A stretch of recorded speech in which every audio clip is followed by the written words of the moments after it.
staying on track and on time is crucial to your job. That's why it's our job to get you what you need when you need it. We deliver the supplies. You deliver the results. Brought to you by the Home Depot. San Jose. Get ready for the party of the year. This May 30th, the first ever Barbecue and Brews takes over the downtown plaza. We're serving up the city's best barbecue, ice-cold craft brews, and a massive live music lineup you won't want to miss. Catch Finish Ticket, New Diplomat, DJ Do, and Mariachi Cristalino, all live in the heart of downtown. Grab your friends and your tickets now at HIFPresentsBarbecueandBrews.com. That's HIFPresentsBarbecueandBrews.com. You're listening to 95.7 The Game, KGMZ FM in HD1 San Francisco on Odyssey Sports Station. Always live on the free Odyssey app, Twitch, and YouTube. Powered by First NorCal Credit Union. You're listening to 95.7 The Game, KGMZ FM in HD1 San Francisco on Odyssey Sports Station and the home of the Golden State Warriors and Valkyries. Always live on the free Odyssey app and now coming to you live from the Laughing Monk Studios. J Vineyards returns as the official sparkling wine of the Golden State Valkyries, continuing its mission to uplift women across industries. J Vineyards and the Valkyries share a commitment to female leadership, ambition, and breaking barriers to support women who raise the bar in sports and beyond. So Valks fans, join us at the game, at home, or at Jay's Tasting Room in Healdsburg for a memorable experience. J Vineyards, raise a glass to excellence, on the court and in every bottle. Hi, I'm Richard Estrada with Atco Pest Control. What's bugging you at home? You can grab a spray or set a trap, but real pest control starts with identifying the source of the problem and keeping them out of your home. Atco has been servicing Bay Area homes since 1985. We take the guesswork out of it so you can move on. Go to atcopest.com. Trust Atco for the solution. This is an important notice to all U.S. taxpayers. The IRS is giving away billions of dollars in tax savings through a federal program called the Fresh Start Initiative to aid delinquent taxpayers. This initiative was established for anyone facing financial hardship and unable to pay their back taxes. Qualifying and enrolling in this program will stop all collections, settle your delinquent tax problem, and even reduce what you owe by thousands of dollars. Call the hotline at People's Tax Relief to see if you qualify and get this free information by dialing 800-419-2387. If you have unfiled tax returns or cannot afford to pay your personal or business back taxes, you can now get the help you need. One simple phone call can resolve your tax problem and save you thousands of dollars. To see if you qualify and to get this important free information, call 800-419-2387. 800-419-2387. 800-419-2387. Thinking about getting in shape for summer?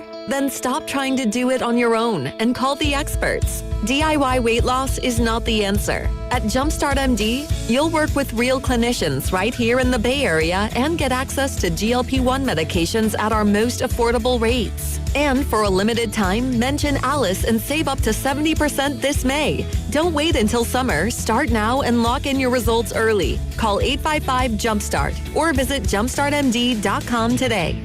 UFC fans, listen up. Want to win the ultimate UFC fan experience? Total Wireless, the official wireless provider of UFC, is sending 4 lucky winners to Washington, D.C. for a VIP UFC Freedom 250 Fan Fest experience. We're talking travel, VIP access, and so much more. Text TOTAL to 23955 to enter for your chance to win. No purchase necessary. Data rates may apply. Ends May 19th. Entrants must be resident of the 50 U.S. or D.C. 18 plus. Official rules at TotalPowerSweeps.com. No one plans to call a lawyer, but a lot of people wish they had sooner. Because after an accident, the clock starts immediately. Insurance companies move fast. They call, they record, they push for answers. And one wrong move, saying too much, signing too early, trusting the process, that can cost you thousands. That's why waiting is the biggest mistake you can make. Call Beam Law first, before you speak to insurance, before you agree to anything, before you risk your case. This just isn't a claim. It's your recovery, your income, your future. Beam Law has recovered millions for clients across the Bay Area and has been named named Best of the Bay by SF Weekly 4 times. If you've been injured or lost someone due to someone else's negligence, please don't wait. Call Beam Law now at 415-523-5555. 415-523-5555. That's 415-523-5555. Or visit hurtinthebay.com. That's hurtinthebay.com, because it's not whether you get knocked down, it's whether you get back up. Beam Law, they've got your back, Bay Area.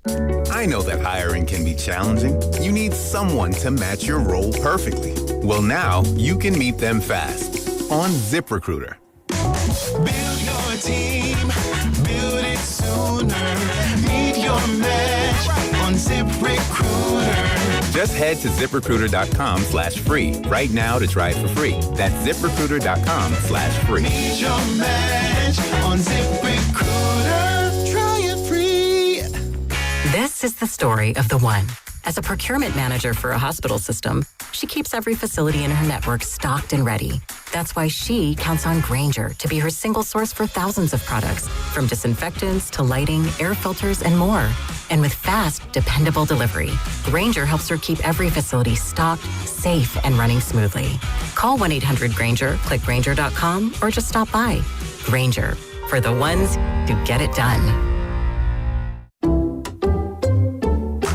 Checked Allstate first and saved hundreds on my car insurance. Really smart. Unfortunately, I didn't check if I took the gas hose out of my car's tank. Ooh, not smart. And I drove off while still attached to pump number 3. Yeah, checking first is smart. So check Allstate first for a quote that could save you hundreds. Potential savings vary, subject to terms, conditions, and availability. Allstate North American Insurance Company and affiliates, Northbrook, Illinois. San Francisco weather, high winds, sunny, high of 77. Weather brought to you by Duke's Mayo. Welcome to Duke's Mayo Country, where the mayo is so smooth and creamy, it makes every bite better. Duke's Mayo. Look for the yellow lid. Rise. Wake up.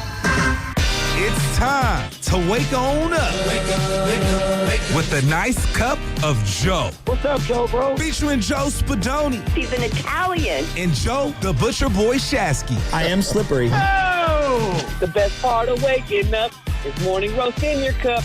It is the Morning Roast, man, on 95.7 The Game. 10th hitter comes up where they've batted around.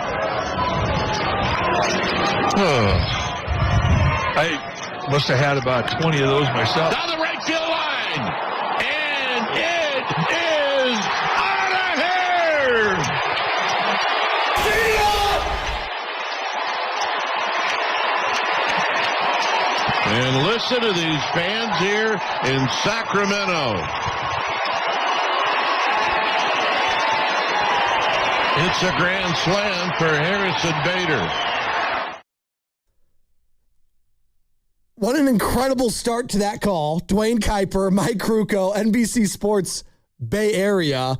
10-1 the final there. Harrison Bader gets the grand salami to put the cap and the exclamation point on a series dub out in Sacramento for the Gigantes. They improved to 20-27 on the season. A's fall to 23-23. And again, yes, 10-1 the final. Adrian Hauser, who has picked it up these last couple starts. I like what I'm seeing there. 6 innings, 4 hits, just 1 earned run, 3 Ks, and 5 walks. And this wind, ladies and gentlemen, and I say good morning to you, Joe, Sam, Carter, all you lovely people just getting off work, getting ready for work, getting ready for school. I know finals is happening. I know the school's going to be out for summer pretty soon. Can't freaking wait for that. The sun is shining, but the wind is gnarly. 45 mile an hour yesterday in Sacramento. I think in the East Bay where I live in Oakland, it was like 30s. My blinds were going crazy because I have the windows open in my apartment. It's going nuts. And that's my PSA this morning. Please be safe on those bridges because we like to speed sometimes and we shouldn't be doing that. And the cars can go, in and out and in and out. Be safe out there. But how about those Giants, Joey? I don't know what to make of this team. 1 step forward, 2 steps back. And now they're back and trying to win 3 in a row again, just like we were coming into last week. I thought it was a really interesting weekend for the San Francisco Giants. You have on one end people losing their minds every day as that lineup gets put out there. Every day, well, where's Eldridge? Every day, why is Chapman in there? Yeah. Every day, what's going on? Who's batting third? Who's batting fourth? Who's batting fifth? Who's pitching? Who's in left field now that Elliot Ramos is injured? And it was a much-needed series win for the San Francisco Giants. And, look, they're going to have to peel off about 6 or 7 of these series wins for Giants fans to kind of buy in on them. Now, we are here. I mean, this is Memorial Day week.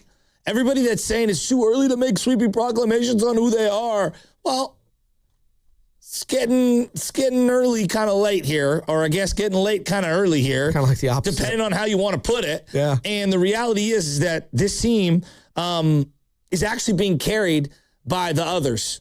And what I mean by that is that, you've got this kid McDonald who's been outstanding. And another great start. This guy needs to be in the rotation. Yep. That's one of my big takeaways from the weekend is that Trevor McDonald absolutely needs to be in the rotation.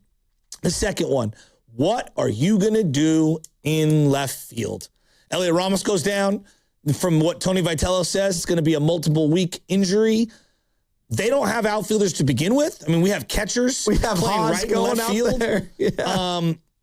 What are you going to do in the outfield? They need an outfielder so bad. So I don't know what the answer is. Are they going to elevate someone? Bo Davidson's a name that I've heard being, bandied about. I don't know what the answer is. Dakota Johnson, or Jordan, maybe getting elevated from double to triple A. I don't know. But they need to do something there. And then finally, the bats break out for a bunch of guys. Harrison Bader's been excellent since returning from his IL stint. The legs look healthier. He's got 3 home runs, 5 hits. He's slugging .750 since his return. Obviously, Arise goes deep not once but twice in Sacramento. And then another weekend and a couple of moments from Chapman. But overall, I mean, the strikeouts are they're alarming. And so there's a lot of good stories on this team right now. Overall, I feel good about where they're at. There's also some big, high-pressed dudes to really worry about. Let's talk about the big 3 real quick here, Joey. Let's do it. Matt Chapman, 7 of 57, only 3 walks and 20 Ks. Wow, that many hits, huh? In his last 15 games.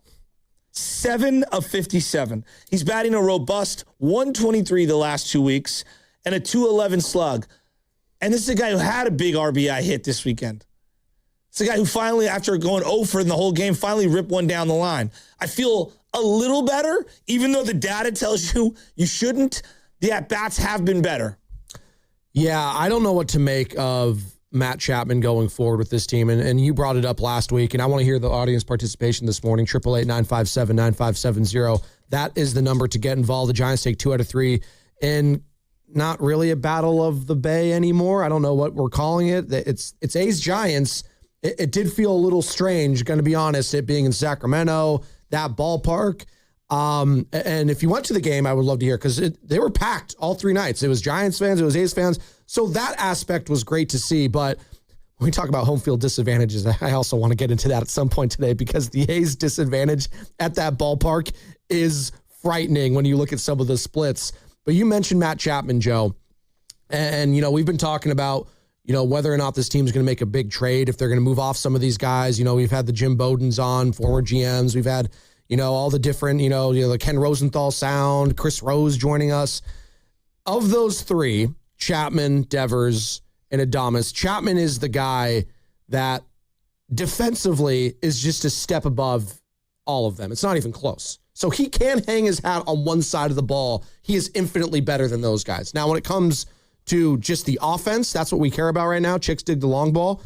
You just said it, Joe. He's had 7 hits in 55, 57 at bats. I'm like 7 for what? 7 for 57. I mean, but here's the alarming thing isn't the hits, Joe. It's the 20 strikeouts and only 3 walks. 20 strikeouts. His on base percentage is .299. Sub 300 on base percentage. Now, that's not unique to him on this Giants team. You look at Willie Adames, 265 on base. Devers, 294. Casey Schmidt is 344 a rise. We obviously know about him. We'll get to him. 370. Yeah. But I'm looking at Matt Chapman it's now or never for this guy if he wants to start breaking down the season, because we've looked at the totality of his career going back to Oakland, Toronto, and obviously now San Francisco. He's a streaky hitter. But sooner or later, those streaks aren't going to matter if you're going to dig yourself a 2, 3, 4 month hole. And we're almost 2 months into the year, Joe. 2 months. I know. 2 months. And you bring up Casey Schmidt. I mean, during that same time period, He's cooled off, by the way. I want to make it sure. Casey Schmidt's cooled off. Really? You sure? It's a joke. He's 17 of 57. Now, he has 14 strikeouts, but he has 4 home runs and 7 RBIs. Batting almost 300 with a 544 slug. And he's cooled off. I know. And so I've gotten to the point now where I'm looking at the game logs every day, and I'm like, all right, Casey this year has played designated hitter. He's played first base. He's played third base. He's played second base. And then on Friday night, he played a little left field.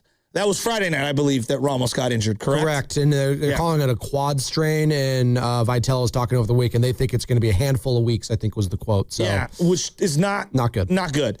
So, like right now, you guys can all tell me it's just a small period of time, and KC might end up, devolving a little and not staying on this tear. And look, I'll listen to that. He's 27 years old. And this is the best stretch of baseball at the bigs that he's had by far, for the longest period of time by far. And I understand being a little skeptical, like, hey, do a full season and I want to see more. But anybody that's watched the first 2 months of the San Francisco Giants, how can you not have Casey Schmidt as the most important player in your everyday lineup? He is. I don't even think it's close right now. Is he the most feared bat on the team? From the opposing offenses or the opposing team's perspective when they're game planning? No, but he should be. I know you got Rafi Devers out there. He continues to get the, be hitting the ball. He's doing his thing. But looking at what Casey Schmidt's been able to do, and this is going to sound insane when I say it, Joe. Is it the worst thing in the world that we were looking for a spot for Bryce Eldridge and we have an opening in left field now that Ramos is out? Elliot Ramos is going to be out a handful of weeks. I saw Casey Schmidt play some left. Do I want him to be there full time? No.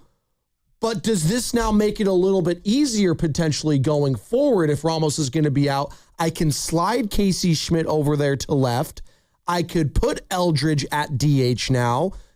Does that give them an opening going forward to get more consistency for this kid at the plate? Because I only saw him once this series, and that was on Friday, and he didn't really do anything.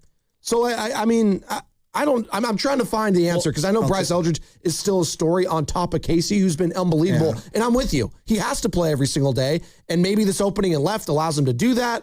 I'm not sure, but it's going to be another, Rubik's Cube puzzle for Tony Vitello, Buster Posey, and this Giant staff to figure out what to do. I mean, like you said, they had the catcher out there in left, Eric Haas. They played Jesus Rodriguez in right and as a catcher, and they played, Haas in left field.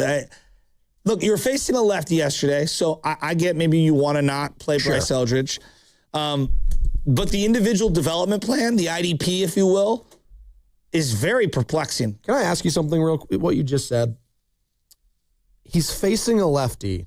They're facing a lefty, so you can't play. No, I didn't say you can't. No. Sorry, I don't want to. I didn't say you can't. You didn't say that. I think he's only got 2 or 3 at-bats versus lefties this year. I think he's got 20 some odd at-bats, and only a couple have been against lefties. For whatever reason, they're hiding him against lefties. How are you ever supposed to improve against left-handing pitcher? If this is supposed to be the face of the franchise, future face of the franchise, how is he ever going to succeed against left-handed pitching if you refuse to put him out there against guys like, Severino, against guys like whoever's left-handed, Jeffrey Springs, put guys out there. Well, as we learned with Casey Schmidt, as we've learned with Elliot Ramos, either you're going to play or you're going to rot. It's really difficult to rot and thrive. And what I mean by rot is rot on the bench. Correct. You're not getting any touches. And so, the fact that they went with Haas in left field yesterday was look at this lineup. You got Chapman in third, Gilbert's playing right field, and you got Eric Haas in left with Casey as your DH. And then they slide in Gilbert to left when who Haas gets pitch hit for Jung-Hoo Lee, who comes over to right field. It's just I do not understand. I don't understand what's going on with them. And then they had an opportunity to maybe demote, Bryce Eldridge and keep Christian Koss up, and they demote Christian Koss. Again, it just something doesn't add up. I think there's got to be a trade of something around the horizon. Oh, I get back to the Chapman and Schmidt thing. Schmidt needs to be in the field every day. Yeah. We got to stop this DH thing. The DH spot, to me, cannot be occupied by a guy who's 27 years old with fresh legs, whose best attribute not only is his bat this year, but is his arm. Yeah, it's his glove and it's arm. his glove and his arm. And so you want to get that guy's defense into the lineup. So I think they've got an issue here. You got Rafi Devers right now. We're going last 15 games. I went through a lot of stats last night. Rafi Devers, 18 of 55. 18 Ks, which is a lot, but he's got the 8 RBIs, 327 batting average, slugging 600. That's the best 2 weeks of the year for him. Yep. So that's really encouraging. Willie Adames, 7 games. So that's this week. 11 of 30, only 7 Ks, 5 RBIs. Highest batting average for a week all year, 367 with a 433 slug. So 2 really good weeks for Devers, 1 very good week for Willie Adames. Chapman's in an abyss. Schmidt back to where he's been the last 2 weeks, which is awesome. Bader with a really nice week. There's a lot to be encouraged, Joe, but they've built such a huge hole, it's hard to get overly optimistic. It is, and right now they still are looking at the second worst record in the National League. The Rockies right behind them at 18-29. And it was just weird watching baseball this weekend, and it was rivalry weekend, and that's what they're promoting it. They've been doing it. But some of them I had to laugh at. Like, in no way ever have the Padres and Mariners ever been rivals for anything. They have been inept franchises most of my life, and we're trying to have makeshift. They called it, what, the Eddie Vedder Cup or something? That's some sort of artist that I should know. Is Eddie Vedder? Yeah, he's a guitar. Pearl Jam, right? Yeah. What does that have to do with San Diego? Isn't he isn't that Seattle? I don't know. That would be Paulie Mack you should ask. Yeah, I love it. I love me some Paul. I'm sure it's right. No, it's true. I'm not knocking him. I'm just saying. Mark Willard over on our afternoon show loves the Pearl Jam. Yeah. So, well, he's a man of a certain age. That is so on the nose. Well, he's 50. Mark, you're never going to win. Like, the stereotypes are just so on the nose. What's the stereotype? White dad, he's a white guy. Suburban white father, white dad. Probably owns a Dustbuster. Danny Tanner, like. What's wrong with Dustbusters? No, he's a Dyson kind of a guy. We are coming to you live from the Laughing Monk Studios. Laughing Monk, righteously brewed in San Francisco. And the Morning Roast is presented by San Francisco Fire Credit Union. Thank you for heroes and anyone who wants to be treated like one. And I bring up Mark because he did have an interview. Him and it was a Grandy man. Yeah, I was sitting at West Portal picking up food for the family. Grandy man getting all the big guests filling in for Dan Dabley. They got Steve Kerr now back as Warriors head coach on a 2-year deal. They talked to him, and Steve Kerr obviously addressed the media. We took that live here with Steiny and Goo on Friday, and Mike Dunlevy as well. And I do want to kind of uncork and unravel what some of those guys said, because I do think it's interesting as it pertains to the 11th pick, what I'm seeing in the playoffs right now, as the Detroit Pistons and Cleveland Cavaliers, Joe, had maybe the worst Game 7 I've ever seen in my life yesterday. Yikes. So here's something. Can we just, for a moment, it's an impossibility that the NBA ratings are up. No, like it's impossible. Wait, why? Some of the series have been good. No, I didn't say they were. I haven't said that the games haven't been good. Joe, it's very difficult to find out where are these games? What channel are they on? It was Prime last night. Yeah, sure. And I again, we were on a show call, and I go, where Game 7? What's going on here? Like, once I have to go into a streaming app, I'm probably not leaving said streaming app. And once I look and that game is a 20-point blowout in the second quarter, I'm probably not coming back to that streaming platform. Yeah, you're out. You're out. Joe, the only thing quicker this weekend than me turning off that Game 7 was the Ronda Rousey fight, which lasted about 6 seconds and looked staged. I thought you were going to say the only thing quicker that you turned off was the PGA Championship. I watched that. I liked it. You watched that? I enjoyed it. Aaron, Philly fans, what? Listen to me and listen to me good. We don't need eagle chants at golf events. Wait, why not? Because it's just they've taken the persona and they've gone over the top. They read the room. Nobody really likes you guys. Okay? We don't want to hear your stupid Eagles chants at a PGA Tour Championship event. Was Big Dom there? PGA Championship event, not tour. What? Was Big Dom there? No? I think he got re-signed too. Love me some Big Dom. Aaron Rye, congratulations. Let's I'm a Rye go. Guy. You're a Rye guy. You love saying Rye guy. What's up, little Rye guy? What's up? With the double gloves? I kind of respect the double gloves now. I do. It was quirky. He has the iron covers. And you know what? Good for him. His putter, I guess, is like 141st ranked on the PGA heading into this event. He's one of the shortest drivers on tour.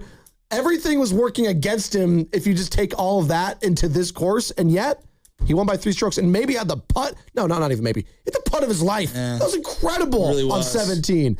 John Rahm finished in second there with 6 under. So shout out Aaron Rai, PGA Championship winner. First Englishman in over 117, 119 years, something. Quite a while. That's ridiculous. Championship. So that's pretty cool. All right. Aronimink is a sick course. Philly's got a lot of great golf. I don't need to hear Eagles chants at a golf event. That's all I'm saying. That's fun. They are good fans at times. But like, we don't need to hear Eagles chants. And Rory's so soft. I mean, God, you guys know, like, I don't get he got someone kicked out, right? I mean, God, Rory. God. I didn't say a word either. He said USA. And then he pointed the club on you out of here. But that was after he hit. I did like some of the Philly fans or whoever fans were there that were shouting LeBron James when Scotty Scheffler was hitting because they were doing that little social media video of Guess the Swings. Yeah. And some of them on the LeBron James silhouette said it was Scotty Scheffler. So people just kept saying to Scotty, LeBron, every single time. That was funny. Speaking of LeBron, where's he going this summer? Could he be a Golden State Warrior? This segment is sponsored by Ceremony Ford. 888-957-9570 is the number to get involved. And the Giants won yesterday. They played yesterday, so we'll hear from the skipper on the other side, Tony Vitello, Mr. Tony V. And Ford's American Value for American Values employee pricing event is happening now at Ceremony Ford. Get employee pricing for all on most new 2025 and 2026 Fords in stock, right off 280 in Colma, Daly City, or 24/7 at ceremonyford.com. Ceremony Ford, your Bay Area Ford dealer. Carter, it's Spadoni, it's Chasky, it's the Morning Roast on 95.7 The Game. I move mountains for a living. Literally.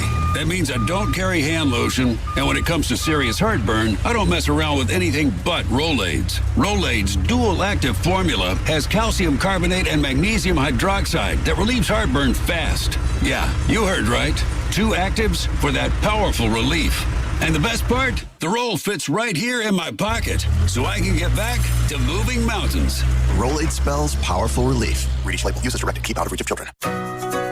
Shop the Sherwin-Williams Memorial Day sale and get 30% off paints and stains May 15th through the 28th. Whether you're refreshing your interior or exterior, we've got the colors to bring your vision to life. And with delivery, getting everything to your door is easier than ever. Shop online to have it delivered or visit your neighborhood Sherwin-Williams store. Retail sales only. Some exclusions apply. See store for details. Delivery available on qualifying orders. This is Larry Flick, owner of The Floor Store. Our Memorial Day sale is on now. Get up to 50% off store-wide, 2 full years free financing, plus we pay your sales tax. Visit floorstores.com for directions. The Floor Store, your Bay Area flooring authority. This summer, let your kids explore, learn, and grow at the YMCA of Greater San Francisco, including overnight camp options in the Santa Cruz Mountain Redwoods. From sports, arts, and outdoor fun to new friendships, every day is an adventure. Spots are filling fast. Visit ymcasf.org/camp and sign up today. Yeah, Dan Dibley here for Fremont Bank, which, as you know by now, it's my bank, and it has been for more than 6 years. And I love this bank because it's a family-owned bank with the family-owned feel. They started back in 1964, and when they did that, it was just one branch, but now they have 21 branches. So if you go around in your Bay Area, you're going to find a Fremont Bank branch, and you're going to see it, and you're going to think, you know what? I want that full-service banking with no compromises, and you should. It's not a big box bank. It's a good local bank. And when you deposit your money with Fremont Bank, they reinvest it locally into businesses, philanthropy, home ownership, all the good stuff that makes our Bay Area the best area in all of the country. And that's why you should be a Fremont Bank customer. The money stays here. It's local. It's not a big box bank. It's a good, solid local bank. And we talk about Fremont Bank, and you know that they're here for you and here for good. Now through May 24th at Big O Tires, get $80 to $120 instant savings on 4 select in-stock Nexen, Nitto, or Sumitomo tires with installation purchase. Book your appointment online today. Disposal fees extra, not covered with other offers. See your locally owned Big O Tires dealer for pricing. You listen to 95.7 The Game for the best sports insights. Now, use that same power to grow your business. When you advertise with us, you're reaching a massive audience of local consumers and business decision makers every day. Let our team help you build a game plan that delivers results. Scale your business and win the market. To get started, visit Advertise with 957 The Game at Odyssey.com. That's Advertise with 957 The Game at AUDACY.com. Carpal tunnel syndrome, heart failure that doesn't improve with common medicines. These are some signs and symptoms associated with ATTR-CM, or the cardiomyopathy of ATTR amyloidosis, a serious heart condition with symptoms that get worse over time. Amvuttra, vutrisiran, is a prescription medicine given by a healthcare provider that treats ATTR-CM in adults to reduce heart-related death, hospital stays, and urgent visits. In a clinical study, Amvuttra was proven to help people live longer and have fewer heart-related hospital stays and urgent visits over 3 years compared to placebo. Amvuttra lowers the amount of vitamin A in your blood, which can affect vision. Other side effects include pain in the arms or legs, pain in the joints, and shortness of breath. These are not all the possible side effects of Amvuttra. For prescribing information, call 1-833-256-2748 or learn more at amvuttra.com. Ask your doctor about Amvuttra for ATTR-CM. This is Stories from the Pitch, brought to you by the first ever Infinity QX65 and by Lowe's. Give your yard its own moment with new limited time deals from Lowe's. Pasadena, the Rose Bowl, the first World Soccer Championship final ever decided by penalties. Italy versus Brazil, scoreless after 120 minutes of suffocating heat. Roberto Baggio, Ildivine Codinho, the divine ponytail, had carried Italy here almost single-handedly. Goals against Nigeria, Spain, Bulgaria. Now he steps to the spot. Fifth Italian shooter. Brazil leads 3-2. Miss this, and it's over. Baggio strikes it cleanly, and it sails over the bar into the empty California sky. He stands frozen, hands on hips, head bowed. Brazil champions for the 4th time. Baggio would later say, penalties are only missed by those who have the courage to take them. A single image, a career defined. Stay tuned to this Odyssey station for more Stories from the Pitch.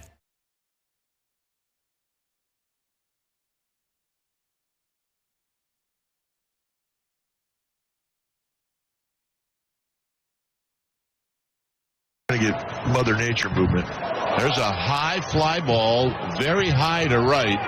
Cortez doesn't see it, and it doesn't matter. It is out of here.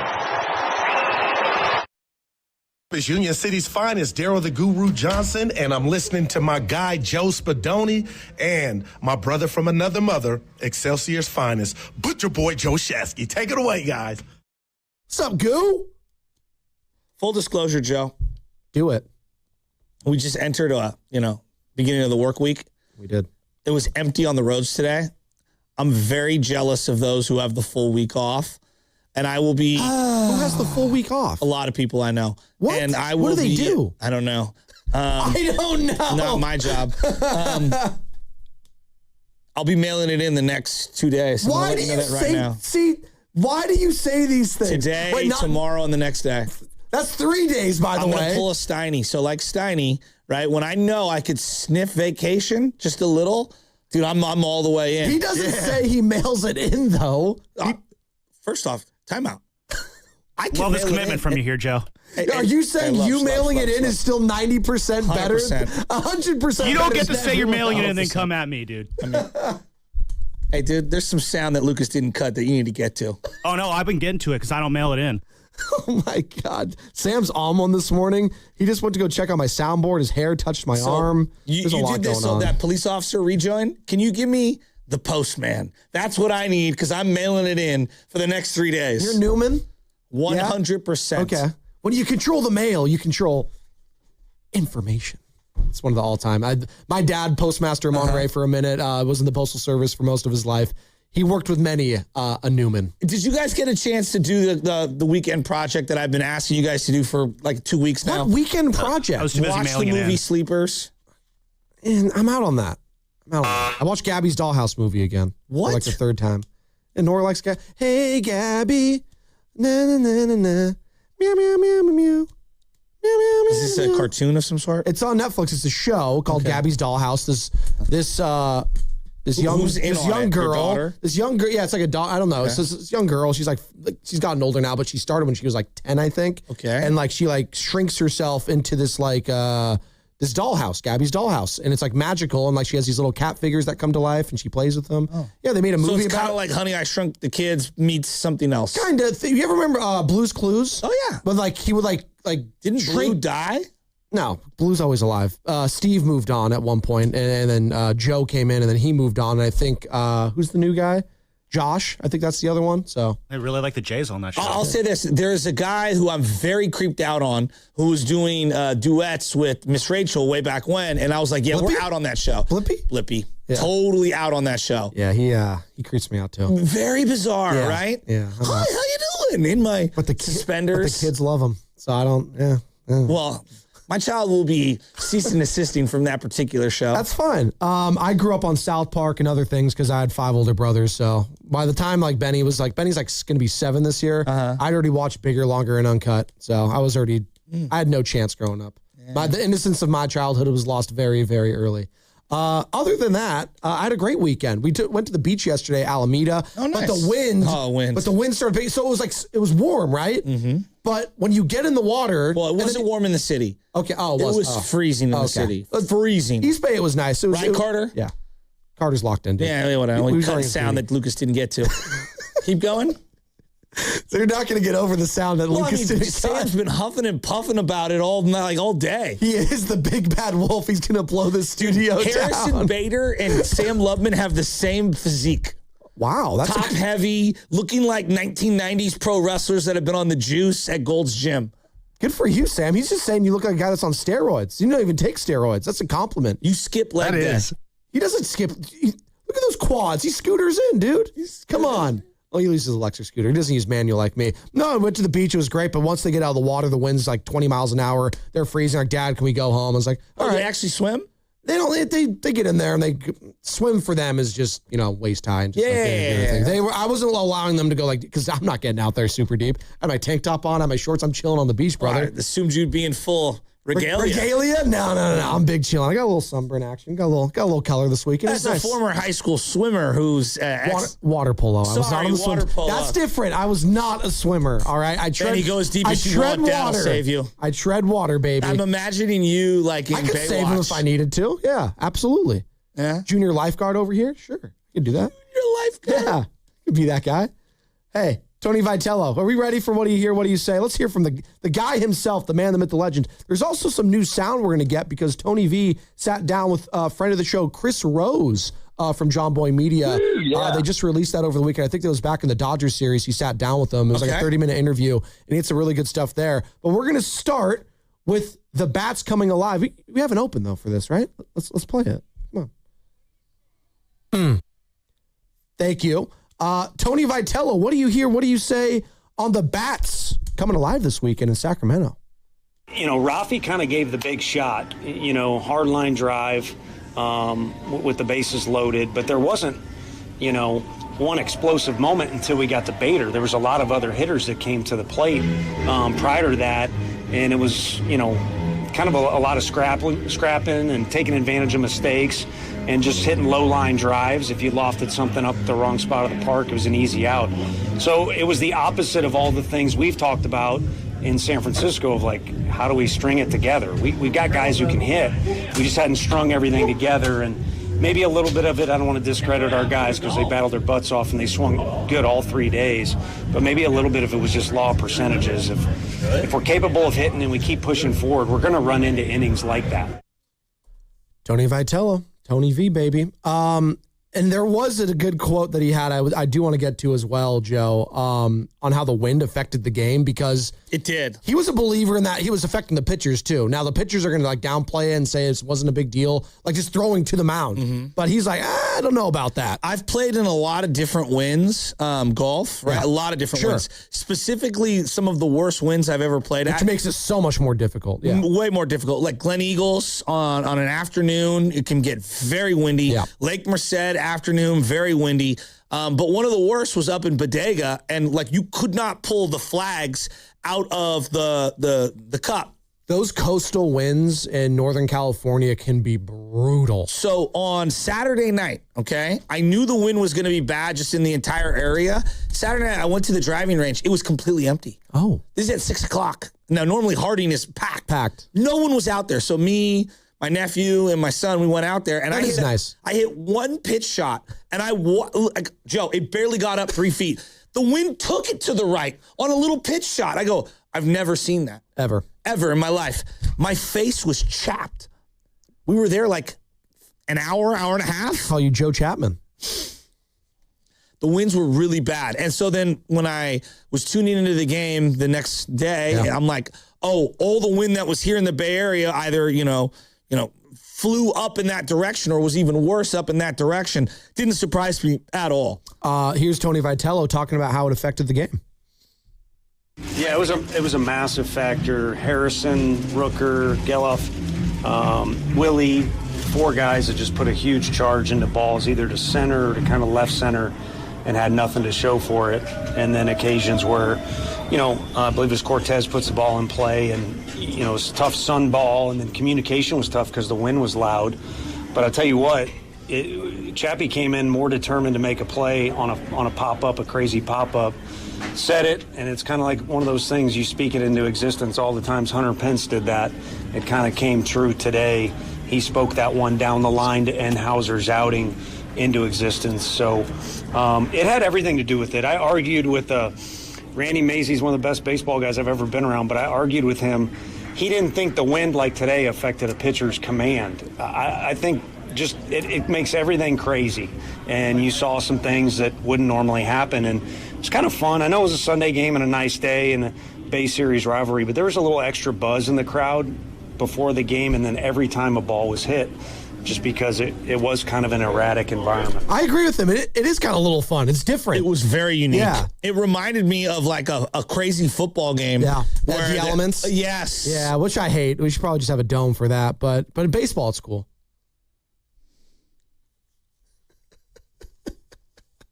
What? By the way, Carlos Cortez, they have him listed at 5'7". Balling this year, by the way. They batting .350. They have him listed at 5'7". If you told me he was 5'3", I would believe you. He's Jose Altuve? He was pitching on the mound, and Michelle goes, who is that individual?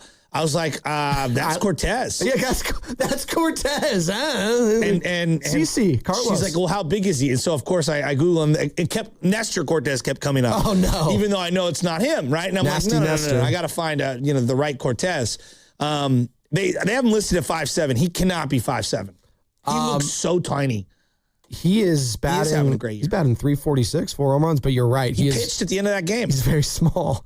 Can the Giants carry this over to a dome to Arizona? I'd like to see him try. I'd like to see him do that. What? In terms of baseball, of the wind, the way the ball was pushed out to the right, it reminded me of Reardon High School's baseball field, where you can't hit a fly ball to left field because it will literally get knocked down. It'll just die. The wind is so bad. Candlestick used to be that way, where any pop-up over second base would eventually end up in foul territory over first base. Like, that's how bad the wind was, it felt like yesterday. We in on the elements during our games. I love it. Are we in on that when, like, you're in person or on your couch? Are we going to have this conversation again? It always comes around, whatever sport. You guys know me. Dome. Build the domes, people. If you build it, I will come and show up. All right? That's what. So you're in on screen golf then too, huh? Yeah, why not? Why not? Honestly, the TGL. He's like, no, I don't care about the PGA Championship. Who won the TGL this week? That's right. I'm rooting for what's our team here locally, guys? What's our squad? AFC. Let's go. Name one guy on the team. Minwoo Lee. I can name the whole roster. Max so don't ask me. You are such a degenerate gambler. He is, and it's sponsored by Freon Bank. Lee, I here can for name you. the whole roster. Here for good.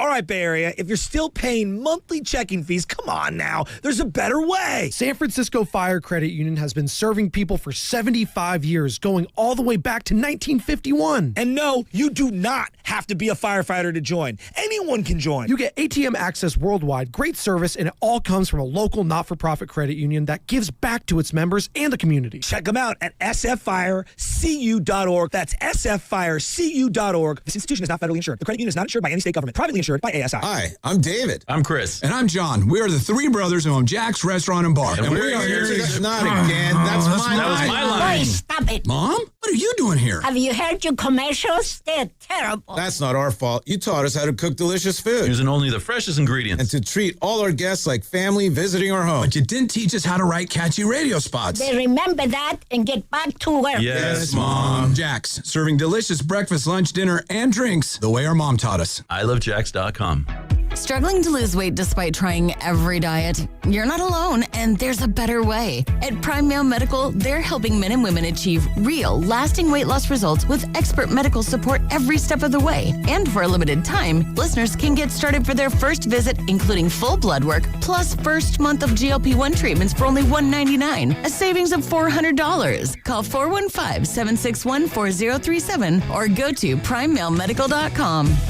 This Memorial Day, American Vision Windows honors our community with a tradition of quality you can trust. Save 25% on your entire project, plus receive a special token of appreciation, a free Sun Matrix package upgrade. We've installed over 1 million windows, and most jobs take just 1 day. Hurry, this Memorial Day offer ends May 31st. Visit AmericanVisionWindows.com or call 888-347-0711. New customers only. Some restrictions apply. Call or see website for details. Offer ends May 31st, 2026. Hey, it's Willard. Here's a real behind-the-scenes moment with Habas Law. We asked about their new billboards. Do you smile or not? Then it got real. Omar Habas said, we meet people in the hardest moments of their lives. It's on us to restore dignity and a financial future. Traumatic brain injuries, loss of a limb, spinal cord damage, a life changed in seconds. When everything's on the line, choose the team that understands that. Habas Law. They fight to make it right. Visit habaslaw.com. Omar Habas is a California licensed attorney. Offices in Northern California, including San Jose. Past results do not guarantee future outcomes. Did you know that most people wait 6 or 7 years before they buy a new TV?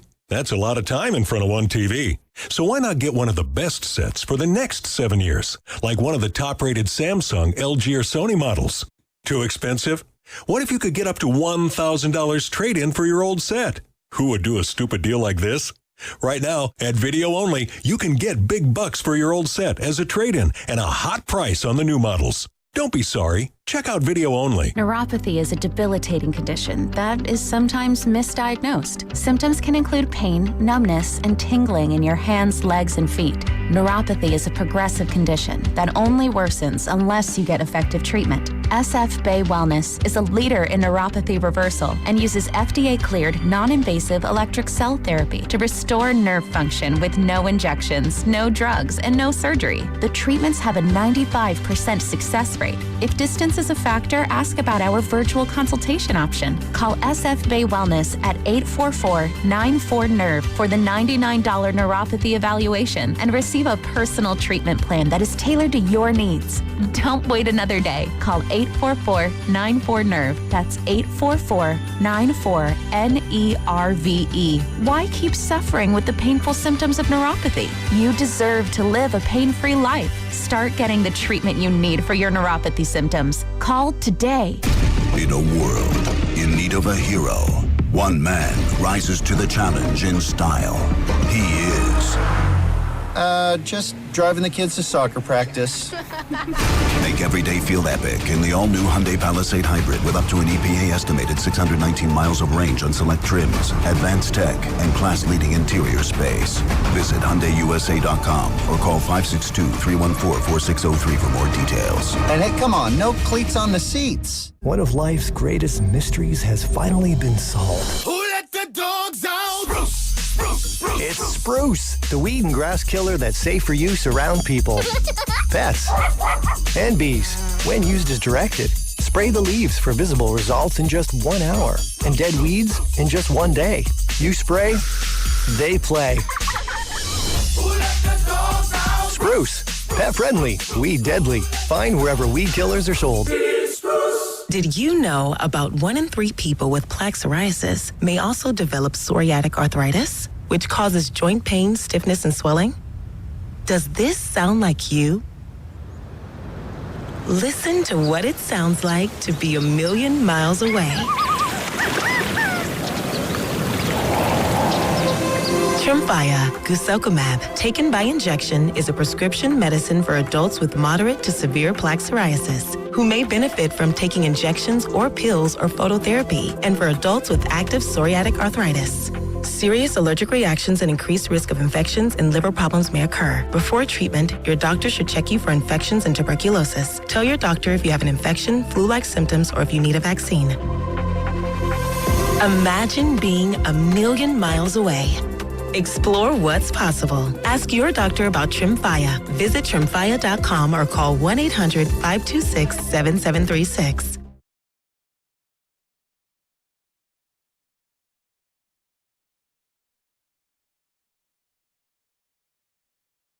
Jonathan Kamingo.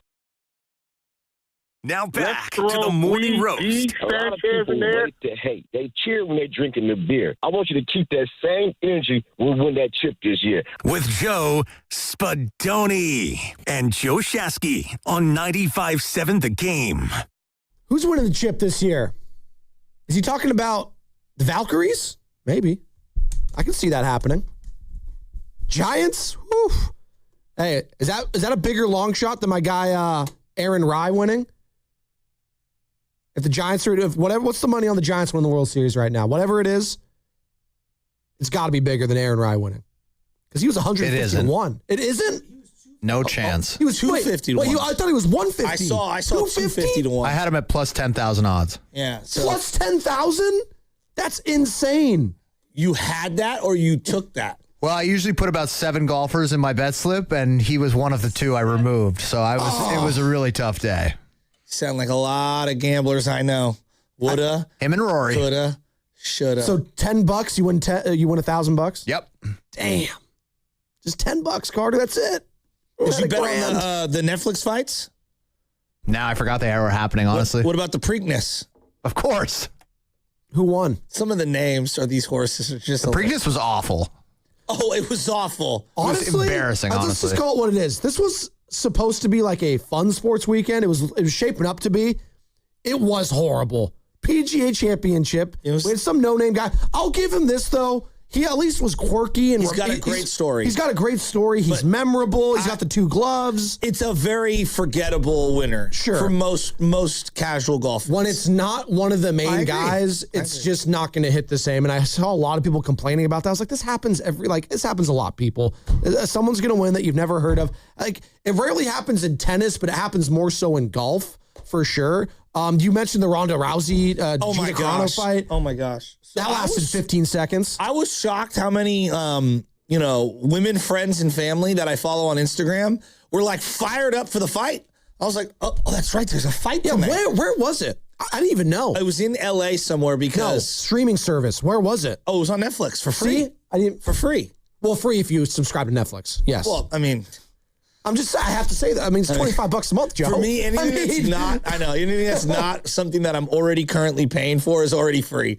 And that sounds ridiculous. No. You get what I meant? I get exactly what you're saying. Like the purchase within the purchase. Well, we're stacking so many of these subscription services up now that it's becoming the price or more of what your cable bill used to be. It's like, why are we running in circles through this convoluted crap? Now it's at Congress, I guess, because...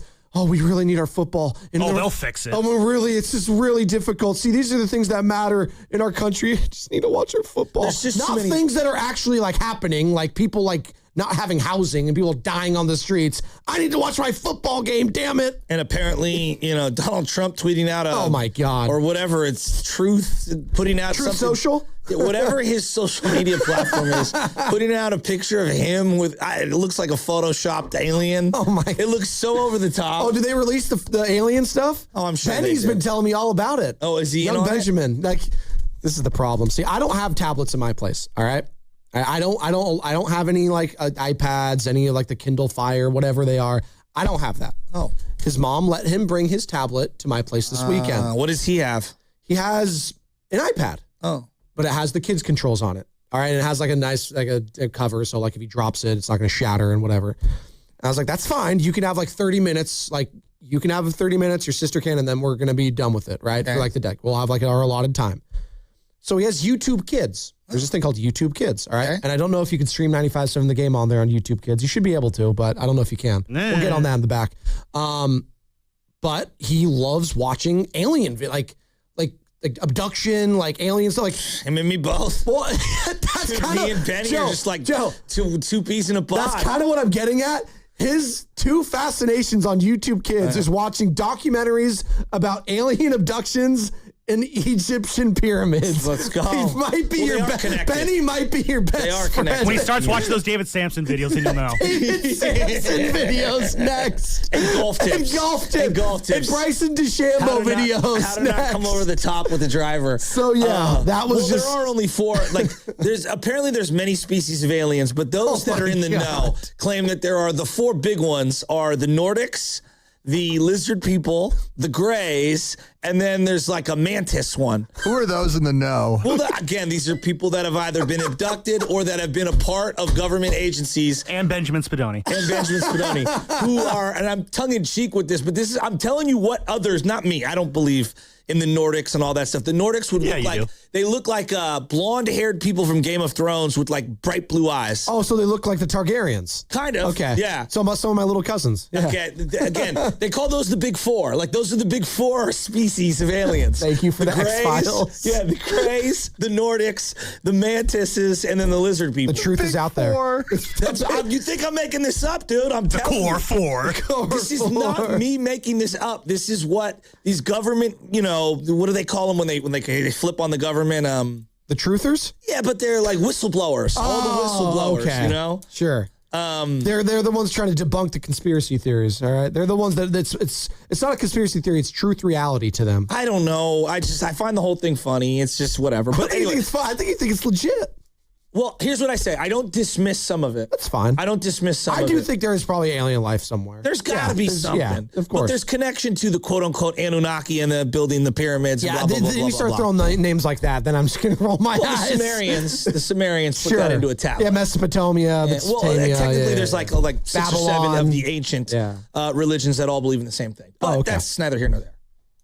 You want to talk some baseball? Want to talk about home field disadvantages?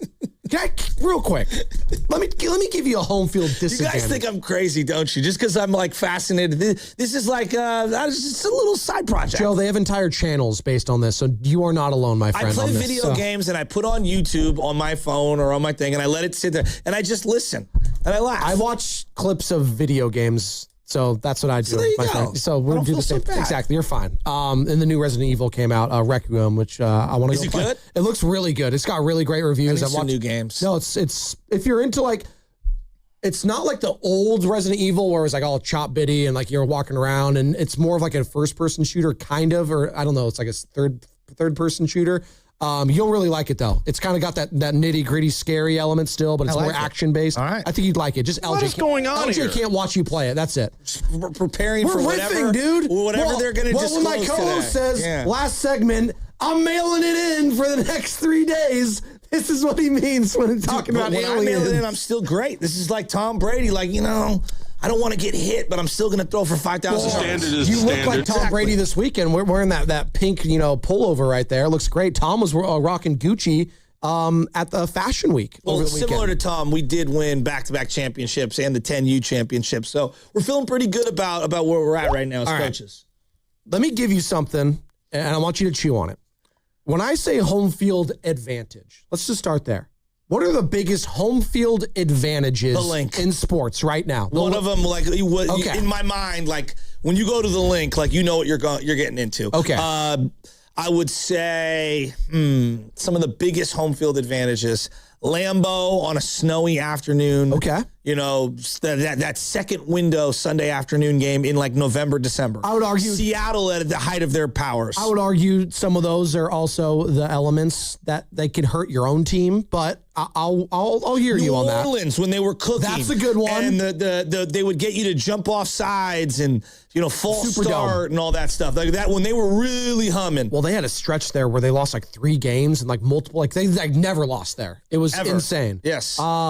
There's just a couple. A lot of them in football. I think in basketball, like Madison Square Garden tends to be a really good home field advantage. It doesn't feel like it does. That's a good one. Basketball, you don't think of it as often when it comes to, home court advantage. More college. Correct. For me. If we're going basketball, right. I would say like the college Rupp Arena or, Chapel Hill or Duke. Like those are incredible environments. The Carrier Dome, Syracuse, right? No? No, I do. And if you were going to flip it to the NBA, and I'm in agreement with you on the college aspect, I do think, Roracle, once upon a time, was a huge home field advantage. Agreed. It was home court, if we're going basketball. Back in the day, the Garden. Yes, absolutely. Yeah, to an extent, even the LA I would Forum. say the Forum and also Crypto, aka Staples, there is an element of the lights being the way they are, the banners.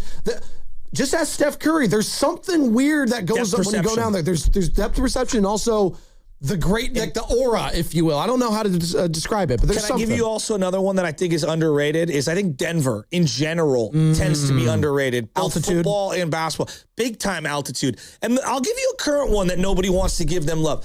I think Oklahoma City, every time I turn on a game, it feels like the Oklahoma City Thunder crowd is going crazy. Thunderdome, baby. People may not like them for whatever their reasons are, but you can't, I don't know. I respect their fans. I can't knock them. No, they get really loud. They get really. They wear the shirts. They wear the shirts. They go crazy. They embrace the Thunder. Do I think it should have been at the expense of the Seattle Supersonics fans when they moved? No, I do not. No. But it's working in Oklahoma City. It is. Absolutely. They love their team. They do. Do they love them more than the Oklahoma Sooners if they're good? Probably not, but that's just the nature of the beast in the Midwest. All right, so I say all that to say this. I was watching the game this weekend between all the games between the A's and the Giants, and obviously the A's are playing Sacramento in a AAA ballpark.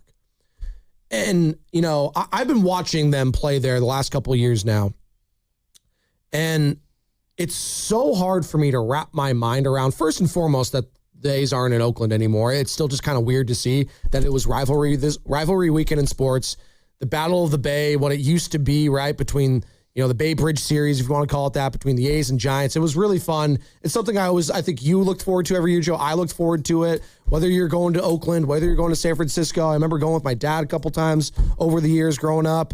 Your buddies, if you have friends in the East Bay, friends that are A's fan, it was always it was a fun time to go out and just have fun and rib each other, right? It's one of the great highlights, I think, in sports is cross-city rivalries. That being said, it was just weird this weekend. I don't know.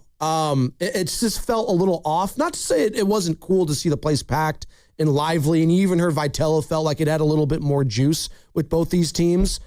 It was just strange. And then I just look at the ballpark itself. And, yesterday was its own thing because there was a bunch of wind. It was crazy. It was wild. Did you see the water bottle thing with the mound? I want to get to that. The mound has been an issue for this team, for the A's. Because I know we're not really locked in on the A's when they're Sacramento. No. It's been a AAA team. They've been an embarrassment. They've been a dumpster fire. We've been talking about just the mess that they've been rather than the actual team on the field. And the team on the field's actually been pretty good this year. That was a good series win for the Giants. The A's are first in the AL West. Now they're 23-23, but they got a lot of talent there. Something I want to get into in a little bit as well. But the mound being an issue, the fact that they're in a AAA ballpark, the fact that they're in a shed when they're talking to the media. Sam, I know you were there this weekend. Were you a civilian, Sam? Or were you...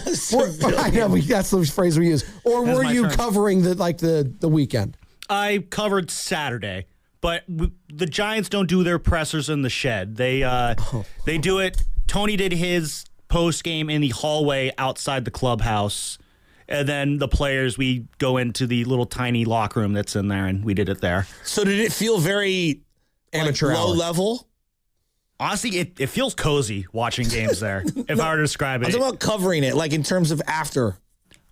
Nah, not really. I mean, I don't go to a lot of games on the road to be able to compare it. They're going to be in Arizona tonight. I have no idea really what that post-game coverage is like, whether they're in the office or in the hallway or whatnot. So in the hallway, it felt a little different, but nothing too crazy. This is what I'm getting at. I'm just going from the pitching perspective because it's a AAA ballpark for the A's. And yes, Offensively, it's going to help them because it's a smaller ballpark. Yeah. And we've seen that. They have a lot of big thumpers. Nick Kurtz. Arise hit 2 home runs this weekend. Thank you. His first 2 home runs of the season. All year. There you go. So it clearly helps them in that respect. But when I say home field disadvantage, this is what I'm talking about. And this is why Giants fans should also just be so blessed to have the ballpark they have, it being a pitcher's park and it being so damn gorgeous and beautiful. The A's as a pitching staff this year at home have a 5.39 ERA. On the road, 3.28. Their opponents slugging 4.82 at home. On the road, 3.67. Opponents OPS 8.57 in Sacramento. On the road, 6.74. They can't pitch there at all. So it just got me thinking, just disadvantages overall, home field disadvantages. I always think about teams like in the National League Central, the Reds, the Brewers for a long time. Maybe that's a big ballpark, but I always just think of those kind of those bandboxes, whatever they call them, as being such disadvantages. And if the Giants could just have a semblance of consistent hitting at home, Joe, if they can just hit the ball, the pitching will more than likely take care of itself. And that's what we saw in 2010. That's what we saw in 2012. That's what we saw in 2014. And I'm saying all of this to say, how the hell do I have more faith in the future of the Athletics, who don't have a name right now, who are building a stadium in Las Vegas, who are in Sacramento, formerly of Oakland? They've been an absolute dumpster fire for years and years. Organizationally, they muted their response tab on their social media so the fans couldn't crush them constantly because they are such cowards. They did that. Dave Cavill, Conman Cavill, whatever you want to call him, he's gone.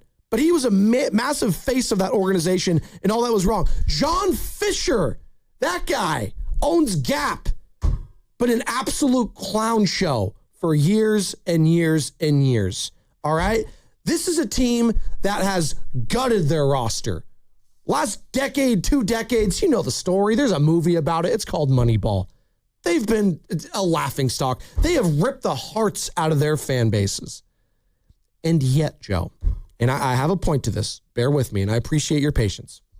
When I compare the current situation of the Athletics, the nameless team, by the way, to that of the San Francisco Giants, who have an incredible ballpark, an incredible brand, an iconic history, an owner that is willing to spend, a guy at the helm of baseball operations that's going to be a Hall of Famer in Buster Posey, a guy that made a big swing for a big time, manager from the collegiate level and tried to make a big splash there. How the hell am I more optimistic about the A's and the Giants in the future? How the hell do I look at both of these rosters over the weekend? And granted, the Giants did win the series, but that's not my main takeaway. How the hell do I have more faith in what the A's are doing as an organization right now than the Giants developing? How is that possible? And don't give me, ownership. If ownership just changes, because I hear a lot of that from the Giants fans. It goes back to ownership. It's their problem.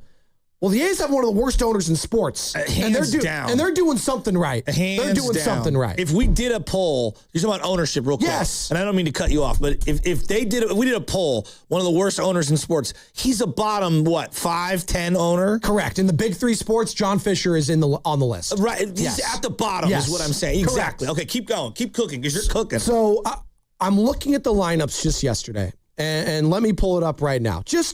We'll just go yesterday. I look at the guy leading off already, Nick Kurtz. He's already a superstar. He's one of the best players in baseball. He's on a 40-game active on-base streak, which leads Major League Baseball. He's actually started off slow. He's batting .270, on-base percentage .432. He's slugging .481.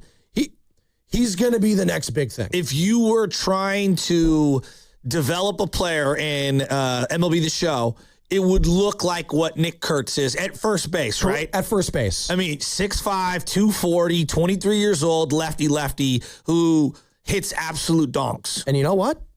Got a little speed. He can steal. Stole some bases. Good defender. I think he's good enough. I do too. All right. So you go there. God, he's so good.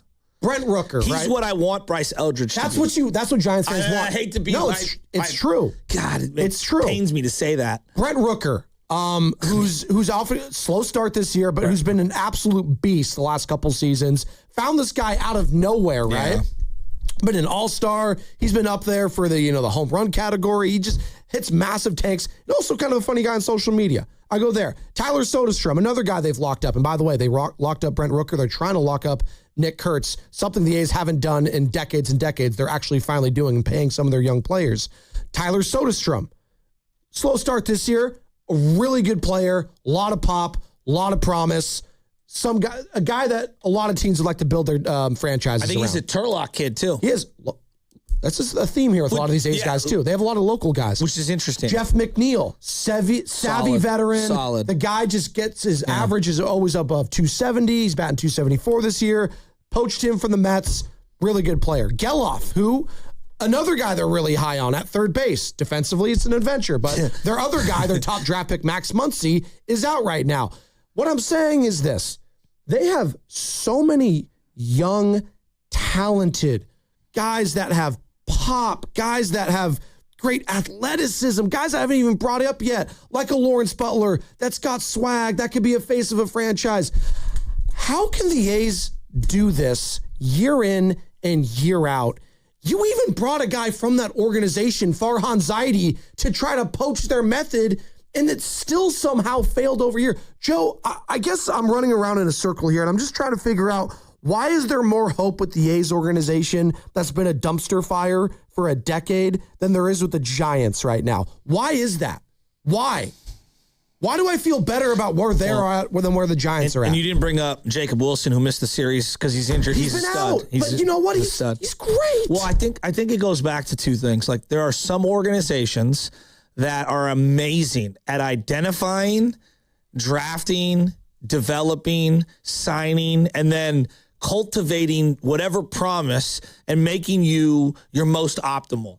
I think about the Tampa Bay Rays, like, right? You bring up the A's, and they're excellent at it, and they're bold. They're willing to turn their roster over because of their financial restrictions, and they're also willing to punt on a young player with promise to go get the next young player with promise. Like, they're really good at that. The Tampa Bay Rays were basically going to pay what's his name? Wander Franco. Yeah, Wander Franco. Yeah, Thank you. I almost said Wandy Perez. No, you had it. Wander Franco, $200 million. And then what ended up happening with his situation where he ended up being a criminal, they had to pivot from that. They had a $200 million, $150 million commitment to that one guy. Have they missed him at all? No. It feels like they haven't from afar. Nope. Right? And so they, like the A's, are amazing at drafting, signing, developing, identifying, bringing up and nurturing, and then letting them play. Yeah. And then when they see signs that maybe they could upgrade or they're willing to go in a different direction, they move off that guy immediately. I've just wrote down, and I'd like to get through it. Since the Giants last won their last playoff series, that was 2014. Yep. They won the World Series that year. That's the last time they won a playoff series. The A's, in the same amount of time, 12 years, have flipped their roster over and found more All-Stars, what feels like 5 times over.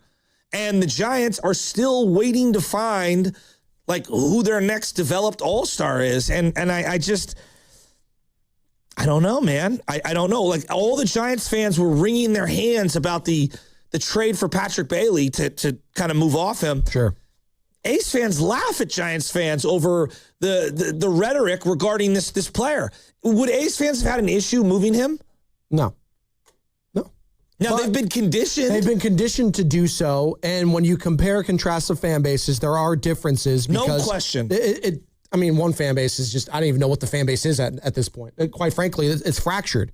But I just think it's an interesting exercise when I watch both of those teams this weekend and everything that has gone wrong organizationally and at least optics-wise, because that's ultimately what it is. Just the optics around the A's have been awful, but the team is incredible. The young talent just oozing everywhere. Now, they have no pitching, which is a big problem outside of Severino, who can't really pitch at home, and they signed him to a big contract, and that's ultimately going to be their bugaboo. But again, their ability to draft and develop these guys, Joe, and give them the leash to make mistakes had me frustrated about what I'm not seeing with Bryce Eldridge on the other side. And can we unravel that? Let's unravel that more on the other side, because you know what? If Bryce Eldridge was with the A's right now, I think we'd be seeing a better version.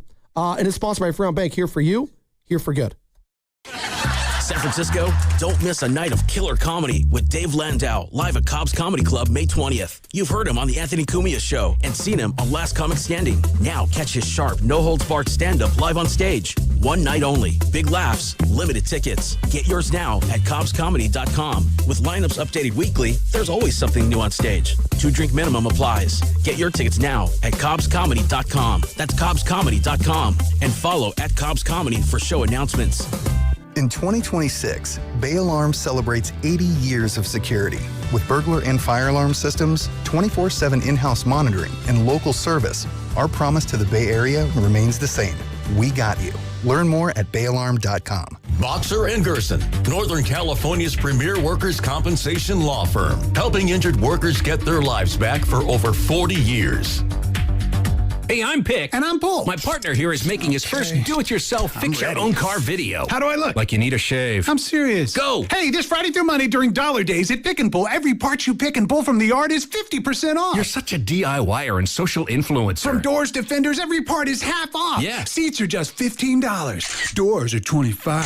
Floor mats are just $1. Are you posing? Yeah, influencers pose. This Friday through Monday, fix your car yourself and save 50% off any part during Dollar Days at Pick and Pull. What if you could have the most reliable Wi-Fi? And get this, what if you could keep it at the same price for 5 years? That's the Xfinity 5-year price guarantee. Just 5 years of fiber-powered Wi-Fi that boosts speeds to the devices that need them most. That finds and fixes problems before you even notice them. Like super intelligent Wi-Fi with a 6th sense. And that keeps you gaming in the fast lane, even when the whole family's banking on bandwidth. And here's the best part. No annual contracts, no hidden fees, and our best equipment included. Plus, get online in minutes with same-day Wi-Fi. Hey, let's face it, a lot can change in 5 years. Kids grow taller, dreams grow bigger, but your Wi-Fi, it would stay reliable and the price would stay put. The Xfinity 5-year price guarantee. Lock in your price and unlock the possibilities. Xfinity, imagine that. Select plans only. Restrictions apply. Powered by fiber. Connected to the premises by coaxial cable. Actual speeds vary. Reach your saving goals with Miristar Momentum Savings. Progress should come with perks. Every $25 you save earns an entry to win cash prizes. We're drawing winners for $1,000 monthly, $5,000 quarterly, and an annual grand prize of $10,000. Saving has never been this rewarding. Apply today at miristarfcu.org. Insured by NCUA, no purchase necessary. Terms and conditions apply. See website for full details. At Uline, they know going the extra mile takes hard work. For companies pushing to go further, Uline will go the distance with you. 24/7, they answer the phone to get you the shipping and industrial supplies you need. Business can move fast. Unexpected large orders, adverse weather, new safety guidelines, and changing economic trends. Uline works hard keeping 41,000 items ready to ship, minimizing detours on your way to the extra mile. Visit uline.com.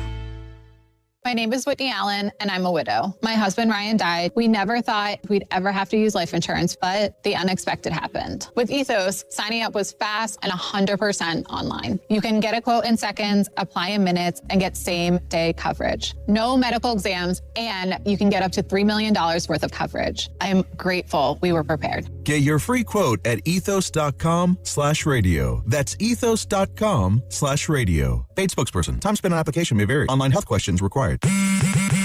Straight Talk Wireless presents Pickup Truck Wisdom. If you're only good to your new friends, you're not going to have any old ones. Straight Talk gets it. That's why new and existing customers get free 5G phones on Verizon's 5G network. Pretty simple, really. You keep good people by being good people. Find us at straighttalk.com and Walmart. Straight Talk Wireless. Straightforward. Always. Taxes and fees apply. Plan purchase required for free phone offers. Copyright 2026 Verizon.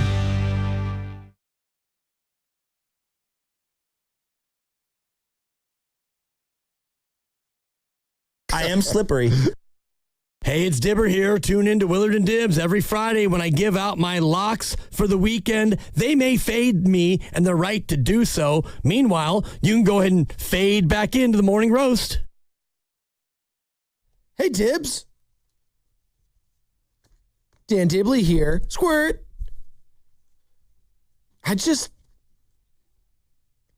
Why can't the Giants have what the A's have? When I say that, just player development. No one ever. But no, I agree with you in terms of player personnel. When I say it, it sounds laughable. It does. No, it sounds laughable. It's like, what do you mean? The Giants have the history, they have the hardware, they have the stadium, they have the entire Bay Area in Northern California once the A's go to Vegas. They have it all.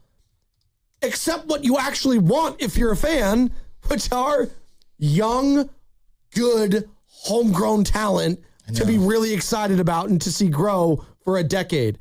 That's what you have with Buster Posey. That's what you have with Matt Cain. That's what you have with Tim Lincecum. That's what you have with Brandon Bell, Brandon Crawford. The list goes on and on and on and on. And during that stretch, you were balling. And the A's had a good time during that, good team during that time as well. Back in 2012, 13, and 14, they were coinciding. The A's at one point were actually a World Series favorite when they made that big splash in 2014. Now it ended up curtailing them. They face-planted after trading Cespedes, and the rest is history. But even since then, the last time the Giants won a World Series, Joe, that was 12 years ago. And you did a deep dive, we both did this morning, about just the rosters comparing and contrasting and just looking at what the A's have done since then.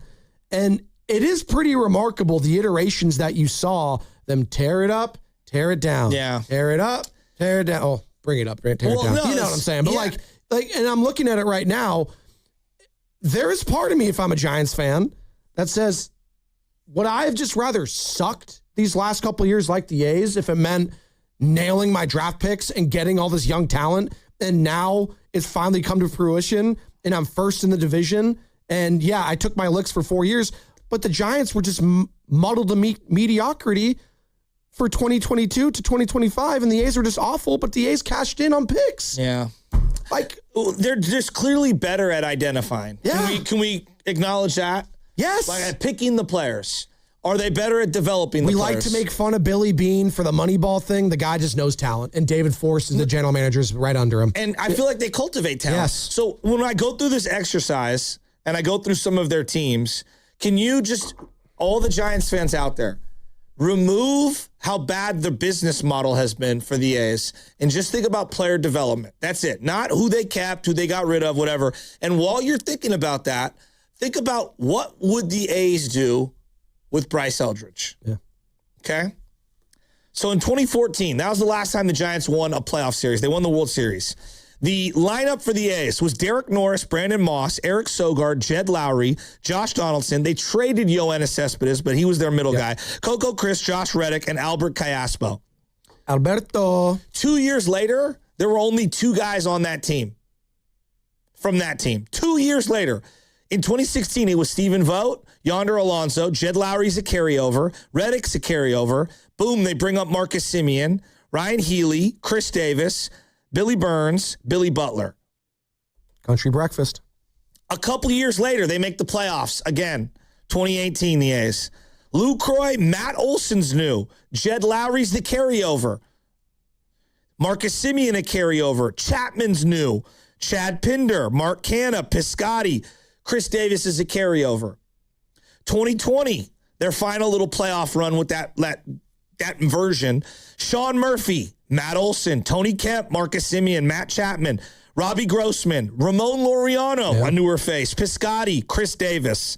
And then 2023, the team that ends up winning only 50 games, Shea Langoliers, Zach Geloff, Nick Allen, who's now in Atlanta, Jace Peterson, Tony Kemp, Estuary Ruiz, Ramon Laureano, and Brent Rooker. Think about the team you played this weekend, and you were referencing some of those names, Joe. Yeah. You've got Kurtz, Cortez, Rooker, who's a carryover, Soderstrom, McNeil, Zach Geloff, Lawrence Butler, the young man Jacob Wilson, who's injured right now. Max Muncy, who's their first-round draft pick recently that they've called up. They're really high on. Henry Bolt, who they're very high on, who we've seen. They have so many names, so many different guys. I mean, The Giants in 2022 were trotting out Brandon Belt at 34 years old, Brandon Crawford at 35 years old, 36-year-old Evan Longoria, 30-year-old Jock Peterson, 31-year-old Mike Yastrzemski. This is going back in 2022, okay? 7 years later, this is the team that they're putting together after winning their last playoff. Tommy LaStella at 33 years old. Who came from the A's, by the way. All right. Remember his Achilles? It was just always sore. Who were your best players? Oh, Wilmer Flores, who was 30. Austin Slater, 29. 35-year-old Darren Ruff. I guess the theme that I'm going at here is clearly their business model is turn it over, meaning turn the product over, only retain a couple of guys, get the best years out of people. And we can argue about that. That's not a great business model for fans, right? Right. In terms of the team that you're fielding and flipping them over, I mean, it's them, it's the Rays, it's who else in the sport? Oklahoma City Thunder feel like an NBA version of what the A's are hoping to accomplish when they go to Vegas, meaning we'll still have a lot of player turnover, but we're going to pick the best of the best of the best, and that's who's going to stay on our team. I mean, and when you think of just development from, the draft, trades, whatever, football, it's different, but you think of the Eagles. You think of Howie Roseman. You think of guys like that. That's right? a good call. Yeah. I like that. Yeah, you think of Howie Roseman. Kind of like the Billy Bean-esque, except he's, has all the money. So I look at the Giants and I go, all right, after going through that exercise where I showed you how different these rosters are for the A's, just 2 and 3 years after each other, what would they be doing right now with Bryce Eldridge? They'd either play him or trade him. Play him or trade him. That's exactly what they would do, huh? Yeah. No, it's true. He'd be playing out there. In this hypothetical, Nick Kurtz is not on the roster. Sure. Right, let's just say. But you know what? Even if he was, put him in the DH spot. They would be playing him or trading him, huh? Yeah, they really would. God, I was disappointed I didn't see a lot of Eldridge this weekend, man, if I'm a Giants fan. I mean, this is a guy that plays at that ballpark in AAA. Joe. That's where he plays. I'm going to pull up how many at-bats he's had just in the last 2 weeks. Let me just, you filibuster. Well, no, and we got some calls here on 888-957-9570. And Giants fans, watching this series over the weekend, isn't there part of you that is a little envious of, what the A's have right now? I'm not saying you have to envy the franchise. Yeah. I'm not saying you have to be like, no one has ever said, I wish I was the Athletics. I wish I was the Oakland A's, right? Not since the 70s or 80s. No one's ever said that. And A's fans, if you're listening, trust me, these are all compliments I'm giving because they've been so damn good. The players on the field, and I give a lot of credit to Mark Kotsay, the manager, too, being able to block out all the noise of going through a move, going through a name change, going through being, enemy number one, having to navigate this thing all the way through to Las Vegas. They've done a hell of a job so far, but they took their lumps. And I just wonder if Giants fans could handle that. Because I hear Willard say this a lot of the time, and he's a huge Giants fan. And this doesn't mean, crushing Mark or anything. I just think it's interesting. I want to get your perspective and Sam's. Let's hear it. He doesn't think that the Giants could ever be a rebuild, kind of organization. They can't tank or go through a rebuilding situation and, be like the A's have been the last couple of years. Why? A full tear down. Every team in sports goes through some sort of tear down at some point. I don't think correct me if I'm wrong, Willard, if you're listening, you can text me or you can call in. He doesn't think it could go over well with the fan base or this area. There's certain areas, sports areas, that you just can't do that in. And San Francisco is one of them. What? Why? That's what I've heard from Giants fans. It's just you couldn't do it. Haven't we rejected? You couldn't be 50 and 112 in 2023. Couldn't do it. But did we accept 79 and 83? Yeah, because you're right there. Because, see, this is the difference, Joe. I can sell, we're just a player or two away. But they're not. We're just a couple players away. We're an Adames and a Devers and a Chapman away. Do you buy that? That they couldn't tank? They could, I just fundamentally view sports a little different maybe than others. I understand there's an entertainment value, and I trust me, I totally get it. But I just view it as cyclical. You have to bottom out as an organization. And you can think about the Warriors when you're thinking about this. You can think about the Niners. It's just the way sports runs. If you're a fan for, let's say, 25 years, you're going to bottom out at least once over that 25 years, right? Yes. At least once. Yeah. What are most teams doing? Probably 3, 4, 5 times, right? So I feel like the Cardinals the Arizona Cardinals have been perpetually bottoming out every 3 years. So it's an interesting compare and contrast because let's go back to 2021 where both teams last finished over 500, okay? Or, over 500. So because they've been 500. So 2021, Giants obviously historic, 107-55. The A's that season were 86-76. They finished 10 games over, but they were just in a stacked division. Okay. AL West was loaded. They didn't make it. All right. Since then, the A's went 60-102, 50-112, 69-93, 76-86, and they are currently 23-23. Compare that to what the Giants have done since 2021. 81-81, 79-83, 80-82, 81-81, 20-27. Would the Giants just have been better off doing what the A's did and tearing it down? But here's the problem. But they didn't have anyone to really build around anyways. No, but the other problem is that I don't think a lot of people trusted the people in charge to pick the right players. Which I will listen to that argument. Yeah. I will definitely listen to that argument. You got something, Sammy? No, I would say I am that person. I had trouble trusting the Giants' ability to hit on draft picks at the end. Let's think about this. Like right now, and look, I know they play different positions. This is not a like for like, but just to give you an example, and again, I like Drew Gilbert. Yeah. I like him, and he plays a different position than Bryce Eldridge. But if you had, from the day that Bryce got called up, May 4th, if you had Bryce Eldridge with 7 starts and 24 at-bats, and Drew Gilbert with 10 starts and 34 at-bats, I think you would have been surprised. Yeah. How few people had that on their bingo card. They want to see Bryce Eldridge. You're 7 games under 500. I'm shocked he didn't play that much this week. And he played 1 game on Friday. It's not that you're not seeing him, Joe. I don't really understand what they're doing with him. That's the bigger thing. Well, if you're not going to play him here, which okay, I'll listen to that. You don't want to play him here? Then put him down. I'll listen to that. Then bring him down. Then bring him down. Him rotting on the bench isn't going to help him. This is where having the inexperience right now factor with Vitello and Posey, I think, is rearing its ugly head. But you have Dusty and you have Bruce Bochy that are involved as well. I'm not solely blaming those guys because it's a group think effort, because this is what they say. I'm taking their words for it, that it's a group effort of Manassian, Posey, Vitello, as you said, the consultants, the Bochis, the Dusty Bakers. Why can't you figure this thing out with Eldridge? That's why I brought up even earlier the fact that there is an opening now with Elliot Ramos, an everyday guy, out of the lineup. You can get creative here to find a void, find a need. And yeah, they probably signaled to us yesterday they don't want Casey Schmidt being in the left field with Eric Haas playing there. Well, that was my interpretation. What other feeling can you have other than they probably don't want Schmidt in left field? I agree, because I would actually, just on paper, probably trust Schmidt more than Eric Haas, who is a catcher in left field, just going by range and just going by arm and glove. But yeah, DH for Casey Schmidt yesterday. I thought, hey, maybe if you could put Casey in left and Eldridge can get the DH, just get creative. You have an opportunity now is my whole thing. Oreo Cookie wants to join the conversation. I just find it fascinating. We're kind of going to compare and contrast between what the A's have done the last 5 years compared to what the Giants have done.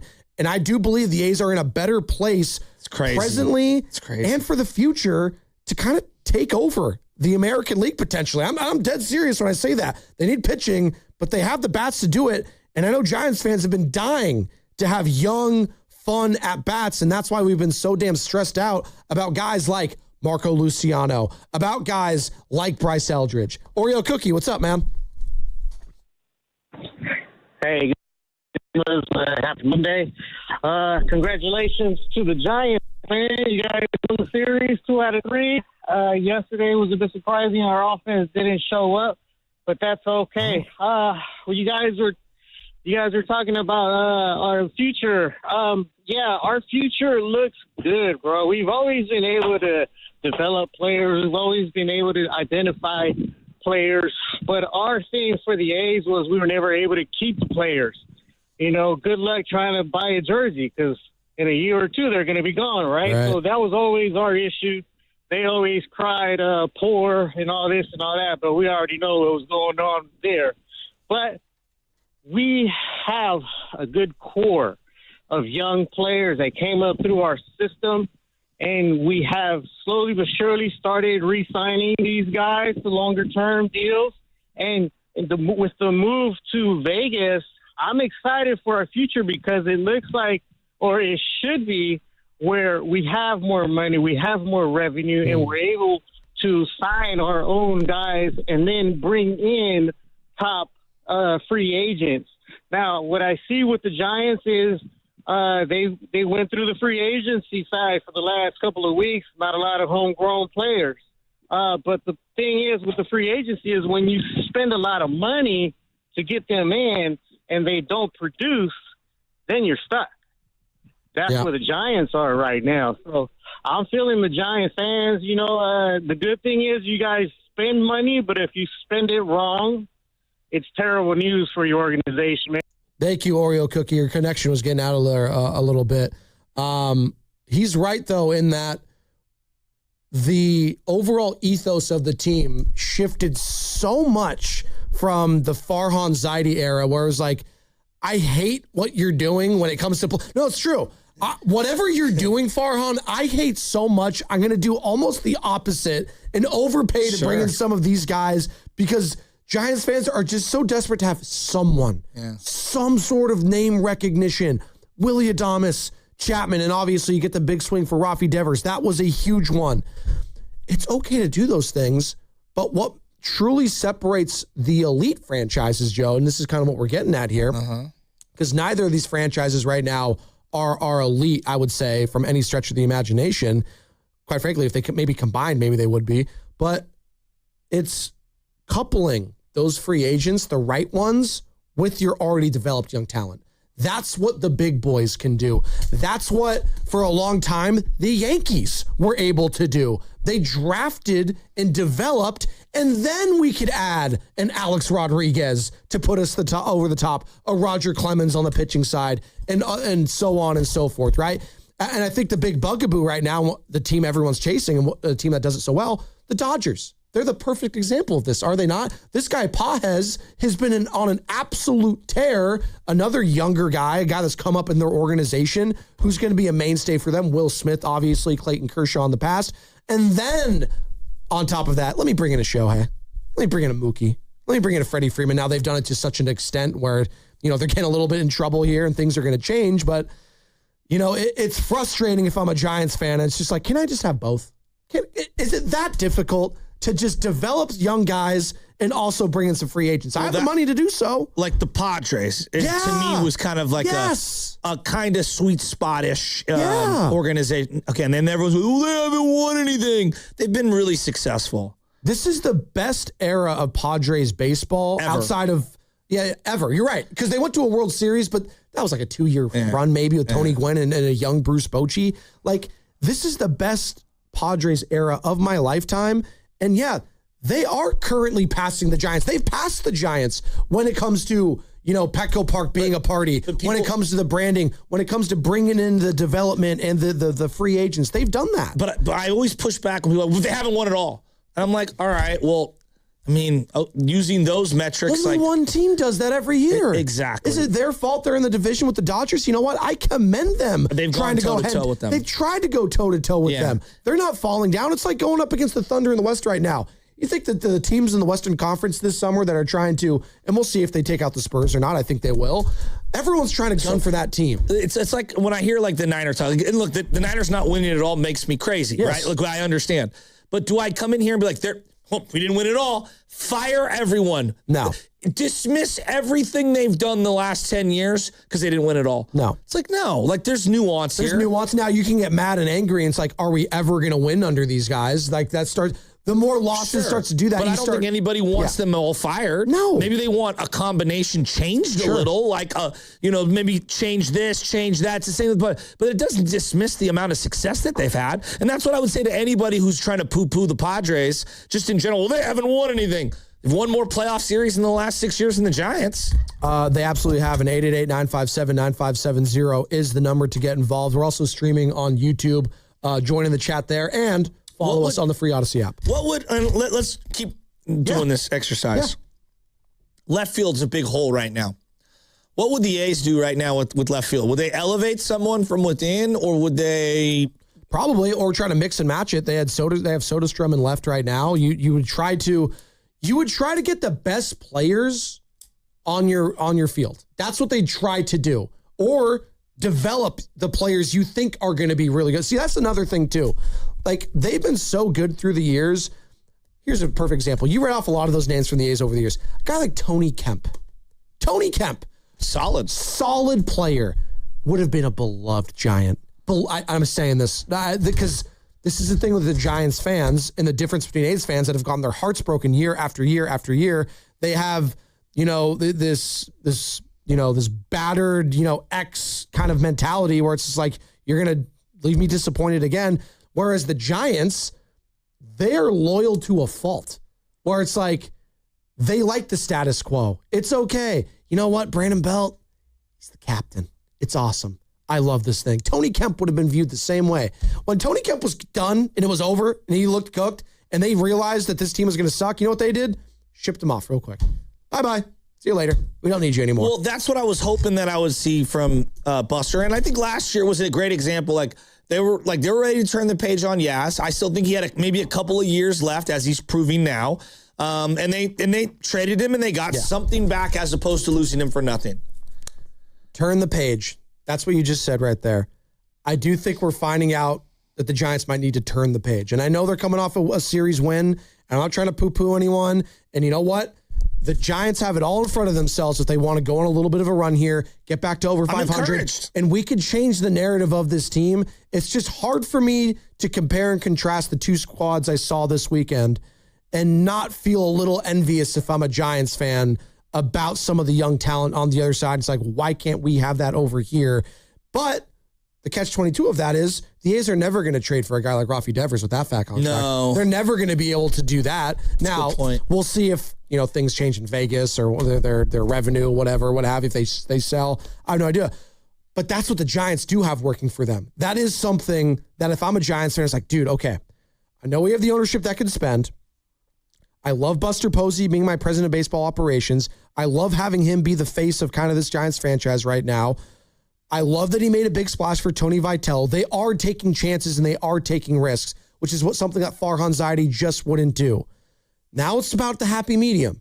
Now it's about, developing, drafting, and getting the right people in here that know what the hell they're doing. There's too much of the Farhan Zaidi era that I think we're just trying to go polar opposite right now. Meaning wildly overspend. Correct. There's a happy medium with everything. And the Giants are still trying to find that happy medium. And until they do that, they're going to be mired in mediocrity. Because they're just going on the opposite end of the spectrum right now from Farhan, where it's not platooning, it's just having the same guys out there. But that's at the expense of some of your young guys like Bryce Eldridge right now. If you had to choose, if you were to ask Giants fans, like in this hypothetical, you have to choose Chapman or Eldridge. I want to see Bryce Eldridge. I'm keeping Bryce Eldridge. Get rid of Matt Chapman. No. What do you mean? What do you mean? No. Okay, that's how the fans think. I agree with you. Build around. I'm just saying for this next 2 years, right? Because you're already pot committed to a lot of these older guys. Do you think the organization is going to side with Chapman over Eldridge if that's what this comes down to? In this hypothetical. Right now, I do think they would side with, I think like Vitello and the upper management, they love Matt Chapman. They gave him that contract, Joe. They gave him $100 million. They want him out there. I know. It's a mistake, though. It has not worked. He's batting .223. It's not good. I don't know what they're doing. Do you get what I'm trying to phrase? I understand because what you're saying. looking at third base and I'm saying to myself, like, okay, Casey's got to play somewhere. It feels like they don't want to play him in left field. And so the only other spots are second and third. And I feel like they're going to keep Arise. I think Arise has been a heaven sent. And so is there a world where they trade Bryce Eldridge for whatever is ailing them? Outfield depth, pitching, something. Is there a world where they trade Matt Chapman and put Casey there full time? It feels like that's where this is headed. Either Bryce is going to go back down or they're going to make a decision on somebody on their main roster. Because, again, I'm going to read this off to you. He came up May 4th. He's had 7 starts, 24 at-bats. In that same amount of time, Drew Gilbert has had 10 starts and 34 at-bats. I freely acknowledge Drew plays a different position. Yeah. And he's had opportunities. But, yeah, I didn't think that was going to be the case. And I was surprised that he was not dropped, and it was Christian Koss that was dropped down to AAA. This hour is brought to you by Front Bank, here for you, here for good. I have a bad feeling, Joe. It's May 18th. We're going to be in June soon. Before you know it, it'll be July.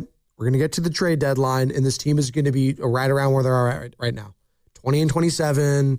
They're going to be, just close enough to not do anything. They're going to be just close enough. Your Giants are in this thing.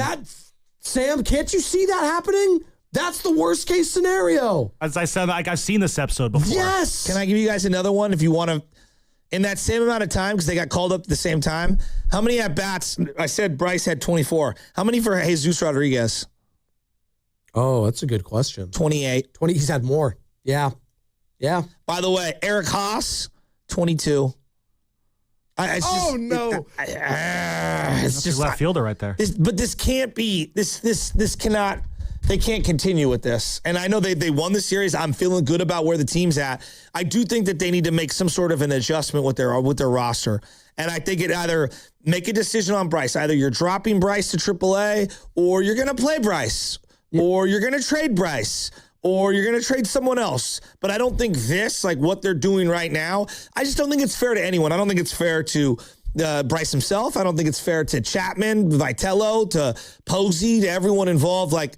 Either you're pot committed to your big contract guys, or you're going to move one of them. So what I'm getting at is, and what we're kind of talking about this morning, Joe, comparing the Giants to a team like the A's, like the Rays, teams that have, embraced suckage for a little bit, but just to develop and to, do the Sam Hinkie, trust the process, if you will. And they will also pivot off of someone boldly that maybe just doesn't fit for right now. I do think the Giants, after this season, may have to embrace the suck for a little bit. And I know no one wants to hear that. If they are going to continue to be mired in mediocrity, they are not going to elevate themselves. And you know what? We used to have a drop on this station. And if you guys can find it in the back, I don't know where it is. Well, it's going to be really hard to close the gap. Let me just on your point about, think about where they're at right now. Okay. Now I know the record isn't that great. Yeah. The only way they're closing the gap with the Dodgers and the Padres and teams like that is if guys like Bryce Eldridge come up and are instant impact guys. Because if you're rolling with the three current guys plus Jung-Hoo Lee, meaning Devers, Adames, Chapman, and Jung-Hoo Lee, that's not enough. Can we all acknowledge? Yeah. All right. Even if they're at their most optimal, which they haven't been under their Giants uniform. So to close the gap, you would need players like Bryce Eldridge to come up, hit the ground running, and help you close that gap. Absolutely. And this is what I'm getting at here. I use the A's example, but just go through Major League Baseball right now, Joe. I have the wild card standings up.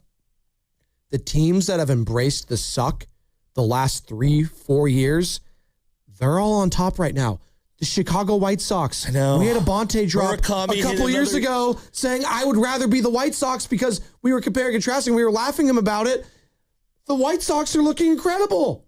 Yeah, this Murakami guy. He's got a multi-home run game the other day. I mean, he's going to have 30 jacks, it feels like, at the All-Star break. How fun was that Chicago series between them and the Cubs and Rivalry Weekend? It was great. It was great theater. He's in trouble. Yeah, I saw he was going at the fan. Yikes. You know what, though? Yikes. You know what? Come on. Isn't that what rivalries should be? The White Sox fan getting at the Cubs player. That to fans. Wait, what did he say? I thought they were just talking He said something that was a little... Oh, was it? He said something you can't say on the radio. Yeah, you can't say that to fans. You just can't. Can you rhyme it to me? No, it's that bad. Give me a second. I'll figure it out. Seuss, relax a little. Dr. Seuss, can you rhyme it? Okay, but hold on. These are the teams that embrace the suck that are better than you right now. Okay. Chicago White Sox is one. All right. We laughed at them for how many years, Joe? That's one right there. Yeah. The Arizona Diamondbacks, who quite frankly, they've been better than you. They've been awful. They went to a World Series a couple years ago. I'm looking at a team like that. The Cincinnati Reds, who embrace the suck. They're better than you right now. I already mentioned the A's. The St. Louis Cardinals. The Cardinals, Joe. We all thought they were going to be the worst team in baseball this year. They're 8 games over 500. The Pittsburgh freaking Pirates, are you kidding me? Well, they're playing their young guys.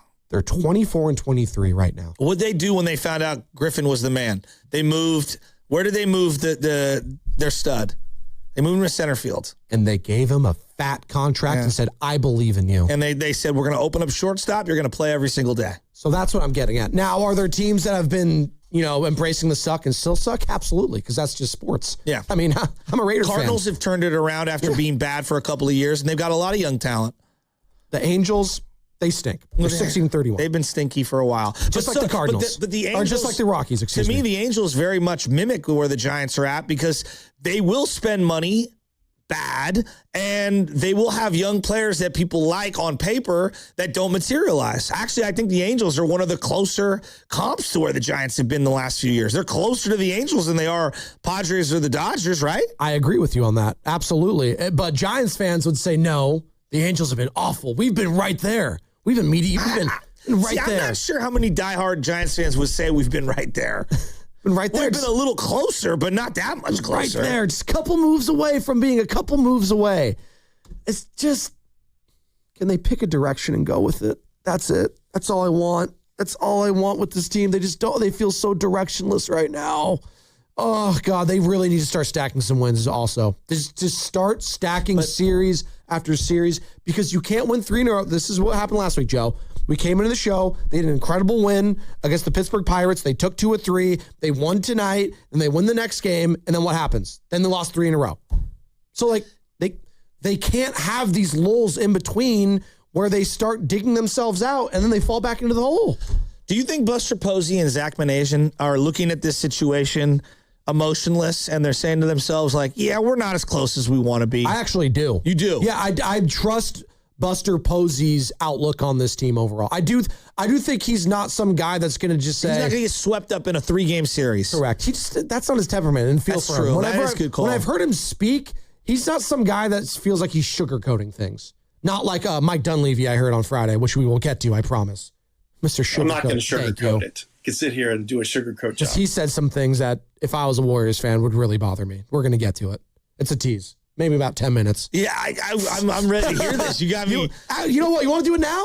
You want to do it now? But let me just close the book on Posey. Yeah. Do you think Posey is sitting there thinking that this is optimal for Bryce and Casey and Schmidt and their situation right now? Do you really think? I don't think he thinks this is this is not the way they wanted it to go. No, but he's also the guy calling the shots, is he not? So shouldn't he be doing something about it if it's not working?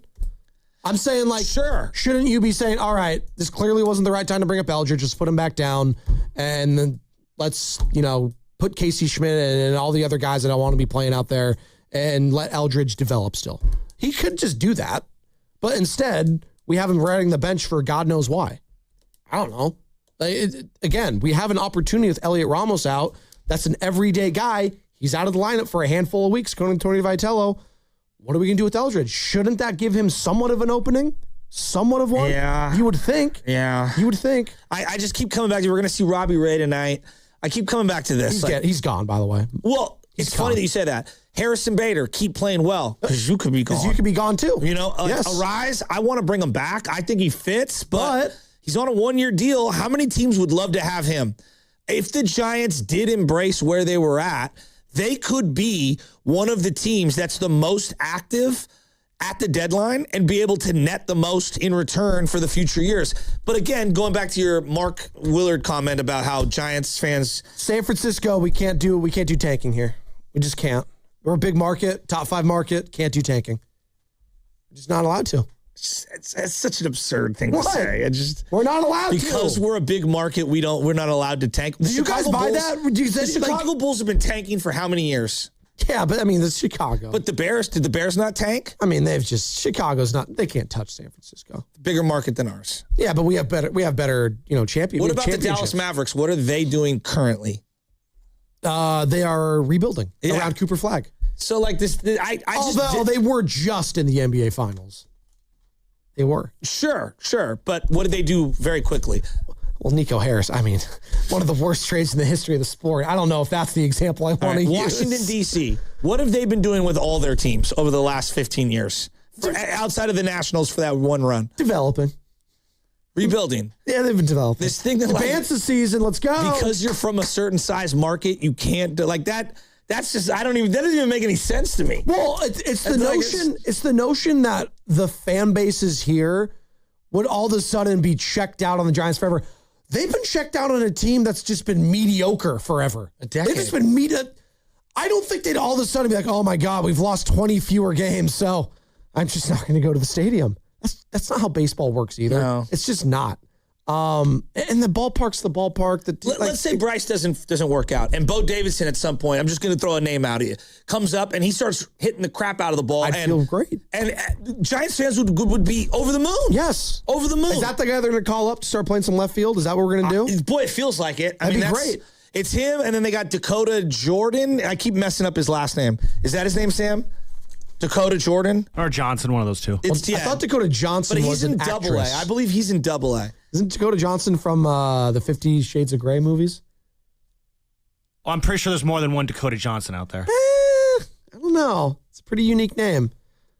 I don't know. The only way this team could be more unlikable currently is if Willie Adames in the middle of the game with maybe the seventh inning goes over and high fives the other team. Hey, great game, great series. This was awesome. I really appreciate you. While he's supposed to be on butt. second base. He did. Well, I got a text from Sam. Was that Friday or Saturday, Sam? There's Willie again talking to the enemy.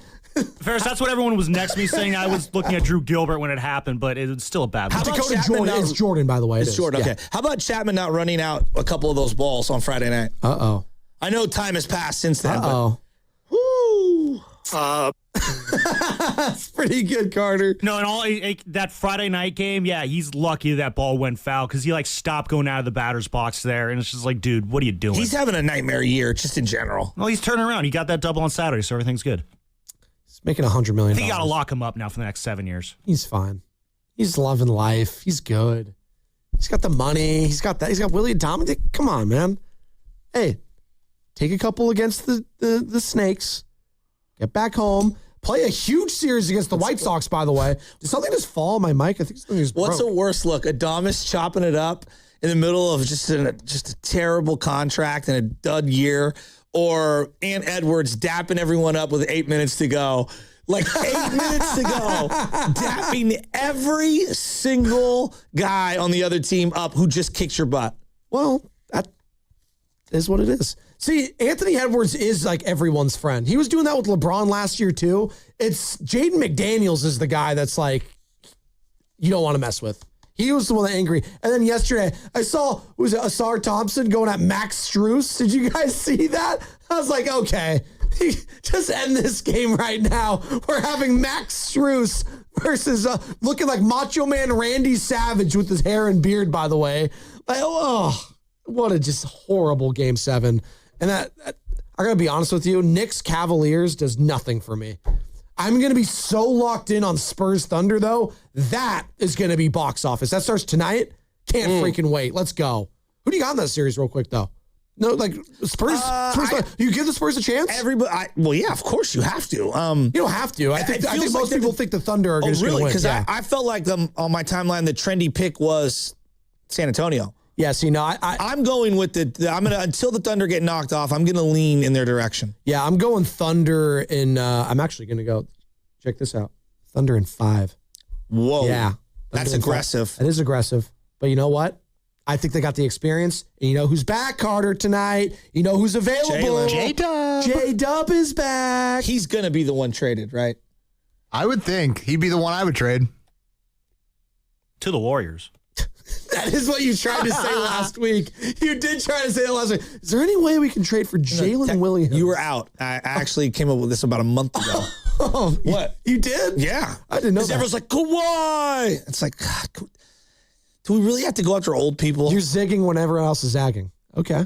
I do want to get into the Dunlevy sound. I'm really excited. Let's get into the Mike Dunlevy sound. He spoke to the media on Friday. Who makes the trade first, Giants or Warriors? Giants, I would say, actually, in that. Because I think the Giants still have some minuscule moves to make. And baseball's so convoluted. See, this is like the letter of the law you're asking me. I don't think the Warriors are doing anything until July, right? They can't really. Because it's not until the new league year happens. They can make the pick and then trade it. But that's not going to be until, draft day. Well, also, the Giants have a player that everyone's kind of looking at and you're going to be traded. You know what I mean? Where I don't think the Warriors have that. Robbie Ray. Yeah. Oh, I thought you meant Eldridge. Hold on. I dropped something. Something dropped my mic. You got a filibuster here for a second. So Spadoni's not wearing a Backstreet Boys shirt today. That's good. What do you got against the Backstreet Boys? Are you more of an NSYNC guy? Is that why? I can like both. Don't care for either. That was your era. You like that. You're a big Justin Timberlake. Speaking of that pop era, I keep seeing like Britney like videos pop up on my IG reels. It's Britney, snitch. What? Hey.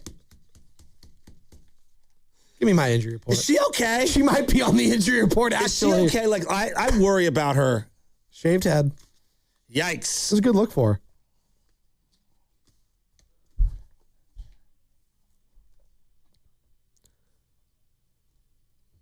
God, this sports weekend really did suck.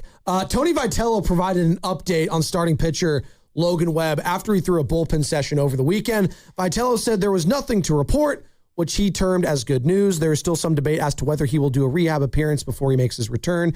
The injury report was brought to you by Boxer & Gerson, Northern California's premier workers' compensation law firm, helping injured workers get their lives back for over 40 years. And Tony Vitello did a sit-down with Chris Rose back in the Dodgers series, and Sam did pull some of that sound. Maybe we could play some of it at some point, but I do want to get to the sound that I think most of us were chewing on over the weekend. That was from both Steve Kerr and Mike Dunlevy at their season-ending presser. It was like their pressers of like coming back. It was weird. First off, their season's been over for like a minute, and like it was just now happening. But like, I don't know. The timing of it all I found was like kind of interesting. Doesn't matter. Steve Kerr's back 2 years. What the hell Mike Dunlevy is going to do this summer? It's going to be a major question, and he was asked about it, and we're going to get all into it. Before I say anything, Joe, before I get to that, you're listening to 95.7 The Game, KGMZ FM and HD1 San Francisco, an Odyssey Sports Station, and the home of the Golden State Warriors and Valkyries, always live on the free Odyssey app, and we are coming live from the Laughing Monk Studios. The Morning Roast is presented by San Francisco Fire Credit Union, baking for heroes and anyone who wants to be treated like one. Okay. Friday. What did you hear from Friday? So Friday there was, Steiny and Goo went to go play the sound. I was driving around. We had the little guy in the car. We went to Little Rec at Golden Gate Park as a family. We had a great day. What is it? It's called Little Rec. There's Big Rec and there's Little Rec. Big Rec is where there's two like OG baseball diamonds, and then Little Rec is like, it's like a tiny little field where they have soccer games, and there's like this little playground right there. The carousel's right there. Oh, love the carousel. Yeah, it was really cool. So I'm listening to the Dunlevy sound, and then we go play at the park for, 2 hours, give or take. We went to the conservatory. We come back, and then Willard and Grandy are super giddy, and they're like, yeah, we're gonna have Steve Kerr on. And I heard the entire Steve Kerr interview while Michelle went in and got food on West Portal, and I was just in the car. The little guy was asleep, and so I was listening to it, and there was a consistent theme from Steve Kerr, and I don't know if I necessarily felt that same theme from Mike Dunlevy, so it felt more like the GM was giving me GM talk, and yet I was looking through the soul of the head coach as I heard him do a press conference and then an individual interview with Grandy and Willard, which was an excellent interview. They did, and if you missed any of that when he joined those guys on our station on Friday, find it on the free Odyssey app or on YouTube, where you can find each and every one of our interviews. And we had Nick Friedel on. Cousin Nick covers the Warriors for The Athletic. He joined us on Friday, and he was more interested to hear what Mike Dunlevy had to say than Steve Kerr. He was more fascinated to hear what he had to say, too. Not to say we can't hear anything from Steve, but for me, after that novel I read from ESPN's Wright Thompson, who spent the entire year basically with Steve Kerr, I felt like I already understood everything that was taking place. So it was more of a formality to hear from the head coach at that point. I was curious to see what Mike Dunlevy had to feel and say about this past season. And this was the one for me I want to start with, because it kind of bothered me. Mike Dunlevy about coming up short this season because of injuries. In the grand scheme of things, not a lot about the roster. This just isn't about the roster, frankly. Like, this year, I don't think we came up short because of the talent of the roster. It was injuries and things we could control. Do we need to get better roster-wise? I think so, but we didn't get to a point where we played a team where, their roster was better than ours. So for that reason, we're more focused on the stuff that we can control. We'll always look to be better, talent-wise, roster-wise, all that. But going back to the question, as far as the discussions weren't really about that. It was more with the team that we have, how can we be better, and what are the things we need to do to build on for long-term success. All right, there's so much there. There's not a team that had more talent than us. It's like, Mike, come on, you know the game. Delusional. It's no, straight up. That's what that was. And you're what are you selling me? And Warriors fans are no dummies. We have them here. They're fired. They're passionate. Some of the best fans in all of sports. You can't tell me it's not about the roster and it was just because of injuries when the roster, their best 3 players on the roster were all over the ages of 35. You had to have known heading into last season that major injuries to one or all of your big 3 players was a possibility. You refusing to acknowledge that in the season-ending presser and looking ahead to say, oh, it was just because of injuries. No one could have predicted that. Really? We all talked about it. Joe, you and I talked about it all summer. I know. Steiny has been talking about it. Everyone on this station has been saying, yeah,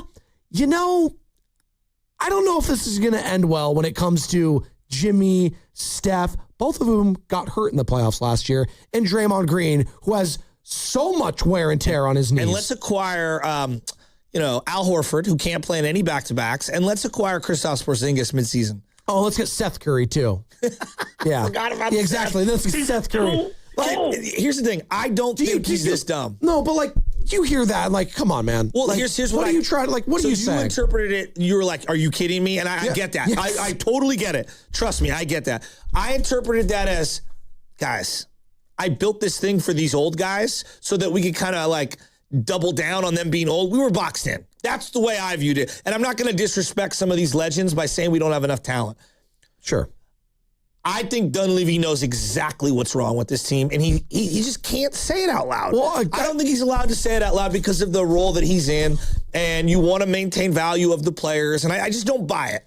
Why is it okay for Steve Kerr during last season basically to say, yeah, we're like a tier below. We're a major tier below the Oklahoma City Thunder, but why can't Dunleavy just say, yeah, we're not on the Spurs or Thunder's level right now. We would like to get there at some point, but we know this roster is not going to be competing with those guys when both are healthy. But why can't he say that? Because Kerr is a 4-time champion as a coach and one of the greatest.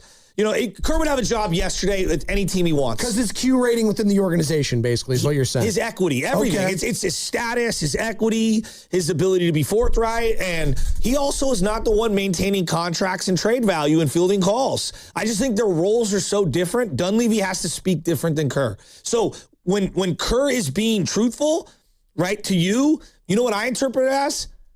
I think Dunleavy thinks the way Kerr is thinking, but isn't allowed to, and because of the position that he's in, the role that he's in, isn't allowed to say it out loud. Did the Warriors just have bad luck last season with injuries, or was it a bad roster? No, come on, the roster. Dunleavy's not that dumb. Well, no. He knows the roster's I'm not curious that good. if people think it was just bad luck with injuries, and if they're healthy next year, everything will be fine. I don't. 888-957-9570. Was it bad luck, or was it a bad roster? I mean, in the Western Conference, they have 7 teams in front of them that have better rosters. 7. They lost to the Suns in the play-in game. Nuggets, Timberwolves, Thunder, Blazers, Lakers, Rockets, and the Spurs. Those are all better rosters, are they not?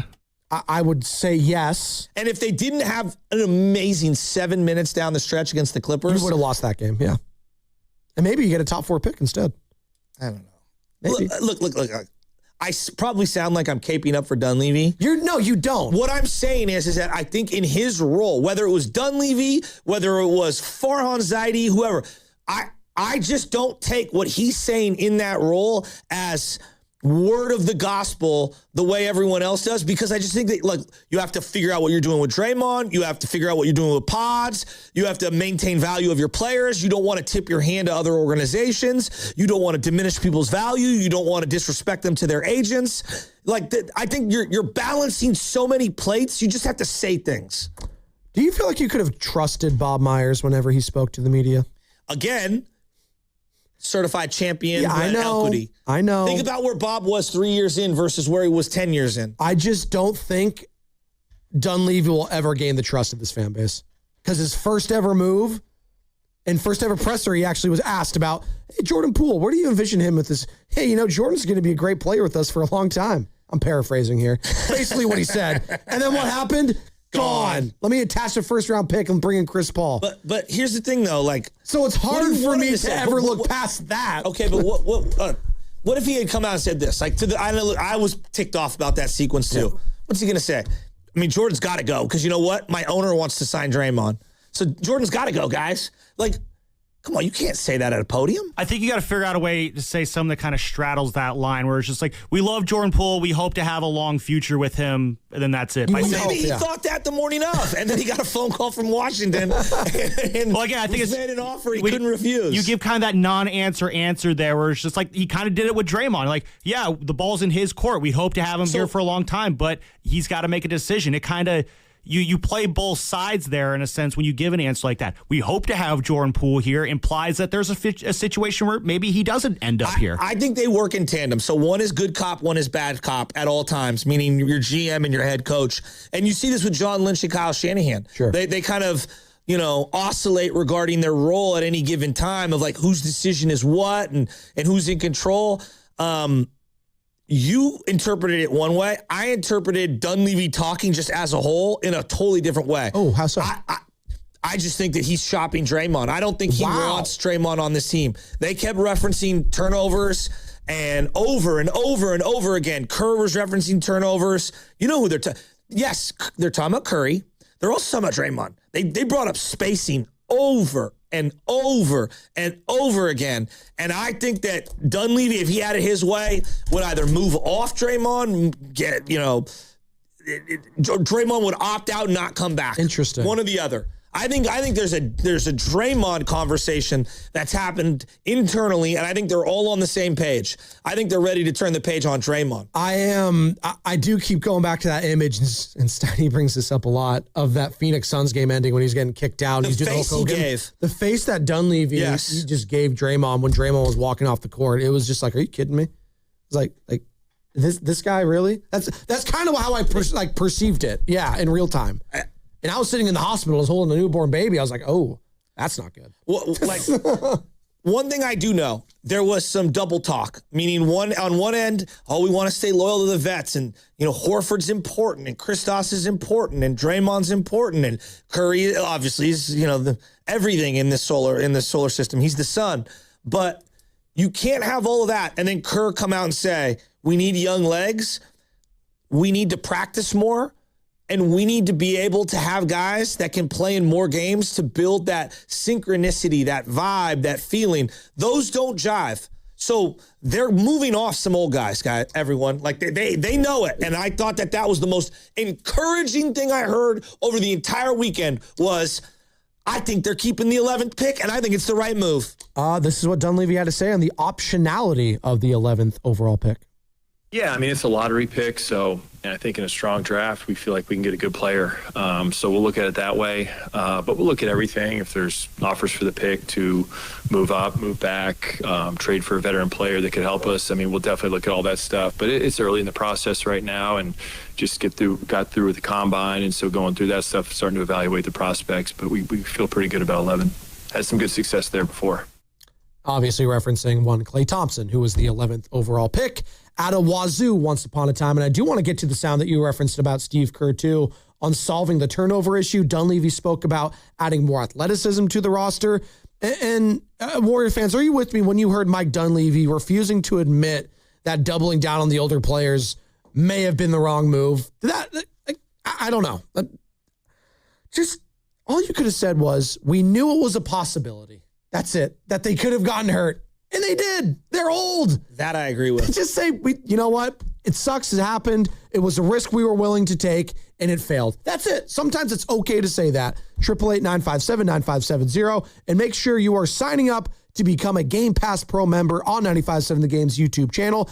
Get access to private AMAs with the host, exclusive content from events, and in-depth insights after the biggest games. Go to YouTube, search 95.7 The Game, and sign up now to become the latest member of the Game Pass Pro. It's all sponsored by Fairmont Bank. Here for you, here for good. Brittany Snitch. Hi, I'm David. I'm Chris. And I'm John. We are the three brothers who own Jack's Restaurant and Bar. And we are here to... Not again. That was my line. Boy, stop it. Mom? What are you doing here? Have you heard your commercials? They're terrible. That's not our fault. You taught us how to cook delicious food. Using only the freshest ingredients. And to treat all our guests like family visiting our home. But you didn't teach us how to write catchy radio spots. They remember that and get back to work. Yes, Mom. Jack's, serving delicious breakfast, lunch, dinner, and drinks the way our mom taught us. ilovejacks.com. Hey, I'm Pick. And I'm Paul. My partner here is making his first do-it-yourself fix-your-own-car video. How do I look? Like you need a shave. I'm serious. Go! Hey, this Friday through Monday during Dollar Days at Pick and Pull, every part you pick and pull from the yard is 50% off. You're such a DIYer and social influencer. From doors to fenders, every part is half off. Yeah. Seats are just $15. Doors are $25. Floor mats are just $1. Are you posing? Yeah, influencers pose. This Friday through Monday, fix your car yourself and save 50% off any part during Dollar Days at Pick and Pull. Looking to get your next project done right without running all over town? At Ashby Lumber, everything you need is in one place. From premium lumber and building materials to doors, windows, decking, and hardware, we've got it all, ready when you are. Whether you're a contractor on a deadline or a homeowner starting something new, our team knows the products and helps you get it done right the first time. 2 locations, Berkeley and Concord. Ashby Lumber, one stop, done right. Struggling with social isolation? There's help, and it starts with shoes. Try Walk and Talk, the non-prescription treatment for people who want to move their bodies and mouths at the same time. Simply invite a friend on a walk. Just 1 dose boosts serotonin and reminds you that light gossip is better outside. Side effects may include new inside jokes and slight perspiration. Do not attempt if you're allergic to processing emotions in public. Individual results may vary. Don't wait. Ask your doctor if Walk and Talk is right for you. Brought to you by El Camino Health. Togethering heals. They call this one Bill. Whoa, aliens? Am I in a spaceship? Affirmative, Bill. What's with the laser saw? Relax. We are cutting our bill in half. What? An Xfinity mobile transmission says you can cut your bill in half. Oh, your mobile bill, not me, Bill. Xfinity Mobile also says we can try it free for a year. Free. Yes, with no commitment. Can we put the saw away? I am reluctant. But we will find another being to bisect. That's not sci-fi. It's Xfinity Mobile. Xfinity Internet members cut your mobile bill in half. Plus, try Xfinity Mobile free for a year. No commitment. Learn more at xfinitymobile.com. Xfinity. Imagine that. Restrictions apply. Xfinity Internet required. Savings compares one line of Xfinity Mobile Select to comparable plans from T-Mobile, Verizon, and AT&T as of 3/24/26. Taxes, fees, extra. $30 monthly discount limited to new mobile customers only. After 12 months, regular rates apply. Right now is the perfect time to head to Saramonte Ford. Huge selection, big savings, and straight up great deals. They've got a lineup of brand new Fords ready to roll. Trucks, SUVs, and hybrids, all priced to move. Whether you're buying or leasing, Saramonte Ford makes it easy, fast, and stress-free. So don't wait. Stop in person right off 280 in Colma or online 24/7 at SaramonteFord.com. That's SaramonteFord.com. Saramonte Ford, your San Francisco Bay Area Ford dealer. Ready to get rid of that old car? Donate it today to carsforkids.org. Call 1-877-CARS-FOR-KIDS. Donation is super easy, and your car can be picked up as soon as tomorrow. Call 1-877-CARS-FOR-KIDS to donate your car today. That's cars with a K. Ready or not, summer is coming, and Wayfair's Memorial Day clearance is on now. Right now through May 25th, get up to 70% off everything home at Wayfair. Plus, score amazing doorbuster deals all sale long and surprise flash deals on Memorial Day. We're talking thousands of products at every style and budget. Now is the time to save big on must-haves for your patio, backyard, and beyond. These savings won't last, so don't wait. Shop Wayfair's Memorial Day clearance now through May 25th. Wayfair, every style, every home. In a world in need of a hero, one man rises to the challenge in style. He is... just driving the kids to soccer practice. Make every day feel epic in the all-new Hyundai Palisade Hybrid with up to an EPA-estimated 619 miles of range on select trims, advanced tech, and class-leading interior space. Visit HyundaiUSA.com or call 562-314-4603 for more details. And hey, come on, no cleats on the seats. This is the highlight of my morning. Hey, what's up? It's Island. And I'm Josh. And a little thing we love about the Chick-fil-A Bacon, Egg, and Cheese Biscuit is that it's our go-to morning comfort. comfort. You've got that nice golden fluffy egg With a soft, flaky biscuit, crispy bacon. melty cheese. You want something quick, you want something convenient, but most of all, you want something good. There's no better way to start your morning. There we go. Start off the morning with a Chick-fil-A Bacon, Egg, and Cheese biscuit with Simply Orange Juice. Order on the Chick-fil-A app today. Real guests paid for their testimonials. Pros, save more on the materials you need to get the job done inside and out at Lowe's. Right now, get 10% off in-stock Trex Naturals decking, now available in more styles. Plus, get 15% off select custom entry, interior, and storm doors. Then, we'll deliver it all straight to your job site to help keep your jobs moving. Get the brands pros trust, priced right, and ready when you need them. Our best lineup is here at Lowe's. Valid through 5/27. While supplies last. Selection varies by location.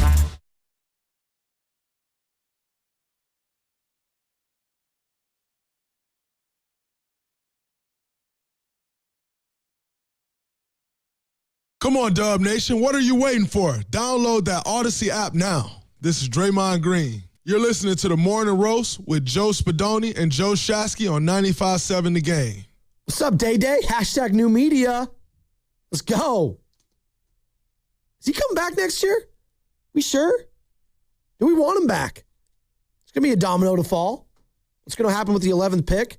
Dunlevy was asked all of this, and they basically said the ball is in his court. To use a basketball reference, the ball is in Draymond's court. He could pick up the option. He could decline the option, sign elsewhere, sign here, new to your... I don't know. But, Joe, you listened to both Steve Kerr and Mike Dunlevy on Friday at their press conferences, and you came away with saying, I think Dunlevy wants Draymond out of here. And I think that's interesting. That's how you kind of perceive some of his... That was my interpretation. Yeah, I think that's the interesting. reason why I felt that way is because I think I look at, like, what are the themes, right? Not like any one answer. It's like, what are the themes that you're saying over and over and over and over again? And one of the themes that I got from Kerr too was obviously turnovers. Turnovers. Who's their trigger man offensively? It's not Curry, even though Curry does commit a lot of turnovers, and he always has. Their trigger man at the point when he's in there. Draymond. When he's in there. You're right. You're right.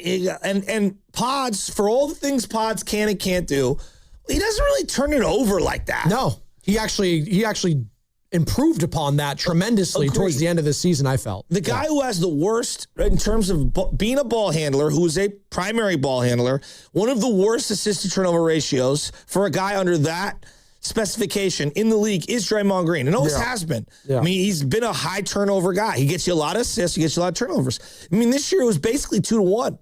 You want to be in that 3.5 to 1 range. That's the elite ball handlers, the elite turnover to assist to turnover ratio guys. And Draymond's not that guy. They reference spacing over and over and over again. I mean, who's the main culprit of spacing? Draymond.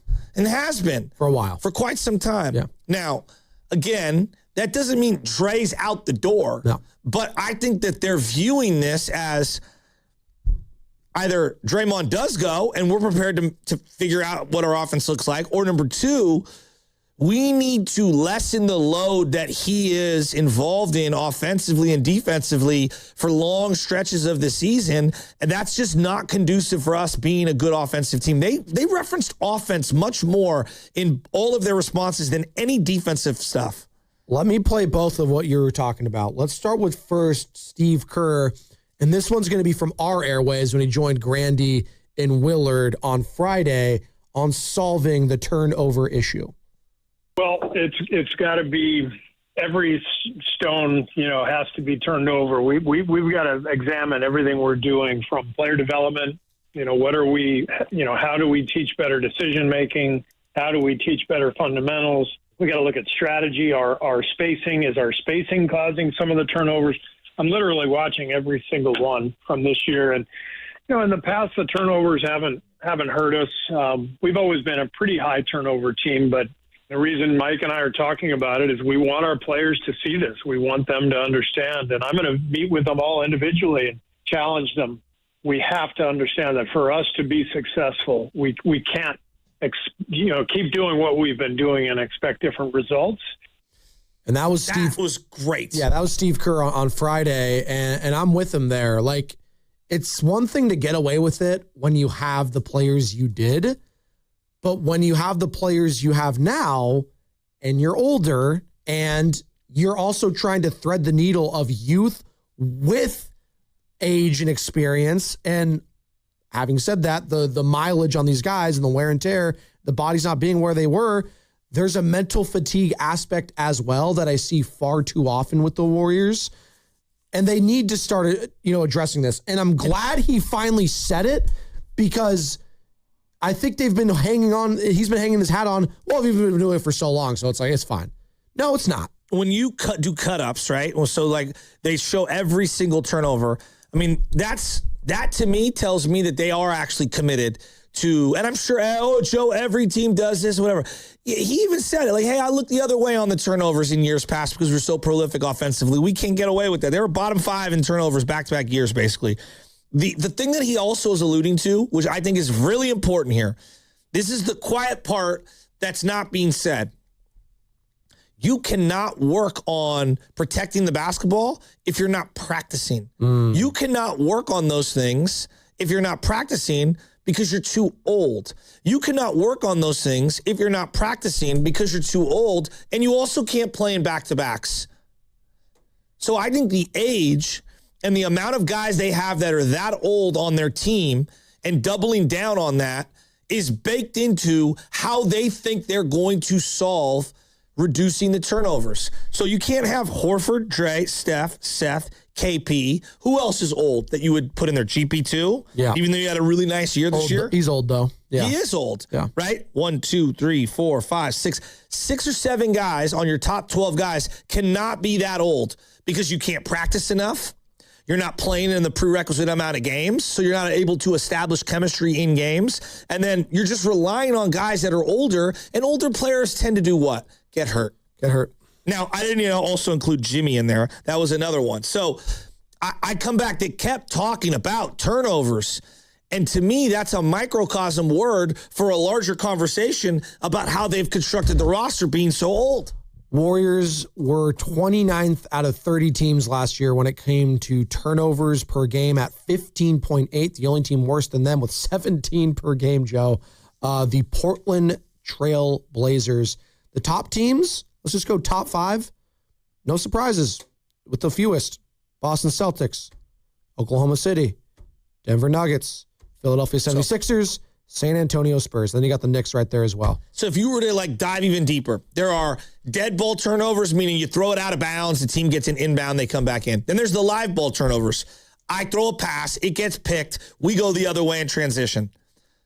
Do old, slow teams who don't have a lot of athletes get back in transition well? No.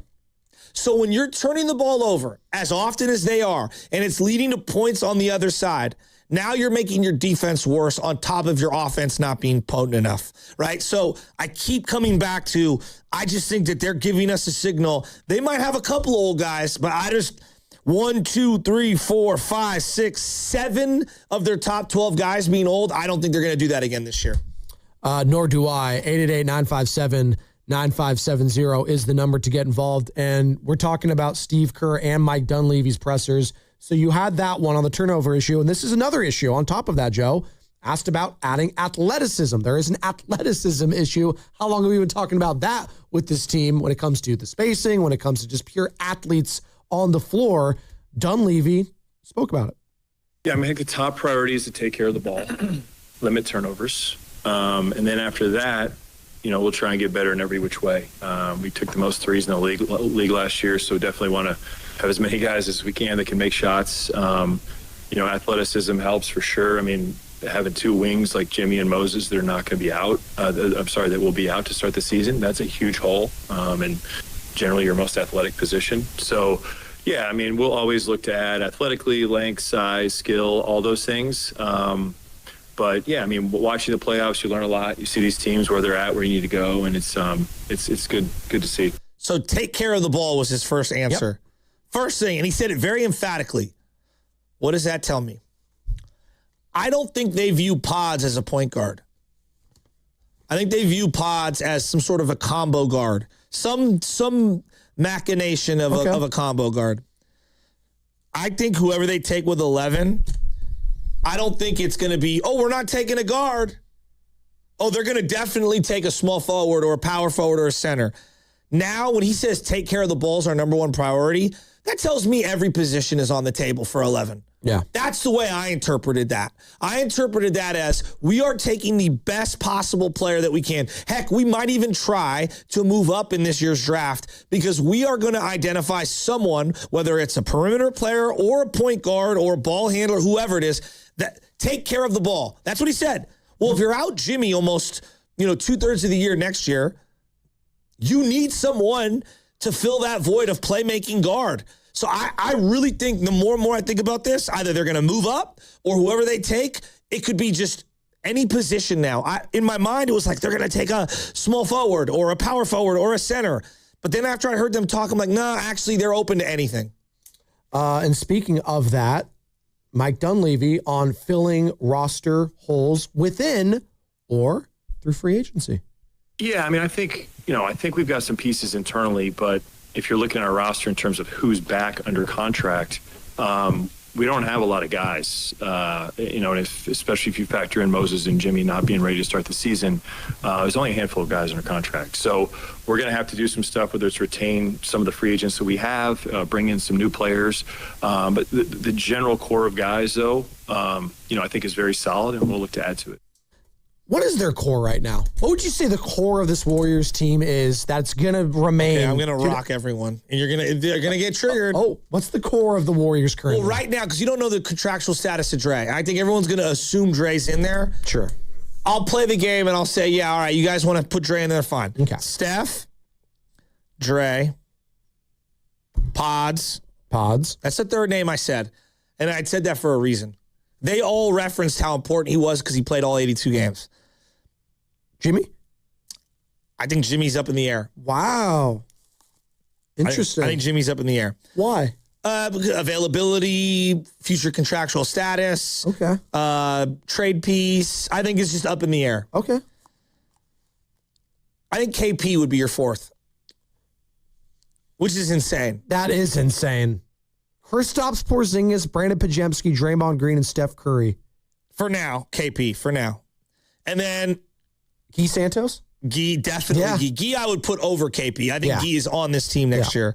Definitely. And then somewhere down the line, you'd go Will Richard. Sure. So, whose name never got brought up in both interviews and both press conferences? Quentin Post. Mm-hmm. He's out the door. He gone? Yeah. I think Quentin Post out the door. Flying they didn't Dutchman. reference him once. He referenced Will Richard, so I think Will Richard's here. I do not think that Quentin Post will be on this team next year. No, very disappointing season for Quentin Post. You thought you saw flashes of him in his rookie year. Like he could be a helpful contributor if his shot's going. Yes. You thought he could be a good big, maybe get some timely rebounds. Just never really added much. He got hurt, had foot problems.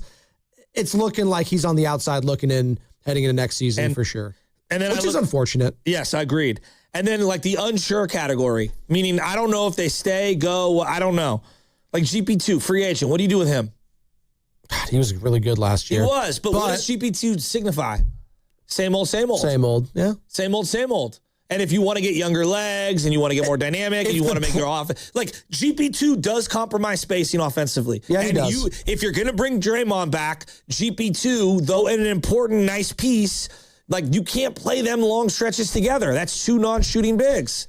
For the right price, I would be okay with it. But Gary would also have to buy into a new role of reduced minutes. And is he going to do something like that in a reduced salary when he just came off one of his best years? I don't think so. Let me throw a team that should be all over him. OKC to replace Caruso. You're right. San Antonio, right? Yeah. Like they would be perfect. He'd be perfect for those teams. He would be perfect for those teams. Yeah. So to me, like I think he's gone. Horford under contract, one more year. I think Horford's got to go. Well, he has, again, the ball's in his court. It's a player option, right? He can say, I want to come back and play. Al, we need a couple second rounders so we can move around in this draft. Can you tell us where you want to go? Yeah, yeah. Where do you want to go? Well, like you have a very inexpensive deal. Let's flip it around. Let's go. Like they can't. Like I love Al. Al, a great guy. Al's on your team to win a title, right? That's why I didn't know why they got him in the first place. Well, because they were delusionally thinking they were closer than they were. I mean, we all saw the Al Horford's contract immediately, and we were on these very airwaves a year ago, Joe, around when he signed, and it was like, oh, he can't play back-to-backs. Oh, that's great. For a team that's two best players are so damn old. That's great. These guys are going to, so Steph, Jimmy, Al, Draymond, no one's going to play back-to-backs. It's great. It was the least surprising thing when I saw the amount of time that Al Horford missed this year, which sounds cynical of me, but in this business, you kind of have to be. And with this team, you just have to be a little bit cynical. We all knew that was going to be the case with Al Horford. Well, we like him, but let's. I like bread too. Yeah. But you know what? I know when to stop. I view actually not right. Right now I don't. Horford is similar to the way I viewed Charlie Hayes, the third baseman back in the day. Like if you have him at the end of his career, he's coming off the bench to win a title. Exactly. I'm going back to the Yankee days, but like I'm not having him be a starter. What did he play? 43 games this year, if that. Like that. Him, Seth Curry, like that. See, those are the moves as we're talking about Mike Dunlevy. Those are the ones that were like, those are failures to me. It was an F plus. People could try to say because he's a good leader and because maybe he's a good mentor. And sure, how can I quantify that after a season? I don't know. But just sheer production on the court. I mean, the guy started off so awful. Did he have some stretches this past season? Sure. I don't see it there. And especially if we're bringing back Kristaps Porzingis, and that's another thing they kept trying to sell me on. Oh, well, when Kristaps and Al played together in Boston. I don't want to hear that. Please. Over under the amount of games they'll play together. Exactly. It would be 15. They're not 15. It's going to be few and far between. Yeah. And how are you practicing? Like going back to the whole like reducing turnovers and practicing and being available. How are you able to practice when both guys are missing so much time? You can't. To me, Al Horford, I think he's gone. Yeah. But the for sure gone, Seth Curry and DeAnthony Melton. 100%. And look, Melton hit a wall last year, but he played in a lot of games for this team. A lot of games. He did. His shot was awful. Horrible. What do you do with Pat Spencer? 29 years old. Well, that's your boy. I like him, but come on. You just said it. Come on. The fun story's over a little bit. Is it ending? If you ask me right now, like Pat Spencer or Charles Bassey, I'd take another flyer, a 1-year deal on Charles Bassey. I like Bassey, actually. I'd take another 1-year flyer on him. See, that's the thing. I got Bassey. I don't need like Horford anymore. Like I got my other big that I can like rely on. Well, he's a flyer big. That's the way I look at it. Like just see what happens. He's also young. You know? Like, can we just get young? Can we get young players to play on the Warriors consistently? And what I look at when I see this, and you got Gee as like a 3, like they really do not have a shooting guard on this team. No. At all. That's why I think they're going to target in the draft, personally, as a shooting guard. Well, it might be a combo guard early, and then he becomes a point guard, or I don't know. I just want someone with size. If I can get someone above 6'5", it'd be great. We're going to see Yurtseven again? Omar Yurtseven? He gone.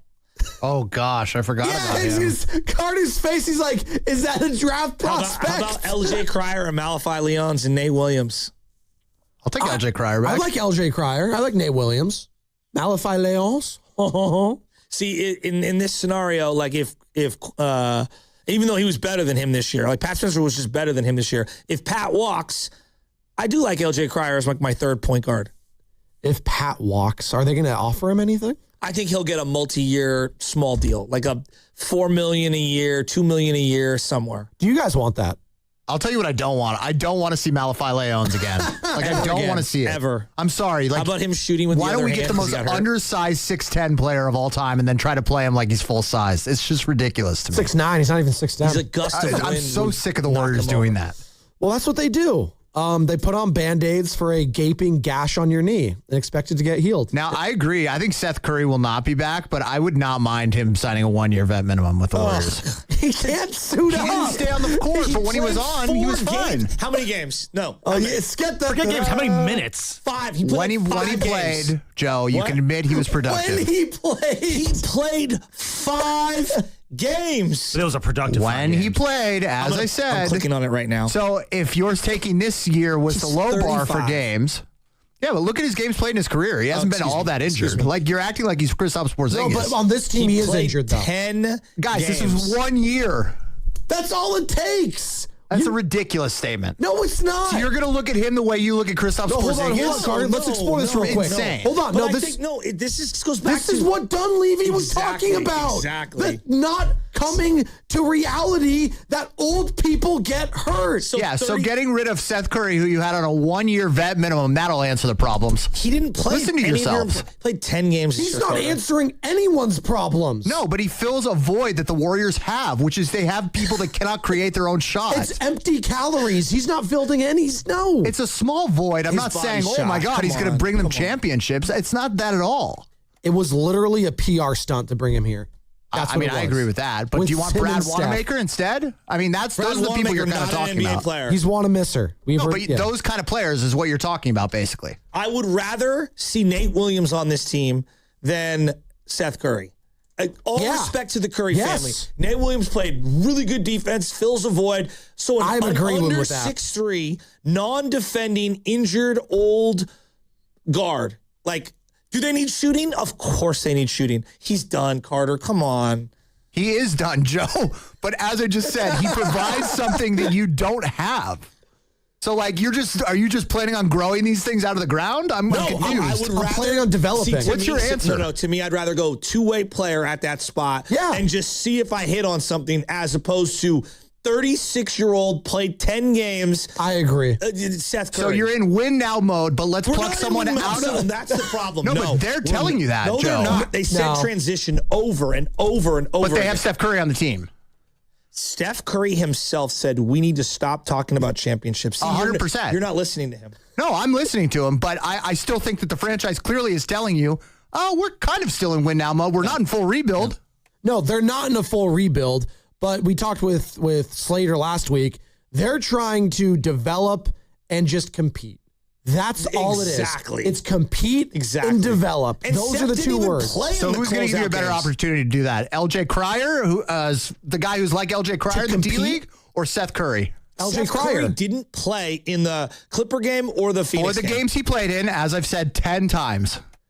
LJ Who was Cryer. more productive? LJ Cryer. So if you're going to argue with me that LJ Cryer was more productive than Seth Curry when he played, that's an insane argument. I didn't say that. I said I would rather see LJ Cryer develop than the carcass of Seth Curry. All That's right? fine. You can say that. I can even agree with you on that. But I'm just What are saying. we arguing about? I'm just saying for you to say that LJ Cryer was more productive out I there, didn't like say that's that. ridiculous. I didn't say just, that. Just real quick.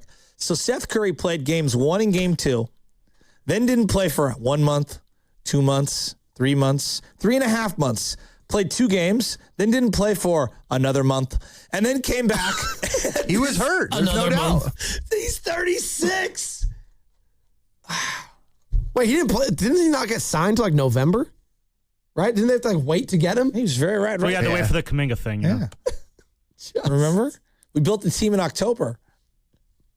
Carter, you're the only person fighting for the life of Seth Curry's NBA career. No, Steph is too. First of all, it's a vet minimum. Like, it's not like you're losing a roster spot even, really. No, but you are. Think about it. Because you have to give him a spot. Yeah, but you're losing nothing, is my point. Like, they suited up in one game, 8 guys. Malachi Leones hurt his wrist and had to shoot a free throw left-handed because this team was so old and so injured. He shot free throws with a busted wrist with the other hand, Carter. That happened this year. I like Seth, dude. I'm rooting for him. Great guy. Guess how many games he played the year before last year? 68. What have you done for me lately? So I'm just saying, like, you're acting like he's injured every single year. That's just not true. No, but we're at the end. No one's disagreeing with you there. I'm just saying, if you're looking for production, quote unquote, him on a vet minimum at the end of the bench is not going to bother me. Carter, you've never fell asleep on the Muni when they're like, hey, we have already hit last stop. Get the hell off my bus. That's where we're at with Seth Curry. Hey, Carter. Get off the 43, Carter, doggy. can I give you some credit real quick? You came in with a great idea this morning that I want to do on the other side. It's a fun game we're going to do. You were picking your nose earlier and you thought, hey, you know what'd be a fun game? It was. It's called Ick and a Pick. And we're going to debut it next. I was trying to find a rhyme with like Dr. Seuss. Sponsored by Safeway on 95.7 The Game. Head to Safeway this week for Mix and Match Signature Select chicken leg quarters, drumsticks, or thighs value packs. Buy one, get one free of equal or lesser value when you buy two. Clip coupons from the weekly mailer or download them from the Safeway app. See you in the aisles. Running a small business means juggling a lot. Your network has to handle it all. That's where a fiber-only provider falls short.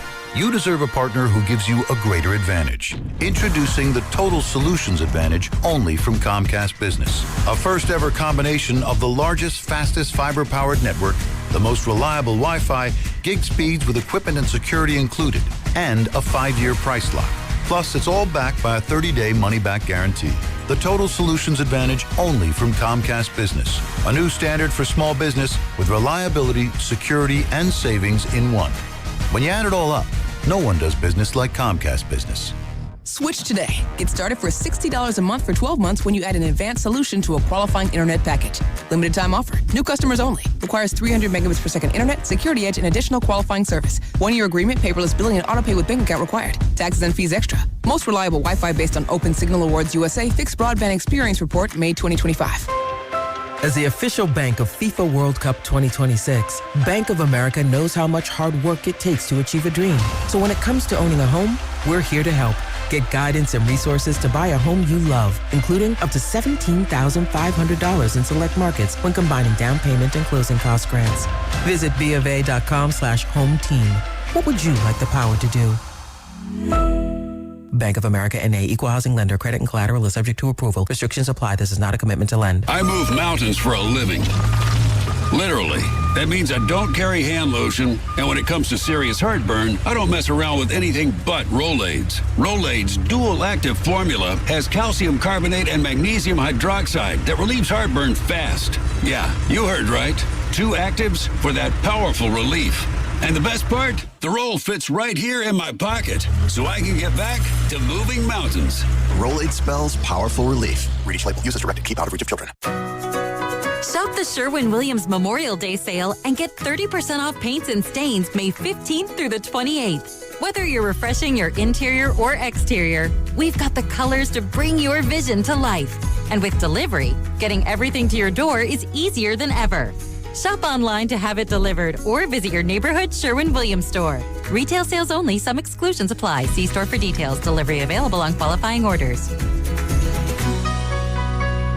This Memorial Day, start zooming past the pump in one of Toyota's 21 industry-leading hybrid and electrified models. Toyota's Summer Starts Here sales event is on, so get in and get saving. Score Memorial Day deals on a 50 MPG Corolla Hybrid and the 51 MPG Hybrid Camry, or get 0% APR on Toyota's newest EVs, the 2026 CHR and BZ. Don't miss out on Memorial Day savings at Toyota's Summer Starts Here sales event. Toyota, let's go places. Offers available through TFS to buyers with premium rated credit. Cannot be combined with other offers. N6126. Discover Silverado Resort, Napa Valley's playground for those who love to stay, play, and recharge. Tee it up with 36 holes of championship golf, rally on the tennis and pickleball courts, or train like a pro in the newly renovated fitness center, restore in the refreshed spa and recovery lounge, and refuel at the soon-to-open Match Play kitchen and bar. With newly renovated rooms, it's the ultimate escape. If it's been years since your last visit, rediscover Silverado Resort, a renewed Napa Valley original. Book your staycation today. Visit SilveradoResort.com. Hey, it's Willard. Here's a real behind-the-scenes moment with Habas Law. We asked about their new billboards. Do you smile or not? Then it got real. Omar Habas said, we meet people in the hardest moments of their lives. It's on us to restore dignity and a financial future. Traumatic brain injuries, loss of a limb, spinal cord damage, a life changed in seconds. When everything's on the line, choose the team that understands that. Habas Law. They fight to make it right. Visit habaslaw.com. Omar Habas is a California licensed attorney. Offices in Northern California, including San Jose. Past results do not guarantee future outcomes. Dan Daly, the administrator of Lawton Skilled Nursing and Rehabilitation Center, thanks his staff for earning Newsweek's top Bay Area facility recognition. Lawton, in San Francisco's Sunset District, provides top-tier therapies and partners with UCSF Medical Center. With a 5-star rating and Dr. Darby Clayson as medical director, it's also listed among the best by U.S. News. For skilled nursing, call Dan Daly at 415-566-1200. That's 415 855-566-1200. Finding great candidates to hire can be like, well, trying to find a needle in a haystack, but not with ZipRecruiter. Its powerful technology actively finds and invites qualified candidates to apply to your job. So while other companies might deliver a lot of hay, ZipRecruiter finds you the needle in the haystack. See why 4 out of 5 employers who post a job on ZipRecruiter get a quality candidate within the first day. Try ZipRecruiter for free at ZipRecruiter.com/team. That's ZipRecruiter.com/team. ZipRecruiter. This is the story of the one. As a maintenance tech at a university, he knows ordering from multiple suppliers takes time away from keeping their arena up and running. That's why he counts on Granger to get everything he needs, from lighting and HVAC parts to plumbing supplies, all in one place. And with fast, dependable delivery, he's stocked and ready for the next tip-off. Call 1-800-GRANGER, click Granger.com, or just stop by. Granger, for the ones who get it done.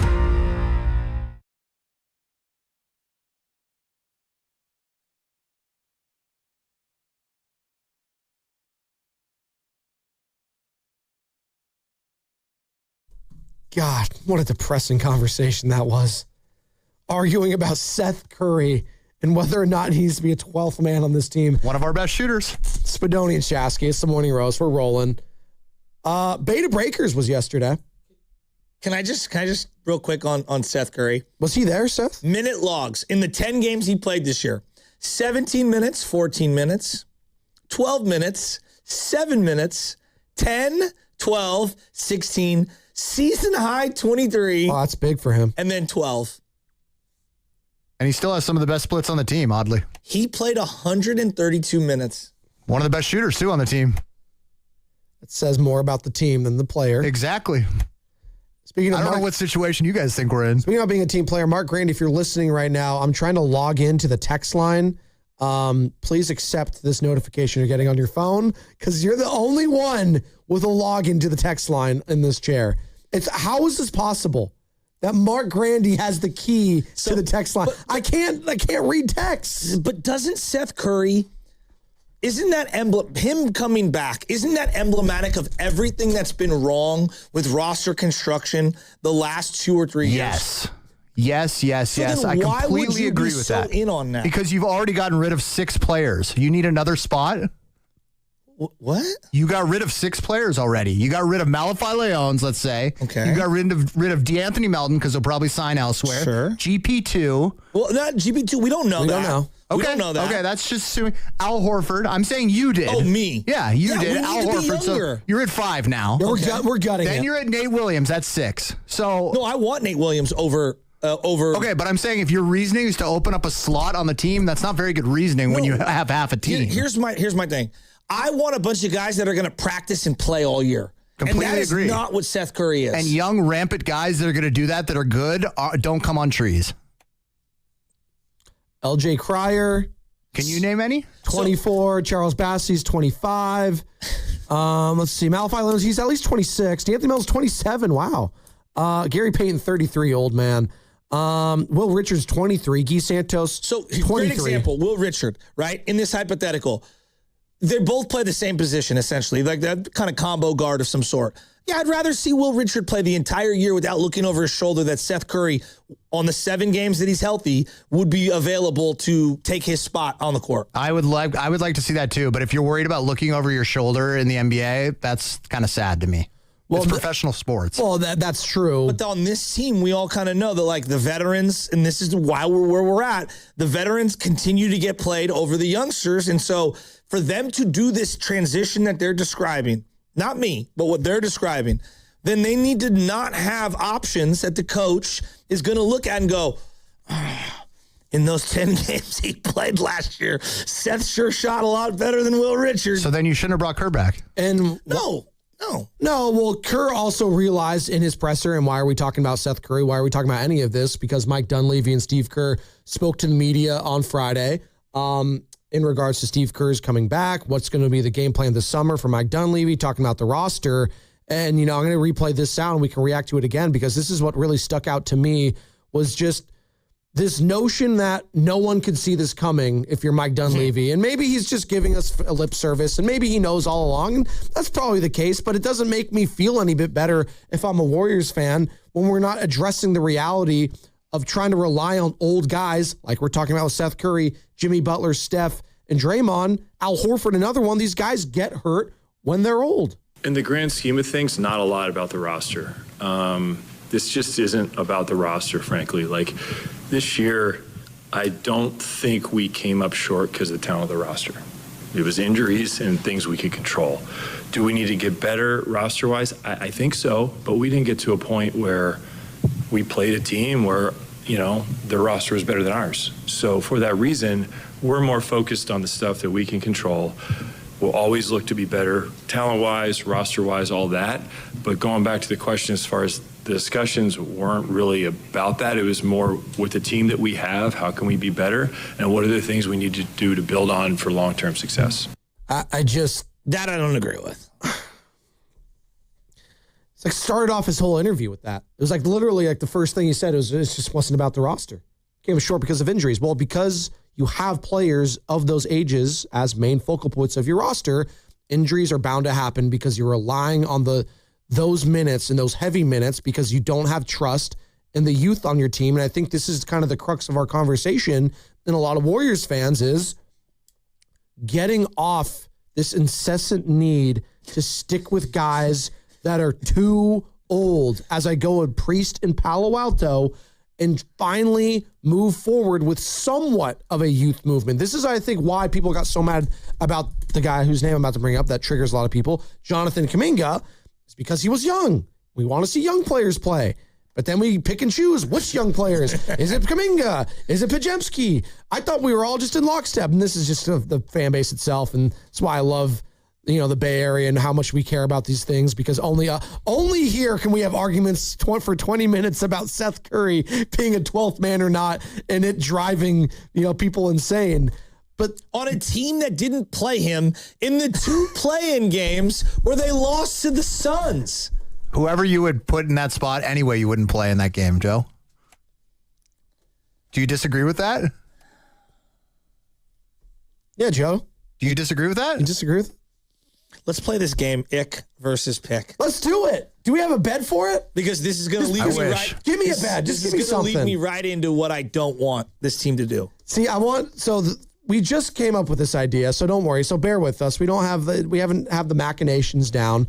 But Carter, you've been a main focal point of the show for quite some time now, and basically just did the last segment, which is fantastic. So tell us what your idea was with an ick and a pick. So you get one thing. I absolutely do not want to see the Warriors do blank this offseason, and I would really like to see the Warriors do blank. Just imagining that if you were to say that, that's what would happen. Okay. So in this hypothetical, here's an example. I do not want to see the Warriors trade for Kawhi. Like, that might be someone's opinion. That's an ick for you. Yeah. That would be an ick. But what I do want is them to, and this will get really controversial, extend Pajemski before the season starts. And that's a pick. Exactly. Okay. So mine, for instance, would be I'd like to see my pick would be I want to see them keep the 11th pick. Okay. For instance. My ick would be giving Pods an extension this season. So you want to let it play itself out? Yes. I think a lot of people agree with you, and I would tend to agree with you. We've seen the Jordan Poole situation, meaning contract on the front end. We've seen the Kuminga situation. Let's drag this thing out as long and as painful as possible. As bad as the Kuminga thing was, I think I'd rather do that than get stuck with a contract that I don't love. I would let Pods play it out too. You know, it would be an ick for me if we're playing this game. Unless he's willing to sign under what Moses Moody got. Right, if it was something crazy. Something ridiculous. Yeah. Yes, I would agree. 888-957-9570. Your ick and a pick for this Warriors offseason is what? My ick would be them trading back in this draft. Whoa, I didn't even think I of would that. be so mad. I love that. So like 11 down to like 20. They go full John Lynch with the 49ers. We're all excited about the first round. Yeah, number 11. Actually, we're trading back to like number 21. You're like, oh my God. Do what the Valkyries did, where they select someone, trade them away, get a second-round pick, and then waive that. Waive it. That would be hilarious. Marta Suarez. That is an ick. Oh, that would be my ick. Them trading back in what was dubbed to be a historically deep draft. You trading back would make the biggest of icks. Now, a pick of mine would be adding a depth piece that satisfies both youth, athleticism, and size. Is that possible? Can you do that, Mike Dunlevy? Can you get a player with somewhat of upside, and they're hard to find, I get it, this is the reality of the NBA, everyone wants these players, but somehow, some way, if you can get someone that's above 6'5", can hit the three, and maybe we could try defensively. Can we do that? That's all I'm asking. Is that asking a lot, Joe? For this team, it has been in the past. That's all I want. It doesn't even have to be a sexy name. Figure it out. So that's my ick in a pick. 888-957-9570. What are yours for the Golden State Warriors Can this I throw summer? this at you guys? You may. Steiny was in the chat earlier and brought up, would you trade to move up to Memphis's pick at 3 if it meant trading 11 and an unprotected next year and another unprotected? Yes. So you would trade 2 unprotecteds plus 11 to move to 3. For this draft, yes. I'd be out, I think. Well, you know who's out in this scenario is the Memphis Grizzlies, but I would do it. Yeah. Well, it's such a deep draft. I feel like you're getting a player at 11 anyway. No, but it's a deep draft, yes, but it is also a top 3-4 player draft. And then there is a drop off after that. Not to say those other players can't be good, they can be, but why did everyone tank this year, Carter? Because of those top 3 and 4 picks. Well, everyone tanks every year. No.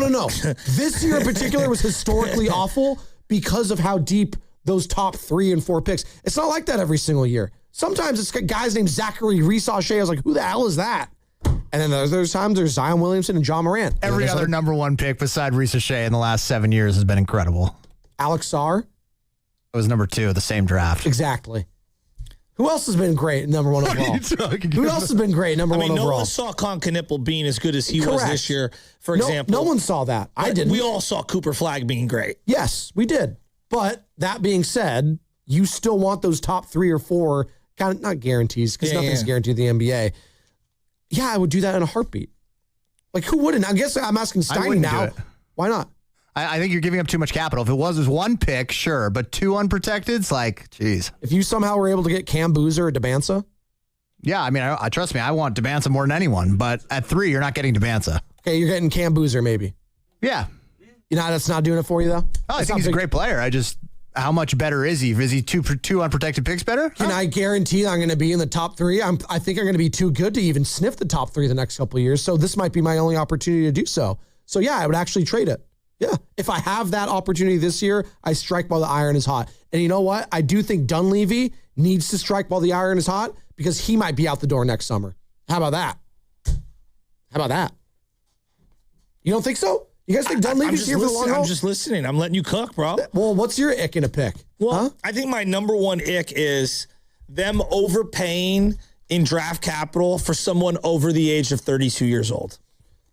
That is my number 1 thing. Like, just don't fall into the trap of thinking that you can send the next 6 years of picks for someone who's older.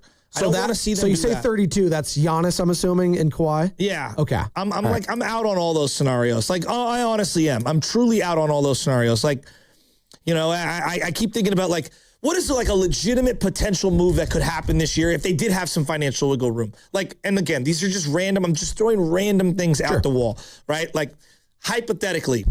Is there any world where Austin Reeves could be available? That's an interesting one. Right? Is there any, like, is he a perfect player? No. Does he make you a lot better? Yeah. Does he tie you up for the next 10 years in terms of picks? Probably not, right? Here's a lesser player. Like, I'm just going to go a couple random, like a Sexton or a Lou Dort or something like that. You're talking about a veteran who's solid, who helps upgrade the roster, who's more in their prime now. I don't love what it would cost for a guy like that. I'm just, again, I'm not bent on these guys in particular. I'm just throwing out names. Like, those are much more enticing names to me than overpay multiple picks for Kawhi Leonard and pray that it all stays together.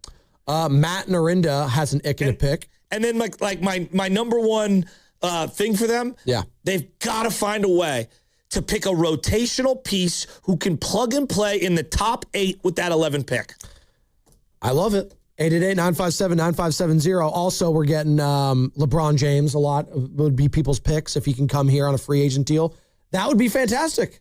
I don't think that can be an ick for someone. If it is, it's solely because you just hate LeBron, which, you know what? I respect the pettiness sometimes. If you're just a fan that says, I don't want the biggest rival to my favorite player to be teammates, I get it. But you know what? In today's society, that feels like that's all the rage. So, you know, I keep coming back to like, boy, they really need a shooting guard who can defend on the perimeter, right? Yeah. And even if you had to overpay a little financially and maybe with future draft capital, like let's say a future first 3 or 4 years down the line and you work out some sort of sign and trade with Lou Dort, is it the greatest? Is it solving all your needs? No, but it really does help you a little.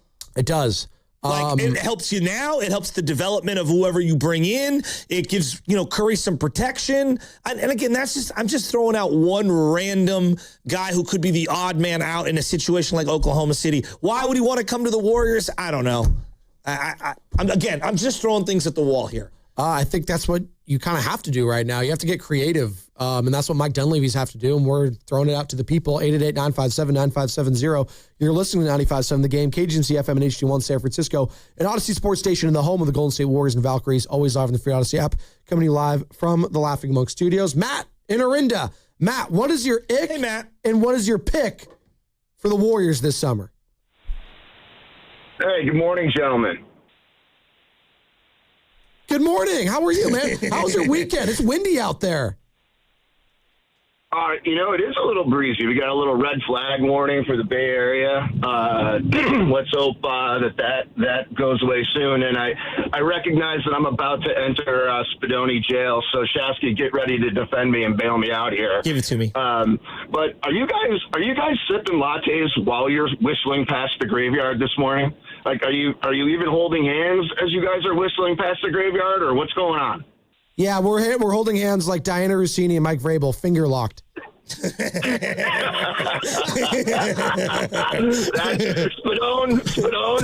that was awesome. Like that poll was fantastic. Guys, I am going to break this down for you, which will not be for the final time, but it's got to be at least for the 8th time. Okay? The 8-year deal. Because it's not about next year. It is about the free agency class of 27.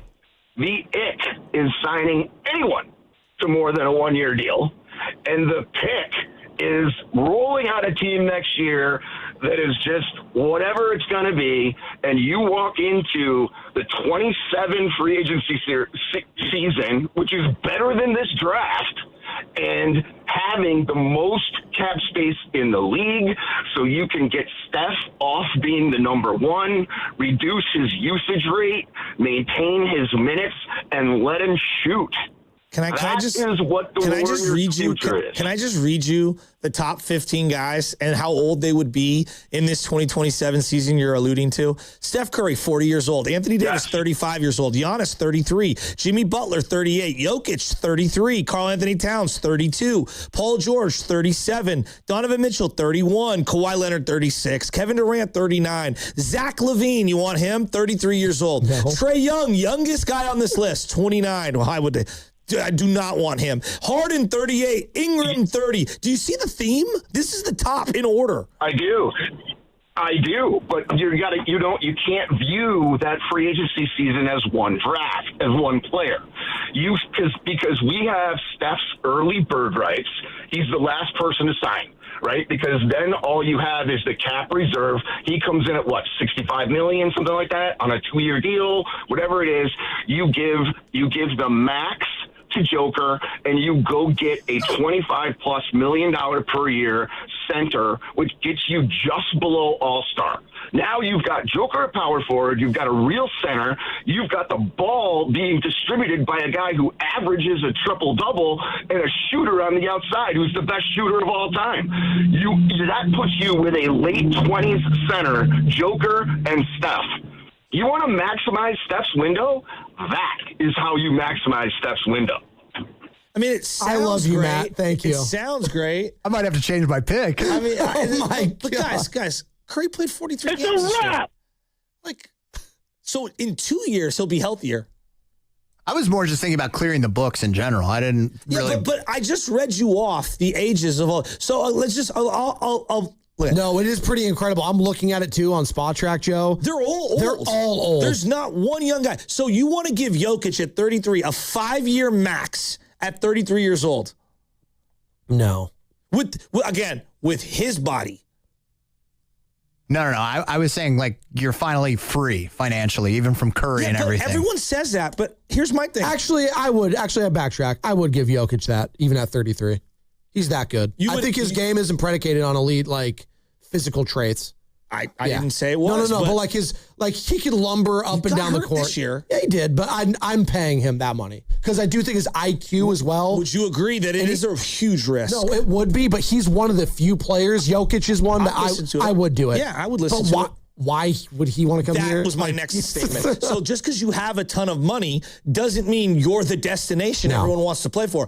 The Wizards have had money year after year after year. No one wants it. Well, and also you have to start comparing yourself to other franchises. And I love Steph, but there's going to be the A player that is in their prime that they're going to. Wemby is going to be the next guy. De'Aaron Fox is going to go. Anthony Edwards, who is probably sitting here going, "Get Julius Randle out of here." Oh, you know what is happening in Minnesota? They're scared about Kevin Garnett 2.0 happening with Anthony Edwards. That he's going to leave. Well, he's dapping up the entire Spurs. Maybe he's thinking he's going he's there. Like, hey, can I go to San Antonio? I hear you. Like, the books are clean, and I agree that's an asset. But it's got to be the right people. Because remember, when the Warriors were bad, we got all this money. Get me Derek Fisher and Ronnie Turioff. That's who we overpaid. We weren't in the Tracy McGrady sweepstakes, guys. Let's see. What do I got here? I'm honestly looking at the 2027 free agency class. Jalen Green. You want to give him max money? Jalen Green. Julius Randle as a player option. Oh, great. Julius. Bobby Portis. I feel like Warriors fans have wanted him forever. Andrew Wiggins. Wiggs. Bring him back, baby. On the right price. Why not? That's just Kyle Kuzma. Grayson Allen. I'd take Grayson. D'Angelo Russell. How is D'Angelo Russell only 32? That can't be right. He's been in the league for like 20 years. And whoever signs him is immediately thinking about where they can trade him. Well, I was going to say, is he still called the Snitch? Nick Young on line one. Dante DiVincenzo. That was a brutal injury. Felt bad for him. I think what the problem is, Carter, I'm not blaming you, but the caller, I love the optimism. I'm dealing in more reality. And the reality is, guys, there is no quick fix. We just wait 1 year, and then we're back, and we're right back in the mix, and we're maximizing Steph's window. They've maximized Steph's window. We're at the end. The window's at the end. The door is getting shut on it. Maybe he's got another great year left in him. Maybe a second one. I don't know. But to think that they're going to bring in another guy, and he'll play till he's 44. I think you're misunderstanding what I feel about that whole thing. What he just called about is like just having clear books in general down the line. So you're actually restarting, rebuilding with young players completely, and then your books are clear when someone maybe does come down the line and say, I want to play with your young players. That's a different conversation. That's what I'm talking about. Well, I agree with that. I mean, I would rather have clean books than crappy books. Jordan Poole's a free agent next year. Yeah, I'm not saying load them up so that we can go get Anthony Edwards or something. No. God, Anthony Edwards. Could you imagine? He's sick, though. Could you imagine? Is that like the game plan for a lot of Warriors fans after they clear the books? That's their sell job is just, hey, we have a lot of money. We have Joe Lacob. We have the Warriors. Come here. There has to be a better foundation in place. Pods will look off you. And not that's, you know why, Joe? That sounds absurd. That's why I'm like, how could you even think about trading this pick? How could you even think about trading this pick? It's not on my horizon. You need to be attractive once Steph is gone because, let's be honest, the most attractive part about the Golden State Warriors is playing with who? Stephen Curry. Once he is gone, what is the attraction with this team? That's what you need to start figuring out if you're Mike Dunleavy, if you're Joe Lacob. That's the next question. Did you see what happened over the weekend with Aaron Rodgers? He just signed $25 million, I think. Yeah, 1 year deal. And it was met with mostly yawns. That was me. I literally just back to sleep. And look, I hate to even suggest that this might be a thing, but in 2 or 3 years, Steph signing for a one-year deal might be received league-wide similarly. Now, that sounds insane, but it would also have sounded insane had I said that about Aaron Rodgers 4 years ago. It's true. Right? Because he was winning MVPs. Exactly. Yeah. And all of a sudden, boom, like the league comes at you quick. It really does. Just the names of next year. It's literally all like the old people. Guys. No, Taj Gibson, Al Horford, Steph. Gibson still in the league? Brooke Lopez, Kevin Durant, Nicholas Batum, DeMar DeRozan, James Harden, Jimmy Butler, Klay Thompson, Draymond Green, Paul George, Drew Holiday, Damian Lillard, Kawhi Leonard, Kyrie Irving. It's literally like everyone from the previous generations up for contracts next year. There's player options on some of these. That's the Champions Tour of the NBA. Oh, my God. The senior circuit in golf. Oh, my God. Gobert? You want Rudy? Rudy. Him and Draymond on the same team? I want to see that. That'd be fantastic. Oh, I'm in. Who? For who? For what? That'll be a Netflix fight one day. Oh, okay. That was fun. I want to keep that as we need to build an open. Let's do something with the ick and the pick. That was fun. 888-957-9570. That's the number to weigh in. You can and then continue. 9 months later. Are you okay with not having a championship expectation next year? Are you literally? I'm asking. Are you okay with that? I'm okay with it. I don't think fans are.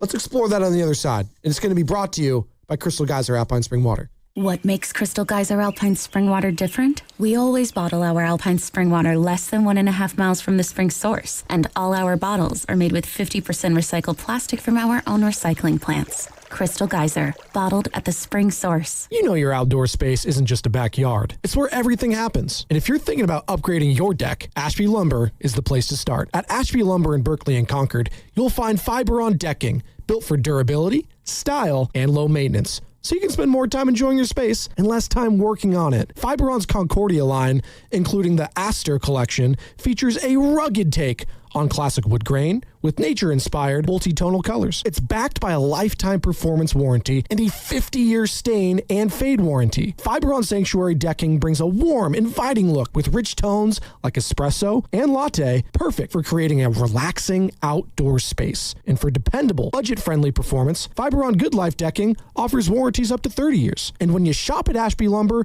you're getting great products and a knowledgeable local team that understands your project and helps you get it done right. Visit Ashby Lumber in Berkeley or Concord today or online at ashbylumber.com. Fiberon, built for life outdoors. Reach your saving goals with Miristar Momentum Savings. Progress should come with perks. Every $25 you save earns an entry to win cash prizes. We're drawing winners for $1,000 monthly, $5,000 quarterly, and an annual grand prize of $10,000. Saving has never been this rewarding. Apply today at miristarfcu.org.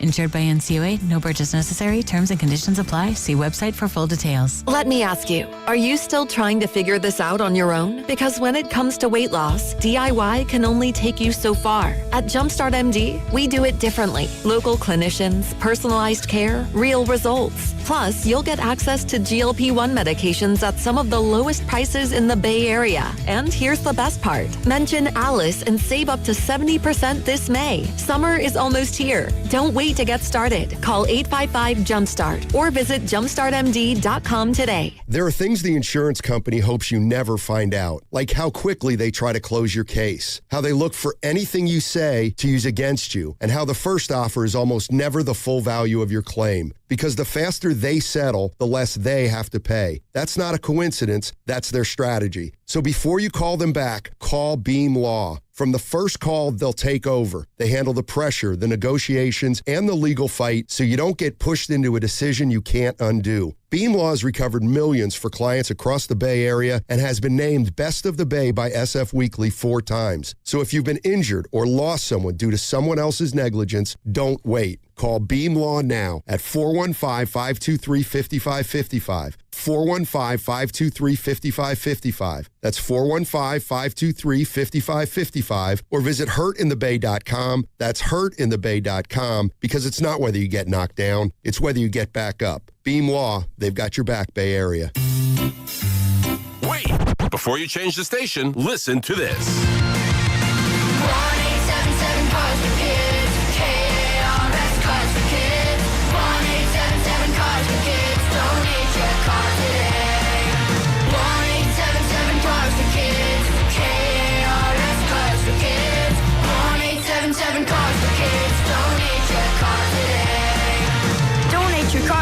carswithkids.org. That's cars with a K. Pickup is quick and easy. You'll also get a vacation voucher and a tax deduction. 1-877 Cars for Kids. KARS Cars for Kids. 1-877 Cars for Kids. Donate your car today. 1-877 Cars for Kids. KARS Cars for Kids. 1-877 Cars for Kids. Donate your car today. Donate your car today.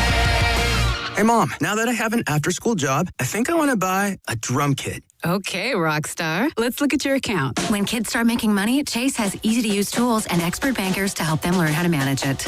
And next month, I'll buy the bass drum and the cymbals. Oh, and maybe some noise-canceling headphones for you. Aw, you've thought of everything. Help kids save, budget, and build financial independence, all with Chase. That's good for kids and good for parents. Visit your local Chase branch and get started. Account subject to approval. J.P. Morgan Chase Bank, N.A. member FDIC.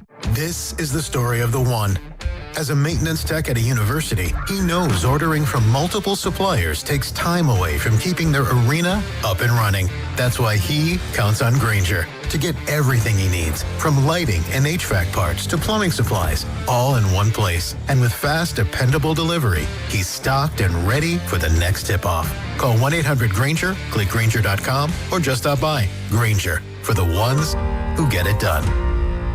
Finding great candidates to hire can be like, well, trying to find a needle in a haystack, but not with ZipRecruiter. Its powerful technology actively finds and invites qualified candidates to apply to your job. So while other companies might deliver a lot of hay, ZipRecruiter finds you the needle in the haystack. See why 4 out of 5 employers who post a job on ZipRecruiter get a quality candidate within the first day.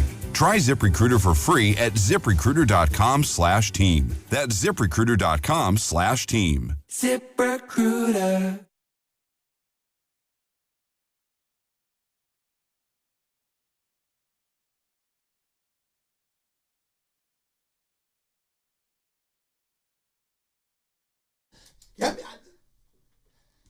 It's a major problem we just don't talk about. Willard staring at Steve Kerr on the commercial like it looks like he's like in love. That photo that they have of the knockout where it was Steve Kerr talking and Willard, I mean, there's like a twinkle in his eye. Well, they're best friends. You got to remember that. You can actually see me in the background next time you see that one. Just the top of my head just walking past, not really caring what Steve is saying. Yep. I'm just me. Yep. Just walking past. You can see the sweats. Mark looked like he was starstruck. I mean, Steve Kerr. I mean, they're like the same age. So it's like once upon a aren't you starstruck by like David Justice or something like that? David Justice. I'm just trying to go some random player. What? You know, you see some David Justice isn't even starstruck by David Justice. Well, how old are you, Joe? 40, 42? 43. 43. Who's an athlete? So like if you see who? Taj Gibson? David Sampson. Loveman, you are not funny today. I don't know, you're laughing, so you know. Hey, keep getting that knife sharp. Hold on. 2 more days of me mailing it in, and it's all you. Stop saying that. It's all you. Stop. Again, you can't say that you're mailing in and then come at me. Hold on. I just think that violates the rules. I will say the day started with Sam just yelling I know, dude. at the computer. I was eating watermelon like, dude, what is wrong with this guy? Why'd I come in today? No, Shasky's like, Sam, it's a Monday. I know you're angry, but I'm just going to need you to stop yelling. I'm paraphrasing. I was very calm about it. And then Sam's like, I can't hear you. I'm cutting sound. That should have been done over the weekend. Well, I mean, there's no one here over the weekend, so, you know, that's why you gotta do it then. Hey, it's a Monday. We got to lock in on a Monday. We are locked in. We just had a fun segment. Ick and a pick. I almost said itch and a snitch. What? I don't know. That's a different game. It's Brittany snitch. What? It's Brittany snitch. Because I can't say what actually she says because I'll get in trouble. Although it's a female dog. I think it's one of the passable words technically, I think. Because you can say bitching and moaning, but you can't just say that like by itself. There's ways to get around this. But there's not a way to get around this, Joe. Expectations for the Golden State Warriors. What? What's so funny? That transition? That was 10 out of 10. That was better than any transition the Warriors could make from this dynasty to whatever the next version is. That was incredible. Hey, Mike Dunlevy. That was incredible. Hey, Mike Dunlevy. Oh, my goodness. Is the championship a realistic goal next year? I think it's similar to last season going into the year where it's you can evaluate the rosters around the league and say, look, that team's probably not the favorite. But for us to get through the season and put ourselves in the conversation. I thought the year before we somewhat did that by acquiring Jimmy, and then we get into the series against Minnesota, Steph goes down, and you have stuff like that you can't overcome. This year, we just never saw what we could be. Between the injuries, just the subpar play, we didn't do that. I think some of that stuff is correctable. We're obviously behind the 8 ball with no Moses and Jimmy early, so it's more about starting the season with we got to get through a certain point of the year. Like we need to hold it together here for a little bit. But let's see where we go when the trade deadline comes around and into the spring. I think the last couple of years we can say we've added talent in a good way in February, and who knows where we'll be come April, March, May. So I think it's kind of hard to say at the beginning of the season with these guys, not knowing. First of all, I don't know the team right now, and then I know those 2 guys are going to be out. So it's really hard. I think we got to build this thing in steps next year. But by the end of the year, if you have Steph Curry on your team, Steve Kerr's the coach, Jimmy Butler's back, like in a 7-game playoff series, I don't want to say we can't beat anybody. Come on. Come on. I wasn't even going to let him finish. I love you, Mike. Mike, I'm the only guy that's defending you. Maybe a little Steiny on these airwaves. Come on. He couldn't hold that in. I wanted to hear someone from the press come on. In a 7-game series, anything could happen. No. You just lost to the Phoenix One thing Suns. can't happen. You beat one of these top teams. That cannot happen. So, for fans, I think they're being delusional, and they're setting themselves up to be criticized if they don't be a little more self-aware, right? What do the fans want? They want to be championship level.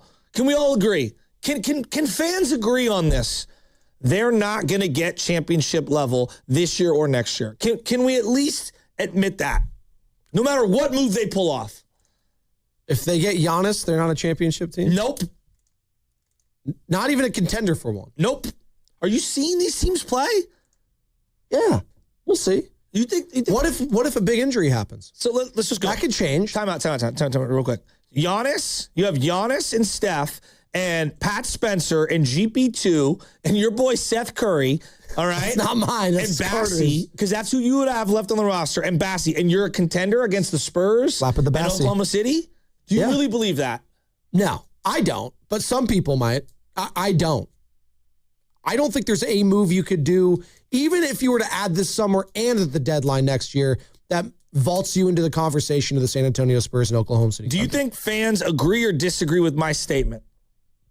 Say it one more time. There's just almost no combination of moves for the now, okay, that gets you into contender championship level this year or next. Well, let's play this out.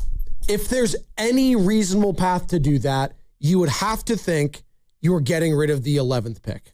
Or that 11th pick that you have is the rookie of the year. I think it starts and ends with Jimmy Butler's contract being moved first. Oh, that's where it starts? Because he's not going to play for 3 months. Okay, so Jimmy's... Right? That's where I would... So you would have to couple that with what then? Probably a lot of picks. Probably a lot of picks. Are you keeping your pick for this year? I don't know.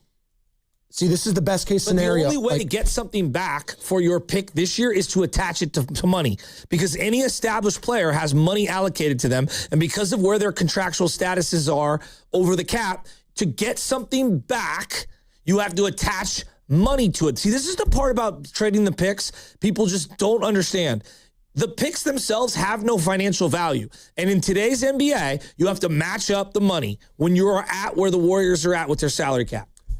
I'm going to play this one more time, but we're going to fade it down. Not the entire minute. I'm going to laugh. Hold on. Just listen to Mike Dunlevy. I'll do it, Carter. Don't worry. Just listen to this real quick. I think it's similar to last season going into the year where it's you can evaluate the rosters around the league and say, look, that team's probably not the favorite. But for us to... That's it. You could probably look around rosters around the league and say, that team's probably not a favorite. That was a nice way of saying...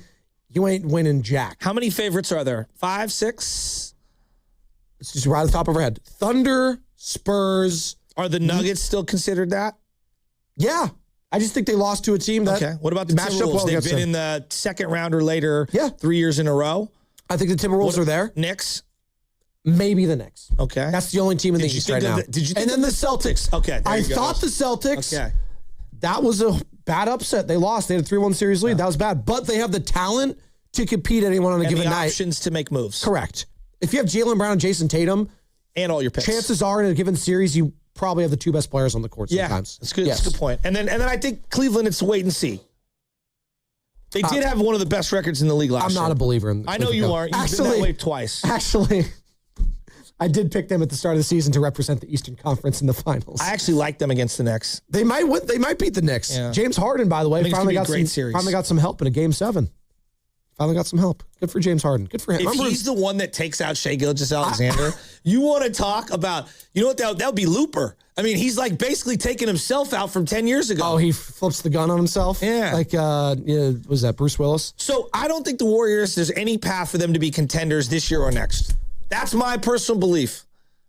Do you guys agree or It's disagree? really hard to disagree with you right now. But I think there are fans out there that think they can. Because even with, I'm trying to, let's play this out. We just had a guy call in who says the money comes off the books, and in a year and a half, we get Jokic. What? Can they get to the second round of the playoffs? Is that a path potentially for them at all? I mean, see, the Lakers. So many things would have to go right for them to get to the second round. The Lakers were without 2 of their best players, and they had an old man LeBron in a matchup against a Rockets team that hated each other. Yeah, but they had 2 young players carry them all year until they got hurt. That's sure. So like that. No, I think that really matters. No, it does. But what Mike is saying, hey, if we can get into a 7-game series, I think we have a chance against anyone. Now, anyone's a stretch. Like saying, like, hey, if I get into the room with Halle Berry, I could, maybe do something. Like, come on. I give the Warriors a better chance. Don't talk about that. But that's neither here nor there. Halle Berry, huh? Oh, it's just because I saw her on Twitter earlier this morning. She's old too. She is. Yeah, she is. Do you want her to play more than 10 games next year? No, but she's on like a LeBron age like run where she's crushing it. Yeah, well, she's like wine. She gets better with age. So yeah, I'll take her for 10 minutes next year. Sure. I don't. I'm very uncomfortable. On the floor. By the way, this segment is brought to you by Fremont Bank. Here for you. Here for good. Best case scenario for the Warriors this season. No, let's play this out. Let's all play this out right now. Best case scenario for the Golden State Warriors. I'm not giving you winning a championship because that's what everyone wants. Best case scenario is what then, Joe? Because you're saying there's no way they can make a run for the finals. Future optimism about a young core everyone's excited about. Future optimism for a young core everyone's excited And that about. can or cannot come with season success this year that dips into the playoffs. So, like, for example, you take the 11th pick, and by year's end, we're like, whoa. Similar to Con Knipple, even though they got benched in one of their games. Yeah. Whoa. We've got a pillar for the future. We have a 10-year starter. He may not be the best player on the team, but and maybe he'll never be the best player on our team, but we've got a 10-year starter. Best case scenario for the Golden State Warriors heading into next season. Health stays, their health stays pretty good. Steph stays healthy. If Draymond's back, he stays healthy. The young guys that need to play stay healthy. Jimmy Butler comes back next year. No, hold on. No. So you're selling me on be good enough in 26, 27 so where I can buy in for more. Hold on. They stay healthy. Steph has another all-star appearance. Okay? You guys can't even take it seriously. He played 43 games this year. What if he stays? He just told me at the end of the presser. He told me at his end of the year presser, his knee might not ever be the same. And I'm paraphrasing, but that's what he just told you. He told you guys this. So we need to stay above water basically until February, and then when Jimmy comes back in February, we go on a run again. So you guys are laughing. I'm glad you guys are laughing at me because this is basically what Mike Dunlevy just said. Yeah. Hey, and Guru's like, yeah. If we can stay healthy, one Thundercat, and we're there. Beat me on the Thundercat. I didn't realize he was such a big fan of Thundercats. What's next? He-Man? Is he a big Masters of the He-Man Universe? was a better show than Thundercats. Was it? Yes. Warriors have the power. They do. I have the power. There's a really funny He-Man YouTube video called Hey Ya. It's like, hey, yeah. It's really funny. You guys know what I'm talking about? Yeah, I was alive in 2011. Thank you. Sam no knows. idea. What It's a classic YouTube video. You wouldn't get it, dude. You wouldn't get it. 888-957-9570. Is there any moves or machinations the Warriors could do that would vault them into contention? So this brings me to like the Kawhi move, right? For example. And like the boss is just hell-bent on getting Kawhi. And I'm like, for what? For what? What do you mean for what? Like okay, you're for going to what trade. Meaning for like they shouldn't do anything and shouldn't try to That's get not better? what I'm saying. That's what I'm saying. What is the end game of acquiring Kawhi? Just being a little more interesting? No, being better. You're a better team with Kawhi Leonard on here, are you not? Okay, but what if I'm surrendering future assets that could get me better for a longer period than the 1 or 2 years on Kawhi? He's only here one more year. Maybe. You would have to extend him. Yeah, extend. I am not in the business. Again, my number one ick of this year would be getting anyone who's over 33, 34 years old and extending them. No. That's why we're where we're at. Not even Giannis. I'm personally out on Giannis. Why? Because he's hurt. And he's gotten like 5 coaches fired in the last 5 years. I've been on. He's so indecisive. I've been on it with the team obliterator. He's kind of been that with like coaches. 100% with a smile. With a smile. And he's like, I'm. And Giannis doesn't want to come here. I've already let that ship sail in my mind. Prior to this season, where he played 36 games, we're going to go the Seth Curry route, Carter. You're going to like this. He did play in 67. Was an all-star. Did play in 73 the year before that. 63, 67, 61, 63, 72, 75.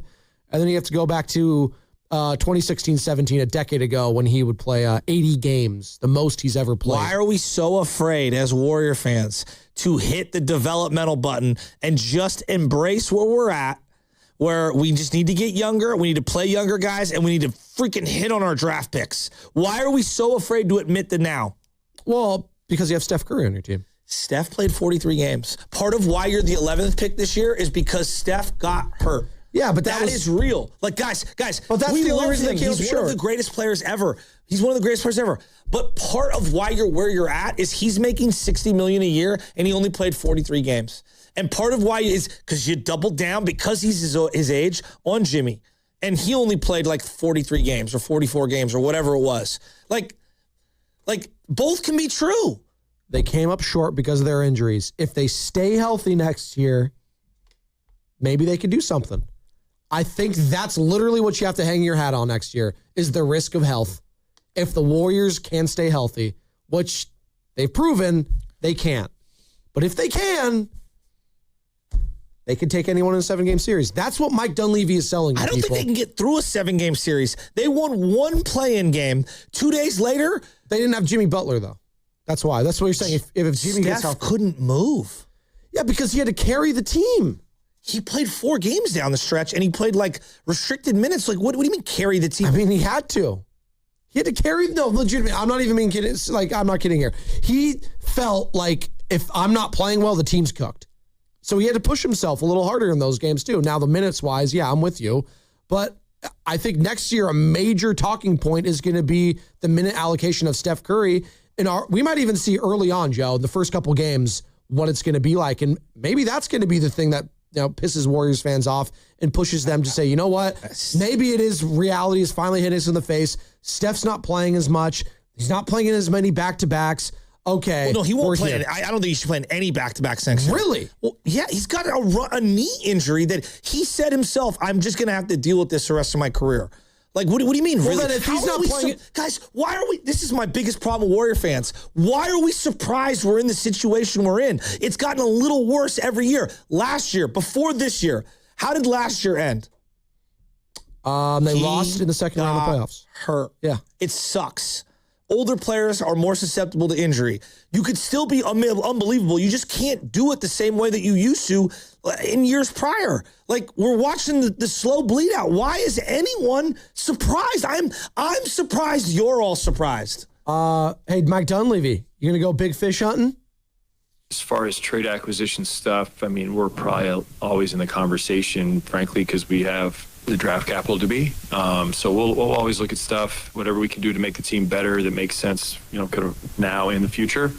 And as far as those guys, Jimmy and Draymond's got a player option. So ball's in his court in terms of returning. But, I think we've had the discussions where we want him to finish his career Warrior. He kind of feels the same way. So I would expect him to be back, but, it's his call on that. And then Jimmy, his surgery went well, rehab going well. I'm excited to get him back whenever we can, as safely as possible. You know what we sound like, Warrior fans? We sound like the championship Kobe Lakers. Oh no, Timothy Mozgov coming over here. We're delusional. We've become so spoiled with how great we had it, and I get it. I've been this way. We've all been this way. But we were so spoiled with everything that we were given that we were just unwilling to accept reality. It's the forever Giants again. Yeah, but. Yeah. This is even a little. Yeah, you're right. This is even a little more frustrating though, because even with the Lakers team, you have people to blame more because they didn't bring back Phil Jackson. They elected to go with Mike D'Antoni instead because Jimmy Bust the son took over all the decision making, and he was inept. He was a boob. He's not doing that anymore. And he brought in horrible contracts like Mozgov, Luol Deng, et cetera, et cetera. They got played by Dwight Howard and company. It was a mess. And then Kobe obviously tore his Achilles. And ever since then, that was the major difference. Now, this hasn't been an Achilles type of injury for Steph, but the runner's knee, in a way, it's even more frustrating because it's something that just flares up and you can't get rid of it. It's just something that's just going to be there for the rest of his life. It's wear and tear. It's natural. We talked to Doc Pondia, UCSF Health, our 95.7 The Game injury insider here. So that's just something you're going to have to live with. And you could try to manage it as much as you want with rest, with ice, with all that stuff. The fact of the matter is, if you're playing this sport at a high level and you're going to be playing in all these games, it's going to flare up again at some point. And it's just a matter of the minute allocation. And if Steve Kerr is going to have to reduce that, and as you said, Joe, take him off back-to-backs, I do think that's going to be a reality check for a lot of Warriors fans next year when he doesn't play in those. They're like, wait, I thought that was reserved for Al Horford. I was like, yeah, Steph and Al Horford are only a couple of years apart from age. They're the same age. He's closer to where, and again, this sucks to say out loud, he's closer to where Peyton and Aaron Rodgers were at the end of their careers, where you've just got to temper your expectations. That doesn't mean they can't have game-winning drives and moments and stretches, like a month of unbelievable play. What we're saying is you can't do it all year that and be the number one dude and expect to play 34, 35, 36 minutes a night and carry everything all year long. That's not sustainable. And I also think that we're a victim of watching a guy in Los Angeles do that for so long. So we think, anyone playing in their 40s can do it. LeBron, because he's able to play 33, 34, 35 minutes a game, I'm sorry, that's also not a recipe in what the Lakers want to do. No, and he's not. He also doesn't move off ball as much as Steph does. And I'm not knocking LeBron. It's incredible he's been as healthy and as good as he is at his age. What I'm saying is their play styles are just dramatically different. It is. He could be more methodical, take the ball up the court. I think his size does factor into his ability to be able to play at his age. It does. And JC and SF wants to join in the conversation. 888-957-9570. Is there any moves the Warriors can make between now and the start of next year that gives you confidence of contention? JC, what's up, man? You're on the roast. Hey, what's up, guys? No, there are no moves that they can make that would make me. The only moves that would make me feel good is if they start selling guys for picks and, like Shasky says, realize the situation that they're in. And Spadone, you're talking about if they can stay healthy. They're not even healthy now. They're not. If the season, they have to get healthy before they can stay healthy. And then we're talking about guys not playing. Half the team can't play back-to-back because they're so old. And as a fan, I feel like it's gaslighting almost how much we're like, should they go for this guy? We still have Steph, this and that. It's like, guys, we need to. There's a playbook.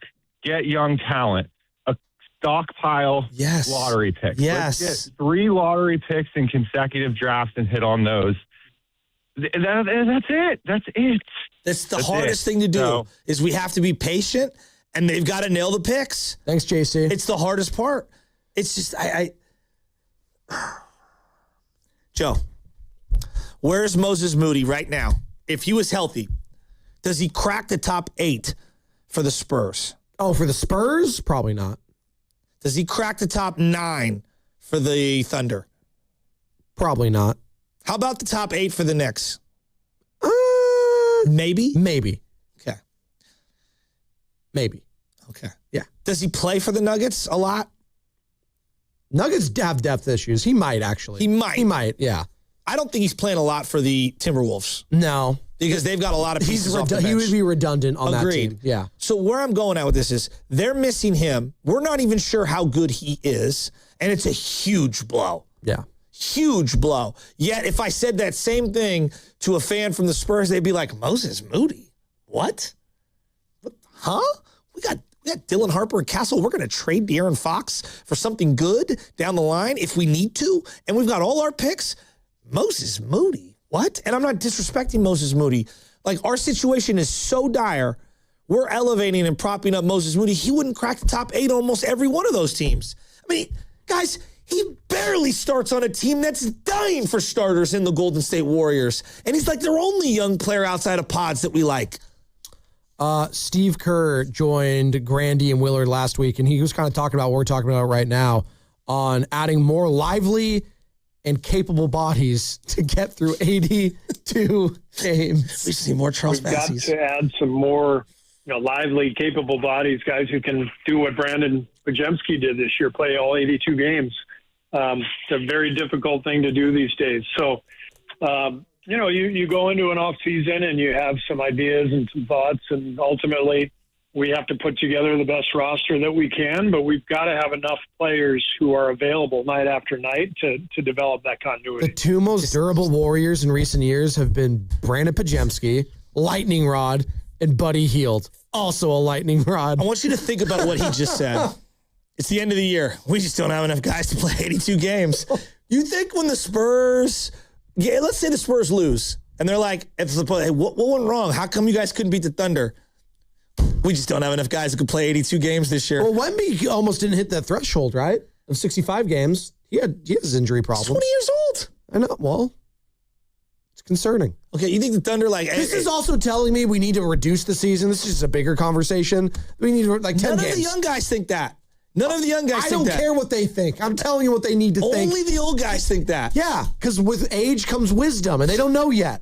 All right? You think Kate Cunningham is sitting here like, dude, if only we just had more guys who could play all 82. Cade, you know what? Make a three-pointer. Maybe you guys would have been in the game longer yesterday. Well, that's not Cade's strong point right now. He will. He's amazing. He had a great year. Yeah, he did. Came up short. That was the worst Game 7 I've ever seen in my life. That was awful. I do like I think that was their last game for Amazon on Prime this year. Did you like it at all? I actually thought it was pretty decent. And you know what I love? I like their studio crew. I loved how they were all calling out Shams for ruining their presentation of the MVP award. No, like if I'm Amazon and I paid all that money, and part of the perk of getting all that money for the broadcasting rights is to be the one that unveils the MVP award, and Shams is coming out in the morning and he's the one kind of ruining it. Like, honestly, shame on Shams for that. That's weak. What? That's his job. No. It's legitimately if his you don't job. think other people in the league knew who was going to win it all before Shams knew, like they knew, come on, that's weak.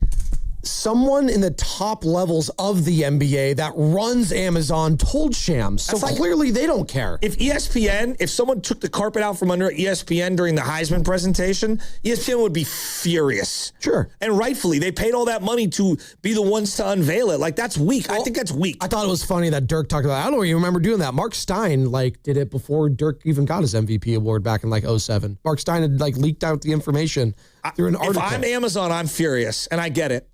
Huh? And look, you could be right. Shams' job and blah, blah. His job's to report trades, and he doesn't need to break the actual. He breaks everything. His job is to break news. That's what he does.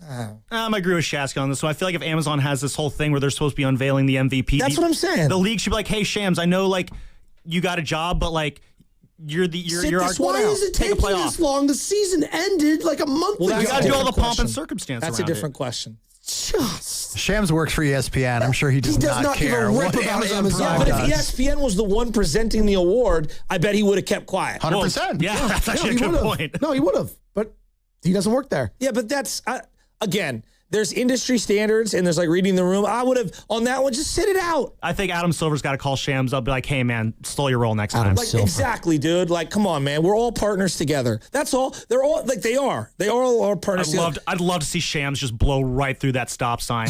He would have, too. He would.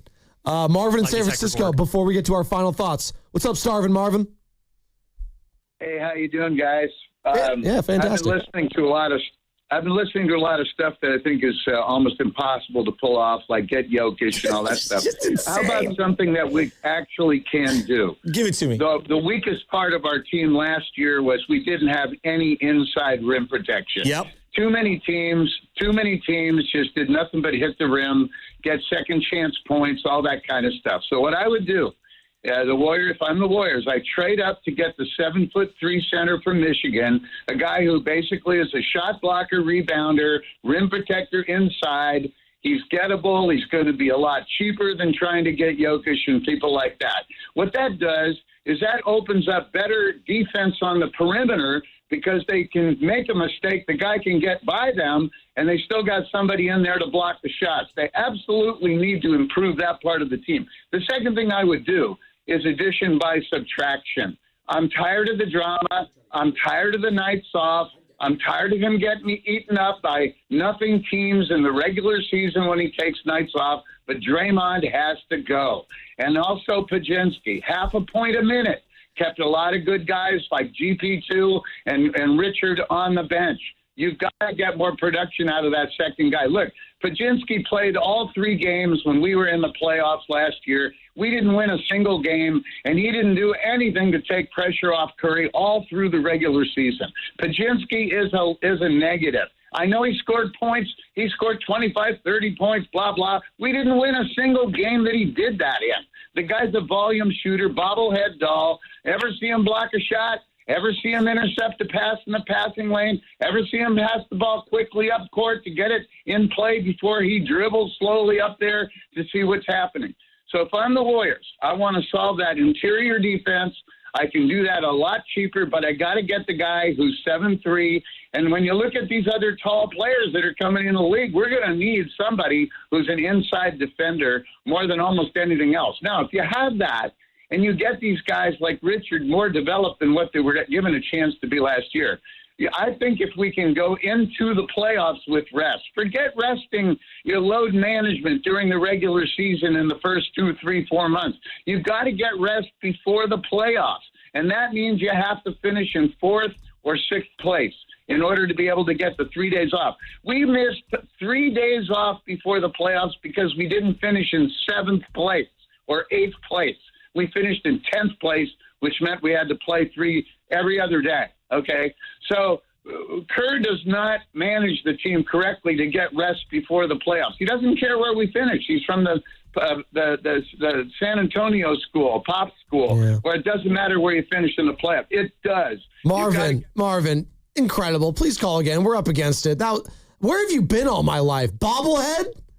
Guy was on a roll. Didn't want to stop. If Potts was traded with Draymond, like he suggested, we would have a record number of calls, texts, YouTube chats. Oh, I can't wait. Final thoughts. Brittany snitch.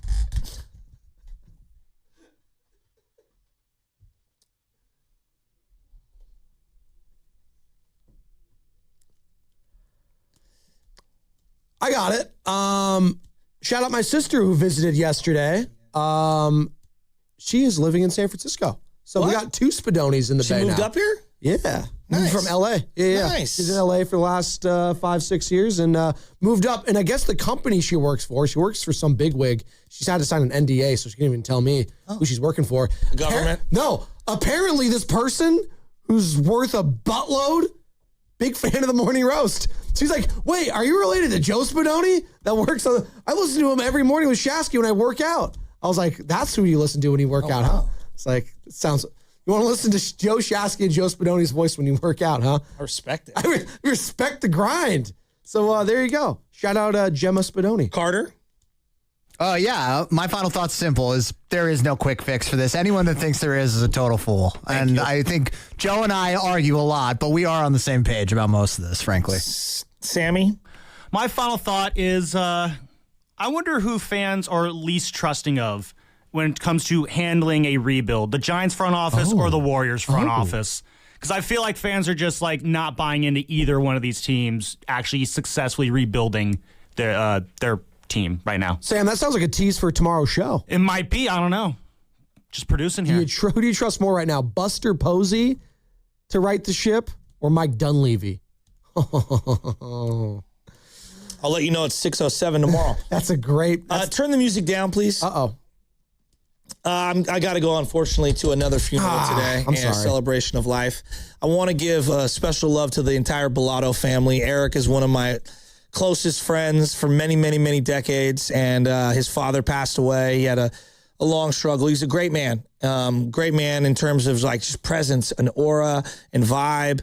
And I was always welcomed over at the Bellato household. We used to hang out at the penthouse all the time. Some of my seminal years of basically evading school and ditching out on school and hanging out up there. And his father, Leo, was just a great man and a little older than my dad, but I know he's up in heaven right now with my pops smiling down on us, and I'm sure he's extremely proud of his family. And what a great man he was. One of the great artists. He would do stained glass art and did just the most cool, innovative things. And it's just really sad. And, you know, I'm getting at that age where all of my friends and older people in our lives are, you know, they're getting up there in age. And I just want to say to Eric's entire family, I love you guys. I'm sorry for your loss. Your father was a great man to me and welcomed his house to me at every single turn. And I always felt like I was part of the family. And the world is a crummier place because we miss his good, unbelievable spirit. And I'll see you guys soon. And Leo, if you're up there and you hear me, I love you, buddy. That's well said. Rest in peace. And it's unfortunate. That is the part about getting old, which sucks, is seeing other people that were already older than you also reach that point. And, you know, family member, friends, what have you. I'm thinking about you, thinking about your friends, thinking about their family. And that's very well said. We got Steiny and Goo next, correct? Okay, that's just had to confirm there. We're good. I wonder what they have to say about Mike Dunlevy, what they have to say about Steve Kerr. Steiny's in our chat, I guess. See, I don't have the chat up here because it's a big distraction. I don't do that. But apparently the boys in the back, how often is Steiny in the chat during our show? Right when 8:15 hits, is that true? He's in there. Is he the canary? He's the canary in the mine.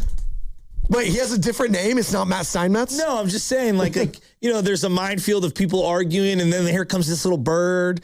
It's like Matthew Steinmetz with some numbers and then a picture from 25 years ago. 4513. Steiny, so that's like his Facebook account. Steiny's been posting a lot on Instagram. He went to a Legally Blonde musical show over the weekend. Yes, he did. Good for him. Sponsored by Fremont Bank, here for you, here for good. What if you could have the most reliable Wi-Fi? And get this, what if you could keep it at the same price for 5 years? That's the Xfinity 5-year price guarantee. Just 5 years of fiber-powered Wi-Fi that boosts speeds to the devices that need them most. That finds and fixes problems before you even notice them. Like super intelligent Wi-Fi with a sixth sense. And that keeps you gaming in the fast lane, even when the whole family's banking on bandwidth. And here's the best part. No annual contracts, no hidden fees, and our best equipment included. Plus, get online in minutes with same-day Wi-Fi. Hey, let's face it, a lot can change in 5 years. Kids grow taller, dreams grow bigger, but your Wi-Fi, it would stay reliable and the price would stay put. The Xfinity 5-year price guarantee. Lock in your price and unlock the possibilities. Xfinity, imagine that. Select plans only. Restrictions apply. Powered by fiber, connected to the premises by coaxial cable. Actual speeds vary. Running a small business means juggling a lot. Your network has to handle it all. That's where a fiber-only provider falls short. You deserve a partner who gives you a greater advantage. Introducing the Total Solutions Advantage only from Comcast Business. A first-ever combination of the largest, fastest fiber-powered network, the most reliable Wi-Fi, gig speeds with equipment and security included, and a 5-year price lock. Plus, it's all backed by a 30-day money-back guarantee. The Total Solutions Advantage only from Comcast Business. A new standard for small business with reliability, security, and savings in one. When you add it all up, no one does business like Comcast Business. Switch today. Get started for $60 a month for 12 months when you add an advanced solution to a qualifying internet package. Limited time offer. New customers only. Requires 300 megabits per second internet, security edge, and additional qualifying service. 1-year agreement, paperless billing, and autopay with bank account required. Taxes and fees extra. Most reliable Wi-Fi based on Open Signal Awards USA Fixed Broadband Experience Report, May 2025. Hey, Bay Area sports fans, get ready for game day with Laughing Monk Brewing. Whether you're watching with friends or heading out after the final whistle, Laughing Monk has the perfect beer for the moment. With locations in Sunnyvale, Scotts Valley, and Bayview in San Francisco, there's always a Monk nearby. And now, check out their newest San Francisco location in Nopa. From crisp lagers to bold IPAs, every beer is righteously brewed in San Francisco. Grab a pint, grab your crew, and make game day better at Laughing Monk Brewing. Righteously brewed in San Francisco. We all hear the radio ads about the IRS. They tell you to be afraid, to be scared, and they try to frighten you into calling. I'm not here to do that. Tax Relief Advocates is different. TRA is here to tell you that if you owe money to the IRS, whether it's $5,000, $50,000, or $500,000, we have a solution. It doesn't matter if you're sitting in your car, at work, or with your kids. No matter where you are, call now. 800-497-8091. Don't lose hope. TRA can eliminate or reduce what you owe to the IRS. Generous programs are now available that can give you a fresh start. Our passion is taxes and helping individuals fix their IRS problems. We have over 1,000 5-star reviews on Google and an A+ with the Better Business Bureau. You don't need to be afraid of the IRS any longer. End your tax nightmare today by visiting us online at TRA.com or call 800-497-8091. That's 800-497-8091. Tax Relief Advocates. Real solutions for real people. Hey, Bay Area, it's Guru. You know what's really bugging you? It's not your fantasy team or the refs. It's the bugs in your house. Ants stealing snacks, spiders showing up uninvited. That's when you head straight to AtcoPest.com. Atco Pest Control has been handling Bay Area pest problems safely and naturally for over 40 years, protecting your family and your pets without breaking the bank. Get the details now at AtcoPest.com. ATCO Pest.com. Atco's got you covered. And now, your Live Nation lineup. Jim Gaffigan at the Masonic on June 13th and 14th. Santana and the Doobie Brothers at Shoreline Amphitheater, August 9th. Your heart and make it real, or else forget about it. John Mellencamp at Shoreline Amphitheater on August 12th. I was born in a small town, and I live in a small town. That was your Live Nation lineup. For tickets and info, hit up livenation.com. What's up? It's Draymond Green. I'm back for my 14th NBA season, and my podcast, The Draymond Green Show, is back too. This season, I'm breaking down games, reacting to the biggest NBA stories, and sitting down with teammates, rivals, and culture shapers. And trust me, I'm not holding back, on the court or on the mic. 2 new episodes every week, new segments, big conversations, real basketball talk for the real hoop heads. Listen to and follow The Draymond Green Show wherever you get your podcasts. We're back, we're better, let's get it. Attention, have you racked up $10,000 or more in credit card debt? Are you barely getting by making minimum payments? With credit card debt reaching all-time highs, National Debt Relief is notifying consumers about significant debt relief options currently being made available to help those with overwhelming credit card debt. These options may reduce a large portion of credit card debt for those who qualify. You don't need to declare bankruptcy or take out a consolidation loan, and you may only have to pay back a fraction of what you owe, even if you have bad credit. National Debt Relief has already reduced the credit card debt for more than 550,000 consumers, so don't wait. If you owe $10,000, $20,000, or even $100,000 in credit card debt, you can now take advantage of this financial debt relief as the cost of living continues to skyrocket. To check what debt reduction you may qualify for, call 800-358-6868. That's 800-358-6868.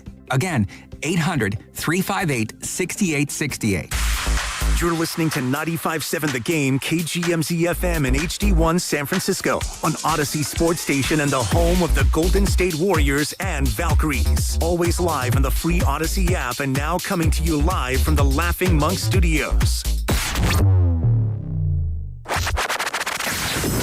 He brings the passion. For what? I want to know now. I'm mentally invested. Don't tell me to pray and you don't say what for. He brings the perspective. Yeah, I think they both have great points. Get off me, text line. He's truly one of a kind. That is wow. Oh, my God. Oh. and he's doing a great job. I need you to man up and say what you really want to say. Simon, you're doing a great job. Wow. And together, they are Steiny and Guru. Yeah. On 95.7 The Game. All righty. What's up, baby? Great weekend. Looking forward to today. Yeah. Nice weather out in the bay. Only one small problem. My ears are clogged from the plane ride still yesterday. Wow. Yeah, so. Yeah. No Q-tips? It's a bigger problem than that. I don't think it's solely earwax. I believe that it's, sometimes you get on a plane and you get off and everything's muffled. You know what I mean? Yeah, no doubt. But I can hear you. Yeah. I got you up real loud in my ear. Well, they say I'm loud. Last time I saw you, we were in the caddy and I dropped you off at SFO. Let me tell you something about this guy that I work with. Ew, thought he was in the caddy bumping Drake. I tell you what, you can judge a friend on two things. Do they take you to the airport or do they help you move? And Guru took me to the airport on Friday, saved me probably $40. Appreciate it. We got there in plenty of time. And you went to La La Land. I did. Ask me where I went before we get to your... Well, you went to the A's game, right? No, I didn't go. Tree fell on the house. So we got the backyard, and we got a bunch of trees. They say Sacramento City of trees. Not that type tree, but the regular tree. And one of the, big branches fell over onto the back of the house, so the city's going to come get it off the roof. Was there damage? No. Well, I went up there. I didn't see any, but... You climbed the tree? No, they got on the ladder. You got on the roof? Yeah. Almost threw up.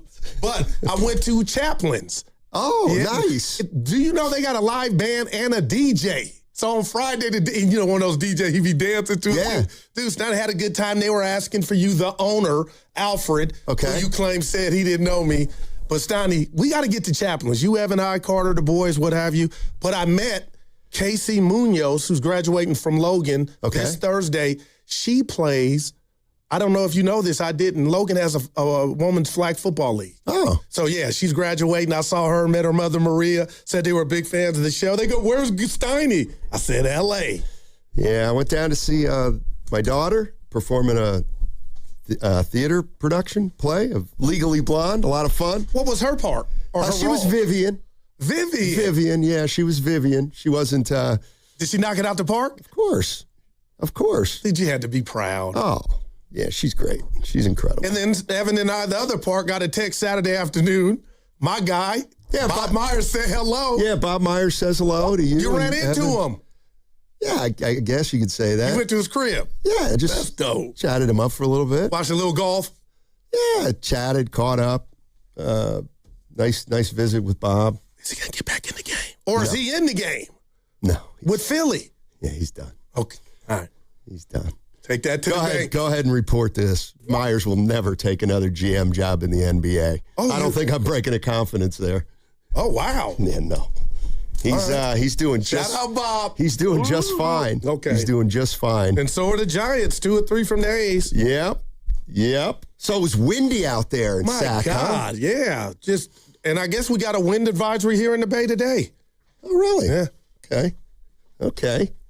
Hey, what do you think about Nashville hosting the 2030 Super Bowl? I can't hate. I've never been there, so I'll throw it right back at you. I'm sure they can pull it off. You speak highly of Nashville over the years. Oh, yeah, I was there one night. I know all about Nashville. Well, there it is. I think Nashville will be a good Super Bowl town. You think so? Yeah, Broadway be popping. Logistically, Nashville's set up incredibly well. Like they have the Predators, the NHL team. Gotcha. So they got an indoor arena like right downtown, and then you can walk to the football stadium like over a river. Oh, man. And, it's probably about a mile between. Yeah, it's pretty cool. So it's not like here where No. I love the y'all, but the festivities were here, and you had to go to Santa Clara. Yeah, it was. I had a lot of fun there. I think it'll be great at hosting a Super Bowl. They're used to hosting a lot of. Hopefully the Niners will be in it. Well, it's 2030. Yeah. Well, so you got time. It's going to be tough to see him competing when McCaffrey's 37. Dude, look at that. Well, he won't George be this Kittle's year. on one leg. The Super Bowl's in L.A. That's going to be crazy. Oh, where my daughter lives, Oh. She lives like a mile. I'll tell you what, I didn't realize it. So she lives in Inglewood. Inglewood? And, whoa. And she's less than a mile. Like, I didn't realize she's less than a mile from the Forum, SoFi Stadium, and the Intuit Dome. Wow, come on, They're man. all right there. I didn't realize that. Well, and then, Intuit Dome, I heard, is right next to Inglewood. Correct. The Forum, I mean. Yeah, it's the Forum, SoFi, and then the Intuit Dome. Okay. And like, they had, like, there's so much going on down there. They had, Friday was, Lord was playing at the Forum. Okay. The singer, Lord. I've never, there's only one Lord in my life, but well, she spells it Lorde. Okay. So she was playing Friday, and then Saturday was that UFC fight with Rousey. Yeah, that was at the Intuit that didn't last Dome. long. I was going to hit Carter. seconds. What channel was it on? I think it was Paramount Plus. But did you get a chance to step out without your daughter? You know, grown. You know what I mean? Sure. In Inglewood? Yeah. The bottom line bar on Manchester. Good spot. Good spot. I got Old school. Oakland vibe. Yes. Yeah. Downtown Detroit. I've never been to downtown Detroit, but it's like Oakland. But it was my man. It was a lot of fun. A lot of fun, and great family time, which is what it's all about, Goo. No doubt. Hey, when we left here on Friday, Mike Dunlevy and Steve Kerr had just finished wrapping up the Warriors season, and one was at 12:30, one was at 1, so we didn't really even get a chance to dive into it. But I'm kind of glad now, because now we've had all weekend to kind of think about it, and just what were some of your, we're going to play a lot of it, obviously, but what's the big message that you took from? And you said this where Friday. they think they're going to go, or what do you think's going on with the Warriors? I'll tell you, and I have some concerns, but to answer your question, they're running it back. I think we could say that. And when you say, what's that mean? I think pretty much things are going to stay the same. I'm expecting Al Horford and Porzingis, no intel, Steiny, both to come back and be in Warrior uniforms. But as far as Terry Stotts, I don't know if you saw the report. We didn't know if I asked, was he kind of forced out? But he's looking to get the head coaching job in Portland. So he put his hat in the ring. Stackhouse is no longer there. But like I told you, I didn't care if Gandhi or Moses are on the Warriors coaching staff. And I got to say, whoever the head coach was, this is going to be a bear. And I don't want to be negative early on a Monday morning. This is going to be a bear in regard for the Warriors to get back to just making the playoffs. And it all, to me, boils down to the chef. I sent a tweet out last night. I don't know if you saw it. I told you early. Just all his great moments in Boston in 2022 at Boston Game 4. Just incredible, Steiny, saving the team. But I'm wondering, is that Steph still going to be healthy at that time when it's go time to make the offs? So I say all that to say it's going to boil down to health. And can this older team, make it to the end? Yeah. That's where I'm at, and I don't like the feeling. Yeah, I hear you. Well, there's another factor too, and it's the Western Conference Finals. Starts tonight. And here's what did I text you or Evan this, or both, or neither of you? I can't remember. The West has a little bit of a problem because the Thunder and the Spurs, to me, they're going to be. Wow. I see a Philadelphia 76ers, Boston Celtics 5-year period here where those two teams are going to rule the West. And there might be a year where they get knocked off but how the heck are you going to keep these two teams out of the Western Conference Finals for the next 4 or 5 years? And if you look at back in the 80s, it was Celtics. Oh, my gosh. Sixers, Celtics win. Celtics, Sixers win. They go to the finals. Celtics, Sixers, Celtics win. 4 out of the 5 years they ended up playing each other, and it was so tough for any other team to break through. I think that's another factor. Is that good or bad for the league or the Western Conference? Well, it's bad for the Warriors, I think. Well, that's all that matters. Hello. It's bad for 13 other teams. Well, now we've had them. I know we're up against it. Yeah. I'm being real. The goalpost has moved. I'll set aside a chip because I know we're far, far, far away. What about just getting back to the playoffs? That doesn't matter. I mean, OKC and San Antonio, it's bigger than OKC and San Antonio. How are we going to stay healthy enough to do that? That's the $1 million question. That's the We $1 million need HGH. question. The Warriors need HGH. Just old dudes to stay young. Oh. I need that. They might need a little more than that. Yeah. But that would be steroids. There's a lot to get into. The number's 888-957-9570. And I'm just going to, on the other side, throw out a bunch of stuff, and then we can pick up on one and hit it if you want. But this is there's some interesting stuff going on with the Warriors, and they've got some unbelievable decisions to make, and we're going to talk about it on the other side. All right.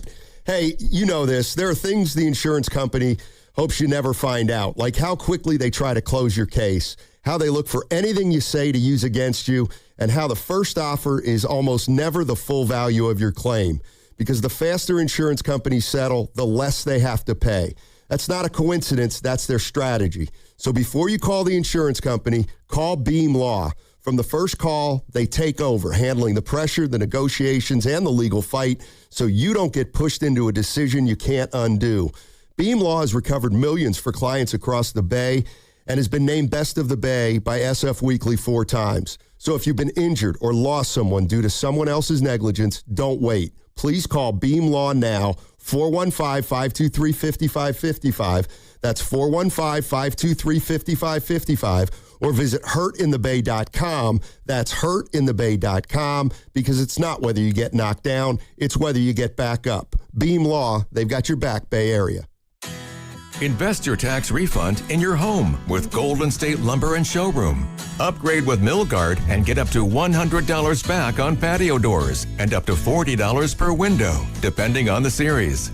Hurry, this offer ends June 8th. Connect with us at goldenstatelumber.com. The first 50 customers who mention this radio ad get free delivery. Golden State Lumber and Showroom. When you succeed, we succeed. Looking for a place where your kids can learn, play, and grow this summer? At the YMCA of Greater San Francisco, camps are more than just fun. They're a chance for kids to build confidence, make new friends, and try something new every day. From sports, outdoor adventures, arts, STEM, and team building activities to unforgettable overnight camp options in the beautiful Santa Cruz Mountain Redwoods. Every day is packed with discovery. With programs for ages 4 to 17 and trained staff creating a safe, supportive environment, your child can thrive all summer long. Give your kids a summer they'll never forget. Visit ymcasf.org/camp to learn more and register today. Do you owe $10,000 or more to the IRS like Mark? I've been doing home remodeling for 30 plus years, but the economy crashed. I wound up losing my home, losing my job, and on top of that, owing the IRS a ton of money.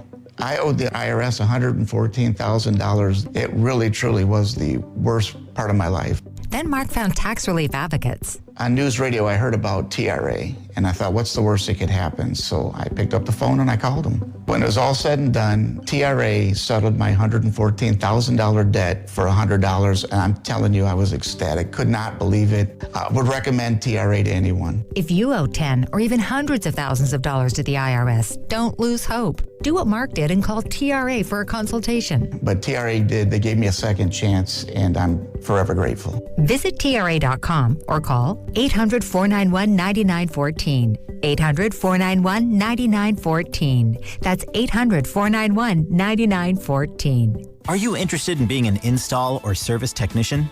Good news! R&S Doors and Gates is hiring. If you have good mechanical skills and a knowledge of power tools, welding, and motor controls, you should apply today. R&S Doors has openings to repair and install commercial overhead doors, entry doors, and loading dock equipment. You must be able to work in a professional, fast-paced environment. Call 800-FIX-A-DOOR and apply today. That's 800-FIX-A-DOOR or visit rsdoors.com. R&S Doors. Look for the red truck.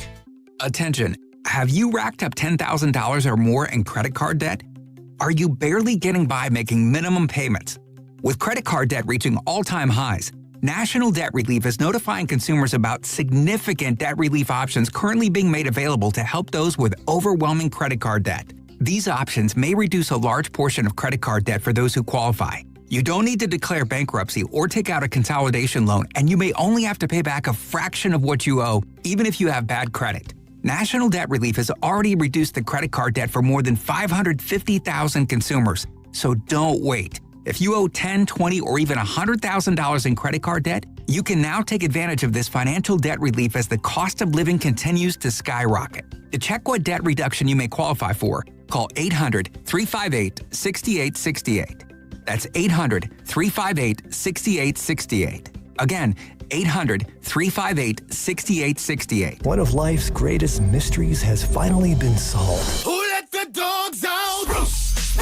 It's Spruce, the weed and grass killer that's safe for use around people, pets, and bees. When used as directed, spray the leaves for visible results in just 1 hour, and dead weeds in just 1 day. You spray, they play.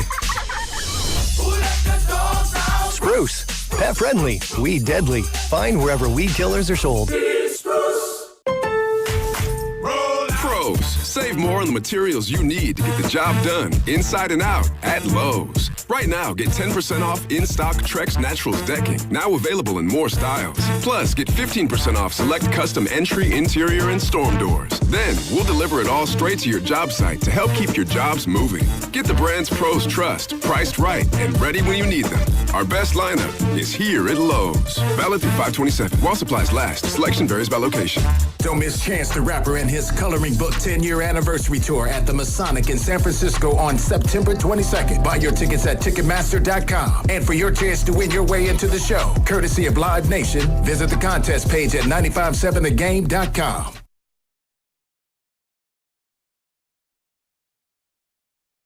For great talk radio from 10 to 2, Steiny and Guru will get you through. I have no idea. Coming to you live from the Laughing Monk Studios. You're listening to Steiny and Guru on 95.7 The Game. All righty, our first super chat of the day from Sean, 12222222221. Oh. I believe the NBA will move OKC to the East when the expansion teams join in 2028. But they're in the Midwest. We'll see. Yeah, they're in the Midwest. What is the furthest East West Coast team? Is it Memphis?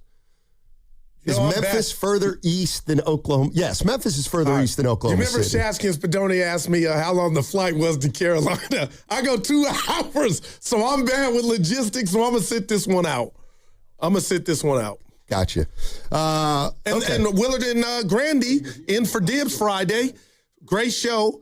They had Steve Kerr on. I know we got the sound to react to that. It started before we move forward. I got to say happy birthday to my brother, Rodney. Yeah, you did on Facebook. I saw that. You sent some photos out? I didn't see you like it. Well, I was scrolling fast.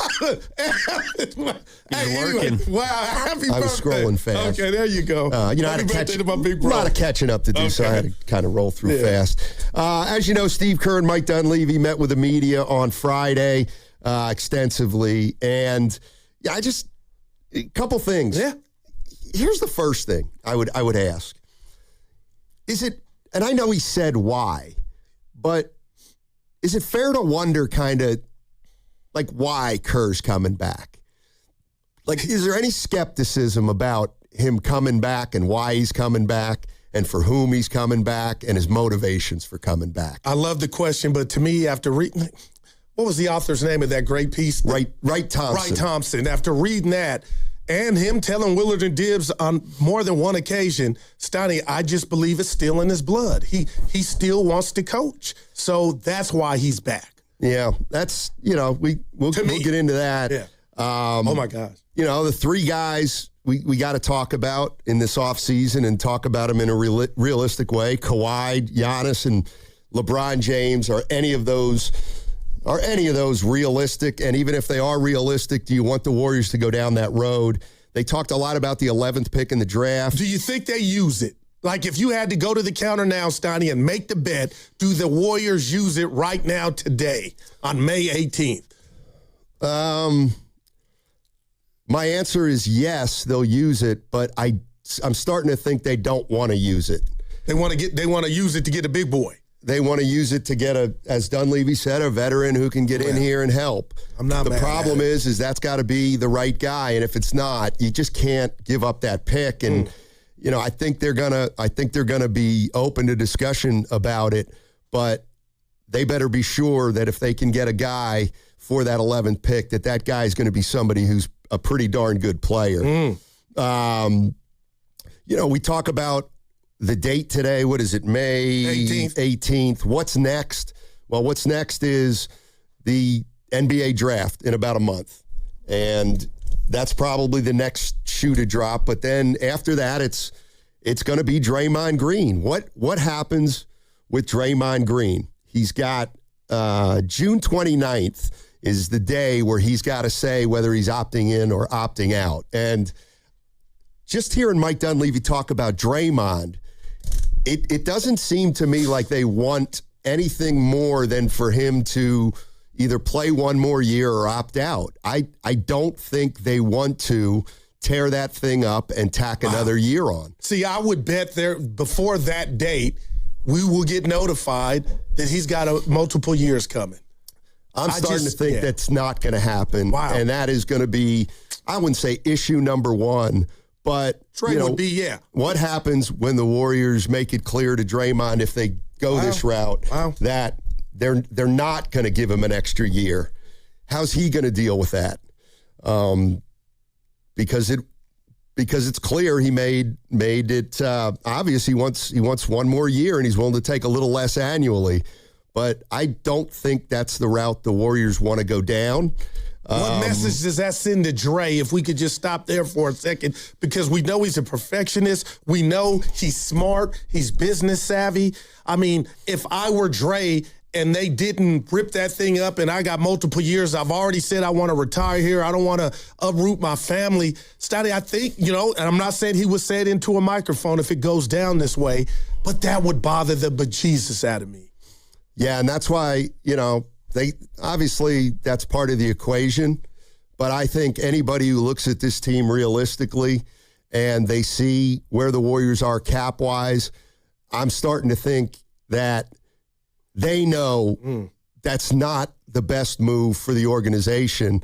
And that's fine. The question is, what does that mean for Draymond Green? Could Draymond Green just simply come back and play at $27.8 million? And hey, if you have a great year, we'll talk about the next one. But that's something I think that's the next big thing for me is what happens to Draymond Green. And if on June 29th he says, I'm exercising my player option, I'll be back for one more year, that to me is not the end of it. It might only be the start of it. So they've got to figure out what to do with Draymond Green. I was also thinking about this.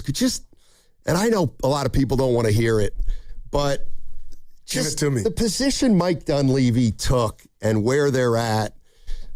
Again, I'm not saying he had to see it coming, though. Exactly. But I'm starting to think what he might not have seen coming was some of the constraints that he's facing that if he had total control over, he might go in another direction, but they're just not there yet. That's interesting. They're just not there yet. And, the one thing this team doesn't seem to be saying yes to is just your normal, old, regular rebuild. Through the draft, here and there free agency, see if we can get this thing going in a couple years. It just doesn't feel like they're there yet. Yeah, and that's where I'm at. And the tea leaves I'm reading or we're reading, and I know we got difference of opinion at times on different subject matters, but listen, if it were me, when Dre went, for lasagna dinner or whatever they had when he went to Lake Ups, he won the 4-400, right? Shocked some people. Do you think he really could throw, and I got to be careful here with this verbiage, a hissy fit if they didn't do what he hopes they do and rip it up and give him multiple years? Because I will say this, I don't want to talk for you, but it sounds like I don't want to say you think Mike D was being evasive, but he didn't go down that rabbit hole of basically assuring Dre's going to be here forever, like it was just imminent that something's coming with Dre. I feel like you felt like Mike not avoided it, but it was quite on the set in that regard. Yeah, I feel like it's all I know is they asked him about Draymond Green, and we know Draymond Green, has a player option, and we also know that Draymond Green said he would love to get a new contract and tack on a year. So when Mike Dunleavy was asked about Draymond, he could have said, well, there's a number of things we can do with Draymond. In theory, he could opt out if he wants to become a free agent, or he could clearly pick up his option, and we'll be happy to have him back at 27.8, or maybe there's a deal to be made where we extend him. But he didn't say that. All he said was Draymond has a decision to make on his player option, and when he does that, we'll act accordingly. So Dunlevy's making it sound like there's nothing really for us to do. Draymond's got the decision, and we'll adhere to whatever decision he makes. But I didn't hear one time Dunlevy say, but we're open to more years. It would have been easy to say, even if it were unlikely, just to kind of, I don't know, mollify people. But I don't think that's the case.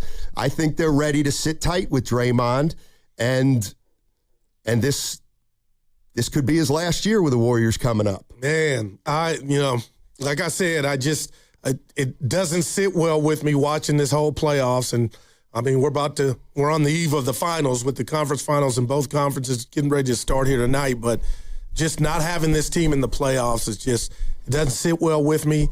And I will say this, outside of Draymond, I don't know what word or adjective I could use to describe the pit that's in my gut. And it's no blame on Jimmy Butler, but what he represents now is him trying to get back to his superpowers, when he'll be able to do that, and if he can do that.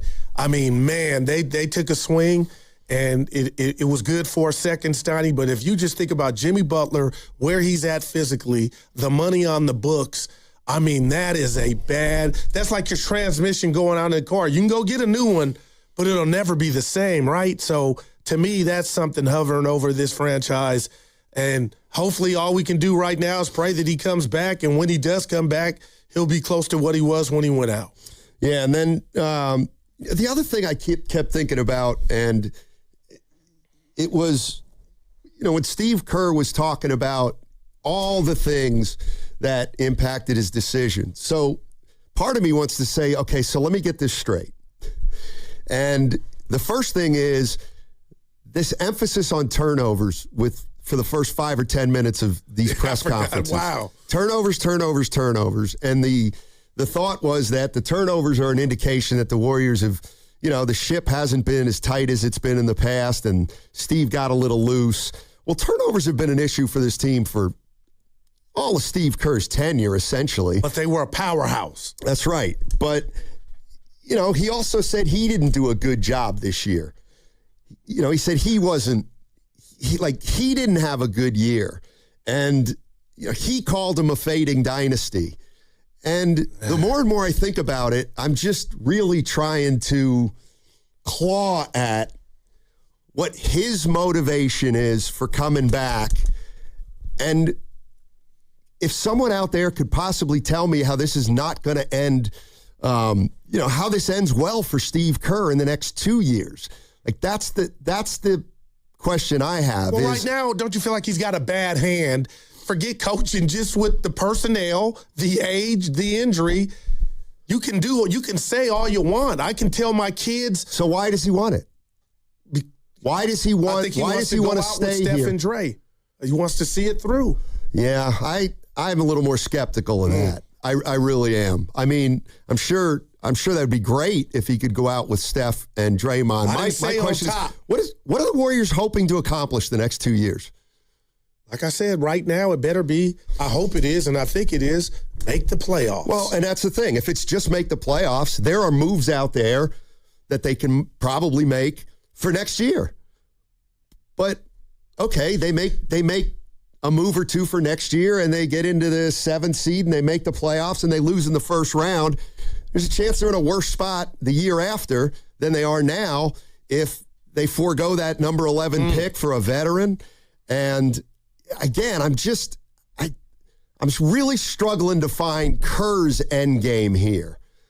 That's all I'm saying. I think he told us he wants to go out with the Chef and Dre.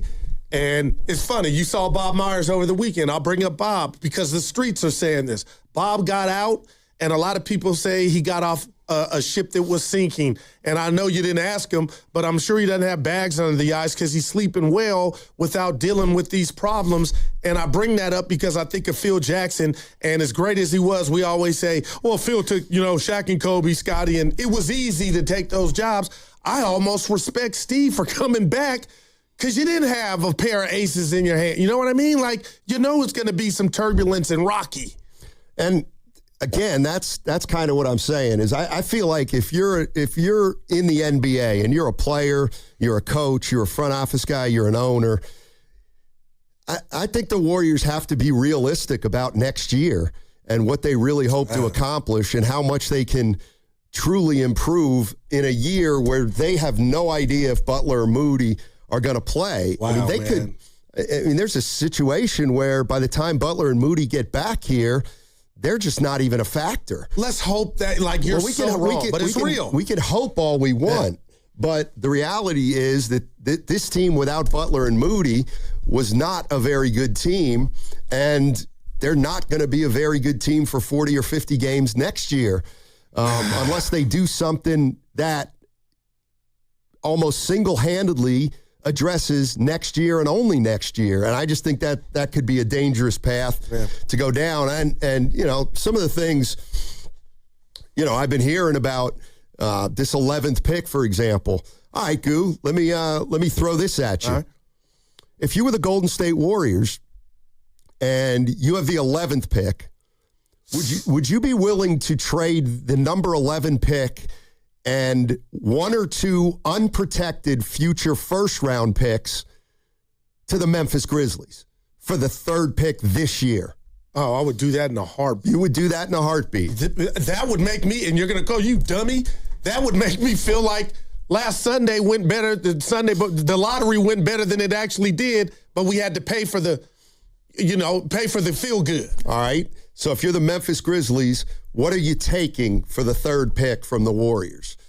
Is that enough for you? You're going to move back 8 slots to get to 11, and then in 2 years you have the Warriors unprotected, and then in 4 years you have the Warriors unprotected. So you get 3 first-round picks from the Warriors, and the Warriors get to snag whoever, Caleb Wilson or Boozer or Peterson or DeBanza, even though I don't think he'll fall all the way to 3. Is that something? Would you be interested in Jimmy Butler's expiring contract? Can I throw in Draymond's contract as well if you don't, rip it up and add some years to it? Like, that's where I would start. Well, that's the thing. I mean, if you were to make a trade like this with Memphis, you wouldn't have to include any players. It could just be, draft So you're asking picks. what I want from them outside of the 3 pick. Well, I don't know that you would have to give them a player or you would have to get a player in that situation. If you're the Warriors, you're probably calling the top 3 or 4 teams saying, what would you want in addition to our 11 for us to move up? I don't know. The problem, and I'm with you, is I don't see one player on the Warriors that would be a good enough player to make Memphis want to do that. They're not going to get Curry. They don't want Butler because cap space doesn't mean anything to a team that's just been voted the least liked city in the league. That part. Like, no, they're not going to be able to sign free agents in Memphis, so I don't think they want Butler. So no interest in Pods or Moody? Injured Moody? I know. I don't think they're substantial enough for the Grizzlies to want to move back. That's just me. Because they're looking for their next job. He will not be in a Memphis uniform. And if you hold on to the pick, now I was warming up, Stoney, but I'm like, Memphis ain't going for that. That would be almost suicide not to take your version and maybe even a better version of Ja Morant with one of these 3, with a top 3 pick, whoever's left. Yeah. 888-957-9570 is the number. We're going to get into some of this Steve Kerr sound. And the first thing I want to start with is just on his process of why he was almost done and he decided to come back. This is from after the press conference. So we haven't even talked about this because Steve Kerr was on with Willard and Dibbs. But how do you go from almost being done on a Tuesday to thinking you want to come back on a Thursday after you beat the Clippers? In a lot of ways, it did feel like it was coming to a close, just based on how the season was going and the transition that we have ahead of us. And I didn't know what was going to happen, and I just wanted to make sure I enjoyed everything and soaked it all in. So it was tricky. That day was tricky. It ended in a great way. 2 days later, we lose to Phoenix, and we're done, and all of a sudden we're faced with, this decision. And what I'm most proud of is that organizationally we really had an unbelievably productive and mature process to all this to really decide, what was the best thing for the team, for the organization. And it worked out. I mean, this could have gone either way. And in the end, we agreed the partnership should continue, and we'll keep this thing going. And I'm really excited about that. What if I told you that I don't think there's any guarantees that he makes it through his 2 years? Would you think that's crazy? I would. Yeah, I would bet that right now. Yeah, I think I would bet that he won't make it 2 years. And that's because of the 15th round, if you want to call it that, boxing shot on Ronda Rousey, on how long it took. But now, once we hear and read this article by Wright Thompson, at the end of the day, it was always up to Steve.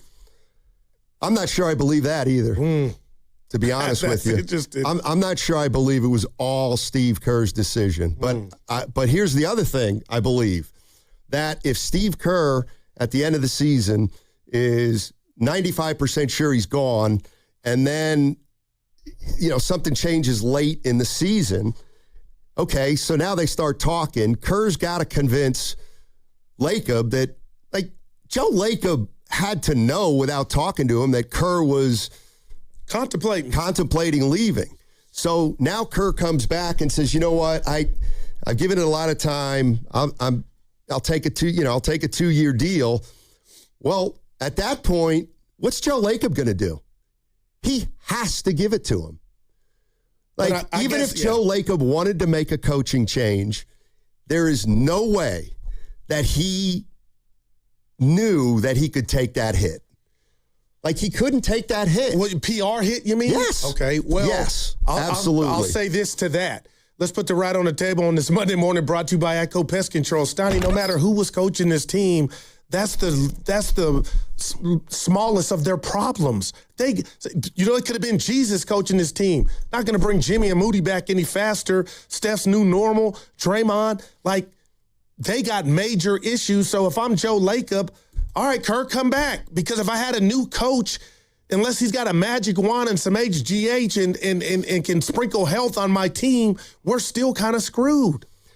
And I could take the opposite view, saying if the coach isn't going to be able to really make a meaningful difference on this team, then why would you marry somebody who's the highest paid coach in the league, keep him the highest paid coach in the league? And again, I'm asking what are you getting out of having Steve Kerr here for the next 2 years? I would say you hit it on the head with the PR then. It was about that part of it. Yeah, I think cosmetic. I think that had something to do with it. I mean, could you imagine if Steve Kerr at the end of this process said, no, I was hoping to come back after all was said and done. That would have been bad. And Joe Lacob said, you know what, we're going in a different direction. So fan base would have been split or more than, Well, this is where and it's kind of semantics, but when people say it was all Kerr's decision, I don't think it was. I really don't. I think in the end, obviously, it was Joe Lacob's decision, but he was never going to pull the plug on Steve Kerr if Steve expressed any interest in remaining with this team. He couldn't have done that. And so that's why sure, they sound great right now, and they'll go on for the next 2 years and say, we're going to run it back, but we'll try to make some changes, and we're going to clean up the turnovers and this, that, and the other thing. But I'm not convinced that everything is completely fine and will be fine. I'm just not. Well, let me ask you this before we go to break. If you're right, and that had a big part to do with Steve Kerr coming back, does that extend to Draymond? Because if you're right, then Draymond will get this thing ripped up in hell multiple years because of the cosmetic part of it? Or do you think Kerr and Dre are different in regard to if they were to say bye-bye to Dre, it wouldn't hit or have the impact PR-wise that Kerr would? Well, here's the thing that we also have to talk about.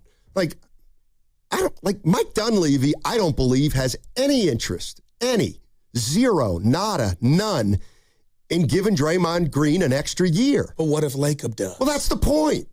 What if Lacob does? So who's running the team?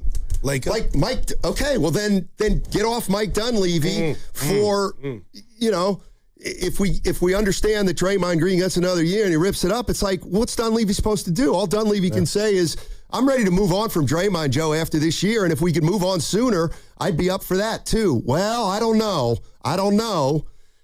I mean, the other thing about Dunlevy next year is, if the Warriors don't make the playoffs next year, and right now, I don't think they are a playoff team, the Warriors have missed the playoffs 3 of the first 4 years under Mike Dunlevy. And next year's draft is not lit like this year's draft. Right. And so now all of a sudden, Dunleavy's looking at a track record where he's made the playoffs 1 out of 4 years, and now the heat is going to get on him. But again, I get it. People can say he's the GM. He knew he could, but it's not that simple. It's not that simple. If Joe Lacob is telling Mike Dunleavy, get on the phone with Milwaukee, get on the phone with this, that, and the other, and they can't get anything done, that's not Mike Dunleavy's fault. And if Mike Dunleavy wants to go in another direction, then you can't prevent him to go in another direction if he's your GM and that's why you hired him.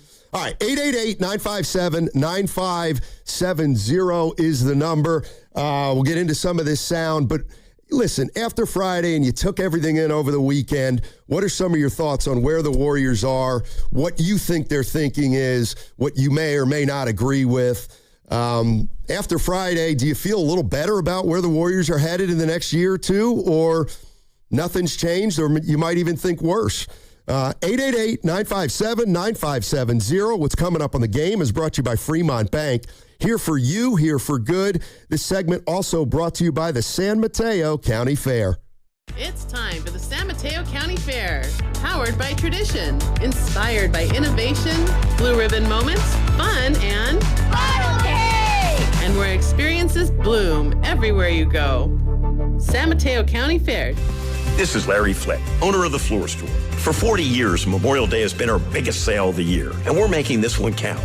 Up to 50% off every product store-wide. That's carpet, hardwood, laminate, waterproof flooring, and much more. 0% financing for 2 full years. Plus, we pay your sales tax on everything. The Floor Store's Memorial Day sale. It's on, and it's big.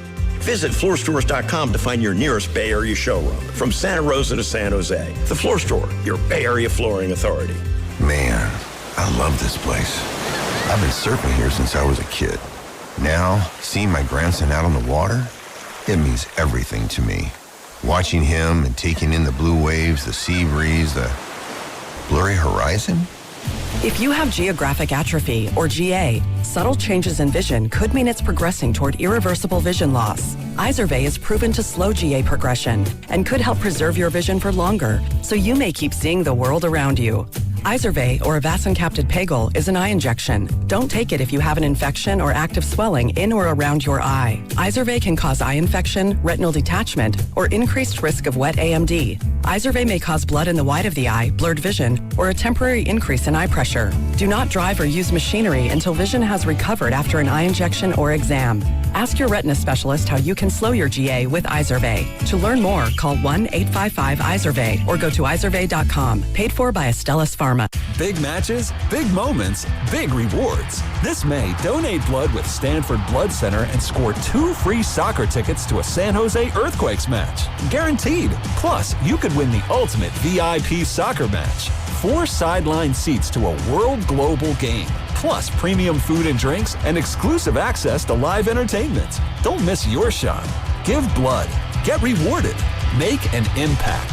Visit StanfordBloodCenter.org today. Hi, I'm Chuck McDowell, the timeshare cancellation guy and founder of Wesley Financial Group. And I want to set the record straight. I am not an attorney. I've never wanted to be an attorney. And the truth is, I really don't even like attorneys. If I sound like an attorney, I'll apologize. But what I've learned in my 15 years in the timeshare cancellation business is you don't need to be an attorney to get folks out of their timeshare.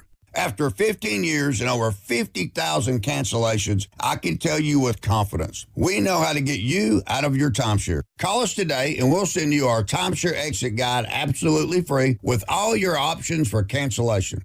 Attorneys, this was meant to be funny, so please don't sue me, especially my friend Kenneth from Black River Falls, Wisconsin. Call now for your free timeshare exit info kit. 800-910-2233. That's 800-910-2233. 800-910-2233. Hey, it's Willard for Underdog. The NBA playoffs are rolling. And as you know, Underdog is the best place to get in on all that action. You can make picks and win money right now in California. As I've been telling you, playing on Underdog is very easy, very user-friendly. You pick whether your favorite players are going higher or lower on any of their stats. It can be points, rebounds, assists. Blend them all together, get the picks right, and you can win up to 5,000 times your cash. This week on Underdog, something I've been noticing in the playoffs, heavy legs. Yeah, it's that time of year. Guys are tired out. Their three-point percentages are down just a touch, so maybe go lower on three-pointers made for a few of those players. Download the app today. Use my promo code Willard. You'll score $50 in bonus entries when you play your first $5. That promo code is Willard. Must be 18 or over and present in California. Terms apply. See assets.underdogfantasy.com/web/play-and-get-terms_DFS _.html for details. If you're concerned with your play, 1-800-MY-RESET or ncpgambling.org. Are you looking for a podcast about pro football that doesn't put you to sleep with an avalanche of analytics or insult your fandom with brainless hot takes? Well, hi. I'm Dan Hansis. And I'm Mark Sessler. Oh, hi, Mark. And we're the hosts of Heed the Call, the NFL podcast you've been waiting your whole life for. Heed the Call covers every game, every storyline, everything that matters, and we do it all with a touch of mirth. Football is fun. Why shouldn't your football podcast be the same? Follow and listen to Heed the Call NFL podcast wherever you get your podcasts. I keep seeing celebrities posts, me in the 90s versus now. Well, the person staring at me in the mirror is definitely not the same person that could pull off bootcut jeans. Time creeps up on us so slowly. You don't see it until suddenly you do. Same thing goes for your bills. $1 here, an uptick there. It's a slow burn until one day you realize the price you're paying now is way higher than when you signed up. But at T-Mobile, customers had the lowest wireless bills versus Verizon and AT&T over the past 5 years. And with T-Mobile on their experience plans, you get a 5-year price guarantee, so you know exactly what your plan price will be for the next 5 years. So at least that's one thing that won't change over time. I can't guarantee you'll still look good with frosted tips, but T-Mobile can give you a clear guarantee on your wireless plan. Lower bills based on Harris X billing snapshots from Q3 21 to Q4 25 compared to average AT&T and Verizon bills. Comparison excludes discounts, credits, and optional charges. Price guarantee on talk, text, and data. Exclusions like taxes and fees apply. See T-Mobile.com.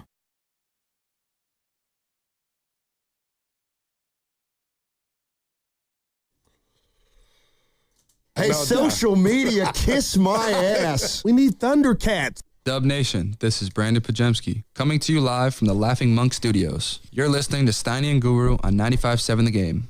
Pods! All righty. Thank you, Pods.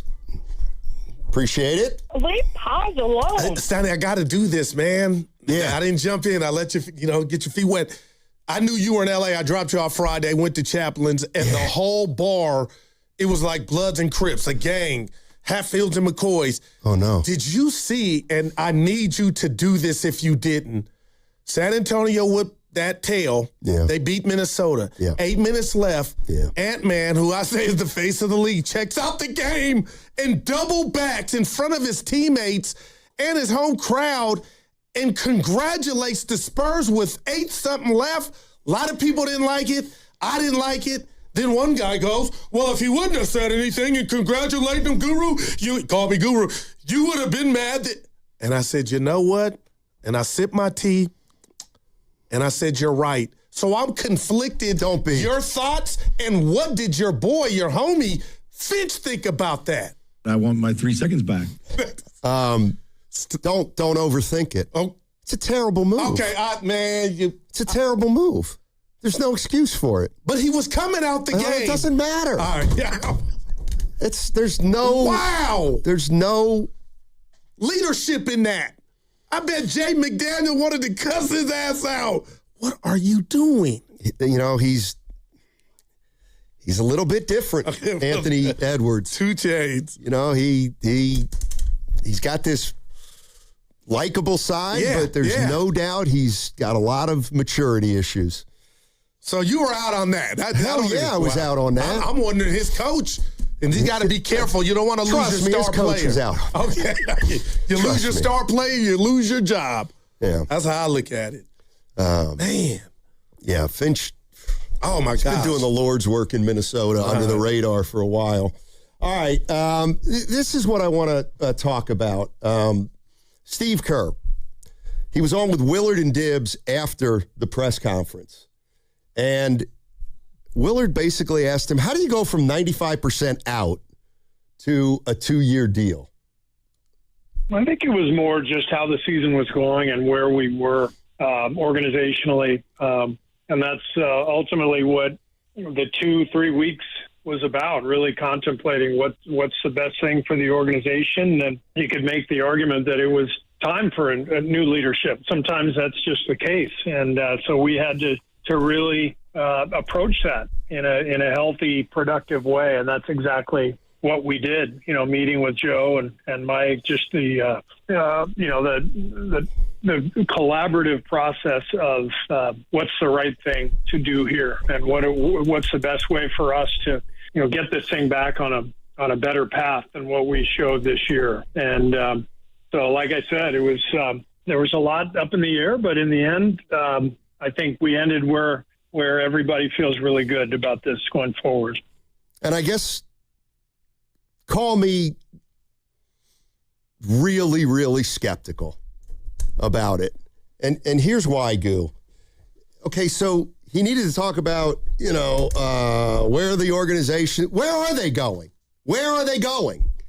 Okay, they talked about where they're going to get a lot. Where? To the finish line, man. Well, they are headed to a finish line that may not have anything to do with victories. The finish line of a great run. And that's not a reason to bring a guy back, and it's not a reason. What if he wants to be a part of it? A part of what? The end.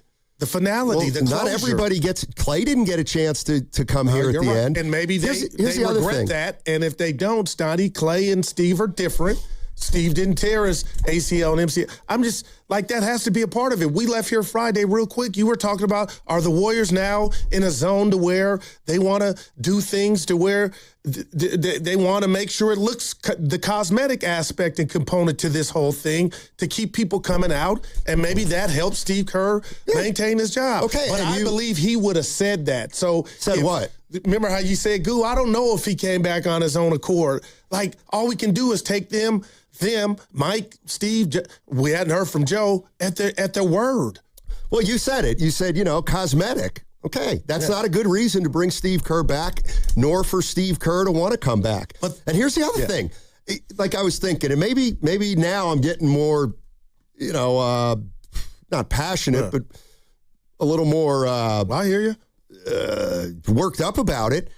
So how do you go from being in the middle of a season and telling people you're done, I think it's over, I'm done, I think it's over here, to, okay, now I'm coming back for 2 years? Does Kerr, there's no way Steve Kerr believes that there won't be times next year or the year after where he feels like he's done. Yeah. I mean, he's going to feel like he's done if they're headed toward 37 wins again. But it's I hear you. I'm just, the more I think about it, the more I'm not sure that everybody's decision-making is sound. That's all. Yeah. Well, all I can go on, and you as well, Steiny, is what they're saying. And, we'll find out if it's anything but lip service. But what about this part? Steve was telling his truth about the Fade Dynasty and where they're at. I don't think he's lying. And until we find out some superhero, older superheroes coming to save the day, I mean, how many times have you driven to work and even got to work and you're feeling, I'm just speaking for myself, you're feeling some type of way, nothing personal, just about the job, and then that goes away and you're like, man, I'm back. Who's got it better than myself? Maybe Kerr has afforded those luxuries and he's sharing it out loud. But again, I will say this from a cosmetic standpoint, if that's what this was done for, it ain't going to change the makeup had Terry Stotts taken over or you got a new coach. You're still a slave to the injuries, attrition, age, and time that you have to wait going to battle without some of your dudes. That's just the facts. Yeah, I look at it as though when everybody stepped back and looked at the situation, they chose, and they can say it's the right one, and maybe it is. I'm not sure I believe it, but the reality of the situation is they chose the path of least resistance.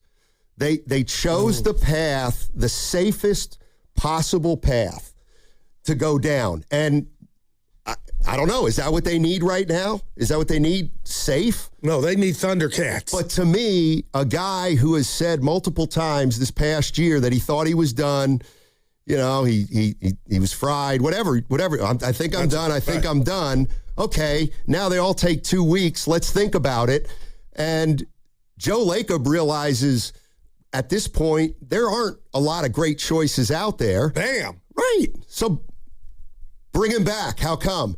Because there's nothing else better out there. But they can never make it look like that. No, but we all know that that's kind of the case. But let's just say you're right. Obviously, Joe chose this route, and I guess we're guessing, Stoney. We'll never really know. Was it PR, or was he just like, if I go left or right or back up, do a U-turn, I'm still in the same, my team is still in the same boat?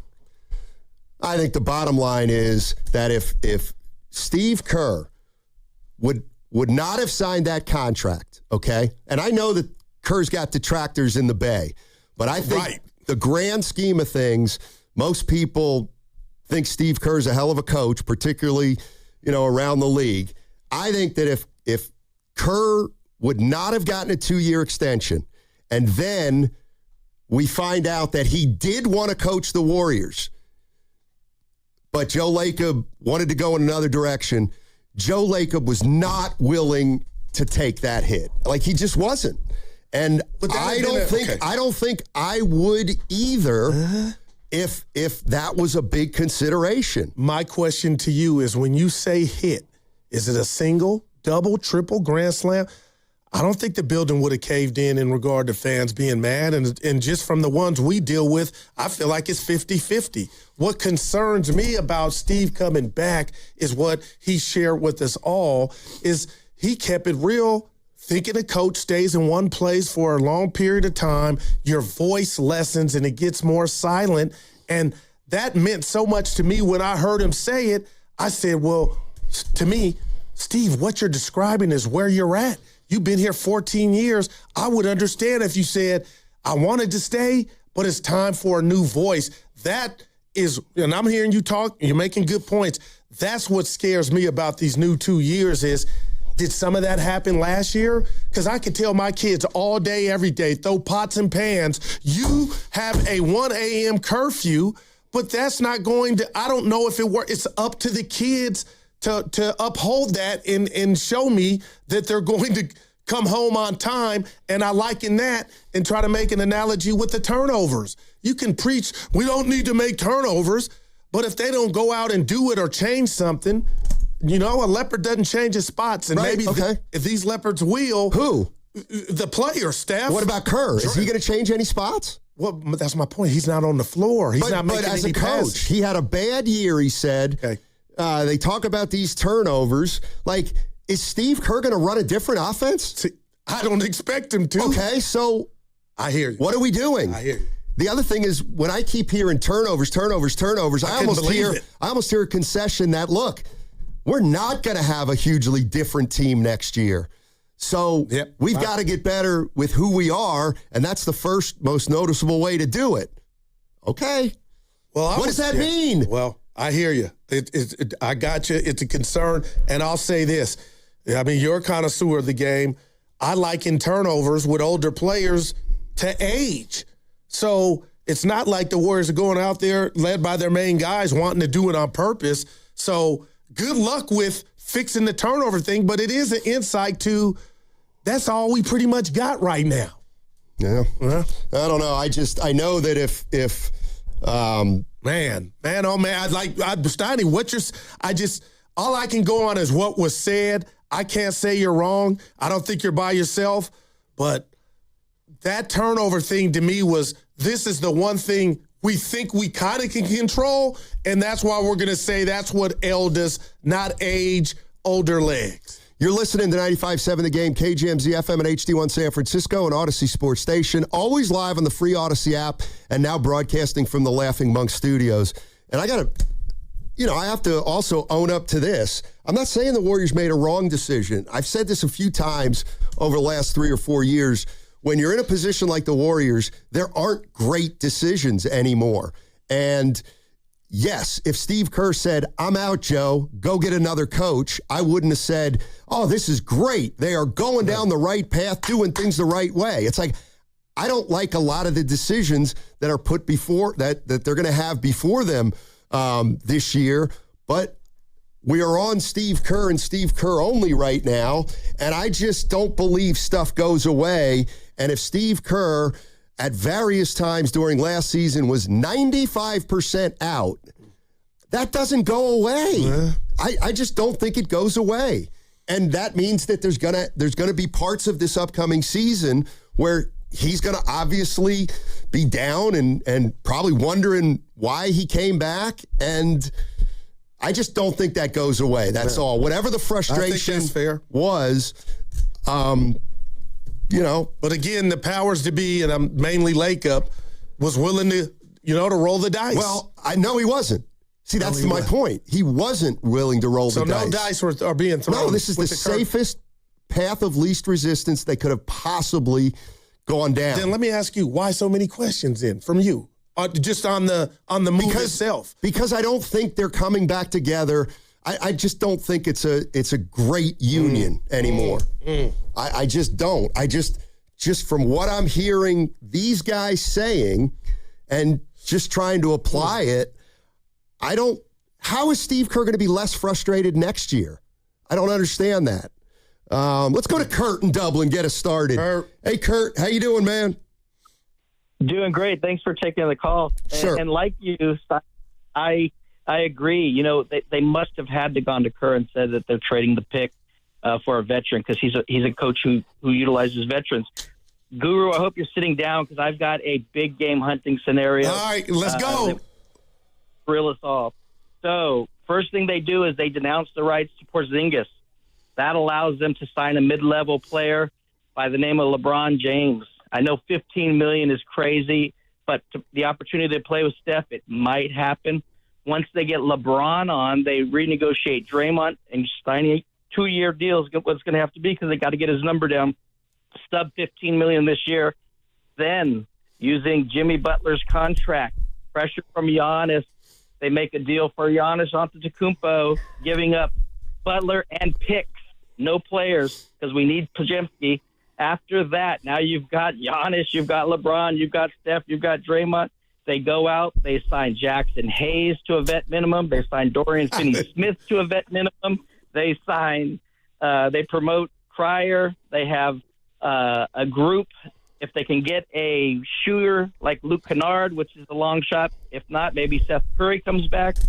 Now you've got a lineup that's tremendous veteran present, all-star veteran present, and you still maintained Moody, Podziemski, Cryer, Will Richards, and Jackson Hayes signing, which would be big. He's only 25 years old.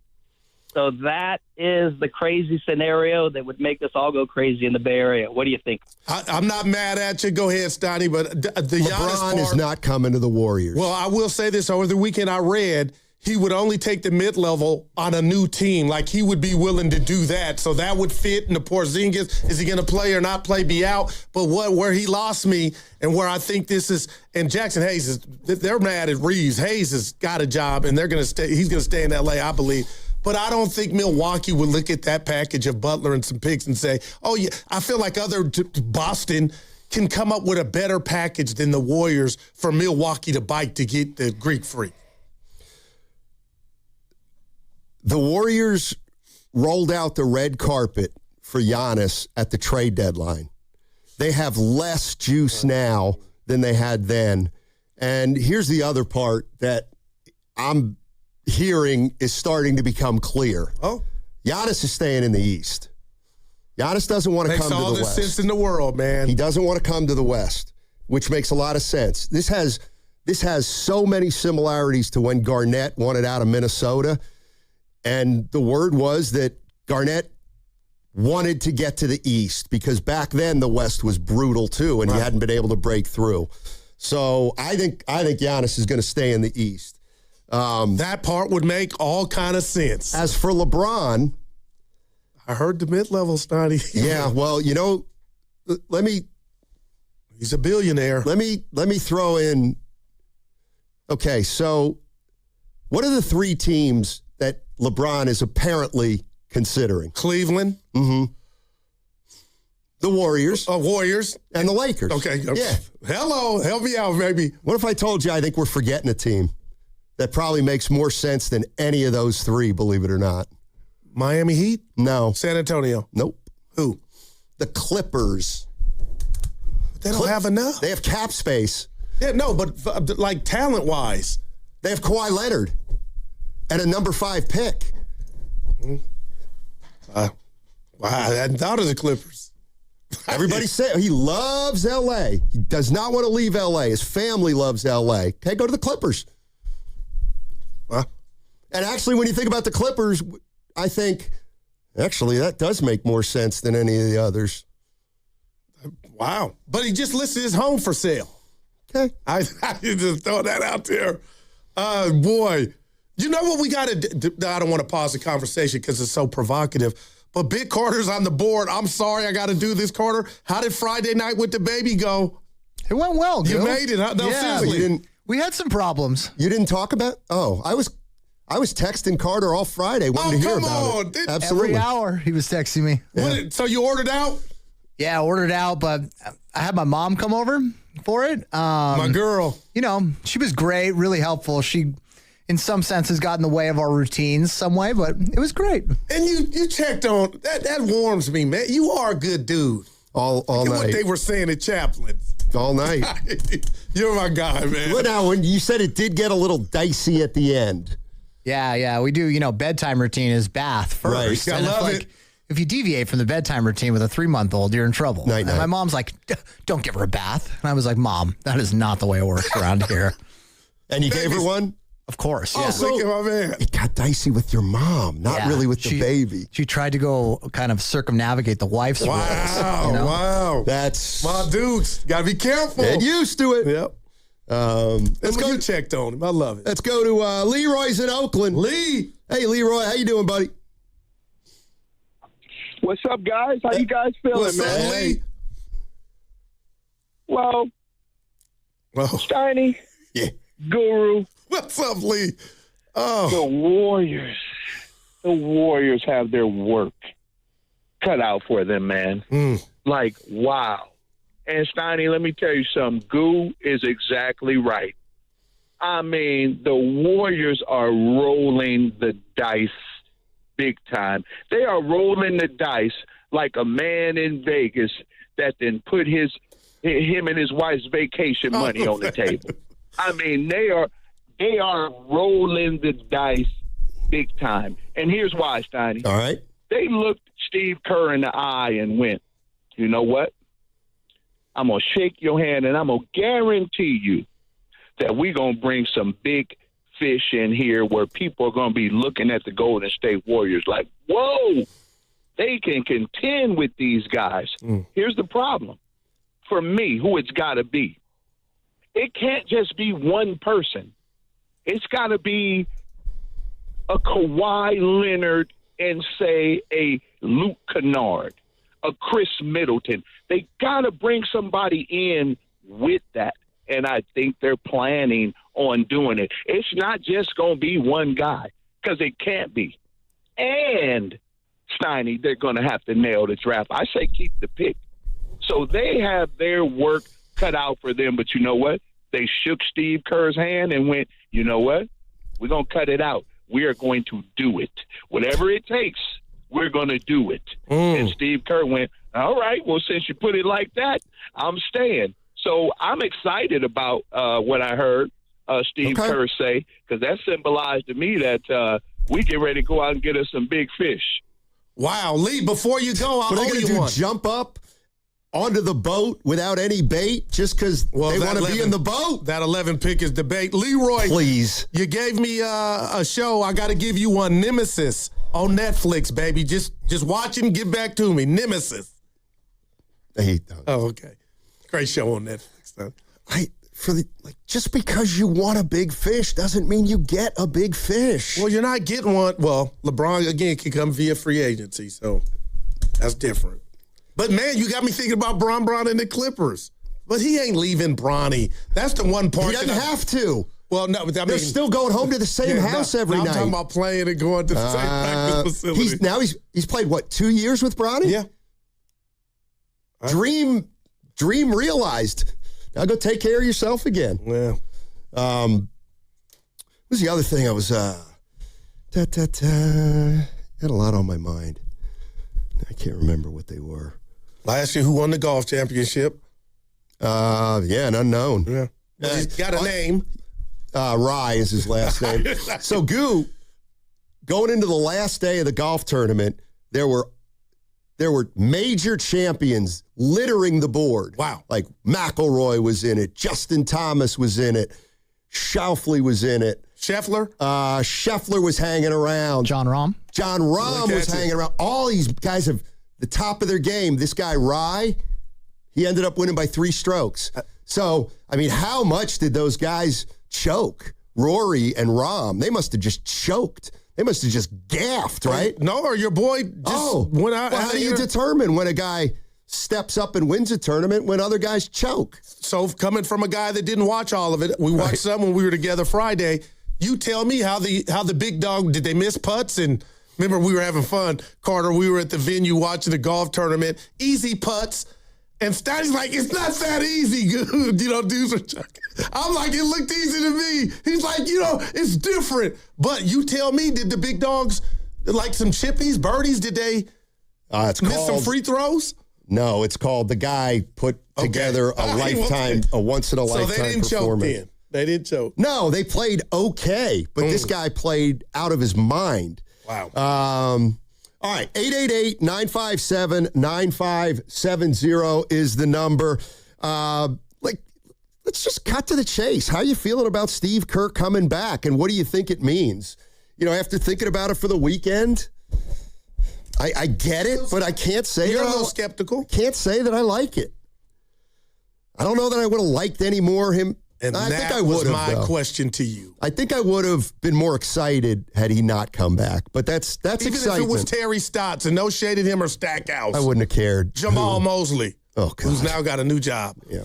In New Orleans. As you know, we're live on YouTube through the entire day. Just search 957 The Game and you'll find us. And now we're expanding the community for our super fans. Become a Game Pass Pro member to get early access to new videos, private AMAs with our hosts and insiders, and exclusive content from the bigger events. Plus, you'll get live instant reaction post-game shows from your favorite hosts after the biggest games. Go to YouTube, search 957 The Game, and sign up now to become the latest member of Game Pass Pro. Bay Area, listen up, because Ceremony Ford has one of the biggest Ford offers of the year. From now through July 6th, Ford is running its American Value for American Values employee pricing event. And yes, that means employee pricing for all at Ceremony Ford. So here's the deal. You pay what Ford employees pay on most new 2025 and 2026 Ford vehicles in stock. That's below MSRP employee pricing, available to the entire public, not just employees, not just insiders. Everybody gets a seat at the table. We're talking Maverick, Bronco, F-150, Mustang Mach-E, Bronco Sport, Explorer, Super Duty, and Ranger, truck, SUV, hybrid, electric, work rig, family hauler, weekend warrior. Ceremony Ford has the inventory, and Ford has the offer. American Value for American Values. Get to Ceremony Ford right off of 280 in Colma and Daly City, or shop 24/7 at ceremonyford.com. Ceremony Ford, your Bay Area Ford dealer. You've worked too hard to wonder if your wealth manager is actually working for you. The decisions you're facing, what comes next, who you trust, have consequences that last. Getting it right matters. Baylord has been in the Bay since 1969. No parent company, answering only to their clients. The kind of people who understand what you've built and what's actually at stake. The right wealth manager changes everything. Find out if Baylord is yours. Baylord.com. That's Bailard.com. Hey, it's Willard. Here's a real behind-the-scenes moment with Habas Law. We asked about their new billboards. Do you smile or not? Then it got real. Omar Habas said, we meet people in the hardest moments of their lives. It's on us to restore dignity and a financial future. Traumatic brain injuries, loss of a limb, spinal cord damage, a life changed in seconds. When everything's on the line, choose the team that understands that. Habas Law. They fight to make it right. Visit habaslaw.com. Omar Habas is a California licensed attorney. Offices in Northern California, including San Jose. Past results do not guarantee future outcomes. Struggling to lose weight despite trying every diet? You're not alone, and there's a better way. At Prime Male Medical, they're helping men and women achieve real, lasting weight loss results with expert medical support every step of the way. And for a limited time, listeners can get started for their first visit, including full blood work, plus first month of GLP-1 treatments for only $199, a savings of $400. Call 415-761-4037 or go to primemalemedical.com. Americans pay about $5 billion to control termites and repair their damage every year. Many people underestimate exactly how much damage they do. Call Pacific Coast Termite today at 800-PACIFIC for a free home inspection. Certain restrictions apply. No tenting, though. No double bagging your food. No pet sitting. Mention KCBS and get 10% off termite treatments and a 2-year guarantee on their work. Call 800-PACIFIC. 800-PACIFIC or go to PacificCoastTermite.com. Wait! Before you change the station, listen to this. 1-877 Cars for Kids. KARS Cars for Kids. 1-877 Cars for Kids. Donate your car today. 1-877 Cars for Kids. KARS Cars for Kids. 1-877 Cars for Kids. Donate your car today. Donate your car at carsforkids.org. That's cars with a K. Pickup is quick and easy. You'll also get a vacation voucher and a tax deduction. 1-877 Cars for Kids. KARS Cars for Kids. 1-877 Cars for Kids. Donate your car today. 1-877 Cars for Kids. KARS Cars for Kids. 1-877 Cars for Kids. Donate your car today. Donate your car today. The month of May is AAPI Heritage Month. That's Asian American and Pacific Islander Heritage Month. If you're wondering how you can participate in the festivities, visit apasf.org for access to San Francisco's AAPI Heritage Month celebration guide. There are over 100 cultural events, including art exhibits, movies, book talks, music, comedy shows, and more. There's something for everyone to enjoy. Check out the celebration guide at apasf.org. That's apasf.org. Is reviewing life insurance on your to-do list? Now's the perfect time to add it. A friend recently told me that securing life insurance sooner rather than later can help you lock in lower rates for years to come. So I bumped this up on my list and got it done. I called SelectQuote and couldn't believe how easy and affordable life insurance is. I'm 40 and got a $500,000 policy for $16 a month. My husband's also 40 and his $500,000 policy was only $18 a month. Plus, with SelectQuote's same-day coverage, there was no medical exam required and we were covered by the time we hung up. Knowing I have this checked off my list feels amazing, but the peace of mind knowing my family is protected feels even better. Call SelectQuote at 1-800-329-1010. That's 1-800-329-1010. Or go to SelectQuote.com to get your free quote today. That's 1-800-329-1010. Details on example rate at SelectQuote.com. Check engine or ABS light on? Take the guesswork out of your warning lights with O'Reilly Veriscan. It's free. Ask for O'Reilly Veriscan. O'Reilly Auto Parts. How do airplanes fly? What's in this box? What does this thing do? Kids are curious about everything, including guns. Learn how to store your gun securely and make your home safer at endfamilyfire.org. Brought to you by End Family Fire, Brady, and the Ad Council.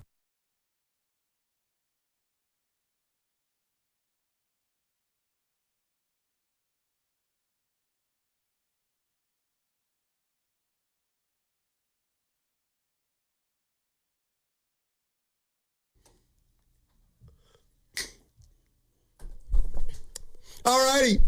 Steiny and Goo with you on a Monday morning in the Bay. Wow, what a day out there today, Goo. Yeah. Real quick, this is Drake playing. It's the same Drake you heard. I was wrong about the album. I had to go back to the lab. He's got some bangers.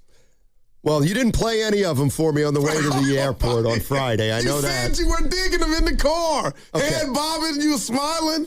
Come on, Stoney. I'll be honest with you. The lyrics weren't terrible. Okay, this Drake. But the sound was Yeah. Couple empty beats on a couple songs. I wasn't. You did say that. It wasn't really bopping, you know what I mean? It wasn't really bopping. My man. Yeah, you did say that. Yeah. By the way, here's another thing that, to me, starting to become clear, and this I don't like at all. I think they are trying to move this 11th pick aggressively. Okay, I believe that too. Oh, Lordy. But they're telling you what they're doing if you are and myself are correct. Doesn't mean I have to agree with it. But now you're like, what would you I didn't see this coming from you real quick on the Kerr comeback. But Stein, I feel like not unfair. It's like you're going down a road that you'll never get answers to. Well, I have answers. I've got all the answers I want. Well, Steve Kerr wanted Steve Kerr late in the year was telling people he was done. Those are facts.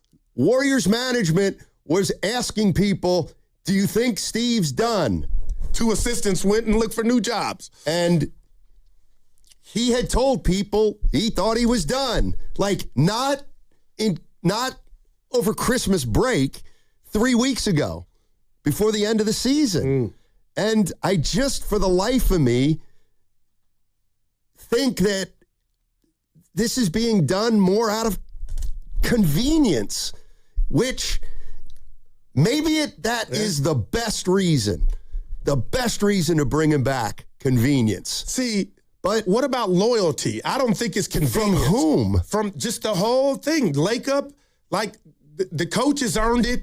We're in a tough situation regardless. We both agree to that. Who's coaching? He's earned that.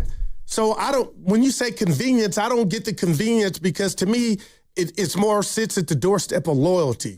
Like, Steve, you've earned it. Yeah, you're 95% out. You earned that right to say that to the masses, but the 5%. What's going to change? Why is anything going to change next year? I didn't say it was. Okay, well, I don't think it will. Well, he said they're going to start with turnover. Okay. I didn't like it. Of course you didn't like it. It didn't, nobody knew where that was coming from. So, I don't know. Yeah, people saying that's a horrible reason if you're right for the convenience. If you're right. And, I'm here for you. Steve Kerr, he is a great coach, no doubt about it. But I just don't think he's at the same place, obviously, he was 10 years ago. And either are the Warriors. I just don't. Either are the Warriors. What if it's unrealistic to look at yourself in the mirror and think this team right now is a championship team? So what do? I ride out with the guys, my great actors. Okay, lead again. And Kerr's a part of that. I understand all that. And what if I say I agree with you? And that's a joke. That's a joke. What's your offseason strategy based on Warriors? You won 37 games. That everybody rides out together. How the hell are you going to get better if that's your But you don't have focus? you don't have the necessary resources for the Allen Iverson. You don't have the answers. What does that mean? You don't have the answers to get back on track. Well, so then why does everybody think they're getting a big fish? Well, that's different. They can. And that How? can change how I'd feel. LeBron saying I'm coming? Okay, when he doesn't come to the Warriors, I think he's staying in I'm LA. making fun of you for the rest of the offseason. Hey, hold Sorry. on. I'm the guy that just told you in Carter during the break he's staying in L.A. Okay, well then don't. Now it's plan Then I don't B. want to hear him out of your mouth. Yeah. No, I wouldn't. I think I don't think the king is leaving. I just don't. And then on the flip side of big game hunting, I don't know if he's leaving or not, but I don't think he's coming to the Warriors. Joe Lacob didn't pay these reporters, but Steiny, if you, and I know you hate it right now, the internet, every writer basketball that has a credential to write something and plaster it on the net is saying the Warriors are going big game hunting. I'm like, that's fine. Are they going to catch something? Well, they've never caught something since Durant. They just... Well, I know Jimmy came via trade. Let's go to Paul in Oakland. Hey, Paul, what's going on, man? How you doing? Paulie. Good morning. So, Steiny, this is for you real quick, and then I got two other quick points. I was the guy that called a couple weeks ago and touched on the deaths of Elroy Face and Maz. Yeah. Going back to your Pennsylvania connections, and I just read the other day where Bob Skinner also passed away. So that's 3X Bucks from that generation. I remember that name for sure. Absolutely. Okay. I'm the kid at Christmas, and here's my list. I want Aaron Gordon and Michael Porter Jr., and I'm going to leave Dunlevy and the front office staff, including the ownership, to figure out what puzzle pieces have to be jockeyed around to get that done. And I think those two guys add, obviously, veteran depth, but not tire off the tread veteran depth. They're championship pedigree guys, and they fill massive needs on that Warriors roster. I like both of them. I also understand it doesn't get them any younger. Okay? And one more quick thing. Your knockout tournament has been a massive success, PR and socially. I think you guys need to think about creating something around golf, a putting contest, a driving contest for not just distance but also accuracy, and do it at a venue in the Bay Area that would create a nice social event. Maybe maybe one of the better clubs around, or maybe at a top golf venue. Hey, Paul, stay tuned. Look at Paulie. I like both those names too, Paul. Stay tuned. We got I can't give away too much, but we got something in the hopper golf-wise. That's all I'll say. Okay. All right. Then intelligence minds are thinking alike. Exactly. Thank you, buddy. Appreciate you. So that me going 8 of 11 had a lot to do with, Sure. Yeah, the knockout. They appreciate the love. Yep. I felt that. Gordon and Porter Jr. are fair names. Oh, man, more than fair. But give us some body punches with Gordon on the block, and he's the new type of power. Like, he can shoot too? Man. But we're Nike, right? How's it going to work? And I love him for putting that preference. Just do it. I don't know how, but just do it. But, man. That's not the way it works. I understand. The NBA. Yeah. Let's go to Miguel's in Hayward. Hey, Miguel, how you doing? Hey, good morning, you guys. Hey, man, you guys are talking about a good topic. I like the last two callers that just called right now. Just watching the Warriors play just last year, every time when I watch the Warriors play, they were pretty much just resting their whole players. And then I heard the coach saying, I pretty much rest a lot of people. But, going forward, he said that everybody's going to play. And then, I'm hoping that we get somebody this year. Don't get me wrong. We got Jimmy Buckets, and then it's just too bad that he got hurt. And that changed everything. But, if they really want to do something, man, I don't want to say it, but, just watching Oklahoma and the Spurs play, it's like, God, we got to go young. Yes. But, I want to, it's true.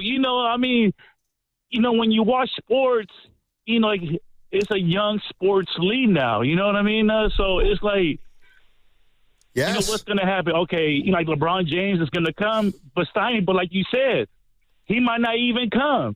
Okay, so what are we going to do with the 11 overall pick? We're going to trade it and get Kawhi Leonard, and then the Clippers are going to be like, no, we're not going to trade you. And then after that, we're screwed. And then we got to tell Curry, hey, I'm sorry, but we did everything. We're just going to sign Paz to an extension and Porzingis to extension. And that's all we got. But, in that case, you might as well just trade Curry and get whatever you can to go young, and then have people go to Chase Center and watch the future of Paz or Will Richard, the 11 overall pick.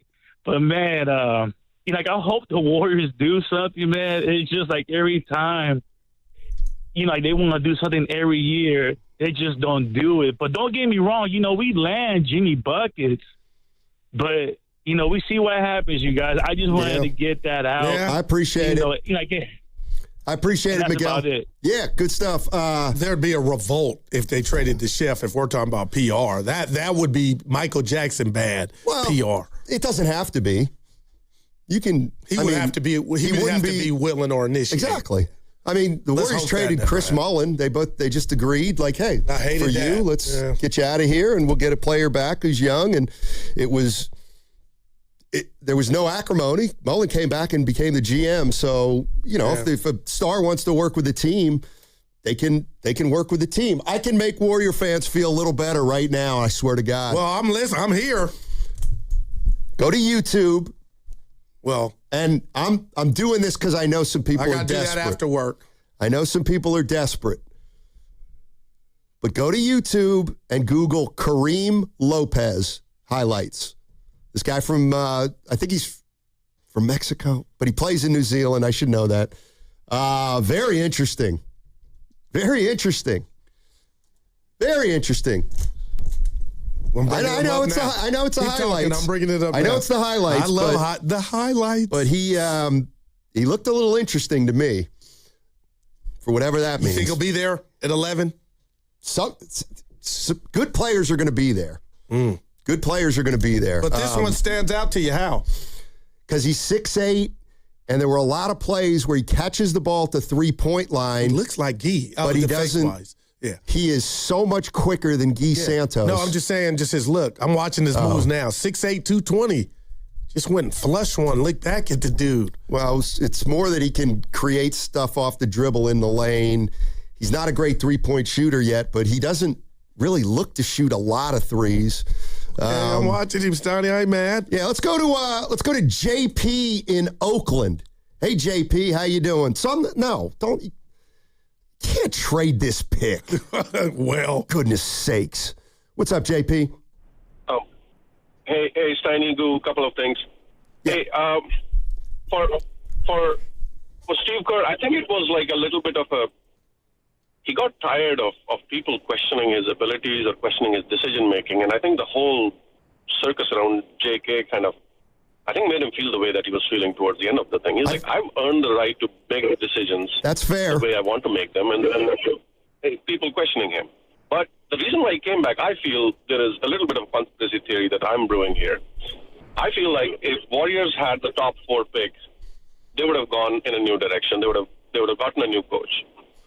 At some point, they realized they're not going to get it. And then what's the best option? Jimmy is hurt. He's probably going to not come back or come back towards the later half. Moody is not going to be around for the first half or so. Getting a new coach here would be setting him up for failure. So get Steve Kerr back in, trade the 11th pick for something that makes fans excited for a little bit. And I know whoever we trade for, Guru is going to be super excited about that. He's always excited. With all of that, I think that's my 2 cents. Love you, Guru. Thanks, JP. You're the man, JP. I don't want Warrior fans getting excited for a little bit. I want them to be excited for a player for the next decade. Well, not a little bit. Okay, let's use the king. You do understand, let's just 2-year increments. It's not if you get LeBron. You're not getting LeBron. No, but if you did, he's better than any dude. He'll contribute more in the next 2 years. It'll be light years compared to this youngster, whoever they get. And I think that's what so they go from a 10 to a 7. And give up on a prospect who could play for the next 10 years. Like, I got to tell you, oh boy, I just don't know how you can get older. Wouldn't you say it's from our vantage point, it seems like the organization is trying to go that route. Now, if they get somebody, Bron, to get, you got to go sell yourself. But if you close, man, it seems like that's what they want to do. Well, again, I want to go out and get Wemby, but they're not. The Golden State Warriors right now are not an attractive destination because a guy who comes here knows they're more than just him away from contention. Well, I don't think LeBron says, if I'm a Warrior, we got action. I feel like you're talking to an old boxer and you're trying to tell him, champ, you don't have it anymore. Retire. Well, I don't know. They won 37 games, and they've just been, and the last two fights they had. He broke his hand. They got hurt in the last two fights they had. But, Stoney, you get what I'm saying? He's like, I still love it. I still think I can do it. Again, like, I swear to God, everything you're saying makes sense. I get it. But that's not the way to run a team. It's not the way to run a team. Stoney, right now, I will tell you, just for the purposes of our discussion and our show, and I'm not saying you can't say it. You have. You're telling a guy that's won 4 chips how to run it. Who's that? Joe Lacob. Yes, I am. Yeah, right. I guess. I guess I am. The scoreboard would read Joe Lacob 4-0. No, obviously I'm not telling him how to run it because there's. But what you would do and what he's trying to do, if we're correct, ain't the way. This ain't it. I wouldn't do it. Like the Drake beats. Move on, Joe. This ain't it. I wouldn't do it. I wouldn't do it. And I'm being honest, Stoney, I would. Because now you're telling me and you're admitting, just you and others, that it's about what it looks like to the fans, the loyalty thing, and they want to ride this thing out. This is the last dance. Okay, but well then, there's last dances. Club closing in 30 minutes. Okay, so you're also, these are two, I know we've been over this a million times, but what I'm hearing you say is either one of two things. That you still have, not you, I mean, the Warriors. Yeah. They still are under some kind of illusion that they're a championship contender. Or they're okay with riding it out. And how about they're both wrong? But what if it's a combo? What if it's a mixture of both, but heavy on the ladder? Not the championship part they think they can be, but the latter part to stay relevant. Well, it feels like people are under the impression that the Warriors can go, hey, we'll take an old guy, we'll take LeBron, and then we'll go get Michael Porter Jr., and then we'll use our 11th pick. So then all of a sudden... There's a caveat to that, and just tell me what you think.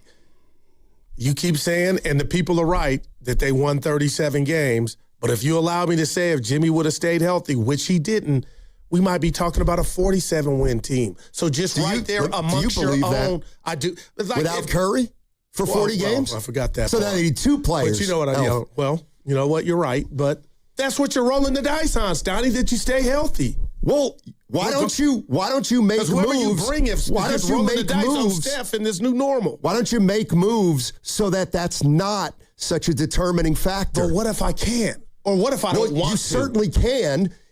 The first thing, I mean, you might not like to do it, but it's like you tell Al Horford if he comes back, we're going to try to move you. You tell Porzingis, hit the pike. You try to move Butler. Hell, I'd try to move Moody at this point. Not that I would think he'd have a lot of value. Yeah. Text line says to you, Stoney 707, Mark Spears was really high on Lopez too. I mean, Spears. I'm high on anybody who can play at 11.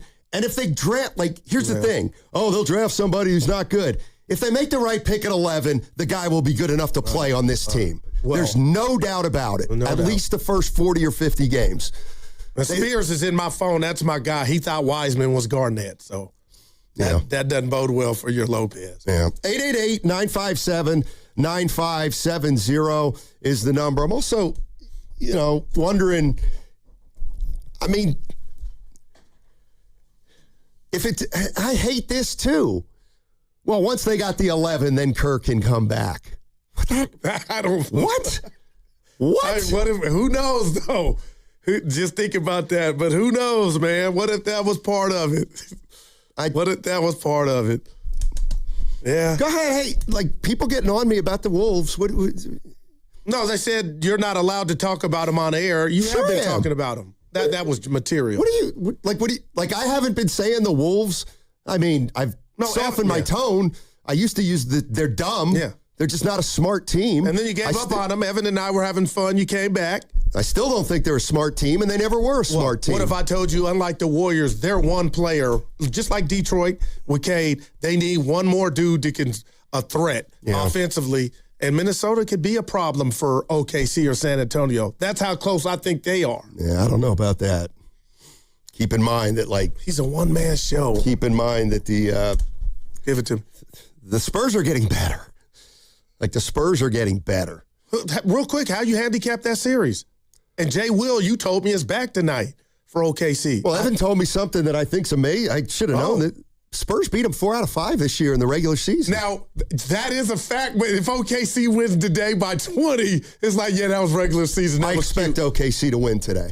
Well, how about it all? I don't know. The series. It's kind of a toss-up. Could you imagine if Wemby and the Spurs get to the finals? Imagine if they win it? What is he, 20 yet? Man.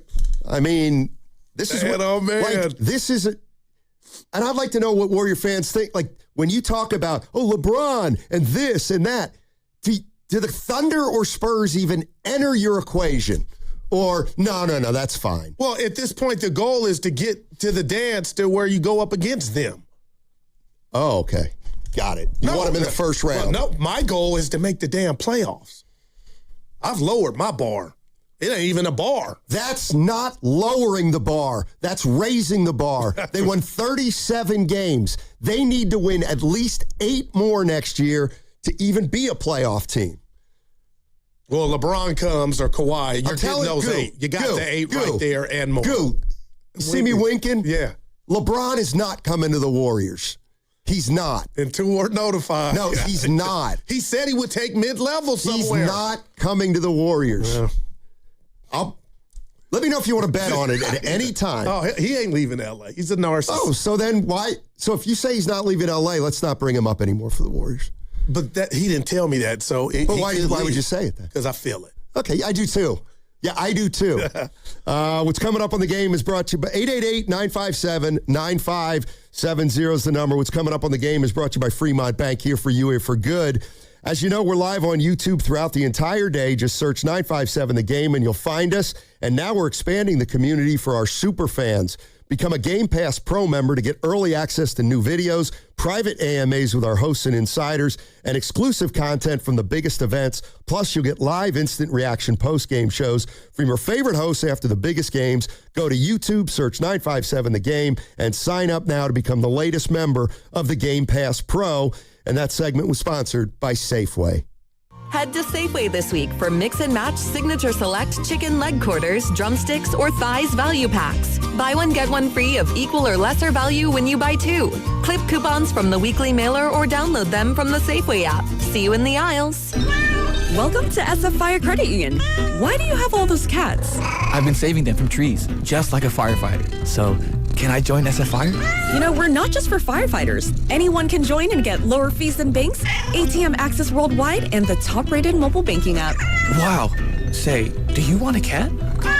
SF Fire Credit Union. Banking for heroes and anyone who wants to be treated like one. This institution is not federally insured. The credit union is not insured by any state government. Privately insured by ASI. All right, I need avocados, bananas, salad, steak. Wow, does your grocery list have multiple pages? No, but I skipped lunch, so now it's like my stomach is doing the grocery shopping. And besides, I'm earning cash back with Upside. Upside? What's that? Hold up, you haven't heard of it? Upside is a free app that gets you cash back when you shop at gas stations, grocery stores, and restaurants. And they added Lucky and Food Max stores, so we're pretty much covered wherever we go. All those stores? Yep, so not only are we getting a great deal on groceries, now we can earn cash back as well. Okay, downloading Upside. Now let me copy your grocery list. Great news! Lucky and Food Max are now on Upside. Download the Upside app and use the promo code SAVE8 to earn a 10% cashback bonus on your first grocery purchase. That's promo code SAVE8 for a 10% cashback bonus. Use promo code SAVE8. Offers vary by user and location at participating merchants. Go to upside.com for terms and conditions. You listen to 95.7 The Game for the best sports insights. Now, use that same power to grow your business. When you advertise with us, you're reaching a massive audience of local consumers and business decision makers every day. Let our team help you build a game plan that delivers results. Scale your business and win the market. To get started, visit Advertise with 957 The Game at Odyssey.com. That's Advertise with 957 The Game at AUDACY.com. They call this one Bill. Whoa, aliens? Am I in a spaceship? Affirmative, Bill. What's with the laser saw? Relax. We are cutting our bill in half. What? An Xfinity mobile transmission says you can cut your bill in half. Oh, your mobile bill, not me, Bill. Xfinity Mobile also says we can try it free for a year. Free. Yes, with no commitment. Can we put the saw away? I am reluctant. But we will find another being to bisect. That's not sci-fi, it's Xfinity Mobile. Xfinity Internet members cut your mobile bill in half. Plus, try Xfinity Mobile free for a year. No commitment. Learn more at xfinitymobile.com. Xfinity. Imagine that. Restrictions apply. Xfinity Internet required. Savings compares one line of Xfinity Mobile Select to comparable plans from T-Mobile, Verizon, and AT&T as of 3/24/26. Taxes, fees, extra. $30 monthly discount limited to new mobile customers only. After 12 months, regular rates apply. Hi, I'm Richard Estrada with Atco Pest Control. What's bugging you at home? You can grab a spray or set a trap, but real pest control starts with identifying the source of the problem and keeping them out of your home. Atco has been servicing Bay Area homes since 1985. We take the guesswork out of it so you can move on. Go to atcopest.com. Trust Atco for the solution. This is Vanessa Deniston, senior attorney at the Dolan Law Firm. The Dolan Law Firm handles a diverse line of cases from personal injury to employment law. We're proud to say the Dolan Law Firm is just as diverse in our attorneys and staff. The Dolan Law Firm consistently achieves outstanding results with over $1 billion in verdicts and settlements. The Dolan Law Firm, the best, most diverse personal injury and employment law firm we hope you'll never need. Contact us at dolanlawfirm.com. Hey, Mom, now that I have an after-school job, I think I want to buy a drum kit. Okay, Rockstar. Let's look at your account. When kids start making money, Chase has easy-to-use tools and expert bankers to help them learn how to manage it. And next month, I'll buy the bass drum and the cymbals. Oh, and maybe some noise-canceling headphones for you. Aw, you've thought of everything. Help kids save, budget, and build financial independence, all with Chase. That's good for kids and good for parents. Visit your local Chase branch and get started. Accounts subject to approval. JP Morgan Chase Bank, N.A. member FDIC. Finding great candidates to hire can be like, well, trying to find a needle in a haystack, but not with ZipRecruiter. Its powerful technology actively finds and invites qualified candidates to apply to your job. So while other companies might deliver a lot of hay, ZipRecruiter finds you the needle in the haystack. See why 4 out of 5 employers who post a job on ZipRecruiter get a quality candidate within the first day. Try ZipRecruiter for free at ZipRecruiter.com/team. That's ZipRecruiter.com/team. ZipRecruiter. San Francisco weather, sunny, high of 78 today. Weather brought to you by Capital One. Capital One offers no fees or minimums on checking accounts. What's in your wallet? Terms apply. See CapitalOne.com/bank guide. Capital One NA, member FDIC.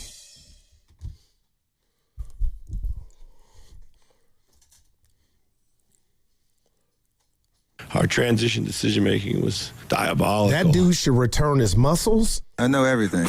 Now, back to Steiny and Guru on 95.7 The Game.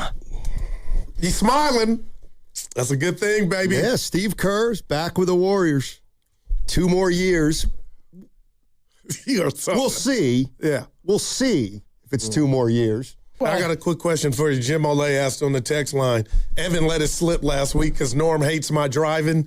I mean, dude, we get in fights. Evan let it slip last week. I drive a little too fast for him. He didn't know I caught that. So Jim Olay wanted me to ask you, how was my thought you driving? Were very solid. I didn't think you were crazy. That's all I need, Snotty. That's all I need, baby. Right on. It was a great ride to the airport, minus the music. You don't like Drake? He said you were gone Not in a your lot meeting. Of bounce in that. He didn't like the Drizzy Drake? He didn't like the beats. He said the verses were good. Did you play him the Too Hard for the Radio one? Yeah, I did hear that. The Mac Dre. You got to hear it again. I didn't bop a lot. That's all. It was like listening to poetry. Bad poetry. Spoken word, huh? I mean, look, just because you find 2 words that rhyme doesn't necessarily make it poetry. Because you're big on rhyming. Now, you said Drake's a poet. Yeah. Leave that he is, Snotty. All right. I'm not going to fight you. We're talking about Steve Kerr. He's back. What does it mean? What does it mean for the personnel on this team? Here's the big question, or one of the big questions. What does success now look like for the Warriors? And let's go through what Steve Kerr said. This was during the press conference. I think it looks like recommitting to our values and our process. I think the last couple of years, frankly, have been difficult with the age, collective age of our team, the injuries. I think we had like 6 guys this year who either couldn't play back-to-backs or were on minutes restrictions often at the same time. And I think I really gave everyone too much leeway this year. It just felt like we were constantly resting everybody and just trying to survive to the next game and have enough healthy bodies. And we talked about that in our meetings, and we have to address that. What if I told you I wish he would have just held on? What does that mean? You win a whole NBA season. You got Stott Stackhouse at your disposal. You're a 4-time NBA champion as a head coach. What does that mean? You let little Johnny, I didn't like hearing that part of it. Well, I don't know what he's talking about. Is he talking about he should have pushed Porzingis to play? He should have pushed Horford to play more? It sounded like He wanted Curry to come back sooner? Well, no, Curry couldn't come back. And the only guy who held up his end of the bargain in terms of playing games was Draymond. Was Draymond Green. Yeah. I'm talking about the old guys. Yeah. So, 65 for Dre. I'm not sure I understand what he's talking about there. Like, if Draymond's year last year was like his year when Steph broke his hand and he just basically gave up and didn't care. It wasn't, though. That would be one thing.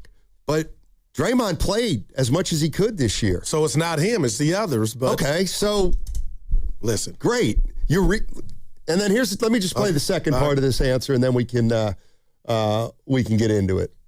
It may mean walkthroughs. It may mean written tests. It may mean more video work.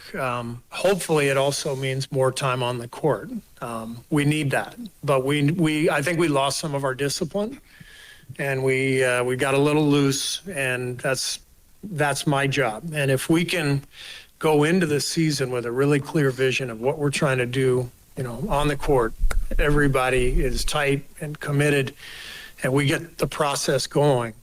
That's what will lead to success. And so I can't sit here and, predict anything, wins and losses, but what success means to me is rededicating ourselves to a process where we're gonna put in the work and we're gonna get better. I would, if Steve were right here, I'd say bring it in. I give him a bro hug, and I say God bless you. That's not it, Steve. I wish what he was talking, and I can't take what he believes to be the truth from him, but this is a young man's league. You need athleticism, availability, and young legs, man. All that stuff, the video is all good, but that ain't taking us from not making the playoffs to a 5th seed. I'd feel a whole lot better if we had the talent and we saw that it wasn't getting maximized. We're old. You can watch all the video in the world. Well, so you're calling BS on that? In regard to, him thinking that's what ailed us. No, we watched. Again, the more I just listen to it all, whatever they aligned on is still ridiculously vague. That's the way I look at it. Well, it's not vague if you let go Steve, of we his need you words. to be better. What did your eyes tell you? About what? What did I tell the Boys and Girls Club from Oakland? What did I tell the kids? There's no better test than your eyes. I don't need Steve to tell me. I mean, it's his prerogative. This team is older, Steiny. I wish it was a video component. I wish it was the turnovers. I mean, that has something to do with it, but don't get me wrong. We need Thundercats. We don't have a lot. We got older guys with stipulations. One guy came and the other guy, come on, man. And now Curry's knee is an issue. I don't think this is about anything other than AGE. You know why Kerr's back? One of the reasons why Kerr's back. 4 chips. Well, I hope not. I hope that's not the reason, just because he has 4 chips. I'm convinced that they have right now, despite everything they said, They have no idea how this summer's going to go. None. Zero. But they know what they're trying to do, though. And they know they can't hang their hat on those pipe dreams. They can't do it.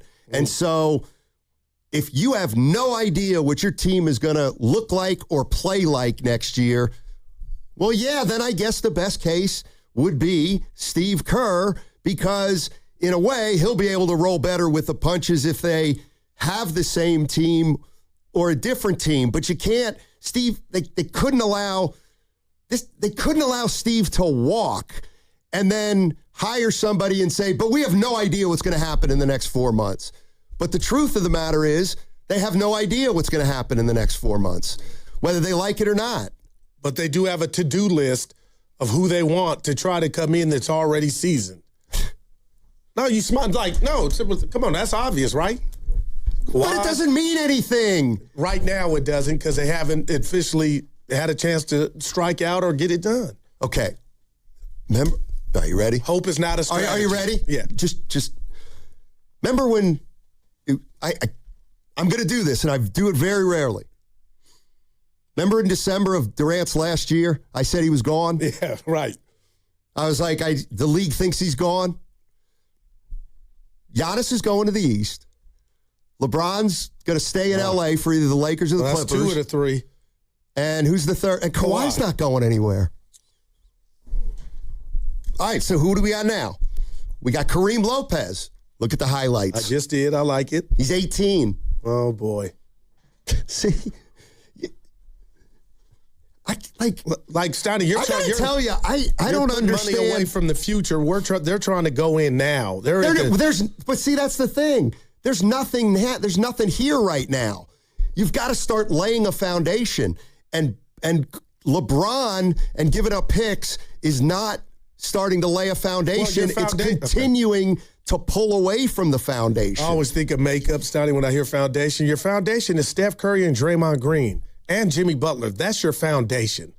And can you stay afloat to Moody? And I'll even forget Moody for this point, and hopefully he heals fast. But can you stay afloat till Jimmy gets back? And hopefully you have a new toy to go with Jimmy when that day does come. But to sit here and think you're going to and they could take an 18-year-old, but you're thinking about the future and they're not. That's how I feel, and it's okay. They chose to go in all now with the cards that they have in their hands. They're trying to double down. Right, and here's what I'm telling you. If that's what you're telling me, I almost am at the point where I literally can't believe. Wow. I cannot believe that they're going to go this route this late, knowing this much about who you have on the roster. Right. I cannot believe it, almost, if that's the route they're going. Yeah. Because here's the other thing. If that's the route you're going, you're acknowledging, I don't know what you're acknowledging. To me, you're acknowledging that you're not serious. Wow. You're just not serious about building. They're still not building a foundation if they're going that way. And the foundation they have is crumbling. But what if they're trying to maximize what's left of that foundation? Fine. So if you go get something, so you have an old house. You slow down. That foundation is bad. No, that's a killer. So now what? LeBron comes and you're adding a third floor. Well, the foundation's still going to be done in a year. I would like to spend time on the foundation right now, and that's just me. Antonio in Oakland. Hey. What's up, hey? Hey, I got bad news for Antonio. What happened? Hey. Oh man. As far as the Warriors draft pick, I want them to draft Kareem Lopez. Yeah. It's making the first Mexican player ever born in the first round. He was 6'9", 225. Too young, though, Antonio. Too young, man. Nah, man, he can help. We need to build something. Yes, sir. I'm not getting no LeBron. I never want that. You got to start from somewhere, man. Like 19 years old, high upside, playing next to Steph. Him and Gui Santos going forward, they'll make an excellent forward tandem, man. You at least got to start with that. So that's what I'm going to do, man. I'm not trying to trade for nobody unless it's Jokic or Giannis. That's it. Other than that, nah. It's not going to work. No DeRozan. Jaylen Brown, I'm like 50-50 on. I know he's some trade rumors, but he might go to Detroit. He'll be nice with Cade Cunningham. But anyway, he's a guy over there. But anyway, Kareem Lopez, make it happen. 19 years old, high upside. That's what we need. Take the pressure off a step. Hey, would you mind if I gave you just one small piece of professional advice? Oh. Yes. Okay, so I was coming up Montgomery BART today, and the greeter that usually is stationed at Montgomery Street BART that you do sometimes? Yeah. Well, there was a woman there today, younger woman, and she was saying hello to everybody, wishing everybody a good morning. She was proactive. Yeah. She brought a smile to my face. How about maybe next time you get to that spot, a little more energy? Okay. All to the good. I'm just messing with you, man. I'm just messing. All good. Kareem Lopez. Now, do you know when you're going to be there this week? Not quite sure, man, because I'm moving around. Got like other places I work at too. All right. Well, if I see you, I'll stop and talk. Okay. All right, buddy. Thanks, Antonio. You're listening to 95.7 The Game, KGMZ FM, and HD1 San Francisco, and Odyssey Sports Station. Always live on the free Odyssey app and now broadcasting from the Laughing Monk Studios. You shock me every day. I got PTSD from the last time this team drafted a 19-year-old. And his name, Mark Spears, if you're listening, his name was James Wiseman. Right. I can't do that again. Not even for a guy who's played pro for 3 years, as opposed to Wiseman, who played 3 college games, and I think 2 were Division II. Oh, my man. Like, this guy's been playing pro basketball. I just don't think they want more like a good taco salad. You got to have good seasoning. And I think they want a seasoned guy already that went through his puberty in the NBA. Okay. Yep. All right. I could be wrong. The other thing is Curry's contract coming up. The chef. You willing to eat some crow? No. No, I'm worried about you on this one because it's going to go the way that a lot of people say it's going to go, a la Evan and myself. It might. Okay. It might go the way you guys think, but not for the reasons that you guys think. But you'll never know. You'll be able to. You'll just like this Kerr comeback. You could have your thoughts, but you'll never be able to get proof that you were right. I am right. He said he was 95% out at various times during the course of last year. He said he told people around him, I think I'm done. I think I'm done. Okay. And what happened? He reconsidered. What do you mean? He wasn't done. Right. But it you don't change. Okay. Yeah. Okay. So there's nothing to see here. Oh, with Steve Kerr. There's always and what his motivation might be, and how he may approach the next 2 years. There's nothing to see here. Well, I think the number one goal of his is get this team back to being competitive. You know what? Prove it to me. Prove it to me. Why would that have changed from last year? What I got to work with and who's available and what the front office does. If you want to know like how I'm starting to feel right now, I'm telling you. I do. He's talked about a fading dynasty. He caught grief for it. No, he shouldn't have. He's telling the truth. He talked about a fading dynasty. Then he talked about being done. And 3 weeks after he goes through a year of this, now he's coming back and they're all aligned. I'm not buying it. I respect him more. I'm not buying it. Well, I'll respect him less if he's coming back for the wrong reasons. But when will you be able to, even if they fall off? I'm just telling you right now, I don't like it. I don't like it. I respect it because he could have jumped off the boat. You know what? Maybe Joe Lacob wouldn't have let him jump off the boat. I'm just saying, I don't like the circumstances and everything I've read and all his quotes about why he's coming back. I'm not convinced he is overly enthusiastic about it. I'm just not. I'll say this. He has the easiest disguise because he is not responsible for grabbing one rebound, making one shot, guarding anybody. He doesn't play. I mean, the Warriors are going to, how we determine what they are and if they bounce back is going to be the responsibility of the players. That's bigger than him. Right. So you got to understand what you're saying right now. I can use as ammunition why he shouldn't be back.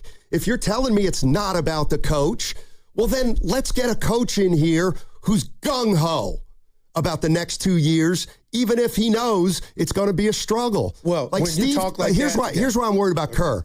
Because NBA guys know that when they're in trouble, or like when a team's, Steve knows they're in a little trouble. Right. He knows it.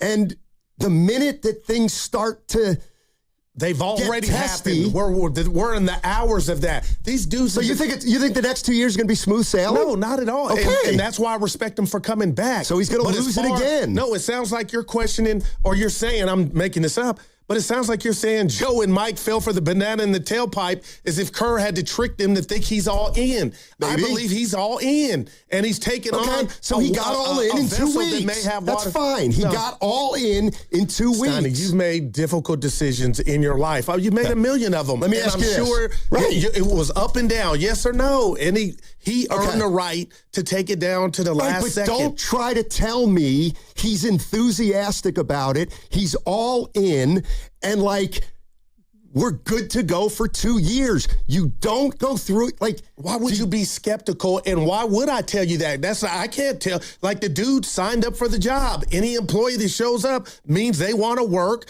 This dude's been with me for 13 years. It doesn't necessarily mean that. It doesn't, and I'll tell you why. You know, I'm 61. I ain't going to be doing it forever, okay? So, Steiny, how long are you going to be doing it? A year or two? I don't know. Okay, and then I'm telling you, Goo, between you and me, I can't, I'm done. But you're showing for the last year, I've told you, Goo, I'm telling you, I'm done. I got you. Okay, and then you're like, Steiny, you just signed a 2-year deal. How come? You know what? I just decided I'm not done. Well, what do you mean? Why? Well, I just love working with you so much. That's a lie. Right. Because I do love it, but clearly in the last year, if I'm like, I got you. Steiny, I think I'm done. Okay, and then I sign a 2-year contract. It's not going to be smooth sailing for me. You're not going to come in here in your robe or your boxer shorts. You're going to come try to do the best show you can do. But all the issues of the past don't go away. Well, they just don't go away. Yeah. I'm just taking the man at his word. He's been in the bunker. And when I say bunker, the wars with Draymond and Steph, he doesn't have to resell himself to those guys. And he doesn't have to, damn sure to me, do that to Joe and Mike. This is a guy that played. This is a guy that won. It's a marriage of convenience. This is a marriage of convenience right now. My respect has grown because this is a bear of a transformation the other way to being back in contention. And you know the rat on the table, brought to you by Atco Pest Control. Right now, I bet the odds are they don't get back. Exactly. So easily somebody that didn't have you're paying a guy $20 million for a team that's not going to get back to the playoffs. For what? Let me ask you this. They're I don't like their reasons. But are you ever going to be proven right? How are you going to judge Kerr after every game or every hit with Willard and Dibbs? How are you going to know did all Steve of Kerr last is year. all the way in? We you did take last a man year. At his word. Last year, we went through the entire year and at various points said he's lost his enthusiasm. But we were yes wrong or no? Because he's back. We were wrong. Did he lose his enthusiasm at times? I can't answer. The answer is yes. Okay. How can you not lose your enthusiasm if you're 95% out at the end of the year? But that didn't defeat him. Okay. So his love for the game won out. That's what you think, and I'm not here to tell you you're wrong. Yeah. I'm asking, how are you going to are you going to judge him any differently now that he's coming back from 2 years, and because he does not play or have the ball in his hands, what are you looking for hey, Goo, this guy's all in? I'm looking at his track record, the guy that he said he had a bad year. He said he had a bad year last year. Some he got loose. Yeah. He let guys, he lost discipline. But he signed that contract. Do you think next year's going to be different? No, it could be worse. It has the ingredients. No, I mean Steve Kerr. Do you think we're going to be like, wow, that's a different Steve Kerr? I know you think I'm just saying this, man. It's a nothing burger. He's going to be a professional and an NBA head coach who knows the job. Okay. But because he's sharing what's going on inside of him doesn't make it feel like if he was really that, Stan, I think you're hanging on every word too much. Okay. Let him breathe. Let him coach. That's not our problem. Our problem is who he's coaching and who he's not coaching. I want a coach who's coaching for the right reasons. And who are you to say he's not? I'm saying I'm very skeptical after everything I've learned in the last four days and what he has said about why he's coming back. Okay. And why they want him back. But that's minute compared to the problems on this team. Okay. It's minute that you're... I don't want a coach who's not committed. But I don't believe that's how you feel, but you're wrong. I don't think you're right. Okay, well, I don't believe you can go from 95% out to 100% in for 2 straight years. I just don't believe that. Like, what's going to go away? What's going to make him not frustrated this upcoming year? What's going to make him Nobody's saying handle he things? won't feel frustration. I like that. Okay, what's your guarantee? Why will he have a great year next year when he had a bad year this past year, according to him? Well, I'm going to say this to that. He critiqued his own self and gave him a bad year, and I love that because he judged it along with his team, and they had a bad year, so he lumped himself in. I'm just telling you, Stoney, if you are basing this off you getting sleep, you will not sleep because you'll never know if you're right or wrong. I know what I know, and I'm telling you that this was the path of least resistance for everybody, and I think it even for Steve Kerr, because I do think he was done, but and I don't say you're wrong on that, but he came back, and it just goes away in your mind. That's what I can't. It better. And he didn't just ink 1-year deal. He inked a 2-year deal. That is another problem. So a guy's 95% done, and now you give him multiple years. I just think, I'm just going to tell you, I'm not saying it's the end of the world. Because I think it's minute compared to what they really got going on. Yeah, I think it's much bigger than minute because it's the face of your franchise as a coach who's been around forever, and I hear you. I don't know. Can you get remotivated for 2 years? Hey, you only get one shot at this. One chance to handle your injury case the right way. One chance to get the compensation you actually need. One chance to protect your future. And once you make the wrong move, you don't get a do-over. Sign too early, it's final. Say the wrong thing, it's recorded. Take a low offer, and you can't go back. So before you make any decisions, call Beam Law. They step in immediately, guiding you, protecting you, and making sure every move is made with your best outcome in mind.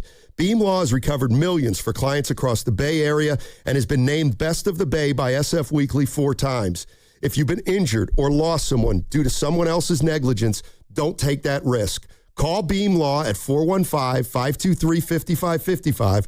That's 415-523-5555, or visit hurtinthebay.com. That's hurtinthebay.com, because it's not whether you get knocked down, it's whether you get back up. Beam Law, they've got your back, Bay Area. Tune in to Willard and Dips every Thursday at 4:40 as we raise a glass to toast the sparkling performance of the week.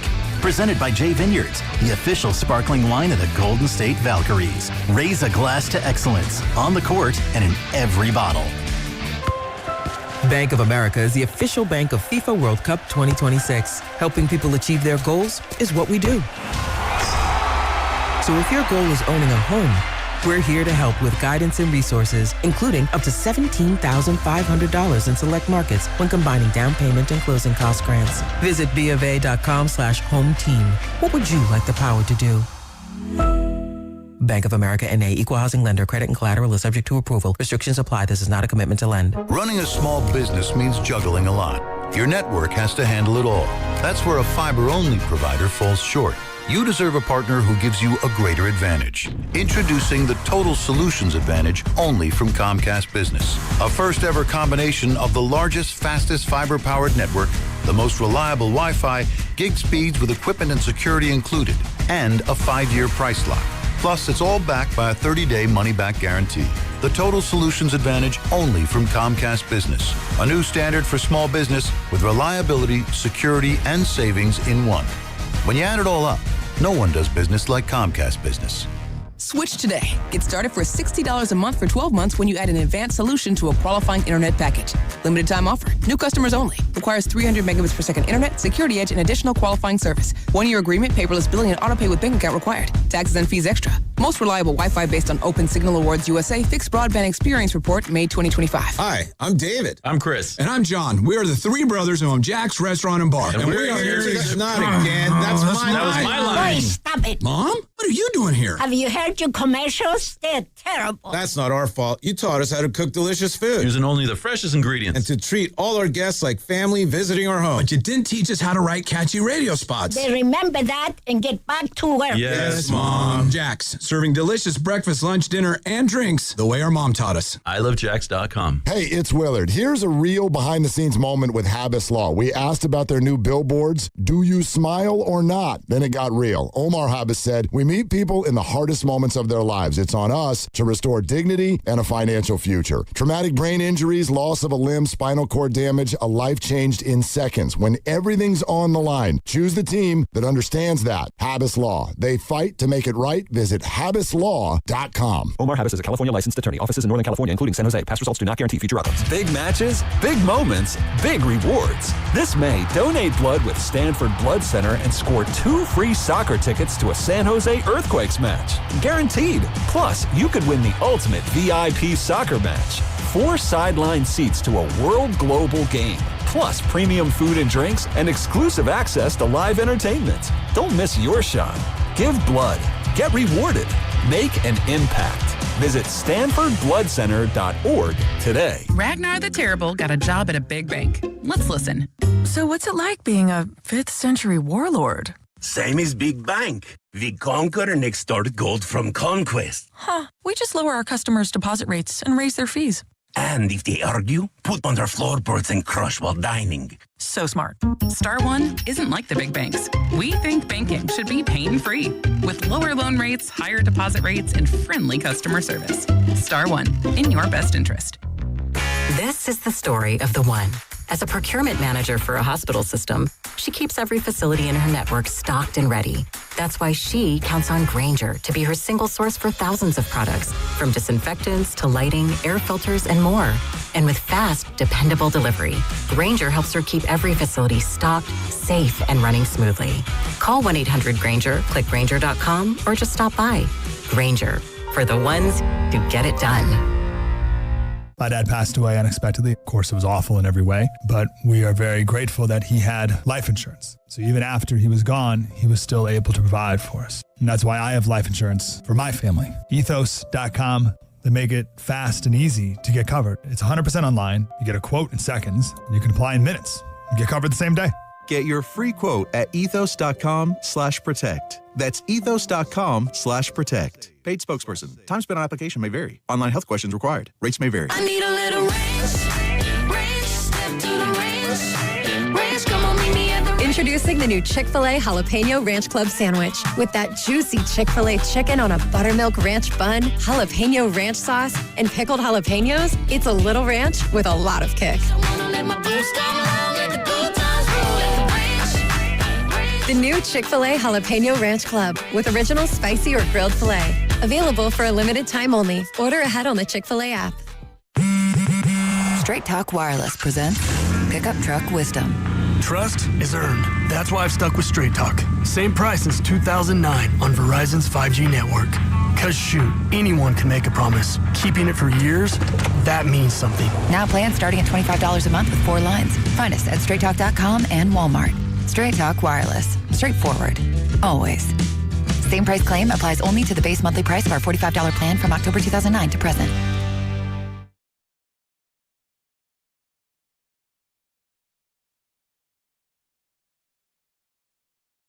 I'm going to ask you about what's going on in the nation's capital, Sacramento. I got a big ass. Dub Nation, this is Moses Moody, coming to you live from the Laughing Monk Studios.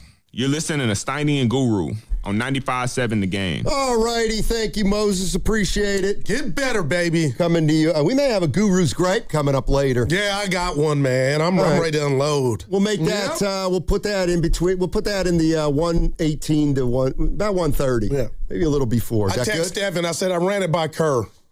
Okay. Calling you Kerr. All right. Well, we are we're talking about Steve Kerr, who signed a 2-year deal recently, did a press conference on Friday. And I've always had this feeling like when something happens and you got to talk about it right away, you talk about it right away, and then you give it a couple days and you start really thinking about what everybody's saying and the reasons everybody's given and why certain things are happening, and then a different perspective is maybe offered, or you start thinking about things differently. And as for Steve Kerr, I'm not here saying they made a mistake. I'm not here saying that what they did was wrong. All I'm saying is that from what I've gleaned from hearing everybody talk and from what others have said about what's going on with the Warriors, I'm not convinced that this was all about the organization and moving forward as an organization. I just think they were really in between a rock and a hard place. You're right. They didn't want to have a new coach right now.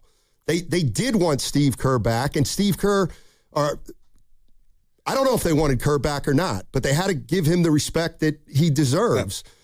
But what I'm getting at is all year we talked about Steve Kerr, and there was a point about midway through the season where, just observing him over the course of the year, I said, he's not coming back. Doesn't feel like he's coming back. Okay. And then he ended up that way. Okay. Right. And he admitted he didn't want to come back at various times during last season. Like, he acknowledged he didn't want to. So the fact that he's back means to me that of all the choices that they had, they realized that bringing Steve back was probably the easiest. It was the least path of resistance. And you know what it does? It forestalls them having to make a coaching decision now in the next year, which I don't think they wanted to do. So I'm not saying Kerr's not a great coach. I think it was nothing more than a marriage of convenience, period. After hearing everything I've heard, after hearing everything Steve said, I think it's a marriage of convenience for the next 2 years. Well, I'll say this to that. I don't know, Joe Lacob's hired a coach before, not named Steve Kerr. So when you say convenience, they would have ran a coaching search and got it done. I do think, and you had just kind of touched on it, Steve Kerr has earned the right to go 24 hours and take it down to the wire. Do you want to come back or not? And what if they truly feel over there Warriors way that this was the best candidate to keep Steve Kerr? Like, Sonny, I'm listening to you. I don't agree with you, but it's like you're fighting something you'll never know what his reasons were, why he was 95% out, because he's doing us a favor in a crazy way of taking us deep into his thought process of, I was almost done. Right. Okay. And they said, even if you were almost done, we'll take you back if you think you can do this for 2 more years. Yes. They did that. Yes. And they probably feel like he was the best candidate compared to what. So I'm asking you, then why the panties in a bunch? Because it was the path of least resistance. And I don't think everybody's gung-ho about it. I like, you know what? Even if you're not, you better go do your job. You ready for another one? Yeah. Okay. Because I went through all the sound, all of it. And this is what we do. This is absolutely what we do. We parse words. And you know what he said was one of the most important things? And I thought to myself, it sounded great, but I gave it the week, and I'm like, or weekend, and I thought, when he said, his wife Margot said, the thing that really stuck with him, Steve, you might coach again, but if you leave, you'll never coach the Warriors again. Okay, what if I told you, you know what that tells me? Tell me. His wife wanted him to stay. Oh, okay. Okay. Happy wife, happy life. Sure. Yep. You're right. I guess what I'm having his wife wanted him to with stay. You, how can you get in the way of the Warrior brass allowing him to let Margot, Wells Fargo, whoever, I didn't say let Mar go. But you know what I mean. But his family clearly wanted him to stay. But what if that was the icing on the cake? If it's good enough for the Warriors front office, why are you why are you have a problem with it? Because whatever the reasons were. Because the fact that it was good enough for the Warriors shows me that they were afraid of the alternative or didn't want to deal with the alternative right now. Well, I asked you a question. You gave me the answer. I don't hate on him for that. But when I just look at how it's come to fruition, I'm not liking what I've heard, and I don't necessarily see an organization completely on the same page. Still, that's just me. Let's go to Tony in West Oakland. Hey, Tone. How you doing, man? Tony, how you doing, man? Hey, what's up, fellas? Hey. I got something that ain't nobody talking about that I want to hear you guys, what y'all think about bringing 2 kids home. Bringing Aaron Gordon and Dame back home. How y'all feel about that? I mean, I like Aaron Gordon, his name, a little bit better than Lillard. I don't know what Lillard's got left, but I ain't mad at it. I mean, Aaron Gordon, I love him. Might be on the Warriors' radar. I mean, Denver's probably going to think about making some moves in the offseason. I just have no idea what Dame Lillard has left at this point, Tom. What do you think, Goo? No, I just said it. Yeah. Go ahead, T. I think that'd be good for the Bay, man. It'll rejuvenate the Bay Area if that happens for Dame, for sure. All right. Thanks, Tone. Appreciate the call. But let's put another rat on the table. Dame, hey, he's one of my favorite players. Gordon. I mean, a guy that went and transformed his body and his game. I'll take him. And I know he's had issues with the hammy. But I love Dame. Shout out Brookville. Oakland, Steiny. Aren't the Warriors the last team to take a flyer on a guy coming off an injury? Like, I'm giving a pass to Gordon. It was a hammy. Well, I'm talking about a serious one. Well, what did I mean? Well, that was a while ago, and the calf is barking, but still, I'll look past that. And they're looking at a guy like Kawhi who's had a history of injuries over the last 3 or 4 years. I'm going recency bias on Giannis. By the way, how do you view it? If you say Kawhi put in a full season this past year, do you think, I look at it as that probably means he won't play as many games next year. Do you look at it the other way? It's so funny you say that because somebody said, in regard to me saying Dre played 65, it was his unofficial wink contract year. And I go, well, damn, that's interesting. But it's not giving the player the benefit of the doubt. So my question to you about that question about Kawhi is, do you think he's somewhere thinking about, that's a money? I'm going to get my money, go to a new team, and because I played a certain amount of games, I held up this year, I'm going to half-ass it the next. I think a lot of this is these guys don't know. I would never say half-ass, but what about urgency? You think a guy doesn't play more urgent in a contract year? No, I'm not saying that. Come on now. Well, then that's what I'm saying. But where we're at, I would take a flyer on Kawhi Leonard not exercising that non-contract year. I would welcome him to a new team and think we'd get the best out of him that his body would allow. For the next 3 years. Yeah, and there's a risk in that. That there is a risk in everything you're doing. Crazy risk in that. This is Kerr on what realistic vision he and the front office needs right now. With the injuries to Jimmy and Moses, I think we had to come to much more reality-based, shared vision of what does success look like for us? What are we trying to accomplish? Because for the first time, really since the injury plagued year, what was that, 19 or 20? We aren't sitting here saying, hey, we can win a championship, right? So I don't need to say that. We all kind of know that where we are right at this second. And so I think we had to hash that out. We had to talk about all those things. One of the things I feel really strongly about is I want to get better. I want to lay a stronger foundation for next season that will carry forward. for years to come, beyond when I'm here. I think that's important to the franchise. I know that it's important to Steph and Draymond. All right, so I have a question. Okay. If the goal is to build a stronger foundation, and I can only assume he means we got loose last year, we've got to get back to whatever we were before then with a little more discipline, and I've got to start building a stronger foundation next season so that in 2 years we've got. Then why are you going after LeBron James? Or why do you want LeBron James? Because that means you want younger players to establish you have Curry and Draymond.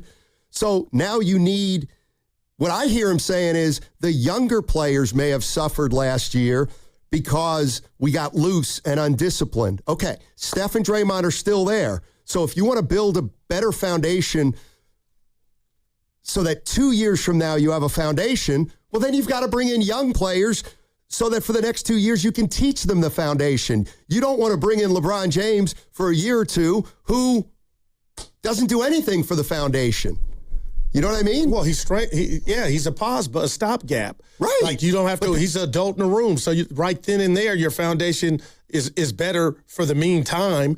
Will it last for 10 years? No. But how is bringing LeBron here for 2 years going to help the foundation in 3? Well, that I don't have the answer to. Well, that's what he said he wants. When he said strengthen the foundation, I think those were shots fired at Steph and Dre. And that's why Friday we got turnover city. They kept him, Mike, they were talking about turnovers.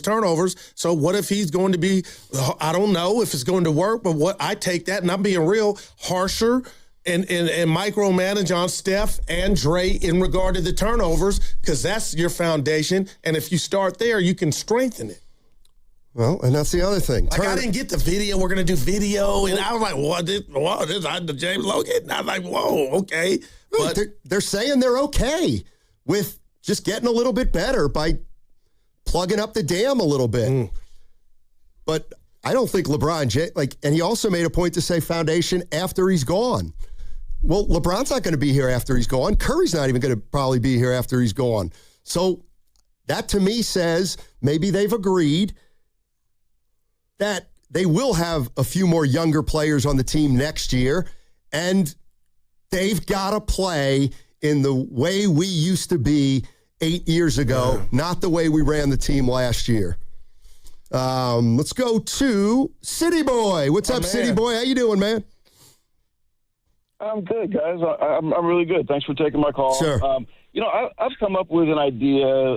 It would be a fix-all. It would serve both masters, the future and the present, and I think it would be incredible. And the one thing I'll say real quick about Kerr, though, when he said he was 95% gone, I don't think he said he wanted to be 95% gone. I think he just said he thought he would be 95% gone. I think he knew that I think internally he felt like they weren't going to bring him back. That's what I think. So then it wasn't his decision. Exactly. Well, I think they knew he wanted to come back, and I believe that his heart is still in it. And they came to the table and said, "Steve, we want you back." And he said, "Great, I'm happy to stay." That's what I think. I think the 95% was. I think he really believed that they. I think kind of we've talked about it. I think they felt like, what's the point in bringing back an expensive coach for a bad team? Okay. But anyway, I let me get to my quick thought. So I was thinking about how do you fix this team, and you know what? I was looking at, let's say, arguably the worst contract in the NBA right now might be Anthony Davis's contract, right? It's up there anyway. What has he got? 3 years left for about 180, roughly, something like that. Let me look real quick. The Warriors, yeah. Go ahead. Yeah, go ahead. So then, we've got one guy on a 1 year deal for about $60 million who's hurt. So you look at flipping Jimmy for AD. Okay, now you're doing them a favor in that respect because AD is likely to miss a lot of the season anyway. So you give them a hurt player that they can get off the money. And Washington, we know they don't like to pay people. So you give them a hurt player, they can get off AD's contract. We take on AD, so we're doing them a solid. In return, we give them the 11th pick. We give them 3 future ones. and we grab the first overall pick and nab the Bansa and get a core foundational piece for the next 10, 15 years. And you go get the Bansa and Anthony Davis, and all of a sudden the Bay's thrilled and excited. And if Anthony Davis plays, we might compete next year. City boy, why wouldn't Washington look in the mirror and say, we got Anthony Davis now, we'll get DeBonza, we got action? Because they don't want to pay $180 million over 3 years to a guy that plays 40 games a year. And they're not going to win anyway. And then if you do that, they're getting your picks. They get your pick this year, then 3 more ones along with all their picks, and we know their picks are going to be high. So they're double dipping. It's kind of like an OKC trade with Shai Gilgeous-Alexander, except we'd be the one getting the young star into Bansa. They would have 4 number 1 picks and get off of Anthony Davis's contract. And you would listen. I love the thought process, Donnie. I'm gonna just tell you and Thanks, City, appreciate it, and the callers. I finally think Washington is looking like, oh my God, we might be onto something. So those future ones, you got to hope it's a rich draft like this one, where you got the number 1 pick and can get your next future. I'm trying to think who's the best Washington Bullet or Wizard ever. Elvin Hayes. Well, Big E. But I mean, man, City boy, I just think the Wizards are looking at themselves like we might have some action. And this is a draft right now, today, where we could get a generational dude, hopefully. The Wizards are absolutely going to give Anthony Davis a chance to play for their team next year. He's under contract next year, and then he's got a player option. They are going to see him. They're going to watch him play for at least a half a year. I'm talking about Anthony Davis. I would too. 888-957-9570 is the number. Let's go to Scotty in Marin. What's up, Scott? How you doing, man? Oh, you prompted me to call today because, Steiny, you've been on a roll, absolute roll on Kerr, man. Oh. You mentioned that he's a great coach twice, but then 98% of the other time you've been ripping him. Yeah, I don't think he's coming back he's a great coach, can come back. I just don't think for the right reasons. That's all I'm saying. No, but what is your alternative? So you would replace them with who and do what? Give me an idea. You trade Steph? Is that what you do if you're the GM? Which way do you go to improve this team? What I'm saying is I thought they were in between a rock and a hard place with Steve Kerr. All right? Yeah. I don't think they want to change coaches or wanted to change coaches right now. And Kerr said that he thought he was done at the end of the year. But I don't think the Warriors wanted to face the decision of who the hell's going to coach this team in the next 2 years when we still have Steph for 2 and Draymond for at least next year. And they took the path of least resistance. Like, I don't think Steve Kerr is overly excited about being back here for 2 years. I think he took a look at the situation and said, I'm not really sure I'm done coaching, but I got a lifestyle. I've been in for he might just be a lifer. Steve Kerr may be a lifer. These may be the last 2 years for the Warriors, and then he'll go to another team. So maybe Steve Kerr is kind of addicted to it, and that's one of the reasons he came back. Well, I'm sure that's one of the reasons he came back, but he's not exactly reticent about telling people what he expects. He knows they're not a championship team. He said that. Well, obviously, Joe Lacob, he told Lacob that. And I don't believe for 1 second if Joe Lacob didn't want him to be the coach, needed another coach, he wouldn't do it. Right. That's not the personality that brought us 4 titles and an organization that went from the laughingstock to the top of the heap. I mean, this guy is not going to mess around with something like that. And so, to me, I think they think he is adaptable. He did change when Jimmy Butler showed up. He is adaptable. He doesn't seem like of all the coaches I've ever can think of, he seems like the coach that would actually adapt to what is needed or what the personnel is. And I think they're not going to get LeBron. I don't think that's an idea that they have that on the table. I think they're going to draft this. They're going to take this pick and try to incorporate him into the team. I think that's exactly what they're going to do. So I think they are going to get younger, play younger players, And I think they do need to tighten it up. They can't, obviously they can't play as loose as they used to because they're not as good as they used to be. I mean, that's obviously pretty obvious. So anyway, I just think Steve is the best man for the job. I don't think he's here because of any other reason. Yeah, that's fair. And what if I said, okay, I'll meet you halfway. He's the best coach for the job, but it's still not good enough for me. And maybe what I'm saying is no decision was going to be a great one, but I do believe no decision was going to be a great one because of the position they're in right now. And the reason I'm not gung-ho about it isn't the reason I'm less gung-ho about it than normal would be because of everything Kerr said leading up to his 2-year extension. I'm not convinced that he's doing it for the right reasons. That's it. I'm not trying to be a jerk, Stoney, but he could give a rat's ass what you believe. It's our show, and you're sharing your opinion, and I get it. But, this roster is way worse, in worse shape, than wondering if Steve Kerr did it for the right reasons. Well, if he didn't do it for the right reasons, they will pay a price for that. And I'm here to tell you right now, I'm not going to make a bet on this. Yeah. I don't think he's here for 2 years. Right. I do not think Steve Kerr will be here for 2 years. Yeah, I would take that in a second. And the other part of that, we always hear Joe light years and all that, and he's a gangster.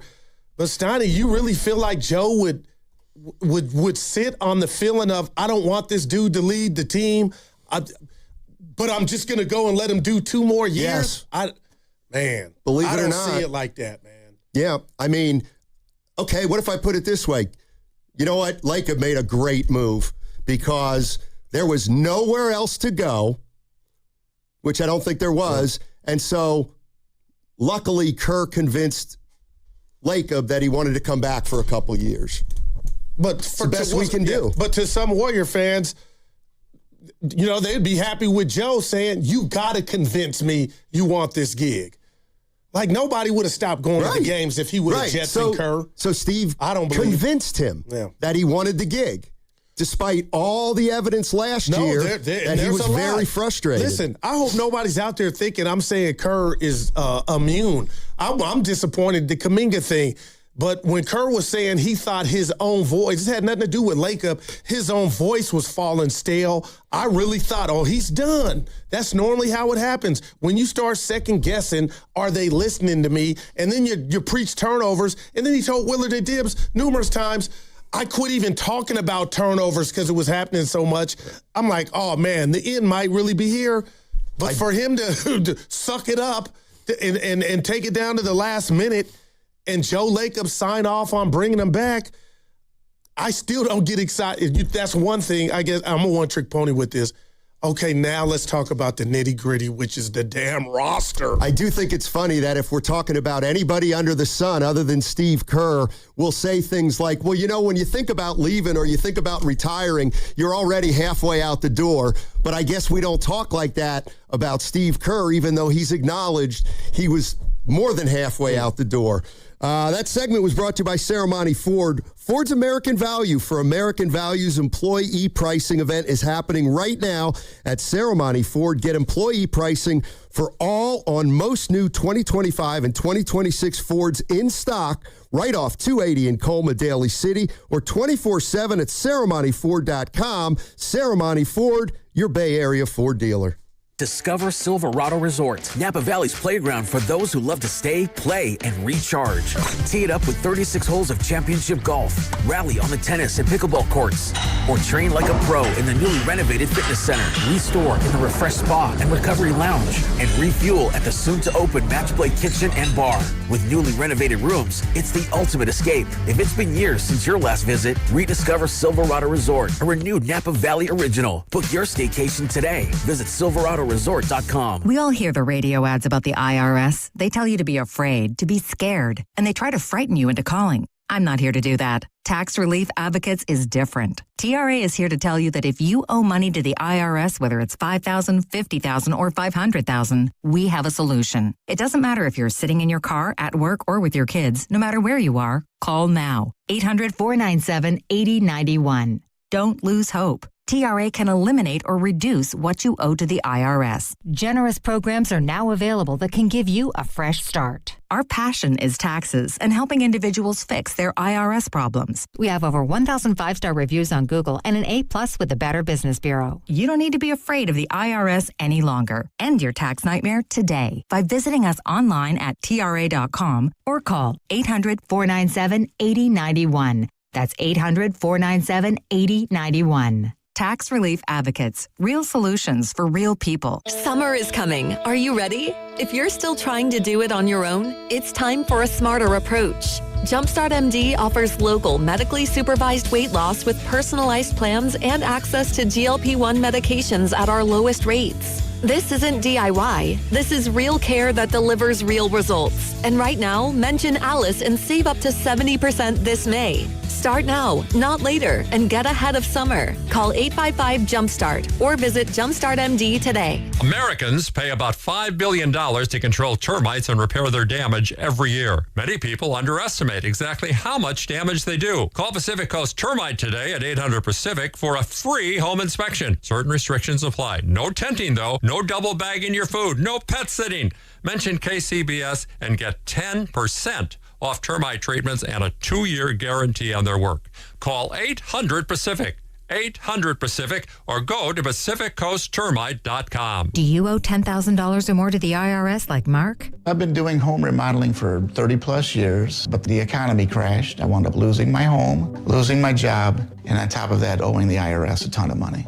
I owed the IRS $114,000. It really, truly was the worst part of my life. Then Mark found Tax Relief Advocates. On news radio, I heard about TRA, and I thought, what's the worst that could happen? So I picked up the phone and I called them. When it was all said and done, TRA settled my $114,000 debt for $100, and I'm telling you, I was ecstatic. Could not believe it. Would recommend TRA to anyone. If you owe 10 or even hundreds of thousands of dollars to the IRS, don't lose hope. Do what Mark did and call TRA for a consultation. But TRA did. They gave me a second chance, and I'm forever grateful. Visit TRA.com or call 800-491-9914. 800-491-9914. That's 800-491-9914. I checked Allstate first and saved hundreds on my car insurance. Really smart. Unfortunately, I didn't check if I left the pizza box on top of my car before driving home.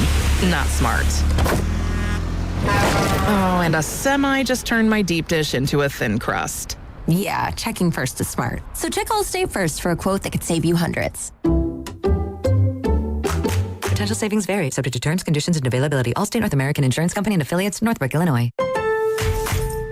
Summer means longer days and more deals at Lowe's. This Memorial Day, shop Miracle-Gro 0.75 cubic foot garden soil, 5 bags for $10. Plus, get select 1.5-gallon red, white, and blue annuals hanging baskets, 2 for $15 to show off your favorite plants. Stop traffic with stunning landscaping and save while you do it. Our best lineup is here at Lowe's. Valid through 5/27, excludes Alaska and Hawaii. Selection varies by location while supplies last. Don't miss Chance the Rapper and his Coloring Book 10-year anniversary tour at the Masonic in San Francisco on September 22nd. Buy your tickets at Ticketmaster.com. And for your chance to win your way into the show, courtesy of Live Nation, visit the contest page at 957thegame.com.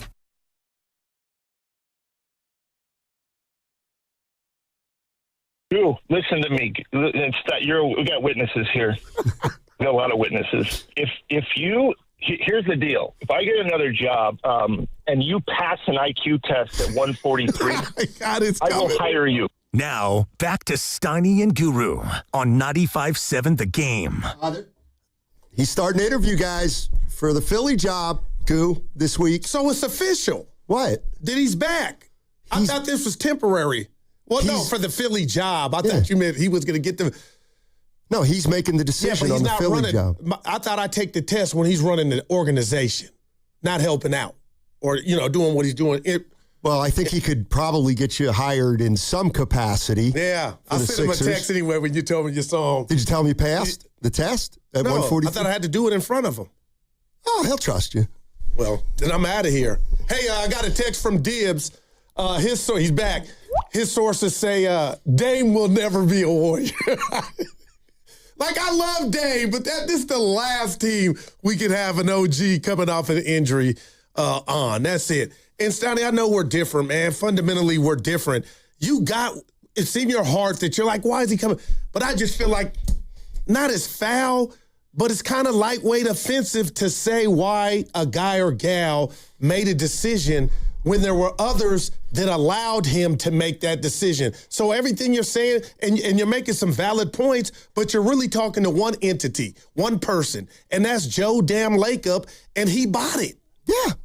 I don't have to say that was great. Here's the other thing. You know what I mean? Like, all right, let's move to the roster now. I'm just going to let you, I'm calling, this is a marriage of convenience to me and nothing more. Man. And here's why I say that. It was going to be tricky to find another coach. How come? You know why? Okay. Because they have no idea what they're doing. And I don't mean they're dumb. I mean, they have no idea what avenue they're going down. That's heavy. How do you know that, Steiny? I'll tell you how I know it. Think of what they said. They are all over the map. We need more youth and athleticism in here. Okay? We could trade the 11th pick for a veteran who could help us. Oh, we're going to be big game hunting. Okay? We need more guys who can play back-to-backs, but we want Porzingis and Horford back.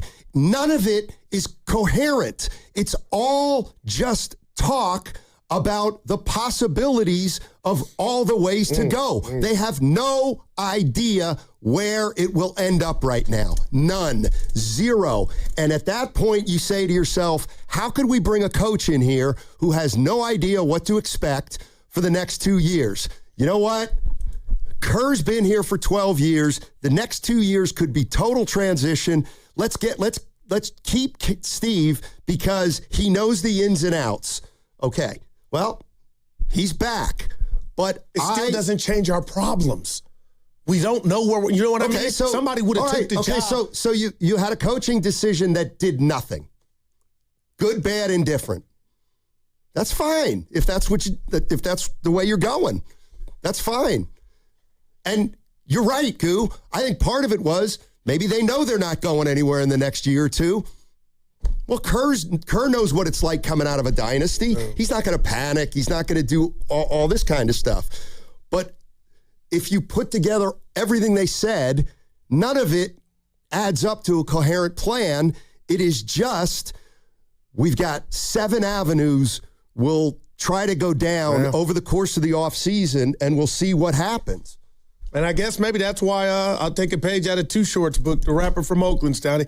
I guess that's why I'm not tripping on the Kerr decision, even though I went back and forth with myself thinking he was gone, thinking he was staying. But I know there's I don't want to say debt because they paid him handsomely. I just think there's a loyalty component to this to where if a guy wants to take, all the way to the last second to tell the team he wants to stay, if anybody's earned that, it's Steve Kerr. But the convenience when you're losing and you're not making the playoffs, what does that really get you? So when you say, and I love the terminology, marriage of convenience, Stoney, the reality is you could easily went and got you a desperate, a college coach. The line would have been around the corner. My thing is... I'm not so sure about that, by the way. College coaches, maybe. All right, but my thing is still, had you went that route, you still got a bear of an offseason and indecisiveness facing you regardless of who's the coach. Right. So the next 2 years are going to be tough. So we know that anyway. Yeah, this isn't about anything strategic. This is about a guy trying to steer the ship into a better spot. But I just, and the other thing is, like, believe it or not, we're kind of saying the same things. To a degree. You're explaining to me why you think something happened. I'm telling you why I think something happened. And we're not differing much. I just don't like the result they came from. If again, and like this is where I got to part ways with you. You continue to mention loyalty. That in and of itself is not a good strategy to run a pro team. Well, I think it's the only reason he's still here. Okay, I understand it. Okay. Don't ask me to subscribe to it. Had a coach with 0 championships, I'll even say 1, told his owner or said out loud to the media, I'm 95% out. I don't think you come back from that. How much loyalty does this organization need to show? Okay, Steph's going to get a contract extension. Kerr's back. Does this loyalty extend to Draymond Green? No doubt about it. Okay. Would I do it? Then we are Hell not no. a serious franchise. All right. Maybe that's too strong. I'm just telling you what it is. This would be the second time you re-up with them. I'm telling you, if it were up to me, HELL, no, but this is where this vessel is going. And let me throw one more thing at you. Pods, that thing ain't waiting the next Pods. There'll be an announcement this offseason about Pods. I'm just telling you. Read the room. Well, you want to talk about a decision that is a nothing burger. It's Pods. And the reason is they may re-sign him, but that doesn't mean he could be any different than Jordan Poole. And I know everyone's like, no, he's loved. It's like, yeah, he'll be loved until they get a deal for him. Like, I don't know what's going to happen with Pods, but when he gets a deal, if he gets a deal this summer, I'm not going to say he's going to be a Warrior for life. I'm just not. Yeah. I don't know, Goo. Yeah, I'm just scouring the league and this new normal, man. I mean this, man, with all sincerity. This isn't just bad. It's like triple bad. Edgar Allan Poe on line 1. But, man, all right, Kerr's the guy. Let me ask you this. You think Kerr's the reason they won 37 games? I got my answer. Hell no. But, again, if hell no, Steiny. The other thing is if you continue to say Kerr's not the issue, the team needs to be better, so who cares who's coaching it? Healthier and younger. Okay. That's not what they're saying.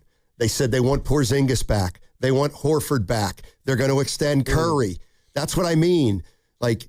Again, they don't know what they're doing. They're dumb, but they have no idea the avenue they're going down right now. Why is that? It's a lot of things. It's the decisions they made over the last 3 to 5 years. A lot of it, I do believe, is just natural coming out of a dynasty, and they've got tough decisions to make with older players, and they've made them. Let me ask you this. How far does loyalty extend? If Klay Thompson says to the Dallas media, you know what, I only have a year left, I would just love to wrap it up in Golden State. I would just love it to wrap it up in Golden State. I know Dallas has treated me great, but man, I would just love to go back to Golden State for one last year and then call it a career. Now, I'm answering this question from Dallas's viewpoint? No, from the Warriors. I think there's too much. I think the bridge has been burned. That wouldn't happen. Okay. But I could be wrong. Yeah. You think it could? Or would? Well, no, I'm just wondering if loyalty is so important to everybody and Klay wants to come back and he's one of the greatest Warriors of all time, would you go back and get him because he's Klay Thompson? Loyalty, I don't think it makes any sense basketball-wise. Okay. So loyalty that's what I'm asking. Window, letting Klay go, so he doesn't have it. He didn't get it. It didn't benefit him. Because if it did, Steiny, through better or worse, he would not have ever left and put on another uniform. So to bring him back, Klay's like, loyalty my ass. Okay, that's how I'm looking at that with Klay. Okay, then like I bet he wasn't loyalty. Steph Curry. Do you think the Warriors showed Kevon Looney loyalty? No, I told you that. Okay. So really, loyalty's on a case-by-case basis.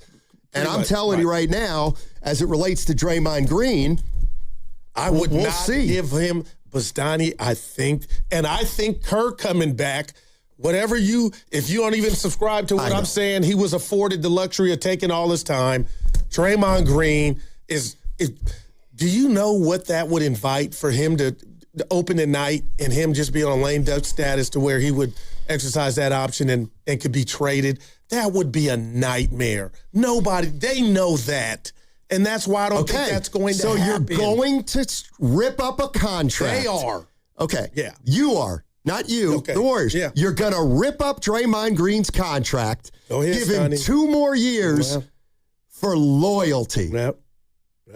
Okay, just acknowledge if that's what's guiding your decisions, winning is not your number one priority. And this is coming off a season where they didn't even make the playoffs. Right. So that vessel was already on the dock. Like, we're here. They're not. They haven't shown me that they're not making any hard decisions yet. That makes me feel like I actually do not think Draymond's going to get an extra year. That's just me. You're listening to 95.7 The Game, KGMZ FM and HD1 San Francisco, an Odyssey sports station, always live on the free Odyssey app and now broadcasting from the Laughing Monk Studios. So I'm just asking you to, if you can, elaborate on why you think now they would take a stand and be like, you know what, Dre, it's come to an end. It's going to continue. Because Draymond's not Steph. He's not Steph. Right. And But if the owner looks at him like a son, which he said to Tim Kawakami, I'm just throwing that out there. What about Kuminga? I thought he loved Kuminga. Right. Well, he traded a 22-year-old. Kerr didn't. I'm talking about Lacob. Yeah, but I'm talking about Lacob that loved means Kuminga. something. He got Kerr traded. Kerr didn't love Kuminga, and he had clout. Okay, so Kerr you loves think Draymond? No, he doesn't. Yeah. He does not love Draymond Then why Green. is he stood by him all this time and saying all this stuff? Because it's the game they got to play. You don't have to play it when you can abort mission. I and think they've they never will. done it. I said I think they will. And he just talked about it in his the New Yorker piece, Steve Kerr, about, you guys think my relation. It's just like listening to this show. I'm at the television. Why Steiny talk to you like that? That's my dude. Some people hear what they hear, Steiny, and if they don't know or get the info that is something different, but how are you going to tell me, I'm just talking about you telling me that Steve Kerr is not fond of Draymond. When it's all said and done, it's more love than hate, and it bothers me, but what can I just lean on to say he really does love Draymond? He doesn't love Draymond. Let me ask you a question. Yeah. Do you think Steve Kerr is the one who would have a problem if they move Draymond? I love you. You're finessing it. No. Okay. Yeah. Okay. So do you think Mike Dunlevy wants to commit another year to Draymond Green? No. Okay. Do you think Joe Lacob in his heart of hearts believes that giving Draymond an extra year is the best basketball move they can make? No. Okay. So if they make it, that's telling me something. Nope. I got you. I don't believe they will. If they do, I'm more delusional about where they think they are than this would they be the are. icing. This would be the strawberry on top, man. The strawberry, the cherry on top, man. Man, I hear you. Draymond is not getting another year. All right. I can't think of anything that would be more I don't want to foolish. drag Evan in it, but we're just having a discussion. But if you had to bet, would you say Dre's not getting that extra one? Like, I ain't going to cry if you don't agree with you. I'm just curious.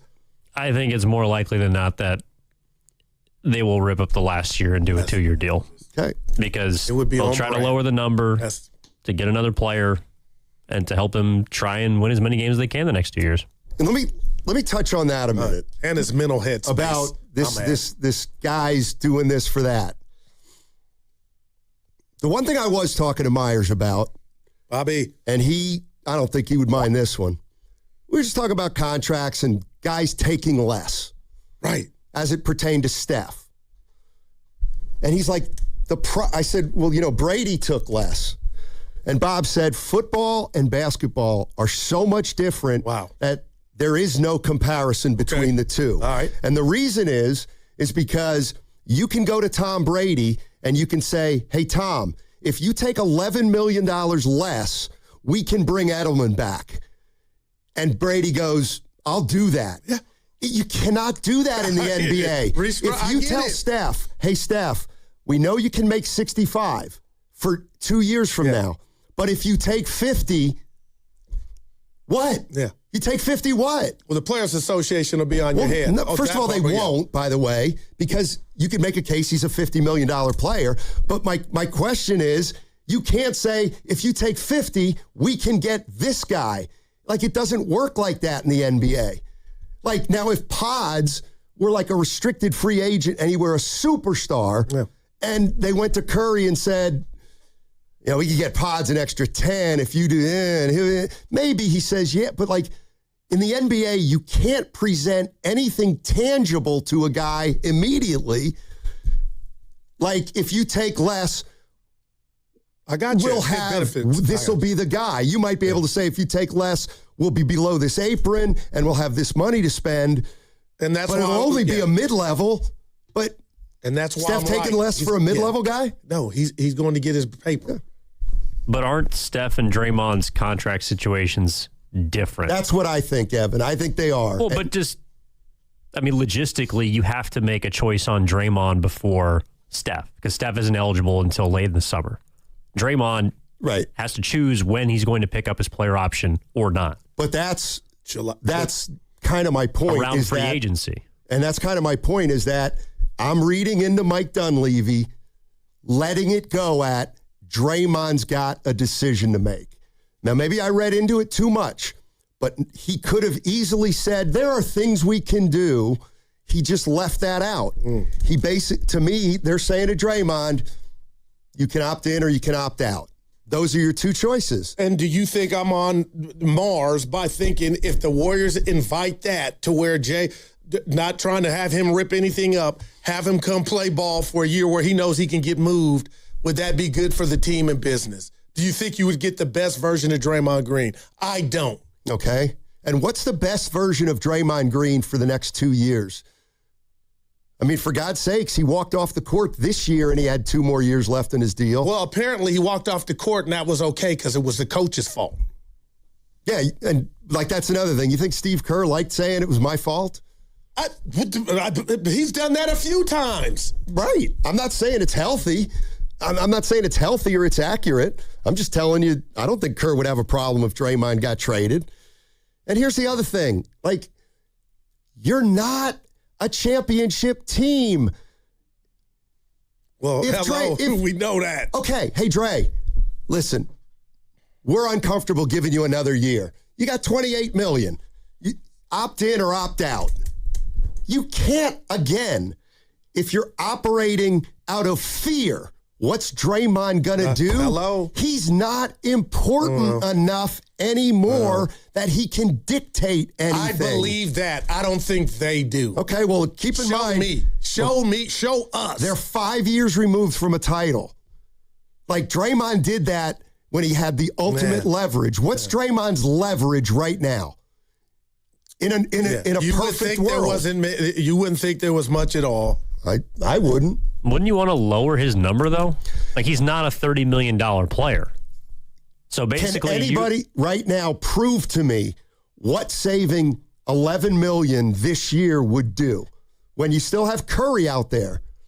Well, if it gives you access to a mid-level exception, you can use that to get better. My point is basically sticking it to Draymond by telling him you're playing for 27 and then you're gone. Is that worth not trying to upgrade your roster because you're pissed that you don't want to give him another year? I'm not convinced that spreading Draymond out there's anything tangible that they could pull off that would make it a sure thing as a reason to do it. I just don't. Okay, what if you lower Porzingis or you use him in a sign and trade to go get it? I think there are ways that they can upgrade the roster and also bring Draymond back at a lower number because he should not be making the kind of money that he is. But you're already going into next year with Curry and Butler taking up 110.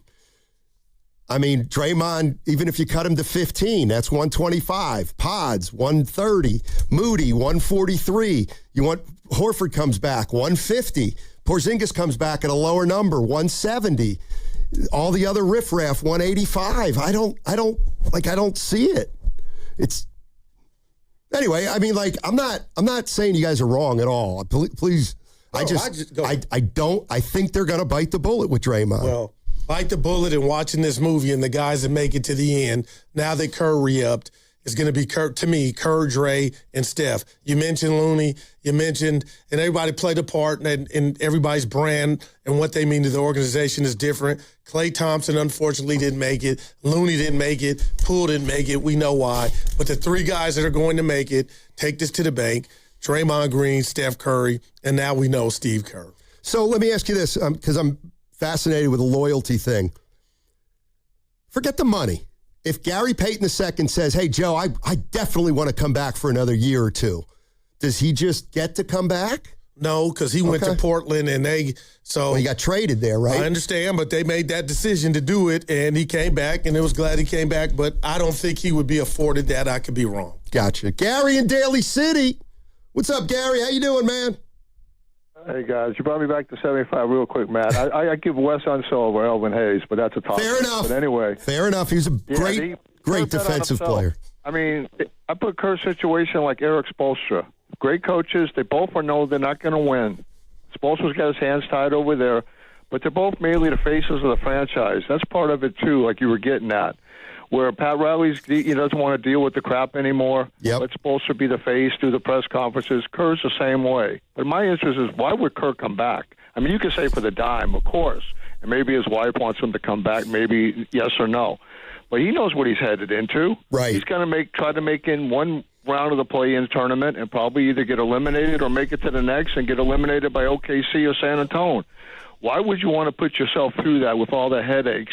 Inexperienced GM, not Bob Myers, Mike Dunlevy. We still don't know about that guy at all. Joe Lacob, we know what he's about. So why would Kerr want to bet on himself with what he has to, all the headaches you guys have just gone over? He said he loved coaching, and I don't think we're playing that up enough. I'm just to answer the question, a possibility. He said he loved coaching. Go ahead, Gary. I didn't mean to interrupt you. Sorry. Yeah, no, you go, can step away from coaching. You can step away from coaching and take your pick. You could even go coach a college team if you want and take your pick and have more impact on the kids if you want. But you don't see any of the college coaches like Izzo, the coach at UConn, or anybody else coming to the NBA. You could do the reverse, or just take some time off and make. That's why, team. Gary. That's why I kind of respect you there, Gary. He came back, kind of backing up. Like, who would want to come back to this if you had out? Sayonara, but he didn't do it. He came back because he loved the team, the organization. Obviously, Steph, he's told us that. And he did. Like, he's getting paid. Don't get me wrong, but he could easily dipped. I'm going to tell you, I disagree. I don't think he loved coaching last year. Why would he? How did he love coaching last year if for large chunks of it he wanted out? Or he said he was done. I think that just goes under, it was a bad year. He'll tell you that. Okay, yeah, he had a change of heart.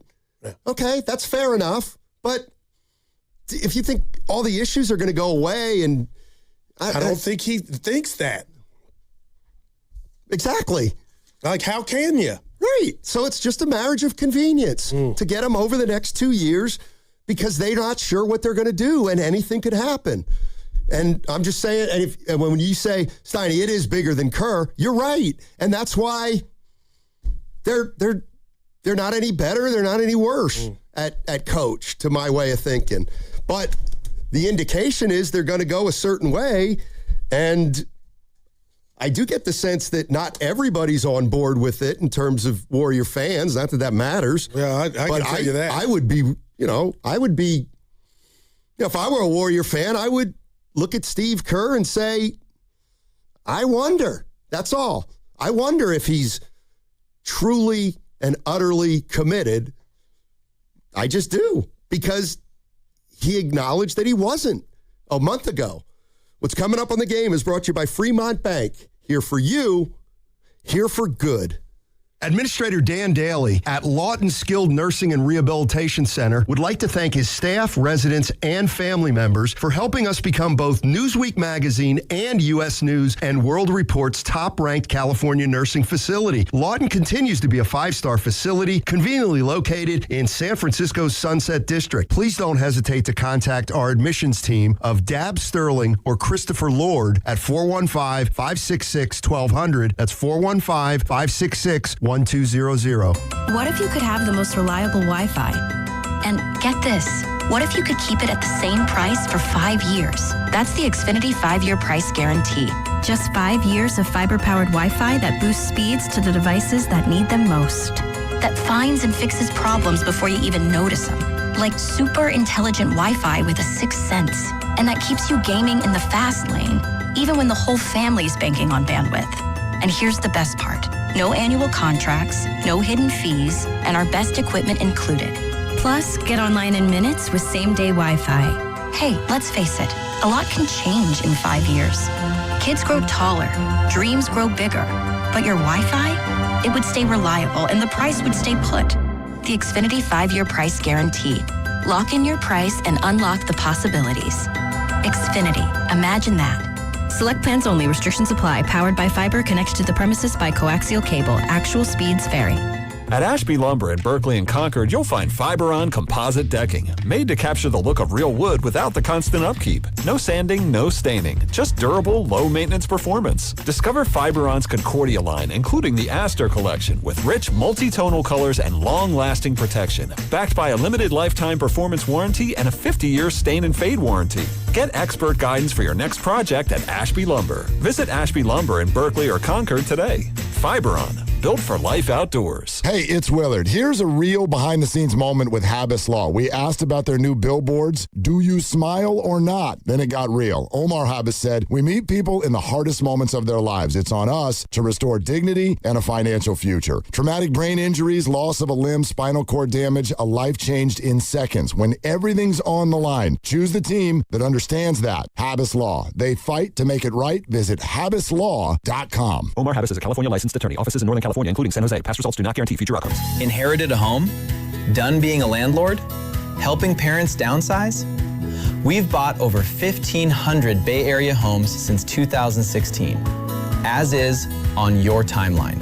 No pressure. Call 510-462-6000 or search John Buys Bay Area Houses. 510-462-6000. John Buys Bay Area Houses. Sell your house the easy way. You've worked too hard to wonder if your wealth manager is actually working for you. The decisions you're facing, what comes next, who you trust, have consequences that last. Getting it right matters. Baylord has been in the Bay since 1969. No parent company, answering only to their clients.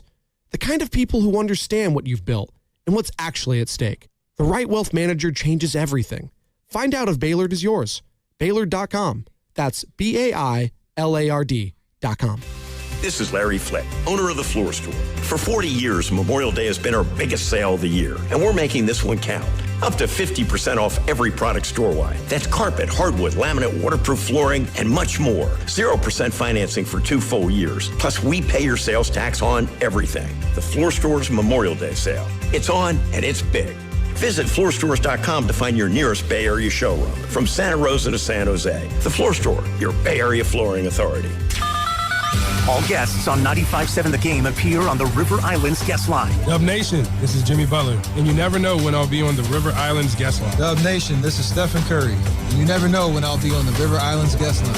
So make sure to keep it locked on 95.7 The Game. River Islands in Lathrop is the best-selling master plan community in all of Northern California. With its lakes, parks, trails, and collection of new home neighborhoods, the good life can be your life. Isn't it time for you to discover the islands? The month of May is AAPI Heritage Month. That's Asian American and Pacific Islander Heritage Month. If you're wondering how you can participate in the festivities, visit apasf.org for access to San Francisco's AAPI Heritage Month celebration guide. There are over 100 cultural events, including art exhibits, movies, book talks, music, comedy shows, and more. There's something for everyone to enjoy. Check out the celebration guide at apasf.org. That's apasf.org. Did you know about 1 in 3 people with plaque psoriasis may also develop psoriatic arthritis, which causes joint pain, stiffness, and swelling? Does this sound like you? Listen to what it sounds like to be a million miles away. Tremfya guselkumab, taken by injection, is a prescription medicine for adults with moderate to severe plaque psoriasis who may benefit from taking injections or pills or phototherapy, and for adults with active psoriatic arthritis. Serious allergic reactions and increased risk of infections and liver problems may occur. Before treatment, your doctor should check you for infections and tuberculosis. Tell your doctor if you have an infection, flu-like symptoms, or if you need a vaccine. Imagine being a million miles away. Explore what's possible. Ask your doctor about Tremfya. Visit Tremfya.com or call 1-800-526-7736.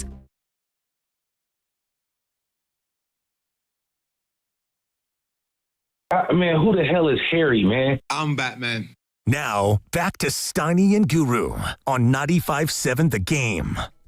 Somebody's, what we got on the text lines, Barry, is saying, Finch should be fired because Anthony Edwards congratulated the Spurs. I want my 3 seconds. Man, I'll tell you what. Now, he would have been fired 4 years ago.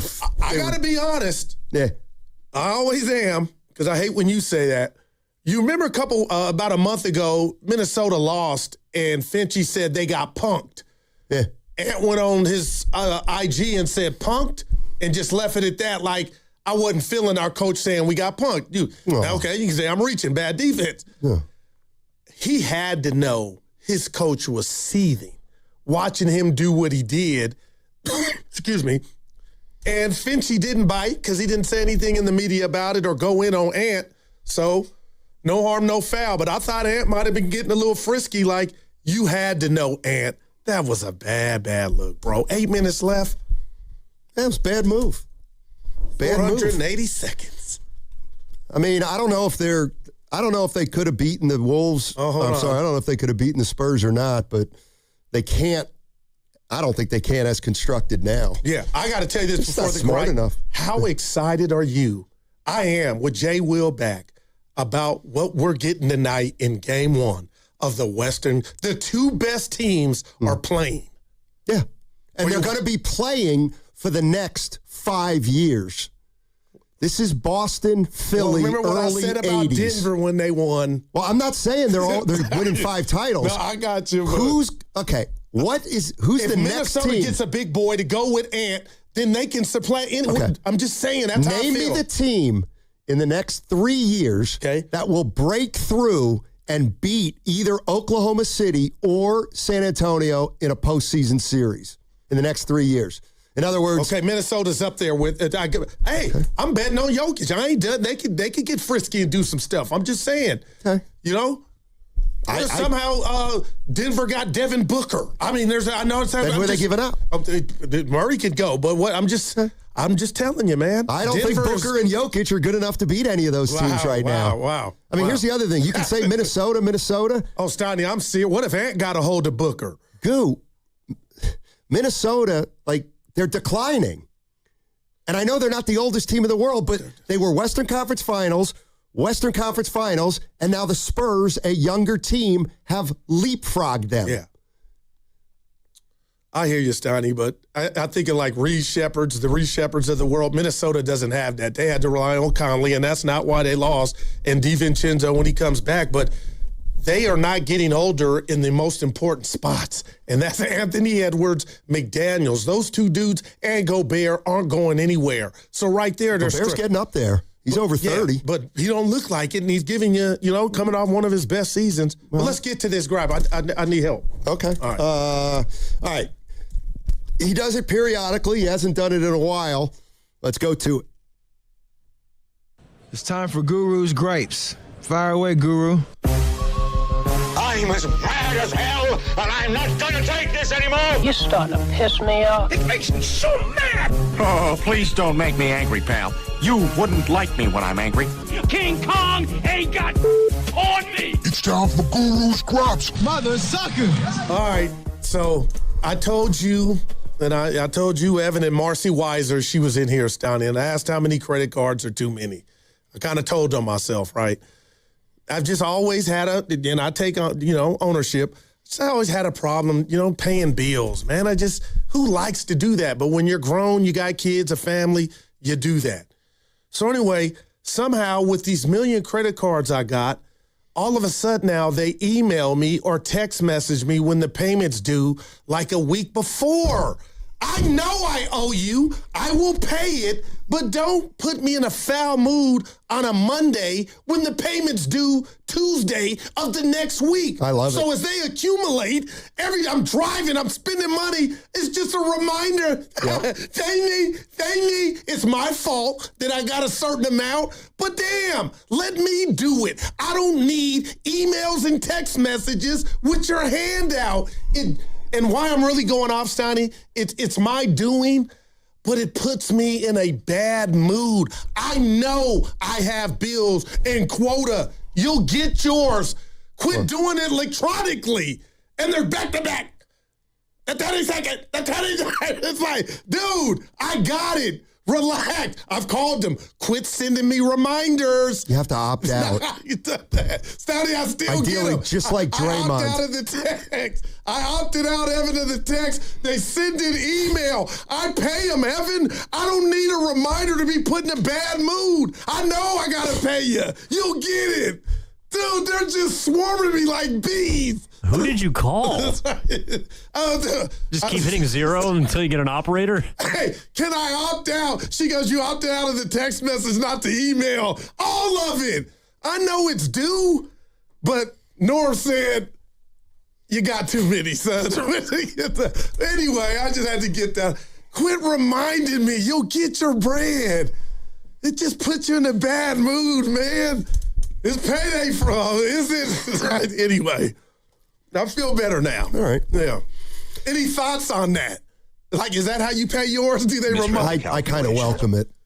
You welcome it? Yeah. Even electronically, the reminders when it's not due for 8 more days. I get something from Harry's every 3 days. Harry's shaving company. What do you owe them? Like, I get my shaving equipment from a mail-in place. Harry's. Okay. Well, I'm thinking that's more of a purchase. Right. But I get hey, here's a sale. Click it.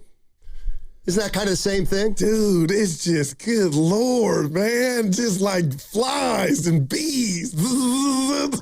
Stop it. Well, you probably couldn't get one now. I was going to say, just get an American Express, then you pay those off every month. You need to. Yeah. Mia's always said it. I don't like how they operate. You got to pay everything. Greatest move I ever made was get an American Express when I was 21, right out of college. So I'm sure you got the black one by now. No. Well, I ain't seen many cars here. Well, you know what? Friday, you owed me a bet for me taking you to the airport, but you took care of me. That's all I had. I forget what that bill was Friday. I got to check that one out. Well, I won, so I won. Well, you both won, right? Everything. Oh, Evan got one too? Evan came in and met us. No. I picked up the whole bill Friday, right? Right. Was that from a bet or just the kindness of your heart? No, he got me on Monday. Oh, look at it. Yeah. His bills are a little bigger than mine. Gotcha. Oh, all right, Stoney. I feel better now. Yeah. A lot of people agreeing with me. About what? Just quit harassing me. About what? Oh. The reminder. Me. Oh. Usually when you say quit harassing me, you're talking about me, but you're talking about the companies. Somebody said you look like you still write paper checks. I actually haven't written a check in a while. Stoney, who writes paper? Did I still write them? I don't have them. We still give our cleaning lady a check every once in a while. Wow, man, a check. Mm-hmm. Anyway, a lot of people coming down my road. I was talking to Willard and Dibbs out there. Oh, Willard gonna come jump me? Why not Dibbs? Just like I really would love to do a case study on. Maybe it's his intellect that intimidates you. It's something about Willard. Like, why do you? No, seriously, why do you battle? He knows he owns you. Okay. See, what's the problem? I mean, you need a little more Draymond. Magic kind of owned Bird in the finals. It happens. Just for you and to Michael say, got okay. Magic. It's just all a series of. But for the betterment of the show, you got to fight, man. Well, I don't know what he could be upset with because. Well, no, I'm playing. He didn't say anything. Like I said before, Steve Kerr's back for 2 years. After everything I've heard over the weekend, I think the more I think about it, this is just a marriage of convenience. I got to say something. This move just does nothing but tread water. Right. I'm not saying they had infinitely better moves to make or there could have been worse moves to make. I just am not convinced that the motivation on both sides is about succeeding and about. I hear you. You feel like they're playing into the past. And that's why I say Draymond. I don't even know if it's playing into the past because I'm not convinced that the Kerr decision means they're going in one direction or another. It tells me they don't know what direction they're going in. And they thought he was the safest choice, knowing that they have no idea what to expect out of this team in a year or two or over the next 12 to 14 months. And because they have no idea what road they're going down. Right. It's a safer and maybe smarter play to bring Steve Kerr back. You could take I want to be a smart aleck and run some material on my boy Goo, or you could give me a real answer to this. Let's just say Steve Kerr was driving around. He listened to the whole show. Okay. Do you think your take on him coming back would be the prime example of why we don't talk in sport? Why less is more? Because you had the Wright Thompson piece, which he allowed Mr. Thompson to do. Then obviously he had the press conference Friday. But Steiny, had this just been done and him coming back without the words, I don't think you would feel this way that he's coming back. I probably wouldn't. But he talked. Yeah. They talked. They did, but I feel like you're like putting 2 on the 10 on some of the statements. Hey, look, if my head coach... You're right. They did talk. If my head coach acknowledges over the course of different periods last year, it wasn't just at the end, he texted him earlier, Mike, would you give me this? It's a fact that Steve Kerr, at various points last year, no doubt, didn't think he was coming back and didn't want to come back. No doubt. Okay. So now I'm skeptical about the next 2 years. Okay, I got you, and I have no problem with that. But we just had a caller, what's our guy's name, who said Wes Unseld was the best bullet. Okay. Do you understand why I got more love for Kerr for coming? He's got money. He's coming back to something that ain't the San Antonio Spurs or OKC. Why? I can't answer that. Right. I told you the reasons I think. It's for lesser, not greater, and I can just on his decision, I can't tell you what was the biggest reason he came back, but I can tell you this team don't look like it's ready to win, partner. And if last year was bad, he's willing to come back, and I got to think they're going to be better and fix this damn thing. I almost respect it. Like, this would have been the perfect spot. Let me off. Thank you. See you later. Good luck. He didn't do that. So to me, I guess that's superseding. Yeah, he got tired and almost thought he was gone, but he came back because he loves coaching. Well, he didn't last year. He didn't love it last year. In fact, he disliked it so much he thought he didn't want to do it again this year. That's fine. He changed his mind. I'll give him the benefit of the doubt, but I don't necessarily believe that everybody's heart is in the right place. Let me tell you something else. All right. I'm not super rich, okay? I'm not. Well,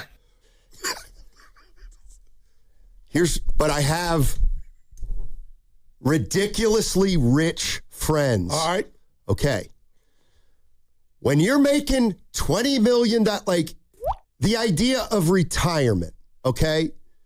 These guys who make this much money, like, they don't go from $20 million to zero. Yeah, all right, I'm with you. They just don't. And a lot of guys, when they get used to 15, now 16 next year, 18, it's like, gotcha. The money is important. He will make $40 million over the next 2 years. He was going to get that from TV allegedly, though, Steiny. He wasn't getting $40 million. He wasn't even going to do pre-game shows. But they were ready to give him a bag. But go ahead. My point is that these guys get addicted to the lifestyle and to the money coming in. And I'm not saying he's back for the money, but don't tell me that money wasn't a part of it. He remains the highest, like, even little stuff, and I get it, he deserves all the plaudits he gets. Yeah. So he remains the highest paid coach in the NBA, even though he said he had a terrible year. Okay, well, that's all right. I guess he gets the benefit of the doubt. And I'm not comparing him to Steph. Steph played 40-some games and got his check. You know, that's not how you drew it up. Why did Phil Jackson continue to perform in the NBA when he had no interest when he was with the Knicks? I really thought it was ego that he could turn it around, but he just wanted to check. Like, I'm not putting that past anybody, but this ain't no money grab. I don't think. I mean, it's not insignificant. It's not insignificant. Will you agree? Forget the TV component to Steve Kerr's possibilities had he left. There would have been a line around the corner for him to coach some NBA teams. So I believe just from the premise of, yeah, you're getting 20 goo. You wanted to keep coming in. He would have been, a brother would have been all right. Well, what jobs are open right? That's the other thing. What jobs are open right now well, that the he would Pelicans were open. He's not taking that job. Are you kidding? No, I'm just saying to get a brother go take a check when he can, if he's starving like you're saying, or needs that lifestyle. But my whole thing was, Donnie, I think Kerr came back because he loves Steph Curry. Okay, that's fine. He told us. There you go. That's not a reason to come back. All right. I'm sorry. To you. That's not the best reason to come back for Steph Curry. I'm sorry. Let's go to Moose in San Jose. What's up, Moose? Hey, good afternoon, fellas. Hey. I just wanted to say, in terms of this, the Steve Kerr coming back, I mean, obviously, you grow to love the guy and you want him to come back and finish out his career with Steph and Dre. But in terms of on the Warriors end of it, this was their basically their best option. I don't think there was a line out the door of any coaches at his level of stature, for better or for worse. They're kind of stuck with him, and no one wants to coach. Look, I love Steph and Dre. I want to see them ride out their careers together and stay Warriors, and I understand it's not going to be the prettiest thing to watch. But I don't think there was a line outside of coaches coming and saying, hey, I want to go and coach these guys at the end of their career and deal with a team that probably should be on the rebuild, but won't be on the rebuild because it's everything for Steph. And we're not in the greatest situation. I think the Warriors are kind of stuck. Hey, Steve, we kind of need you to come back and finish it out with these guys. On the opposite end, Kerr, obviously, he said he still has an itch to coach. He didn't really have any options. I don't think there was a line. Guru, you made the comment that he would get a job tomorrow, and I'm sure he would, but with a team like the Pelicans. Well, I got to say this real quick. Don't hang up. I really believe Johnson, let's just say San Antonio loses the Western Conference Finals 4-1, and they had no problem with Johnson, their head coach. But if Steve Kerr was out there, I honestly believe they would have had a real meeting and been like, you know what, Johnson, it was a good run, but we got to replace you with Kerr. That's how much I think the Kerr resonates with the league. You say what to that? Castani's smiling. Yeah, let me comment on that. So I swear to you, the reasoning why they would do that, obviously the connection will pop and he played there, won rings there, but it's because the playbook is there. He'd be taking a team. Let's say the Spurs lose against OKC here in the Western Conference. It'd be almost the same playbook as when he took over the Warriors. Oh, I got you. They were an up and coming team with star power already. Yeah. So to some extent, Kerr hasn't proven that he could take a team that's mid-level to low level and bring them up. He's taking a team that's kind of already on the rise, hasn't hit the top of the wave just yet, but they're already on the rise, and now he's coming in to get them over that hump. And I think in terms of that fit, yeah, of course it looks great because we've already seen that happen here with the Warriors. But I don't think there's many other teams out there. I think the Spurs is probably one of the few teams that would say, hey, I'll pay this guy, pay Kerr whatever he wants. And this is no knock to Steve Kerr. I think he's a great coach. I'm just saying I don't think his attraction is as big as we see him here as with the Warriors. Hey, good stuff, man. Appreciate you, Moose. So, is this two ways of saying the same thing? Right, go ahead. If I say Kerr was the best option, all right? Yeah. You could agree with that. Yeah, and I do. Okay, what if I say, you know what? You know why Kerr's back? Because there weren't any options better than him. It's the same thing. Okay. And that's kind of the point I'm making. Like, just because you're the best of an option doesn't mean it's a great option. And if you really want to know what I think about Kerr in San Antonio, I actually am, this is the cynic and the skeptic in me, I gotta believe that Steve Kerr back-channeled stuff, and he knows the guy from San Antonio's not getting fired if they lose in the Western Conference Finals. All right. But that's the cynic in me. Yeah. I'm just being honest about that. You know, I was just thinking, you and Evan can answer this.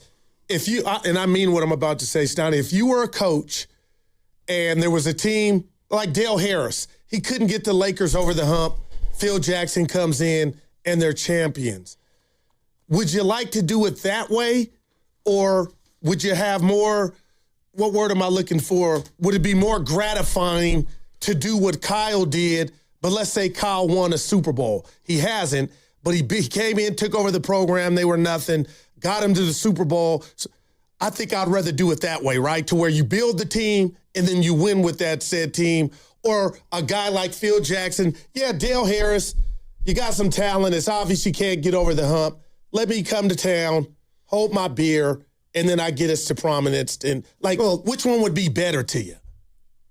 Well, obviously, ego-wise, I think the field part would be.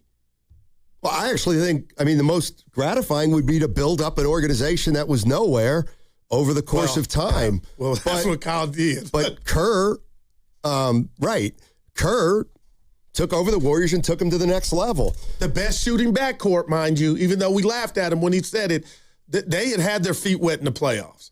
The Warriors. They just were running. Mark Jackson had no idea how to run the offense. Okay, so do you think Mark Jackson would have won titles with the Warriors? I got to keep it real as much as I love him. Man. My answer would be no, but whatever. What I'm getting at is that there are certain coaches that I don't believe their strength is to build it. No doubt. And I don't, Steve Kerr could be the greatest coach ever in the next 10 years in building something up from nothing. But that would be something he's never done before.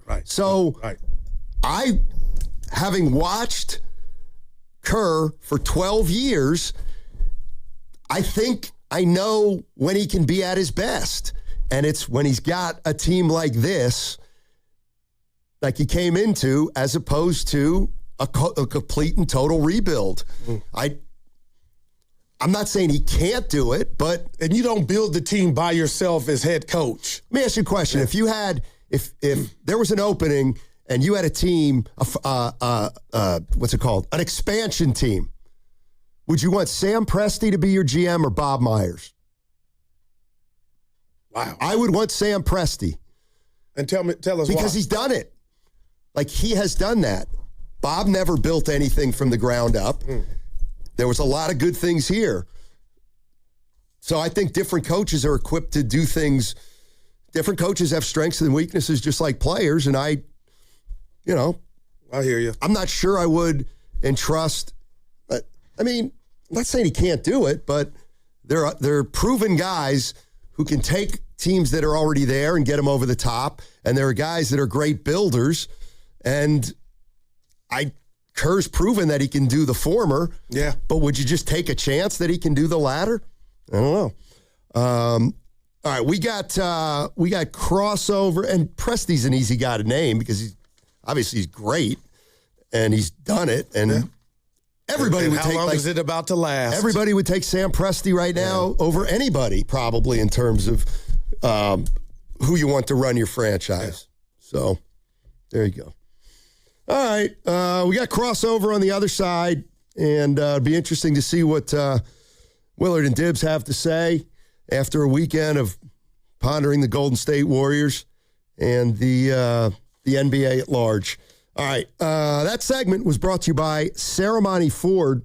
Ford's American Value for American Value's employee pricing event is happening now at Ceremony Ford.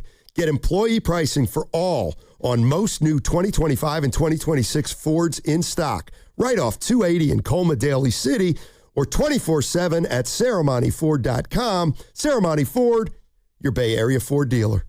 In 2026, Bay Alarm celebrates 80 years of security. With burglar and fire alarm systems, 24/7 in-house monitoring, and local service, our promise to the Bay Area remains the same. We got you. Learn more at bayalarm.com. Looking for a place where your kids can learn, play, and grow this summer? At the YMCA of Greater San Francisco, camps are more than just fun. They're a chance for kids to build confidence, make new friends, and try something new every day. From sports, outdoor adventures, arts, STEM, and team building activities to unforgettable overnight camp options in the beautiful Santa Cruz Mountain Redwoods. Every day is packed with discovery. With programs for ages 4 to 17 and trained staff creating a safe, supportive environment, your child can thrive all summer long. Give your kids a summer they'll never forget. Visit ymcasf.org/camp to learn more and register today. Hey, I'm Pick. And I'm Paul. My partner here is making his first do-it-yourself fix-your-own-car video. How do I look? Like you need a shave. I'm serious. Go! Hey, this Friday through Monday during Dollar Days at Pick and Pull, every part you pick and pull from the yard is 50% off. You're such a DIYer and social influencer. From doors to fenders, every part is half off. Yeah. Seats are just $15. Doors are $25. Floor mats are just $1. Are you posing? Yeah, influencers pose. This Friday through Monday, fix your car yourself and save 50% 50% off any part during Dollar Days at Pick and Pull. Hey, Bay Area sports fans, get ready for game day with Laughing Monk Brewing. Whether you're watching with friends or heading out after the final whistle, Laughing Monk has the perfect beer for the moment. With locations in Sunnyvale, Scotts Valley, and Bayview in San Francisco, there's always a Monk nearby. And now, check out their newest San Francisco location in Nopa. From crisp lagers to bold IPAs, every beer is righteously brewed in San Francisco. Grab a pint, grab your crew, and make game day better at Laughing Monk Brewing. Righteously brewed in San Francisco. Attention, have you racked up $10,000 or more in credit card debt? Are you barely getting by making minimum payments? With credit card debt reaching all-time highs, National Debt Relief is notifying consumers about significant debt relief options currently being made available to help those with overwhelming credit card debt. These options may reduce a large portion of credit card debt for those who qualify. You don't need to declare bankruptcy or take out a consolidation loan, and you may only have to pay back a fraction of what you owe, even if you have bad credit. National Debt Relief has already reduced the credit card debt for more than 550,000 consumers, so don't wait. If you owe $10,000, $20,000, or even $100,000 in credit card debt, you can now take advantage of this financial debt relief as the cost of living continues to skyrocket. To check what debt reduction you may qualify for, call 800-894-7722. That's 800-894-7722. Again, 800-894-7722. Now it's time for the closer of the week.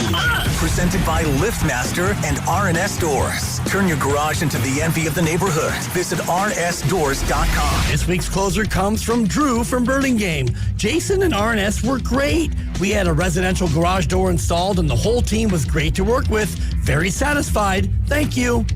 Recently, my garage door opener was not working. I was in need of a closer. I was put in touch with R&S Doors and they hooked me up with a brand new garage door opener from LiftMaster. With LiftMaster's MyQ connectivity, my garage door opener can be controlled right from my smartphone. You'll know when a door or gate has been left open and can close it with a tap, no matter where I am. Be one of the first 10 callers and receive 20% off a LiftMaster garage door opener. Call 1-800-FIX-A-DOOR. That's 800-FIX-A-DOOR. Or visit rsdoors.com.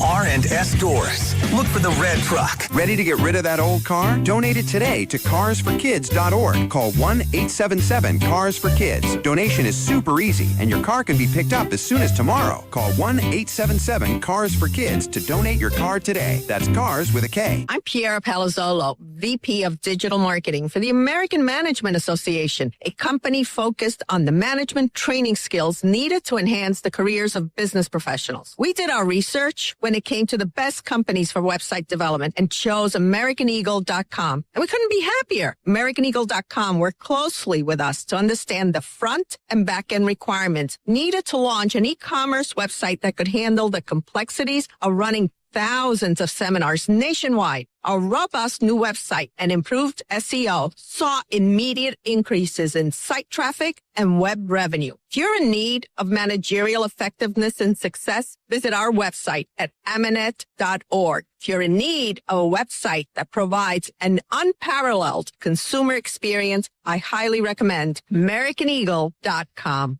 Transform your business today.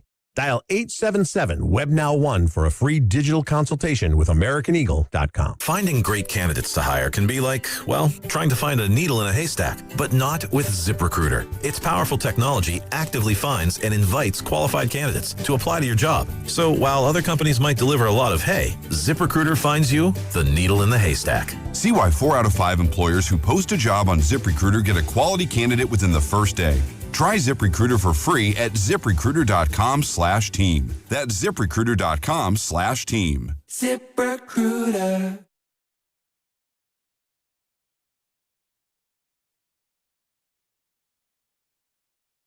One of the greatest defensive performances by Draymond Green.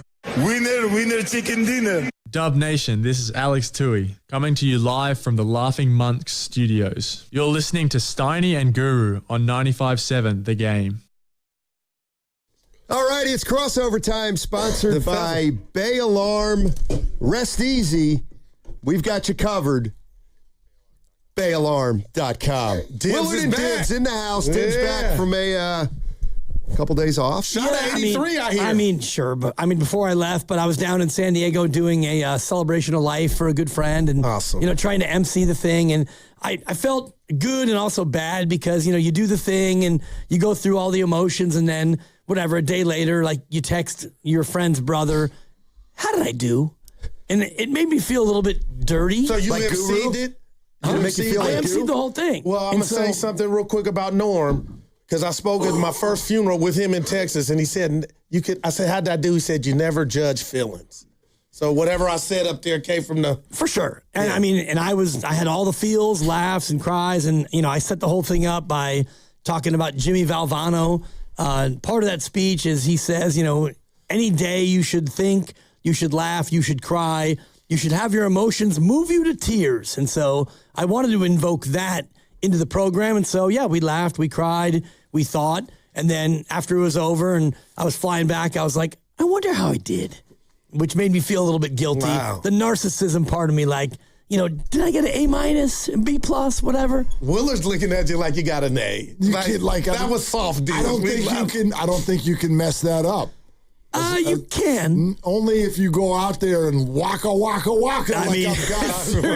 I've prepared some sort of a performance. Yeah. As long as you just go up there, like you were very close to this person. Very close. So you just go be like you. Like my 49er Frankie. Yeah, there it is. My John Bloom, my Dana. Like you go be you. There's no way to get that wrong. Yeah. And the whole thing was culminated by his son, who is like 21 or 22. Okay. And he walked up there with his notes. And you could see him start with the notes, and he put the notes down. I love that. He was phenomenal. That's great. For about 8 or 9 minutes, and he just spoke about dad. Wow, beautiful, man. Pretty cool. Anyway, geez, I'm Steve Kerr, Steiny. Well, that's about Steiny's weekend Marriage first. and convenience. That's about Steiny's weekend first. That's what I'm feeling. Your weekend, what's going on? I went down to L.A. to see Josie in a play. How fun. It was awesome. Was she... Legally Blonde. She was Vivian. Okay. No way. Yeah. The lead? Second, no. Vivian. Yeah, Sorry. not the Reese Witherspoon. Not okay. The dark-haired, the bookish, one who tried to steal the boyfriend. She thought she, the what did I call her? The bookish one thought she could unseat the Malibu party girl. And she did for a little while, but at the end, the Malibu party girl she was liking it early, but she was. She was liking it early. She was we liking were it vibing early, Steiny. I lied to you. Confession time. The brother didn't know what Legally Blonde was. So when you guys said, what role did she play? He goes, Vivian. I go, oh, okay, Vivian. Who's Vivian? I've never seen the movie. I'm familiar with it, but I didn't know the whole, The brother should not know. I was like, I can't front. I got it. It's a pretty white play. Oh, my God. I'm into white, but yeah. Oh, my God. Casper's like, this is white. That's a 5. Jesus. Rare 5. And I thought your daughter was more behind the scenes, but she's actually branching out now to do more of the actual acting. No, she's always acted, yeah. I thought she was always more of like the producer, director. No. Maybe I got that wrong. No, she's produced a couple, but no, she's always been into the theater. And I know she's your firstborn, but how is she? She's dynamite. She is? Yeah, she's doing great. They live in Inglewood. Up to no good. Always. Great, man. Yeah, well, you know L.A., right? Very well. Inglewood there is a lot going. It is changing. It's changed. Well, you put up 2 huge buildings. You put up SoFi and the Intuit Dome. And the forum's still functional. The forum is still functional. Yeah. There might be a casino attached to it still. I don't know if Hollywood Park has died with everything that's going up there. I think that one's might have died. Yeah. She lives less than a mile from those places. I'm still mad that Randy's Donuts on the other side of the freeway has now been franchised and ruined. Oh, wow. That was the best donut house in the entire world. They are putting the Sprouts on Manchester, though. They're excited about that. Sprouts? Yeah, exactly. Okay. Yeah. See, we used to be about old-fashioned chocolate donuts, and now we've got organic tofu. Man, have you ever gone to a place called Pan's? Oh, yes. That place is awesome. Yeah. That place is great. A burger there. Oh, all right. Oh, yeah. Breakfast. We had breakfast, brunch, lunch. It's a cool place, or man. a burger for breakfast if you want. It's wild because my father, he had a little bit of a tough time with his stepfather in Minnesota back in, must have been 1953. And his father had fled the family and moved to Inglewood. So my dad at 18 moved to Inglewood. Nice. 1953. Come on. And so Inglewood at that time was a little bit more like Inglewood is now, where it was, bedroom community. And, Inglewood was, people trying to raise a family and do their thing and plug away and all the rest of it. And it sounds to me like Inglewood now is gone all the way back some 73 years later to the same kind of vibe. She lives in a place called the Avenues in Inglewood, and it's modest, but like all the yards are perfectly manicured. Nice. Really nice. Yeah. Everybody's taking care of their property. All different colors under the sun. She loves it. My aunt lives right down the street there, and she loves to host. So we've been doing a lot of holidays in Inglewood the last few years. It would coordinate a trip. Yeah, we should. What about the hip place you went to? And see if Willard knows that. I didn't say it was hip. Well, you said the brothers and sisters was in there? Yeah, I didn't say hip, though. It was old school. Oh, that'd be even better. The bottom line. Okay. Is there a better name for a bar? Someone in there. Pretty good. It was great. I'm offended that you would think that I would know about a bar. Go. Well, it was an establishment. Yeah. Oh, yeah. Music. Yeah, they had a DJ, but nobody was younger than me in the place. So it was old school. I like that. He don't like that. I like that. Yeah. I thought it was great. It was absolutely great. Sat at the bar, listened to some great tunes. I mean, if that is the crowd, then the bottom line wasn't hip, it was broken hip. But it was the end of the line. We got 4 days off. Smooth, jazzy type of stuff. Ran into Myers, too. Saw Bob. You saw Bob? I saw Bob. Yeah. At the bottom line? At the broken hip? No. At Pans? No, not at Okay. Pans. Where at? Why do you do this? Must have been into it. Where did you see him? It's no big deal. Where'd you run into him? I went to his house. Oh, that's different. Why is it pulling teeth? You didn't run into him then. No, running into someone is an uncoordinated event. Well, that's what he said. Yeah, running into someone is like we ended up at the grocery store at the same time together. I ran into my friend Bob. Not Bob called me and invited me over for a barbecue. That's not running into someone. Whatever. He was eating a turkey sandwich on wheat when I got there. And what did he serve you? I just asked for water. Nice. Sparkling or still? Just regular water with ice. Oh, my man. It's so funny you talk about like running into people, because Mark and I were talking about the Wright Thompson article on ESPN. Yeah. It's not even an article. I don't know what to call it. It's an out and out book. It's an experience. A movie. It's phenomenal. It's an but experience. If you he kind of gave you the blueprint of where you might be able to run into Steve Kerr, because he laid out like 7 places where Steve gets a sandwich and Steve goes here and Steve goes there. So he likes the California breakfast too. That's right. And I'm not trying to like stalk it out. Peppermint tea. Peppermint tea. I had that. What an old gray guy. And my favorite too, and I need to go through and get the absolute list, but after every game, like Wright was writing, and Steve sat down with a Peroni, a Corona, a Negroni. A Pliny, exactly. When he got kicked out, he had a Pliny. So I would love to know the Steve Kerr beer power list. Our show was dedicated. Stoney thinks he came back. Maybe. How would you paraphrase your take? I've been waiting to ask you a question about this, but go ahead. I just feel like it's more of a marriage of convenience than anything else. So your premise, this is fascinating to me. I can't say that you're wrong, but I've been wanting to ask you a question all day listening to you. When you talk about how can you be 95% out and then within 2 weeks, poof, be 100% in? It's a very fair question. But in being 95% out, what do you think brought him to be 95% out? In other words, was he actually 95% out?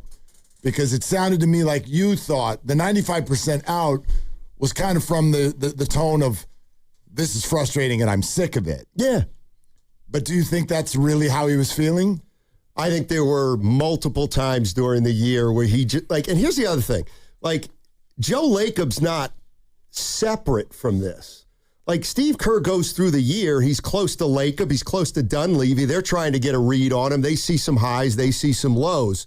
So I just think that at various points during the season, he clearly texted people and communicated, I think I'm done. I think this is it. And I just think that he changed his mind for whatever reason, which is fine. But I'm not convinced things won't resurface. So that's all. Let me see if I can ask frustration. Yeah, let me see if I can ask it better. Do you think when he was feeling frustrated, do you think he wanted to go, or do you think he thought it might be time to go? I think it's probably a little of both at times. Because to me, that's I think at his lowest moments, I'll bet he's like, I'm out of here. Yeah. But, then he thought about it, and I do think, I know this is incongruous, but I put it this way. If I said to you, Steve Kerr was the best person for the next 2 years, I'd say that's probably right. But if I'd also say they couldn't find anybody better than Steve Kerr, I think that's right too.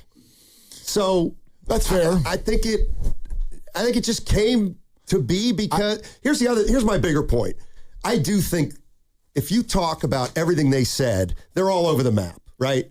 They don't know what they're going to do. I don't want to say they don't know what they're doing, but they're going to big fish hunt. They can't have guys who don't play back-to-backs. Yet they want Porzingis back and Horford. And they need more athleticism, but they're willing to trade the 11th pick for a veteran. So clearly it's all on the table. And if that's the scenario, then I do think Kerr makes the most sense, because why not a guy who's been here 12 years navigate a completely uncertain 2 years as opposed to bringing a guy in and we can't even tell him where we're going? Or the reason they kept everything on the table is because it was a press conference. And they actually are much more targeted than what they said to us on Friday. What do you mean by that? It's a press conference. Like Mike Dunlevy was what they're going to do. He was going to deny nothing and confirm nothing. He was going to leave everything open. No, I get that. I don't think Kristaps Porzingis is going to be on this team next year. But I think it makes all the sense in the world for them to say, we want Porzingis back. They want the world. They want Kristaps to look like a wanted player. I absolutely believe that, but I also believe that it's true that they have, they're going to either use the pick or not use the pick, depending on what they hear. They're going to go take a look at the big three, Kawhi and LeBron and Giannis, and maybe that's the way they'll go. Maybe that doesn't work, and they say, now let's try to get off Draymond. Or, I just think it could go in a number of areas, and when you look at it like that, who's more equipped to handle the bumps in the road and the ups and the downs than Kerr? You're listening to 95.7 The Game, KGMZ FM at HD1 San Francisco and Odyssey Sports Station. I'll cut it short. You're always live on the free Odyssey app. Yeah. But I use what you might say, Daffy Duck. You might say, Goo, I didn't hear you ask that. But I told Steiny, Steve Kerr said he thought his voice might have fell on deaf ears, and that meant something to him. Well, you've been in one place so long, they're just not listening. And that's why I thought they were talking turnovers at the press conference. But I thought that was a big part of this after I found out and realized that he wasn't trying to be forced out and the politics wasn't a thing. Kerr was really, and he's been a player once you're in one place so long. But I'm telling Steiny, once he signed that contract, that's telling me he still loves coaching, which he's told you. So why even read, it's his prerogative, why even read into somebody's decision when they sign and you've earned that? That supersedes the doubt to me. It should. I mean, for me, the only doubt was whether or not that it actually was a fit for him and for them going forward, and that's why he took the time. And honestly, when you hear what they're all talking about, which is a recalibrating of expectations, it's no longer measuring success by championships. So, and you hear Steph and you hear Steve talking about the foundation and wanting to leave the foundation in a spot where in 2 years, if he leaves and they're all gone, what's the foundation like? It has me thinking more and more about the fact that they're probably not going to use these picks to go out there and swing big for a big boy, because the foundation is not going to be a good foundation if it's just, Giannis at 34 in 2 years and no picks. That's no foundation. And even LeBron, when he says, I want to rebuild the foundation over the next 2 years so that it's in place afterwards. Well, then that can't mean LeBron. Because can you really rebuild a foundation if LeBron and Steph are here? But what does he represent? The grown up in the room is going to take care of the rock. He ain't going to turn it over. You just talk about discipline and getting loose. How's Steve Kerr coaching LeBron James? And I mean, he did it in Paris and they won a gold medal. And I know that's a small sample, but I mean, to me, it would. What I hear when I hear rebuild the foundation is, well, we got Steph and we got Draymond and we still have Jimmy Butler. Now we need young players in here to follow them so that when they're done in 2 years, our young players understand the foundation. Is Steph done in 2 years? Well, I'm just using that as an example. And Dunlevy also even left that door open. We want Steve here for at least 2 more years. Well, I think he's more likely to be out before 2 years than him coach 2 years or more. You might be right. But you notice, and I think this is part of what you're tapping into, the Warriors on Friday said yes to everything. Yes. Yeah. You want Steve here? Yes. Steph extended? Yes. Draymond extended? Yes. They didn't say that. Like he talked about he said everything's up to Draymond. Well, he didn't say extended. Well, but see, I took that another way, Mark. I took it. You can. Okay. Yeah. I took it as though Mike could have said, well, he can opt out or not. And, maybe there's some other things we can do to, but like all he said is that's Draymond's decision. Yeah. It's all, everything, ball's in Draymond's court. We're not going to do anything. We want Al. We want Kristaps. We want Younger. We don't want people. Like they said yes to everything. So am I the only one who doesn't think they're going to turn Draymond's 1 into 2? You do or don't I think do that? not think they will do that. Man, I'll take that. I think so, yeah. Absolutely, yep. Absolutely. I collected on the debt while you were gone, yeah. I don't know yet. I think that's an opportunistic thing. I think they do if there's a reason to. I don't think they do it just because Steve is back. In other words, I think they do it if there's a player on the table that they can get only if they do that. And, I mean, where they are in the cap is it's hard to say, Draymond, if you do this, we can get that. It's more of a theory, and it could materialize, but you can't make any promises that you can get certain guys in here if he does that. Now, if you could somehow say, Draymond, if we can get you to 14-14, we'll bring Michael Porter Jr. in here somehow. I think that's different. I really do. But it's got to be something very tangible, and where they are in the tax and the aprons and the penalties, I'm not sure what the bang for the buck will be if you extend him another year this early in the process. 14-14, if you're Draymond. Well, I'm just 18-18. No, it's because, Mark was saying 2-30 before, and I'm thinking if I'm Draymond and I'm already got 27 in the bag for 1, I'll take the 27 now, and then I'll figure it out down the road if I want. But I don't know. For me, it'd be more like 2-40. Maybe. But again, you hung out with Bob Myers, so you probably have more idea about, how many ice cubes in the water and just exactly what the machinations might be. What happened? We didn't really get into that. We were talking a lot about musical theater. Nice. And, his daughters are involved in that. And, okay. Bob and I each have 3 daughters, so we have a lot to talk about. Do you feel a little bit, and this is going to be a little bit of a reach, but the jealousy of how close Guru and Bob have gotten, akin to our friend Dana Ali and Travis Schlenk? Oh. These are I know this story. For me, I introduced you to Sal Castaneda, and I haven't talked to Sal in years, and you guys used to have a podcast, and you were closer, and I never really felt that envy. I wonder about the envy. So did you think? I reached out to Bob to reestablish something to a greater degree than Guru has with Bob Myers. Because Guru will say at least once a show, I was texting Bob. Well, he'll reach out. Yeah. And you'll reach out. And where does it go next? You got invited to be on set with him. Yeah. And then Steiny ended up in his home. Yeah, boy. And then he invited me to play pickup hoops in L.A., but I can't do that I ain't got it like that for people. Okay. Yeah. Inside the home is... No, that's his guy. It's tough. And Steiny was behind me going down there, so that was Stu Steiny. How long did you stay? I love this. You ready? An hour and 10 minutes. And they watched the golf tournament. Yeah, it was all with low volume. That's a very exact time? Yeah, he said I got an hour between 1:30 and 2:30, and then I left at 2:45. Inglewood? No, he lives in Santa Monica. He lives in a little different neighborhood than my daughter.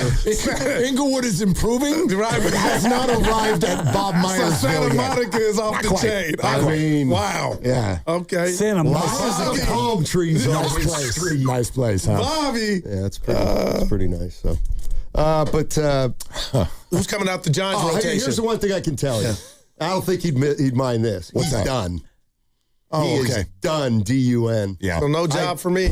He will not be a general manager in the NBA anymore. Damn. Boy, they wore him the hell out, huh? I said, so you no. I'm like, well, come on. If the Lakers call you, he's like, no. I'm like, what do you mean? He goes, why would I go to the Lakers? And I said, I mean, you haven't been in it for a few years. Yeah. There's probably something, something deep inside. You probably wanted another challenge. He's just laughing like, yeah, no, I don't feel What's that he way doing at all. now? What's That's the term? the question. Because he's active now. Would he be the GM? You know how colleges have GMs now. No, I think he's Would he loving, do that? I think he loves UCLA. what he does. Because What does he do? That's man. Well, they own 5 teams. Okay. Josh Harris, Crystal Palace, the Commanders, the Sixers, the Devils. Damn. And who am I missing? Baseball team? Nationals. I can't remember, but there's one other team. And his specific role in the group is? He's like above all of those teams. So right now, what his main duty is to find a general manager in Philly. Right. For the Sixers. And he helped the Commanders, too. Yes, he helped hire out Adam Peters. Right. So that's he's what just he kind of does. an overseer? Yes. Advisor. What if nobody's hiring GMs? Bob just invites you over for Pliny's? Like what? Like, he'll work with the new owner. Okay. He will work with the new GM of the Sixers. But like he was telling me, he's not really overbearing. He's like a consultant. Yes. That's the liquid wheel. Wow. Yeah. It's pretty good work. Yeah. You know what? Why the hell? It's a good question he asked you. Why would he do that? Yeah. Yeah. Because I bet he is well compensated for his man. Well, and he's palm tree role. He's a part owner of these I think teams? you might be right. Is he like a part owner of the group? So he has like a little piece? That I don't know. Okay. That I don't know. I don't like to get in other guys' pockets. Yeah. I get that. I mean, just yes, everybody how much they make on the show. Sure. Yeah. Let me tell you something. He tell everybody at the game I said hello. Hope everybody's doing well. Bobby. And he's a good guy.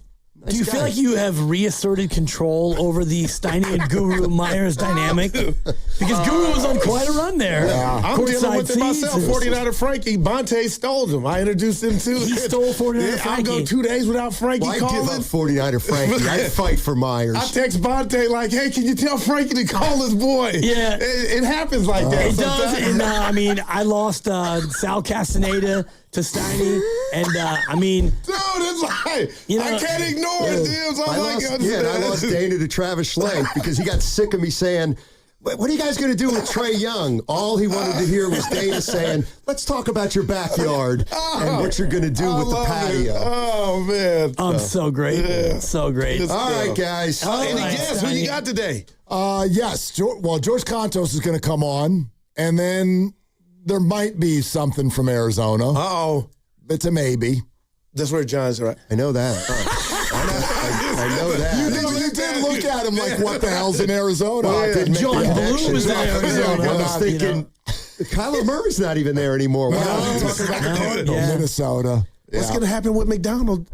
I mean, he's positioned himself well, but you also can't put him on the shelf. He's got to keep This is just throwing. like Giant with everything going on. Who's going to sit? No, but now that to me, that's healthy because that does. Then you got something going. Well, that makes everybody like sharpen it up. Yeah. Look at, is it a coincidence that Hauser started throwing like this as soon as McDonald started throwing like this? That's too funny. Now Malley is going to be, so anyway. Big game for you guys today. Giants 7 below as you're trying to scratch and claw back to 500 for the bet. We're here for a long haul. 3-game series? 3-game series. Just get 2 out of 3. It's got to be a slow climb. And then, and then they come back home. Now, if they do sweep. It's a good road trip already. Right? If the Giants sweep the Diamondbacks, I take it they're off Thursday. Correct. If they sweep the Diamondbacks, Friday's game would be a 6-game winning streak. You're right. Boy. Yeah. Let's look a little one ahead. at a time. We're thinking about it after. It's a 2-game streak. Robbie with Ray. wind-aided grand There slams. you go. So No doubt. They could not catch the ball yesterday. Was that the wildest thing you ever seen? That was wild, Dibs. And that my wind. God. It's that high sky. The second Arise hit that ball, no joke. I'm sitting there with Jude. He hits it. Looks like a pop-up. I go, gone. Second he hits it. And Jude goes, what are you talking about? And then the right fielder's like, where is that it? Man, Gone. man. That wind was out of control. That and that podunk cockamamie minor league park. It is. It's ghetto. Call It's it ghetto. out. The Major League Baseball plan is ghetto. Don't man. love the word, but I'll allow it. Ghetto. Yeah. I can use it. Talking And about- tomorrow, Will, you All right, got to Chad. tell us about your daughter's prom. I saw your pictures. Beautiful, What do you, man. we can wait till But just tomorrow? as a dad, how do you feel? That can wait. I That love can wait. Hey, you can leave. I mean, no, I was there. I've been there. Steiny had a prom every other year for a while. It's like no big deal. Tell me how it went on the other side. All right, let's She talk to you looked later. beautiful. Yep. Are they the smartest show in the Bay Area? You guys are an intellectual feast for the smart sports fan in the Bay Area. Wow. You're pretty much the smartest guys on the radio. I agree. Good Lord, how big is your ego? Are they the funniest show in the Bay Area? Give it a laugh. Come on. You're a funny guy. Come on. Give me a laugh. You are funny dudes. Hit that S again. Are they the coolest show in the Bay Area? And no white boys. They're cool. That's what people are saying. You guys are phenomenal. This is one of the most perfect ways that I could end my day, getting a chance to talk to Mr. Mark and Dan, you know? We'll let you be the judge. Oh. All I know is it's a couple of Bay Area boys talking sports. I know nothing. Thanks. It's Willard and Dibs on 95.7 The Game. All right, let's get this week started. Welcome back, buddy. Thanks, buddy. Missed you guys. Yeah, we missed you too. I was heading to the airport. We had a and- lot of stuff going on while you were a gone. lot going on, and I heard you say, Dibs is going to be so pissed. And I was like, oh my God, I just tuned in. And then you told me exactly, or you told the audience why. And I'm like, I am pissed. Bryce Eldridge, you don't get to play again, even though you're facing a righty. You go ahead and sit. That makes sense. Whatever. They won 2 out of 3. Yesterday was kind of a wild game, like you were saying, in the wind tunnel. But yeah, stay hot, Giants. And I couldn't even did Bryce because look, it's the weekend, so we kind of go in and out a little bit. I know he didn't start either of the games over the weekend. Did he pinch hit at all? Did Bryce have any at bats over the weekend at all? Please tell me he did, because that's just absolutely ridiculous if he didn't. Hang on, let's see. Saturday, Giants win 6-4. Eldridge, no at bats. Okay. And then yesterday, Giants win, runaway late, 10-1. Bryce Eldridge, no at bats. I mean, you win 10-1, and he can't even get a sniff. Well, it didn't get to 10-1 until like the 8th inning, but still. He's 2 for 24. Right. However, what if I told you that on Friday, he went 0 for 3 with a walk, and he led the team in exit velocity? He had the hardest hit ball of the night. He had 2 of his 3 outs were 100 miles an hour or higher. One of them was 106. Like, I don't, like, fine, they're outs, but dude, he was smoking the ball. Absolutely smoking the ball. He had a walk, he had a ground out, he had a 100-mile-an-hour hopper, and he had a 106-mile-an-hour line out in a hitter's park. Bryce better play all 3 games this week. That's what I'm saying. He better won't. play. He should. He should. Of course he should, but he won't. Well, I'm sure he'll be in there tonight. But look, we got plenty of time to get to that. 888-957-957 is the number. Yes, George Contos is going to be on in a couple hours. We're working on some things from Arizona. We'll let you know. But there's no 2 ways about where we need to start, and that's just because of you and because you were not here on Thursday and Friday when all of this sort of developed, the story furthered. We got to hear from Mike Dunlevy, Steve Kerr. Steve Kerr comes on the show. All of those things. The longest sports article in the history of mankind and creation gets released. We all read it. Some of you listening probably didn't do your homework. I'm a teacher, so I know a lot of you don't do your homework. That's a lot of homework. But that's okay. I get it. Like even the lovely Christy, I sent it to her.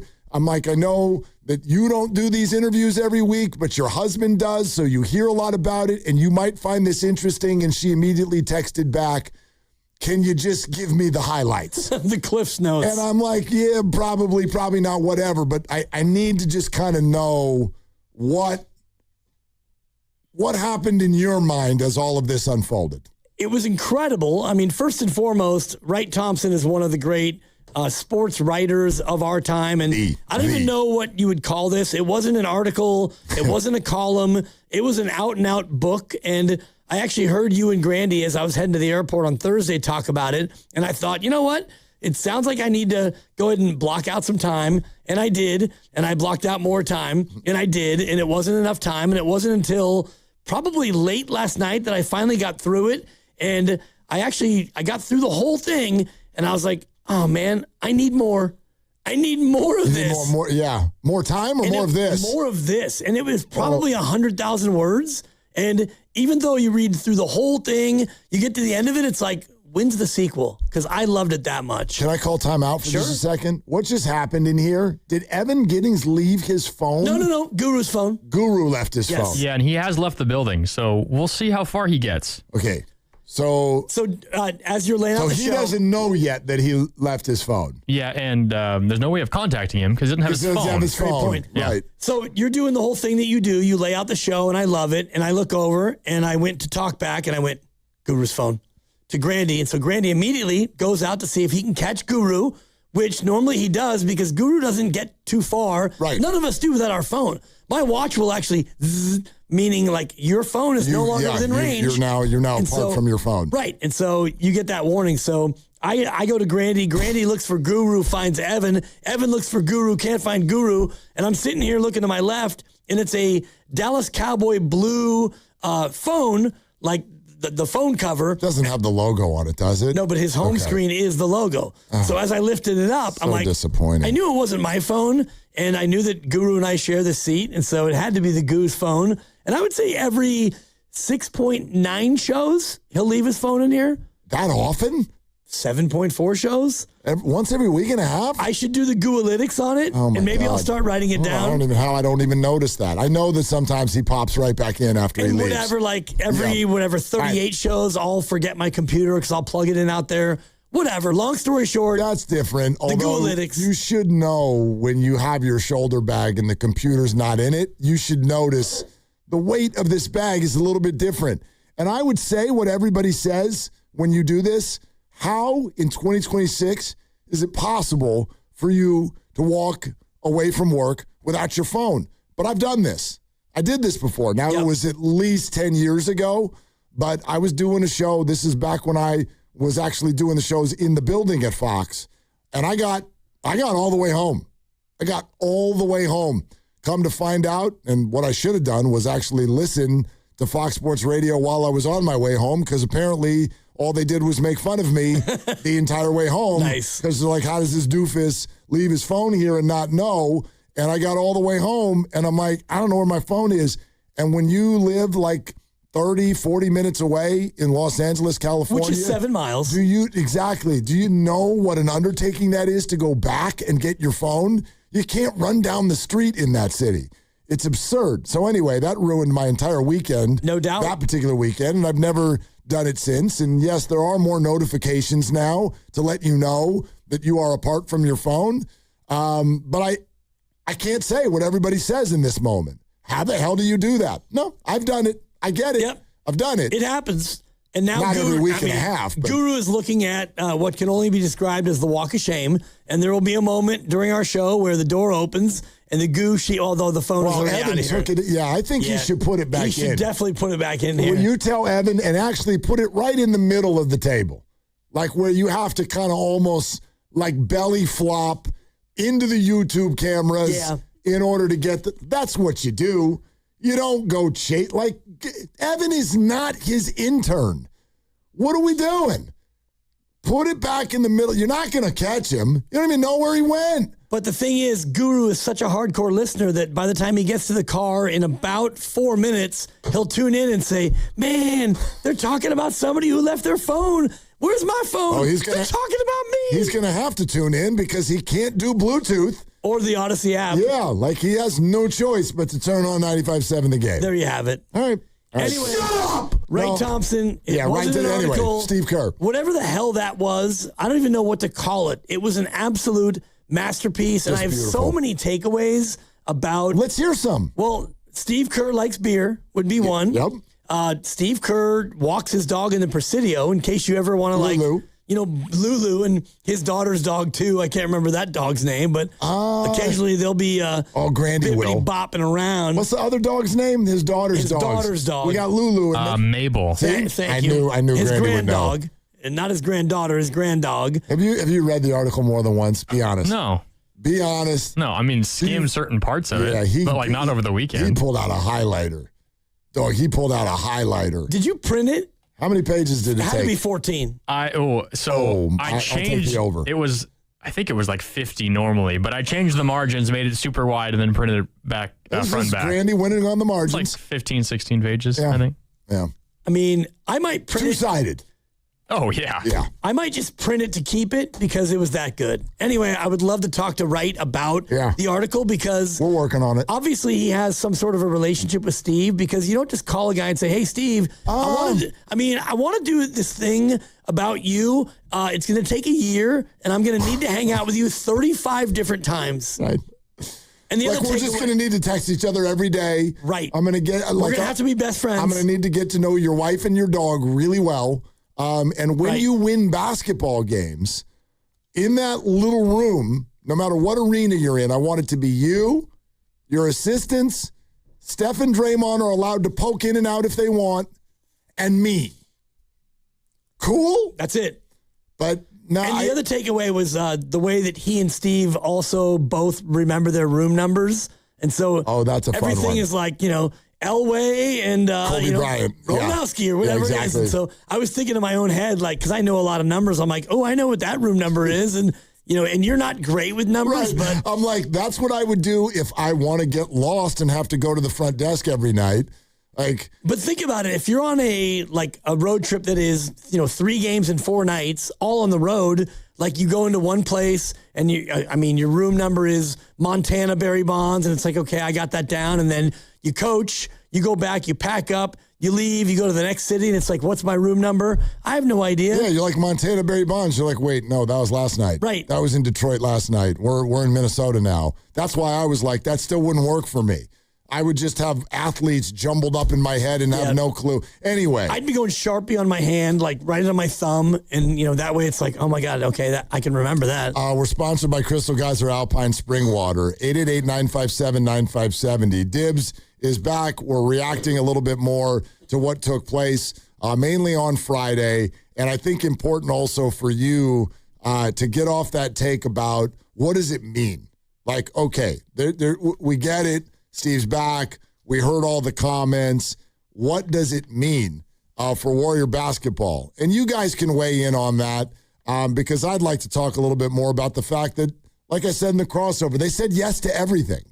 So it's funny that we sort of walked away. It's like, okay, here's what the Warriors are going to do. Well, no, they said they're going to do everything. A lot of it contradicted itself. So anyway, all of that, the Giants had an interesting weekend. The Bryce Eldridge situation remains unsettled. All on the table here.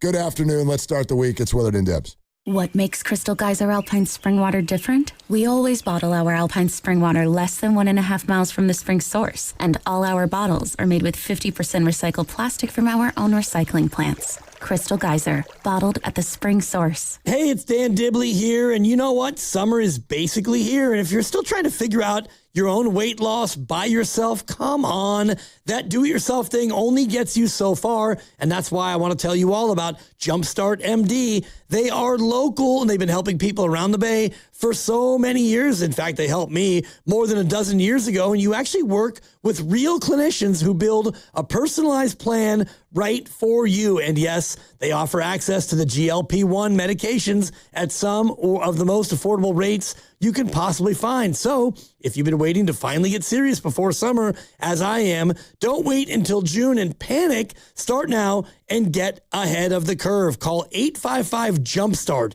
That's 855-JUMPSTART, or go to jumpstartmd.com today.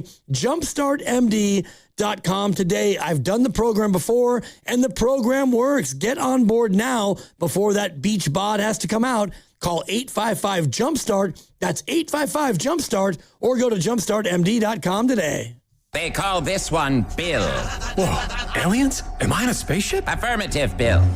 What's with the laser saw? Relax. We are cutting our bill in half. What? An Xfinity mobile transmission says you can cut your bill in half. Oh, your mobile bill, not me, Bill. Xfinity Mobile also says we can try it free for a year. Free. Yes, with no commitment. Can we put the saw away? I am reluctant. But we will find another being to bisect. That's not sci-fi. It's Xfinity Mobile. Xfinity Internet members cut your mobile bill in half. Plus, try Xfinity Mobile free for a year. No commitment. Learn more at xfinitymobile.com. Xfinity. Imagine that. Restrictions apply. Xfinity Internet required. Savings compares one line of Xfinity Mobile Select to comparable plans from T-Mobile, Verizon, and AT&T as of 3/24/26. Taxes, fees, extra. $30 monthly discount limited to new mobile customers only. After 12 months, regular rates apply. Inherited a home? Done being a landlord? Helping parents downsize? We've bought over 1,500 Bay Area homes since 2016. As is, on your timeline. No pressure. Call 510-462-6000 or search John Buys Bay Area Houses. 510-462-6000. John Buys Bay Area Houses. Sell your house the easy way. Wesley Financial Group is not a law firm, and Chuck McDowell, definitely not an attorney. This is Chuck. If someone talked you into buying something really silly and you want to get out of that silly little thing, my advice, get the facts. Call me and I'll send you our timeshare exit kit absolutely free. Inside, you'll learn how timeshare works and all your options for cancellation. Call Wesley now for your free exit information kit. 800-948-7878. That's 800-948-7878. Hey, it's Willard. Here's a real behind-the-scenes moment with Habas Law. We asked about their new billboards. Do you smile or not? Then it got real. Omar Habas said, we meet people in the hardest moments of their lives. It's on us to restore dignity and a financial future. Traumatic brain injuries, loss of a limb, spinal cord damage, a life changed in seconds. When everything's on the line, choose the team that understands that. Habas Law. They fight to make it right. Visit HabasLaw.com. Omar Habas is a California licensed attorney. Offices in Northern California, including San Jose. Past results do not guarantee future outcomes. Whoa. Okay. This one says you get a free phone if you switch. Hey, this one also says you get a free phone if you switch. Yeah, they all do, hon. The T-Mobile one says their customers had the lowest wireless bills versus the other big guys over the past 5 years. And our latest experience plans have Netflix included, plus a year of Dash Pass by DoorDash. Hang on, let me see that. Oh, yeah, we're switching. That's what I'm talking about. Do we clap now or... At T-Mobile, get savings that keep stacking up. That's value you can feel every day. And right now, bring your phone to T-Mobile and we'll give you $400 when you switch. Savings based on Harris X billing snapshots from Q3 2021 to Q4 2025 compared to average AT&T and Verizon bills. Comparison excludes discounts, credits, and optional charges. $400 with new account on qualifying line. Unlock device credit ported 90-plus days with device and carrier, and timely redemption required. Virtual MasterCard typically takes 14 weeks. No cash access and expires in 6 months. Card issued by Sunrise Banks N.A. member FDIC. Visit T-Mobile.com. My name is Whitney Allen, and I'm a widow. My husband, Ryan, died. We never thought we'd ever have to use life insurance, but the unexpected happened. With Ethos, signing up was fast and 100% online. You can get a quote in seconds, apply in minutes, and get same-day coverage. No medical exams, and you can get up to $3 million worth of coverage. I am grateful we were prepared. Get your free quote at ethos.com/radio. That's ethos.com/radio. Paid spokesperson. Time spent on application may vary. Online health questions required. This is the story of the one. As a maintenance tech at a university, he knows ordering from multiple suppliers takes time away from keeping their arena up and running. That's why he counts on Granger to get everything he needs, from lighting and HVAC parts to plumbing supplies, all in one place. And with fast, dependable delivery, he's stocked and ready for the next tip-off. Call 1-800-GRANGER, click Granger.com, or just stop by. Granger, for the ones who get it done. Don't miss Chance the Rapper and his coloring book 10-year anniversary tour at the Masonic in San Francisco on September 22nd. Buy your tickets at Ticketmaster.com. And for your chance to win your way into the show, courtesy of Live Nation, visit the contest page at 957thegame.com.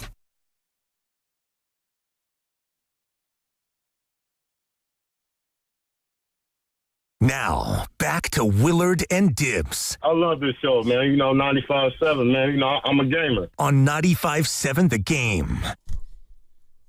Look, what Steiny said in the conversation we all just had is not wrong. You know what was going through my head, and I hope it doesn't hit too close to home for anyone listening or for anyone who was in this room. But I remember once upon a time having a conversation with another human being, and I was like, if you start talking about divorce, I don't know how you moonwalk out of that. I'm not saying it's not possible. Every relationship is different. But there are certain things that if you float them, it's kind of like, how do we just unsee that? How do we undo that? You know what I mean? I do, but it depends on how seriously it is being talked about. But I even mean sure, everybody has problems and you'll think about it on your own. I don't know, everybody thinks about it. You might even throw it out in the heat of the moment. Then we might as well just get divorced. Sure, let's do it. That's different. Call the lawyer. That's different. That's what I'm saying. But that's emotional upheaval. Right. What if you say it calmly? What if you say it not in the heat of the moment? Then your partner of 21 years says, yeah, good idea. Exactly. Dibs. Exactly. And then you find somebody on the internet who will do it on the cheap. Actually, no, first you try to do it yourself. I mean, this is great. DIY divorce? The old DIY, the kids were all adults, and so I was like, you know what? I'm going to fill out form divorce 100, divorce 110, and divorce 130, and it'll be done easy. And I got the aforementioned Dana Ali, Steiny's best friend, my friend. I'm like, you know what? I need you to serve papers to Chanda. And he's like, sure, I'd love to. I'll bring a six-pack. I'd love to. Well, and I told her it was coming, so she got served, and I was there, and we all hung out and had beers. Please tell me that you looked straight at her right as it happened. You know I did. And went, you got served. No doubt. Thank goodness. Pass me another beer. I'm like, turns out I made 17 mistakes on the forms that I filed. And so, of course you did. Whatever. But I didn't mean for this to get personal. I just mean you're talking to me now. I know, but if you... Grandy's never been divorced. There are certain words, you know what I mean? Like Grandy is never going to be able to take an apple into the bathroom now. There are certain things that when you hear them, that's it. Yep. I would have never done that in the first place because it's disgusting. But she'll never, ever, ever not think of that conversation now if somebody else ever brings an apple into the bathroom. I'm telling you, there's certain things that are kind of, it's hard to undo them. And so that's why I was so fascinated by that conversation. And we asked Steve directly on Friday, hey, about that whole, you woke up in the morning and there was an omelet, and you're like, I'm done. And then 2 sentences later, it's like, I'm 95% done. See, now think about it. The way that thing was even written, it's almost like Steve's trying to tell you he's not 95% done. The paragraph starts, he's 100% done. Wright sits down at the table and Steve's like, I'm done. I'm 95% done. Right there, you're like, oh, you just opened the door back up. Well, and then you beat the Clippers. And then by that night, you and your wife were texting each other, we ain't going anywhere. That's right. I mean, here's what he said about it. I think it was more just how the season was going and where we were organizationally. And that's ultimately what the 2-3 weeks was about, really contemplating what's the best thing for the organization. And you could make the argument that it was time for a new leadership. Sometimes that's just the case. And so we had to really approach that in a healthy, productive way. And that's exactly what we did, meeting with Joe and Mike, just the collaborative process of what's the right thing to do here and what's the best way for us to get this thing back on a better path than what we showed this year. And so, like I said, there was a lot up in the air, but in the end, I think we ended where where everybody feels really good about this going forward. May not be your cup of tea. You know that Chris Stapleton song, You Should Probably Leave? I think I've heard that. Do you know that track? You Should Probably Leave. So, and you know, like he's singing about a girl and they're kind of not supposed to be together or whatever, and like it starts going a certain way and you should probably leave. Right. Okay. But the reason that just popped to mind, my perception, I can't confirm it.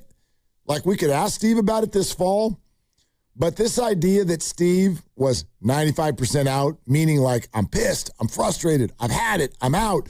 I really never, my perception is that's not how he felt. I think he felt like maybe he should probably leave. Not, I really want to leave. And I think that's a very important distinction.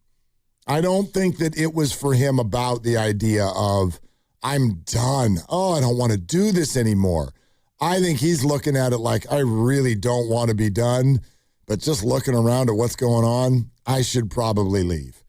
And he needed to be convinced otherwise by the world and by everyone around him, and I think he was. And by Al Horford hitting four straight threes, and you know what happened in the locker room after, and you know even when he went to the podium, and he's saying, for tonight we are a championship team again, and we all stepped back and was like, what? You want to play in game, Steve? You're not a championship team. But when you read the article from Wright Thompson on ESPN, the book, whatever it is, and you realize that moment, that game, that victory on the road meant so much to them, and it gave him an idea, and also his wife, who texted him and said, oh, we're not leaving.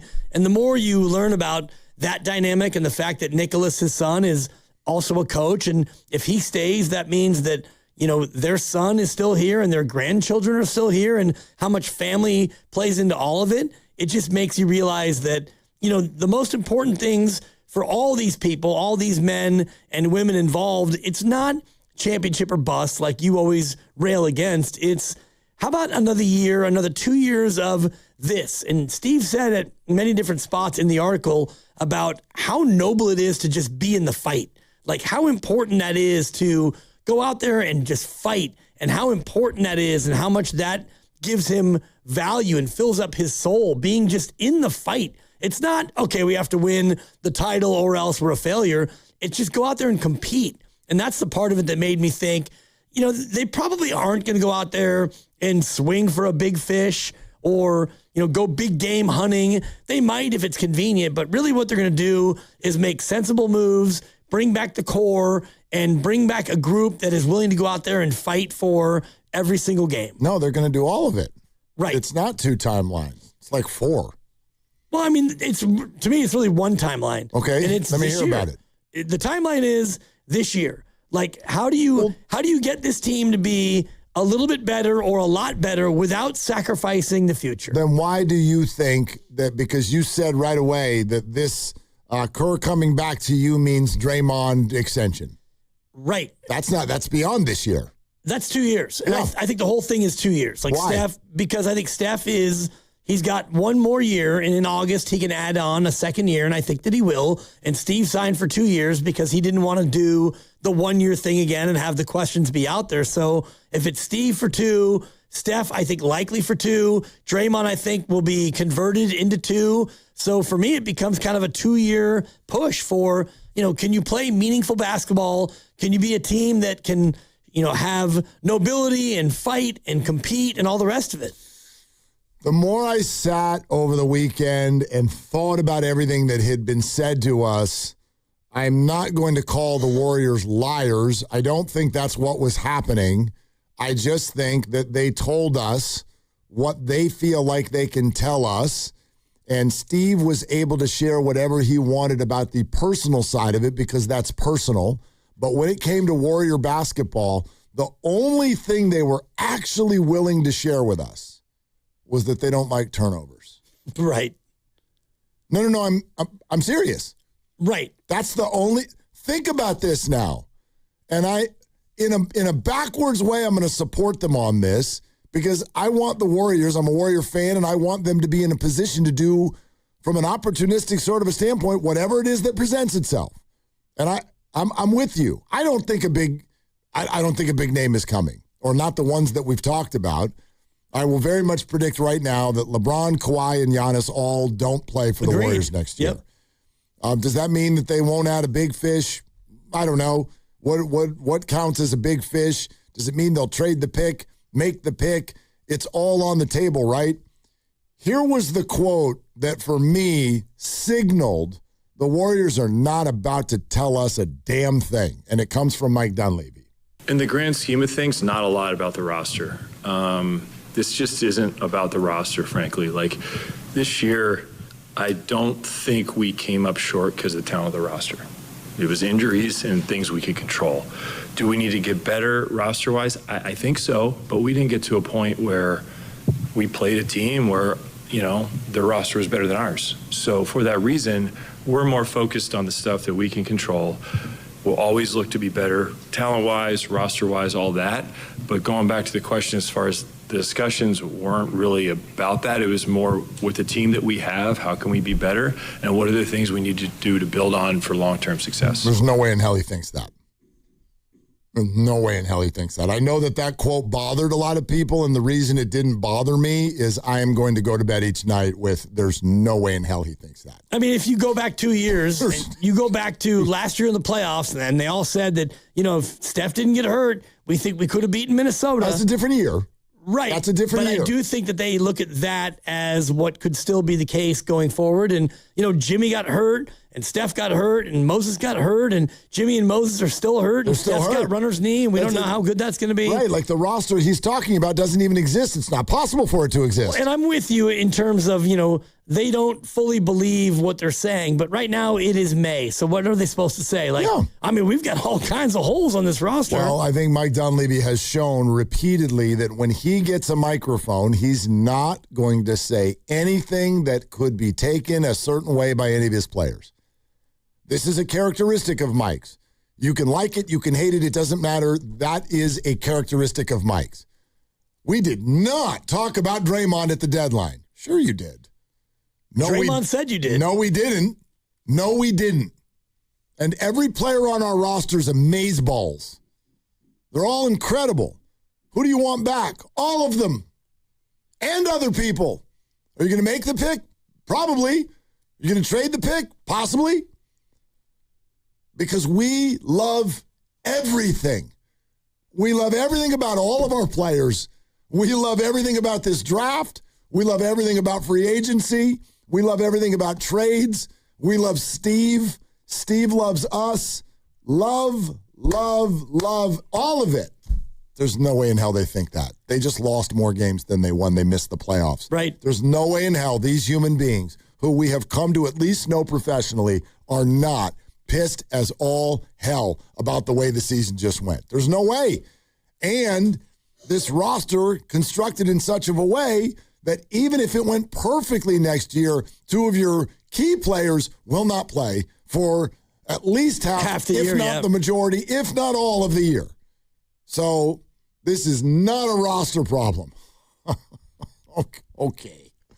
No, it's a roster problem, and it will be a roster problem. There's no fixing the roster to where, not to the point where you can be better than OKC or San Antonio. Oh, yeah, no, I said that's not the bar. No, the bar is, we want to be a team that can, play meaningful basketball, and we understand that, the championship is no longer where the bar is going to be set. So can you make this roster good enough to be, a 6th seed and have a chance at a playoff series? I believe you can, but looking at what you have now, coming off of 37 wins and all the injuries that will linger, and, Jimmy gone until whenever, January, and maybe Moses misses the whole year. We don't really know. Yeah, this is not going to be the roster. It's not going to be Guy and Pat and Quentin. You're going to bring all those guys back, and Al, and hope for the best. No, you're going to have to get better.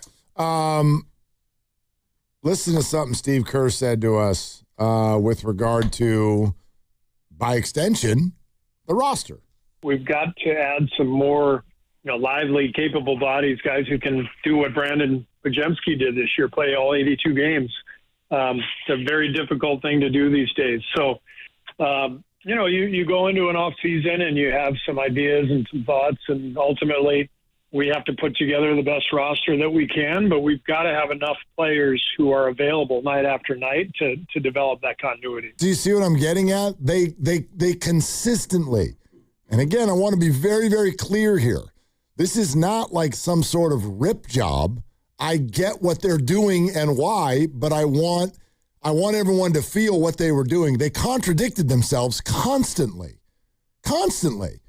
Mike Dunlevy, this is not a roster issue. Steve Kerr, well, we kind of need to redo the roster. Right. We need people who play the games. Like Brandon. And I think he was talking about Pajemski, which, yes, he was. That's why I was giving you kind of a smirk during that. Yeah, it wasn't Porzemski. It was Pojemski. Yeah, Porzemski. But he's right. And that's why I think about, like, LeBron, he'll be 42 in December, and Kawhi, a guy who's had injuries in the past, and Giannis, who's got a calf that maybe is even barking. If they're going to go out there and bring people in, they want to bring in people who can play 70 or 75 games, not guys who can play 45 or 50. They already have that covered.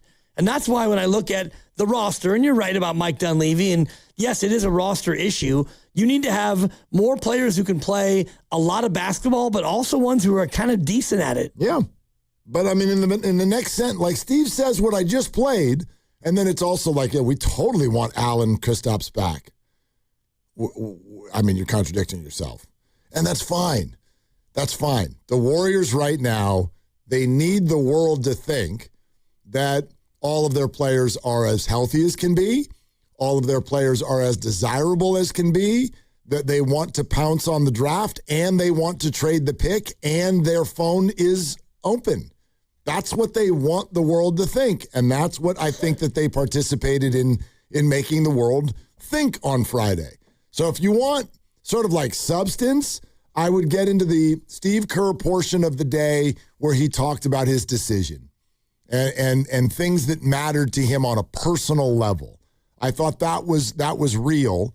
Beyond that, without using the word lying, because this is a professional sports organization and we actively want them to keep their options on the table.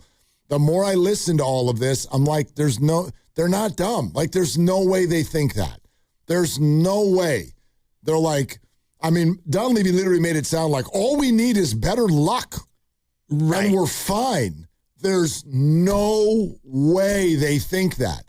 And everything Steve said after Mike is in complete contrast to what Mike said. Steve said it over and over. To me, the only thing that got let out of the bag is when he said, yeah, we need players who can play all the games.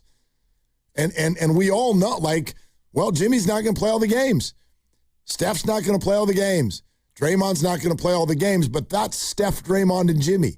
So how many other roster spots are we going to give to people who won't play all the games? Well, Moses won't play all the games. No, I mentioned him. So, Moses. And Al, if he's here, he won't play all the games. I mean, and Kristaps won't. There's no way they're using up that many roster spots on Al, for guys who don't Kristaps, actually play. You're right. Seth Curry. There's no way.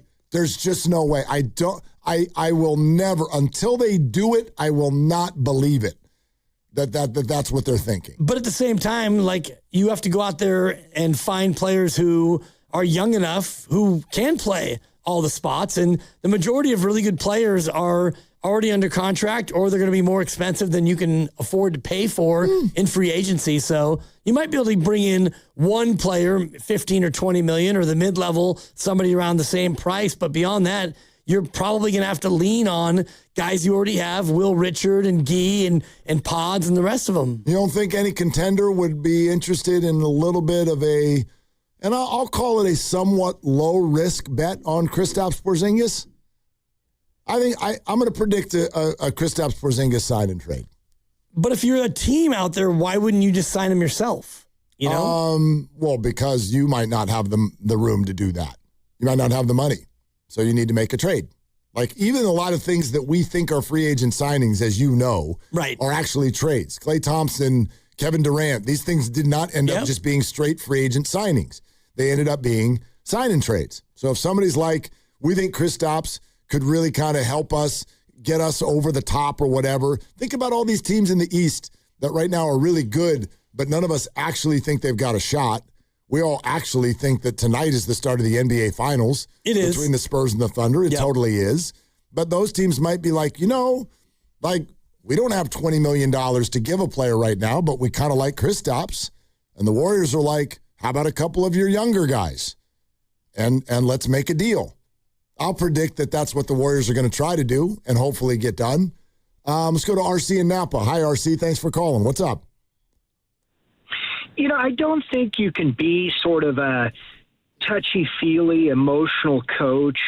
I'm trying to think in any sport, anybody in that category has actually succeeded, as I sense Kerr is. Now, he just said that he wants somebody like Brandon Pajemski that can play all 82 games. That's lively. Well, Kevon Looney, I think every Warriors fan definition of lively, he played all 82 games, and many times he played more than 75.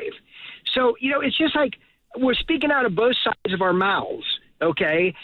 Kerr has become friendly with these players, and he can't make decisions like we're going to work on turnovers. Well, you might have wanted to slap the 23-year-old from Michigan State who turns the ball over more than anybody else when he was 23. Trying to slap him now that he's making almost $30 million a year in his 14th season, it's just absurdity. I'll take it off the air. All right, thanks, RC. I mean, RC started off with you can't succeed as a touchy-feely coach. Steve hasn't succeeded. I mean, he's been pretty touchy-feely the whole time. Tony Dungy, I think there's so many different ways to coach. And the best ones have a lot of all the sides. I think even the ones that we think are touchy-feely, they do have a hard side. And the ones who are hard have a touchy-feely side. I've told you the stories that Rich has shared with me about Bill Belichick. He's got a touchy-feely side, for sure, especially now. Sorry. Nice. I like it. Anyway. I got something a little off the beaten path, Warrior related, that I want to throw at you. And then we do need to discuss ahead of George Contos coming on, possibly Adrian Hauser. We're working on some things down in Arizona. But we got to get to what I think the Giants' blessing in disguise has already happened, and they need to lean into it. We'll explain all of it. We're brought to you by Fremont Bank, here for you, here for good. Give us a buzz, 888-957-9570 is the number. This is Willard and Dibs. And hey, it's Willard. You all know I love to golf, and that's why I stay at Silverado Resort when golfing in Napa. Choose from 36 holes of championship golf, rally on the tennis and pickleball courts, or train like a pro in the newly renovated fitness center. Restore in the refresh spa and recovery lounge, and refuel at the soon-to-open Match Play kitchen and bar. With newly renovated rooms, it is the ultimate escape. If it's been years since your last visit, let's change that. Rediscover Silverado Resort, a renewed Napa Valley original. Book your staycation today. Visit silveradoresort.com. Man, I love this place. I've been surfing here since I was a kid. Now, seeing my grandson out on the water, it means everything to me. Watching him and taking in the blue waves, the sea breeze, the blurry horizon. If you have geographic atrophy, or GA, subtle changes in vision could mean it's progressing toward irreversible vision loss. Izervay is proven to slow GA progression and could help preserve your vision for longer, so you may keep seeing the world around you. Izervay, or avacincaptad pegol, is an eye injection. Don't take it if you have an infection or active swelling in or around your eye. Izervay can cause eye infection, retinal detachment, or increased risk of wet AMD. Izervay may cause blood in the white of the eye, blurred vision, or a temporary increase in eye pressure. Do not drive or use machinery until vision has recovered after an eye injection or exam. Ask your retina specialist how you can slow your GA with Izervay. To learn more, call 1-855-IZERVAY or go to izervay.com. Paid for by Astellas Pharma. This Memorial Day, grab summer and savings by the wheel at Toyota's Summer Starts Here sales event. Lakeside, Mountainside, or Oceanside, Toyota's got the perfect deal on the perfect pickup for California. Get Memorial Day savings with low 2.99% APR plus $500 finance cash on the rugged 2026 Tacoma SR5, or get $3,000 cash back on the powerful 2026 Tundra. Hurry to Toyota's Summer Starts Here sales event today. Toyota, let's go places. Offers available through TFS to buyers with premium rated credit. Cannot be combined with other offers. Cashback offers exclude Tundra TRD Pro and 6126. Liberty Mutual customizes your car and home insurance. And now we're customizing this rush hour ad to keep you calm, which could help your driving. And science says therapy is great for a healthy mindset. So enjoy this 14-second session on us. I think you've done everything right and absolutely nothing wrong. In fact, anything that hasn't gone your way could probably be blamed on your father not being emotionally available because his father wasn't emotionally available, and so on. And now that you're calm and healing, you're probably driving better too. Liberty, liberty, liberty, liberty. Lawton Skilled Nursing and Rehabilitation Center is a 5-star facility located in the Sunset District of San Francisco and in close proximity to our preferred partner, UCSF Medical Center. At Lawton, you're in good hands with world-class nurses led by a well-known and UCSF-affiliated medical director in Dr. Darby Clayson. Contact Administrator Dan Daly at 415-566-1200. That's 415-566-1200 for any additional information. Ragnar the Terrible is interviewing at a big bank. Let's listen. Everyone, this is 5th century warlord Ragnar the Terrible. He killed it in his first interview. Not literally, but close. Ragnar, what would you do if a customer complained about high loan rates? I make video presentation.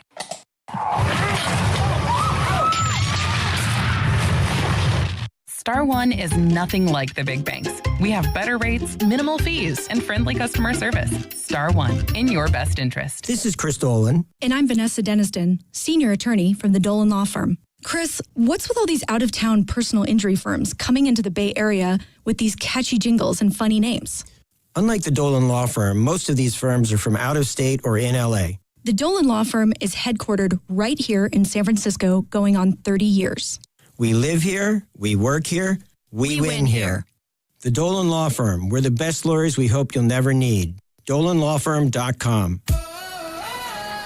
I love days like these at the pool, but my moderate to severe plaque psoriasis can sometimes take me out of the moment. I'm ready to make a splash with clearer skin thanks to Skyrizi, risankizumab Riza. Skyrizi is a prescription-only injection for adults who are candidates for systemic or phototherapy. At 4 months, most people saw 90% clearer skin when measured from head to toe, and many were even 100% plaque-free. People also saw significant improvement in psoriasis symptoms of pain, redness, itching, and burning. Don't use if allergic to Skyrizi. Serious allergic reactions, increased infections, or lower ability to fight them may occur. Before treatment, get checked for infections and tuberculosis. Tell your doctor about any flu-like symptoms or vaccines. Now there's nothing on my skin thanks to Skyrizi, and that means everything.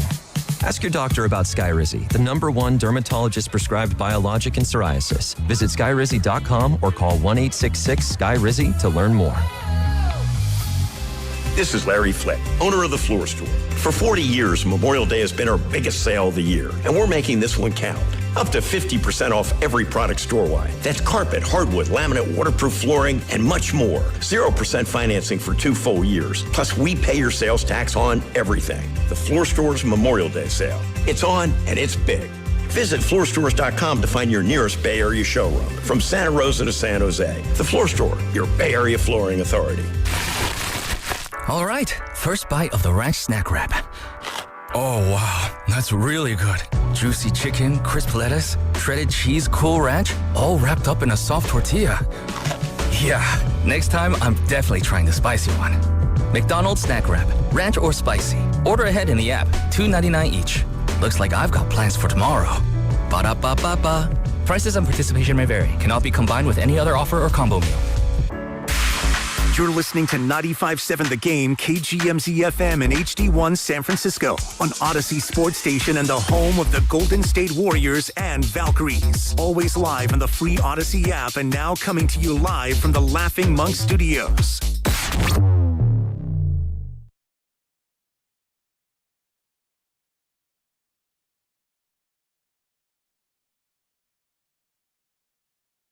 Trades are hard.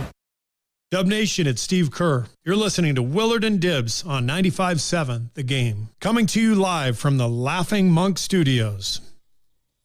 Okay, we've got some Giant stuff that we need to discuss here. Let's go. The lineup is out, and I will tell you right now, it is to a T exactly what I was hoping it would be. Exactly? Except for one tiny... old except. No. It's a tiny little, and I'm fine with it, kind of a tweak, if you will. Big old caveat. Well, not really. Not really, because look, the Giants are going to be doing some mixing and matching at catcher. We're all big fans of the sack. But then again, I don't know how we wouldn't be big fans of Eric Haas either. And so, I like it when Susak is in there, but Eric Haas is in there, batting ninth and doing the catching. But other than that, I'm telling you right now, I want the next 3 weeks of our lives to look like this. I would like everybody to say hello to your new, albeit temporary, left fielder. And this is the blessing in disguise that Tony Vitello needed. Injuries. Well, basically. Not rooting for an injury, but whenever we had the conversation about Bryce Eldridge, what would we say? Oh, right now, this is a puzzle. There's no good answer, but sometimes these things work themselves out. Jim Bowden comes on the show with us Wednesday. He says, you got to trade Arise. Well, that guy's been your best hitter. And I don't think the Giants want to do that right now. I don't even know if a trade like that would be available right now. But I don't know where you stand on this. Bryce Eldridge watching an entire week in a park that he's been used to playing in is patently crazy. That's crazy. It's malpractice, Mark. I mean, the wind is blowing 100 miles an hour to right field, and we got no Bryce. And I know that a left-hander was starting, but still, I just can't. It's a joke. I can't wrap my head around it. But, ladies and gentlemen, we would like to thank Elliot Ramos's quad because this has saved everything. And your new left fielder and batting third tonight for the San Francisco Giants is none other than Casey Schmidt. And batting seventh and doing the DHing, as it should be now every single night going forward, is Bryce Eldridge. This is the, air quotes, unfortunate break that Tony Vitello needed. Casey, you're in left. Bryce, you're the DH. Let's go play ball. Don't mess with that. When Elliott comes back, you figure it out then. How long is he out for? Weeks. Oh, a long time. Weeks, like plural. I mean, Vitello said, on the conservative side, couple weeks, but it's probably going to be longer. Okay. And it's an IL stint already, I'm sure? He's already on the IL. Okay. Yes. And it's the 10-day or the 15-day or... Yeah.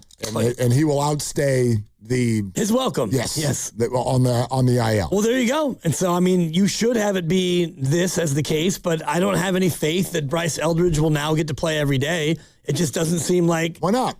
Because he's hitting 083, and he's not looked that great. And I know that the numbers are small sample and the rest of it. He has one home run, but you didn't even play him in his own home ballpark. Well, when you did, in Sacramento. He smoked the ball. Right. 106 miles an hour, line drive. What do you want from the kid? I want the kid to play every day. And I want the kid to, go out there and produce. But I think his average exit velo, look this up, and again, small sample, is up there with it's like leading the team. He's been a little snake bit. I don't even know how to when he hits the ball. There's no exit velo when you strike out. I know he hasn't. I'm like, he didn't strike out Friday night. 4 at-bats, no strikeouts. All right, look at you. You know what I mean? Look at that. I just, yes, he's going to strike out some. I'm okay with that. He's 21. Put him in. Leave him in. And they should have been doing this the whole time, but they haven't. And, your offense was sure good yesterday in kind of a funky 30-mile-an-hour day where the wind was blowing out, but the A's only scored 1 run, and you were able to get a late grand slam to pour it on, 8 runs. I think they only had 2 runs until the 8th. Yep. The Giants. Exactly. Yeah. And then they put up an 8 spot in the 8th. So, whatever. I've been saying the whole time, you play him. You go out there and you play him, and you play him again, and you play him again, and if he struggles, then you play him again. And if you're not going to do that, then send him back to Sacramento. It makes no sense. Yeah. So, this might be the blessing in disguise. All right, more on that in a little bit because coming up in 10 minutes, I'm going to blow your doors off. Yeah. With some numbers. I'm not a stat guy, but this courtesy of my little guy, he's sitting there with his phone yesterday, and I was cooking, and he started cooking. He started cooking with his phone. He starts firing numbers at me. I'm like, that can't be right. That can't be right. That can't be right, Jude. And he was right. I looked it up. He was right. And it tells the story of the Giants season. Tells the story. There's one thing and one thing only that will turn the whole damn season around. One thing. One thing. That's it. they need to do one thing, and they need to do it way better, okay? So I'm going to have that for you in just a sec. But there's this, and I thought we could do a little game show music. This ought to be fun. NBA player survey. They voted on the number one team they do not want to get traded to. I've got the top 1, 2, 3, 4, 5, 6, 7, 8, 9, 10, 11, 12. I've got the top 13 answers on the board, but let's just do the top 5 for the purposes of this game show. In fact, there are, and actually there's a fifth place tie. So it's 6 teams that garnered 5% of the vote or more. Dan Dibley, I'll give you 3 strikes. Fire away the NBA team or teams that NBA players do not want to get traded to. I would figure it's the bad teams and also the, apologies to my friends in the Adorables, the bad markets, but Sacramento's got to be up there for sure. Sacramento is number 3. That is a ding. 10.8% of the vote. What about New Orleans? Bad team, not a great market. New Orleans, number 4, 6.7% of the responses. You're doing great. Yeah, Charlotte's better, but I wouldn't want to go to Charlotte. How about we go Charlotte? Charlotte, sorry, comes in at number 7. They are on the bigger list, but they're not top 5. 4.2% of the responses. Where is Ja? Memphis has got to be up there. Okay. I want you to listen real close to this number. The Memphis Grizzlies are not just number 1. They have more than 3 times the votes of who was number 2. Oh, Schmidt. 35.8% of the players responded by saying Memphis. Wow. That's more than 1 in 3. Yes. Of all of the respondents, and they were asked, what's the one team? So you could only give one team. Over a third of them said the Memphis Grizzlies. Wow. Isn't that crazy? That is crazy. A few years ago, they looked like the Warriors' budding rival. They were, but then again, it's Memphis. I mean, small market, and you got to play with Ja, and it's a situation that is, it's not getting better. 3 more answers on the board, and you only have 1 strike. Let's go with Washington. They're terrible. Washington, number 2, 11.7% of the vote. 2 more to go, and they are the 2 teams that are in a 5th place tie. Man, Portland's getting better, but a lot of rain up in Portland. I'll go with Portland. Sorry, strike 2. They are in a 7th place tie with Charlotte, 4.2% of the vote. If you voted again now with this new owner, they might be number 1. But anyway, seriously, right? Go ahead.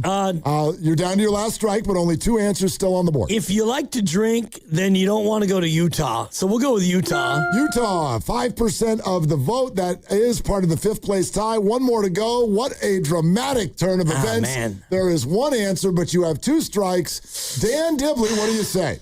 I mean, I'm just trying to think about who else is bad, and I can come up with a team that's bad, but kind of a cool place to live. But I guess if you're an NBA player, you're Mike Singletary, you want winners.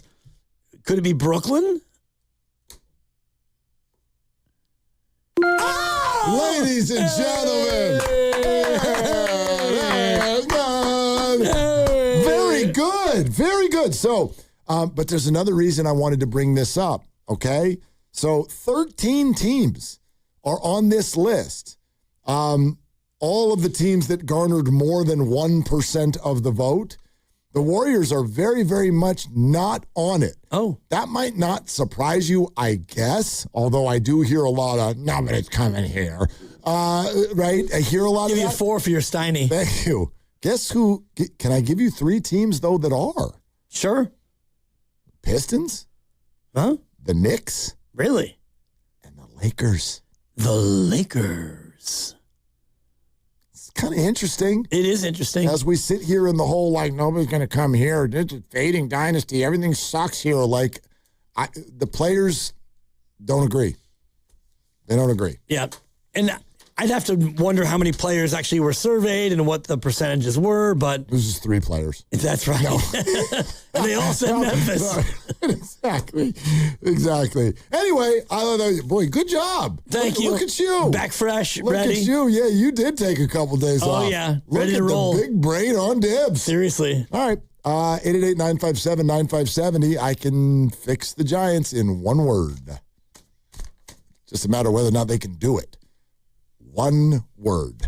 We're sponsored by Ceremony Ford. Ford's American Value for American Values employee pricing event is happening now at Ceremony Ford. Get employee pricing for all on most new 2025 and 2026 Fords in stock, right off 280 in Colma, Daly City, or 24/7 at ceremonyford.com. Ceremony Ford, your Bay Area Ford dealer. And this is Dan Dibley here. Normally you hit me with a little bit of... Mrs. Willard and Dibs. Hey, everybody. Yeah, and this is Dan Dibley over here to talk about Fremont Bank, a family-owned bank with a family-owned feel. And I've been a customer now for more than 6 years, and I love being a part of Fremont Bank because when you deposit your money, as I do, into Fremont Bank, the money stays local and it gets reinvested into home ownership and philanthropy, business loans, and all the other good things that make the Bay Area so strong. And Fremont Bank makes many meaningful grants for the betterment of the Bay Area communities. Other banks do this, but you would be hard-pressed. You could not find another local bank that does more for the community than Fremont Bank. And in fact, they designate 5% of their earnings for charity, and that happens right here in the Bay Area. And their clients also keep their money in the Bay Area, and that creates jobs for all of us. And people buy real estate, and it's the circle of life right here in the Bay. Fremont Bank has 21 branches, 20 in the Bay, 1 in Carmel by the Sea, and they've been a force in the financial areas here in the Bay Area for many years, since 1964. It's Fremont Bank putting the community in community banking. Big matches, big moments, big rewards. This May, donate blood with Stanford Blood Center and score 2 free soccer tickets to a San Jose Earthquakes match. Guaranteed. Plus, you could win the ultimate VIP soccer match. 4 sideline seats to a world global game. Plus, premium food and drinks and exclusive access to live entertainment. Don't miss your shot. Give blood. Get rewarded. Make an impact. Visit StanfordBloodCenter.org today. In 2026, Bay Alarm celebrates 80 years of security. With burglar and fire alarm systems, 24/7 in-house monitoring, and local service, our promise to the Bay Area remains the same. We got you. Learn more at bayalarm.com. You only get one shot at this. One chance to handle your injury case the right way. One chance to get the compensation you actually need. And one chance to protect your future. And once you make the wrong move, you don't get a do-over. Sign too early, it's final. Say the wrong thing, it's recorded. Take a low offer, you can't go back. Before you make any decisions, call Beam Law. They'll step in immediately, guiding you, protecting you, and making sure every move is made with your best outcome in mind. Beam Law has recovered millions for clients across the Bay Area and has been named Best of the Bay by SF Weekly 4 times. If you've been injured or lost someone due to someone else's negligence, don't take that risk. Call Beam Law now at 415-523-5555, 415-523-5555. That's 415-523-5555, or visit hurtinthebay.com. That's hurtinthebay.com, because it's not whether you get knocked down, it's whether you get back up. Beam Law, they've got your back, Bay Area. What if you could have the most reliable Wi-Fi? And get this, what if you could keep it at the same price for 5 years? That's the Xfinity 5-year price guarantee. Just 5 years of fiber-powered Wi-Fi that boosts speeds to the devices that need them most. That finds and fixes problems before you even notice them. Like super intelligent Wi-Fi with a 6th sense. And that keeps you gaming in the fast lane, even when the whole family's banking on bandwidth. And here's the best part. No annual contracts, no hidden fees, and our best equipment included. Plus, get online in minutes with same-day Wi-Fi. Hey, let's face it, a lot can change in 5 years. Kids grow taller, dreams grow bigger, but your Wi-Fi, it would stay reliable and the price would stay put. The Xfinity 5-year price guarantee. Lock in your price and unlock the possibilities. Xfinity, imagine that. Select plans only. Restrictions apply. Powered by fiber. Connected to the premises by coaxial cable. Actual speeds vary. Now Now through May 24th at Big O Tires, get $80 to $120 instant savings on 4 select in-stock Nexen, Nitto, or Sumitomo tires with installation purchase. Book your appointment online today. Disposal fees extra, not covered with other offers. See your locally owned Big O Tires dealer for pricing. At Uline, they know firsthand the road to success is an uphill climb. Uline started in the family basement, and through hard work is now North America's most trusted shipping and industrial supplier. They get what it means to have the support of reliable, hard-working partners. So they keep 41,000 items ready to ship. Whether your company is still in a basement office or expanding cross-country, Uline will be there on your road to success. Visit uline.com.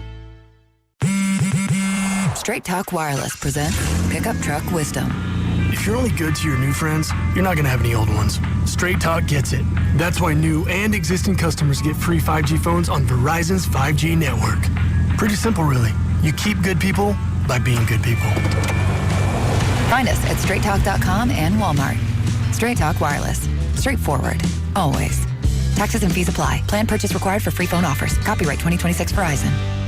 Finding great candidates to hire can be like, well, trying to find a needle in a haystack, but not with ZipRecruiter. Its powerful technology actively finds and invites qualified candidates to apply to your job. So while other companies might deliver a lot of hay, ZipRecruiter finds you the needle in the haystack. See why 4 out of 5 employers who post a job on ZipRecruiter get a quality candidate within the first day.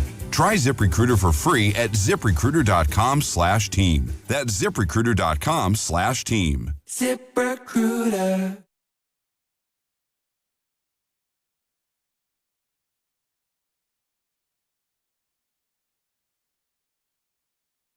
Now, back to Willard and Dibs. There goes the two boys, the two great boys of the Bay Area, the best sports show on town. On 95.7 The Game. Man, Friday might sound different this week. I'm just saying. Yeah, I would go ahead and buckle up for Friday at 5:53 after what I heard last Friday.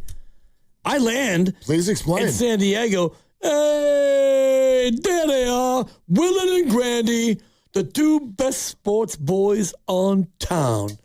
And I'm in an Uber listening on the Odyssey app, and I said, hold up, wait a minute. Hold up, wait a minute. Let me put a phone call in it, because this ass is not going to fly. What's that, brother?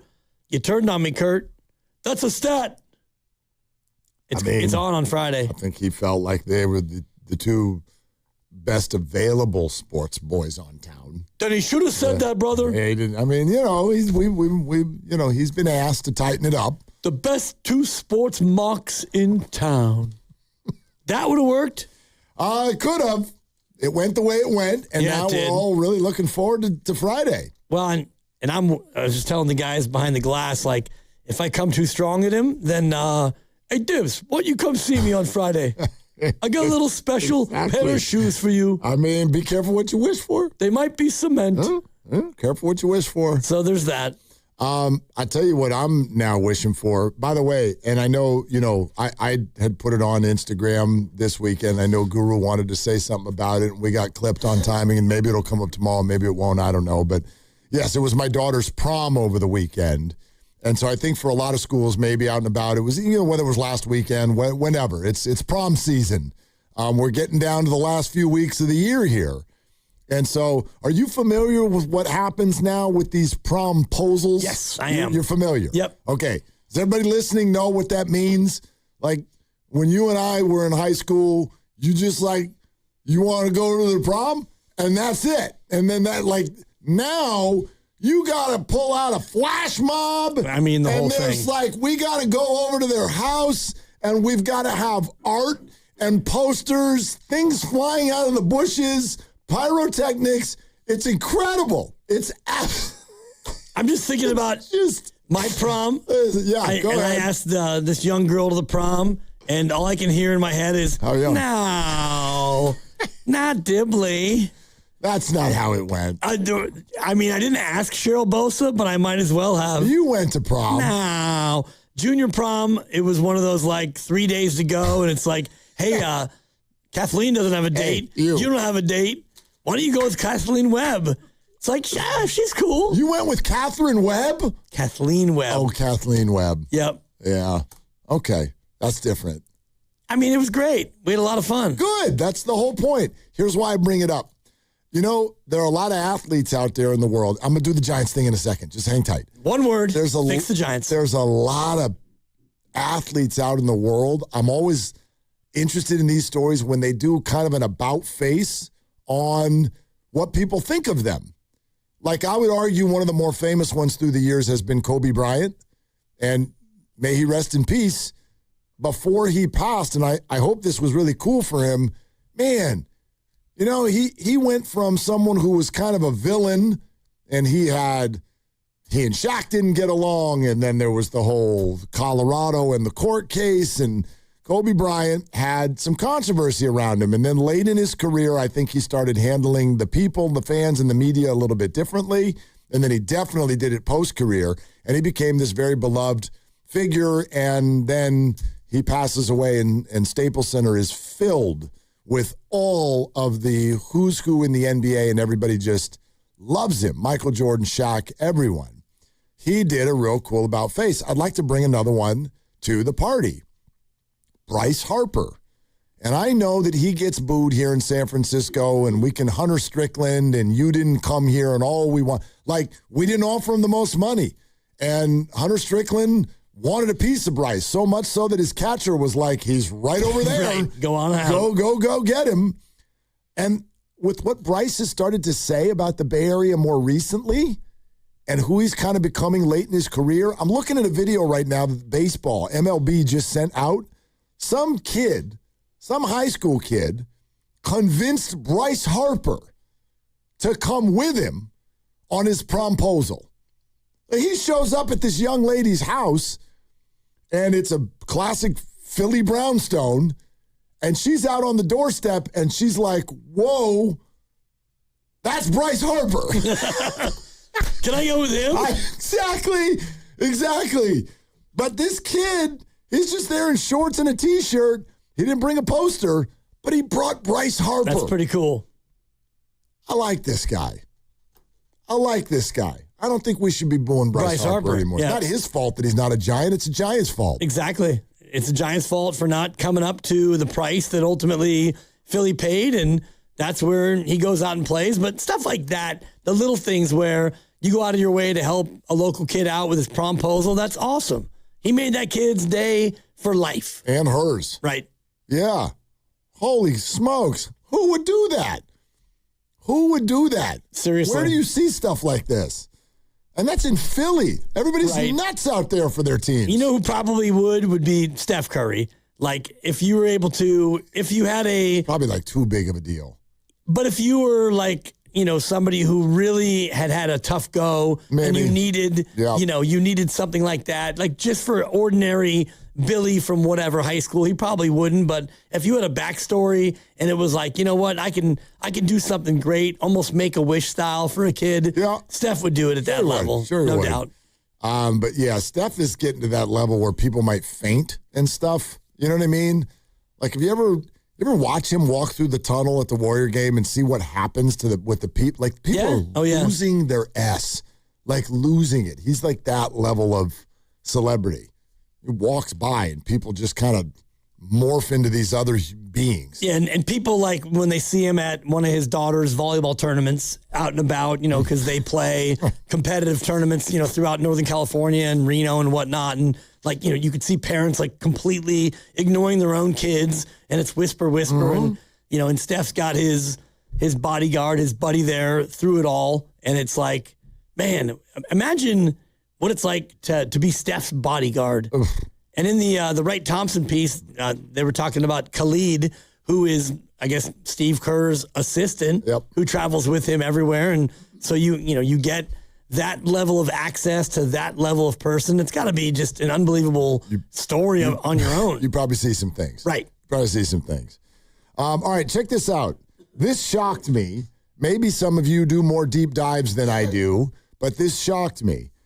So you know where the Giants rank in runs in the majors. Probably last or second to last. They're 30th. Well, they had the 10 runs. I didn't know if that vaulted them ahead of somebody. Yeah, still 30th. Okay. Do you know where they rank in home runs? Probably last or bottom 3 for sure. No, well, a visit to Sacramento. They're actually bottom 4. They're now 27th. Okay, on the move. 27th in home runs. Where do you think they rank in hits? Remember now, the Giants can't hit. They can't hit. Oh, they're probably top 10 in hits?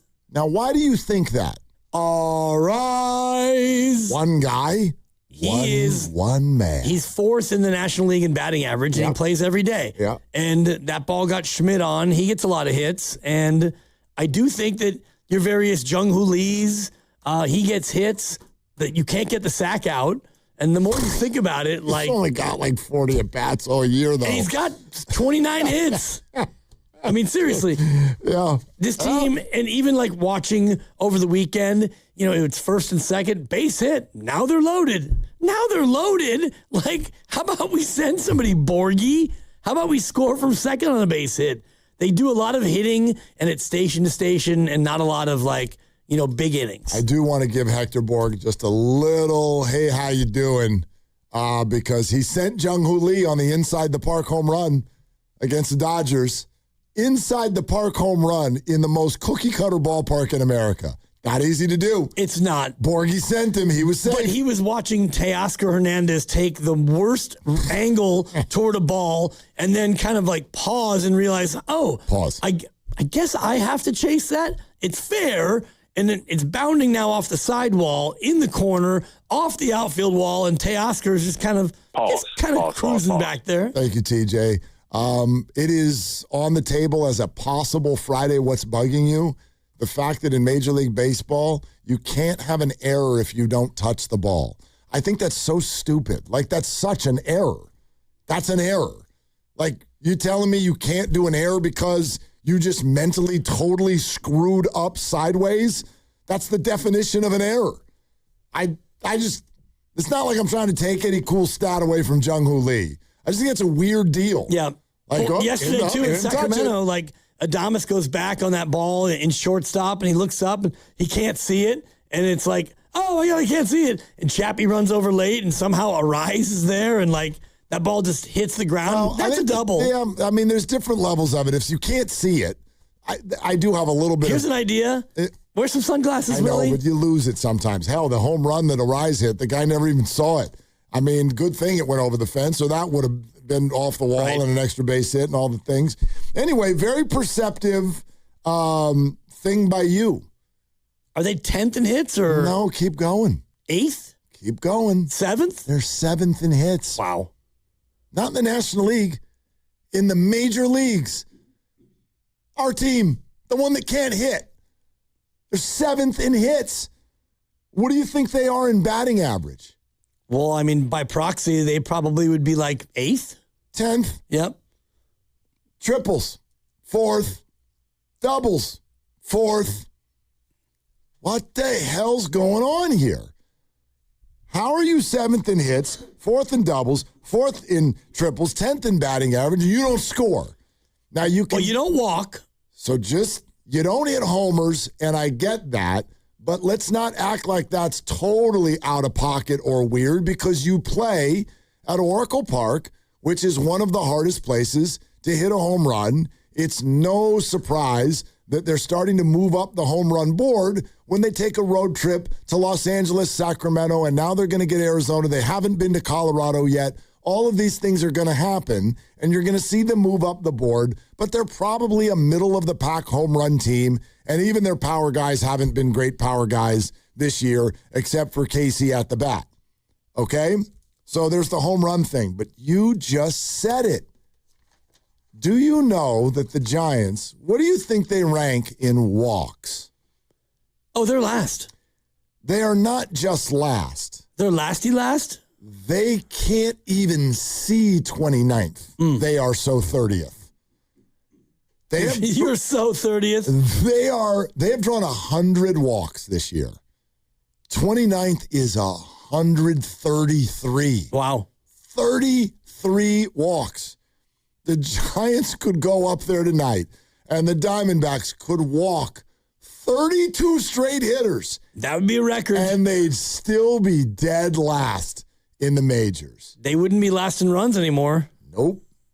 That's a 28-run inning right there.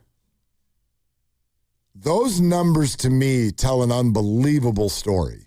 The Giants are 20-27, and you would easily flip that record if you would just watch more balls. That's it. If you would just stop going out of the zone, stop being overly aggressive, or whatever it may be. Sometimes it's watching. Willie Adames loves to watch strike three right on the paint and then review it. And it's no, it's on the paint, Willie. Like, he loves to do that. So that's the entire key to this entire puzzle.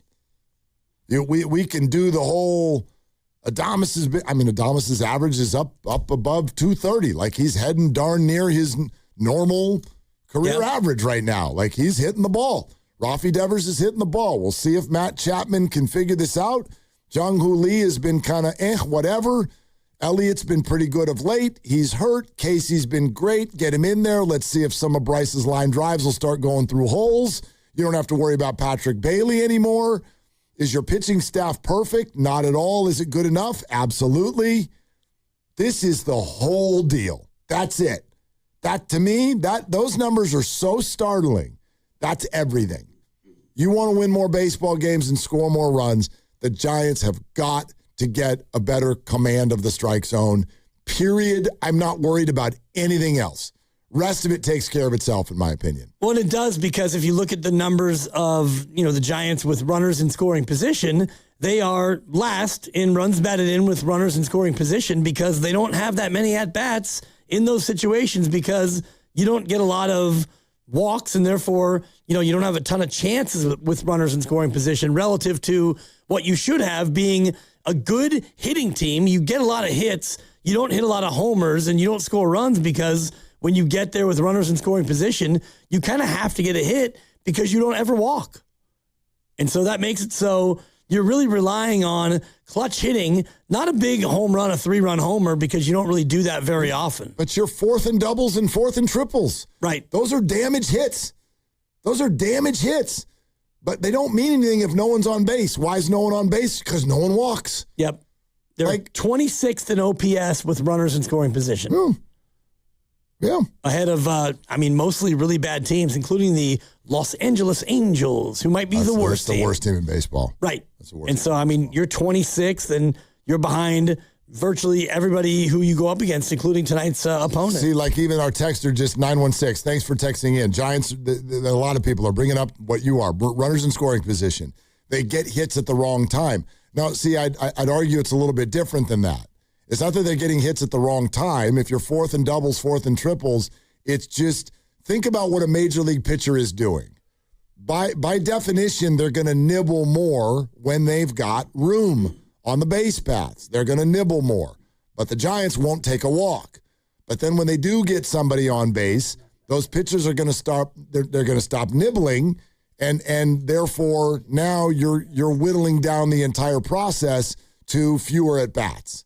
And so the doubles are happening, the triples are happening, but those pitchers they're going to tighten it up once runners are on base, and the Giants don't take advantage of that. But that's all they need to do. They need to generate more of these. Right. Like, it is the number. When you look at all this, it's the one that flies off the screen. Like I said, are they down in home runs? Yes, but they're actually moving up the board. They used to be 30th, now they're 27th. Woo! Well, but yes, they go to some hitters' parks, and you still have Colorado coming up. Yeah, Colorado, Arizona. Like they'll hit some home runs. They hit some home runs this weekend. Thank you, wind. But they are so far down in walks. You know what I mean? Maybe it's because I spend too much time at Little League games. It decides these things. Who's got the 12-year-old that's throwing strikes? We do. Then you win. That's it. That's how it all works. Who's throwing strikes? Apparently, whoever's facing the Giants.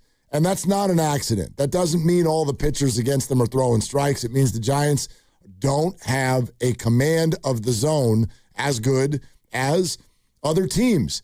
And to finally give 1 point, because we haven't done it all year, but 1 point to Grandy on his preseason Arise take, as wonderful as Arise is, this is one of the things that the Arise detractors constantly pointed out. He can hit any pitch, and he will, and he'll get a lot of base hits. He won't walk. He will not walk.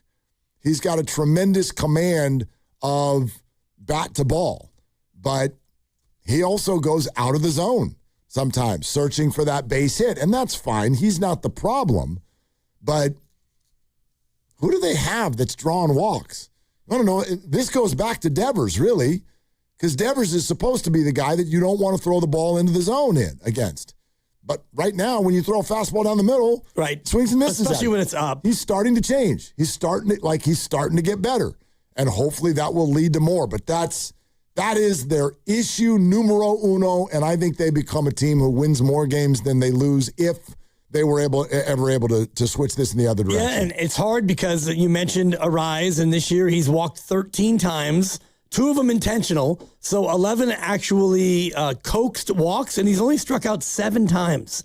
So he's up there, and he realizes that any pitch you throw, inside, outside, high, low, in the zone, whatever, I can hit it, and he's hitting 328. So at the same time, you want him to, maybe work the count a little bit and don't go outside the zone.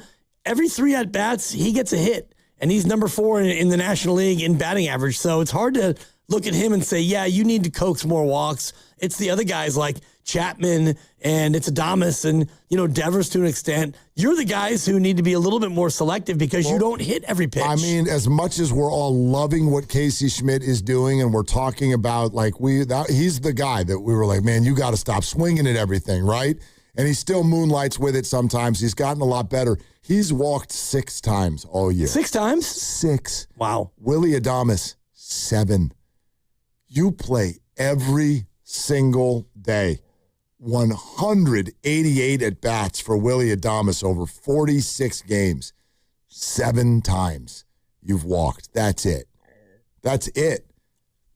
That has to change. That's it.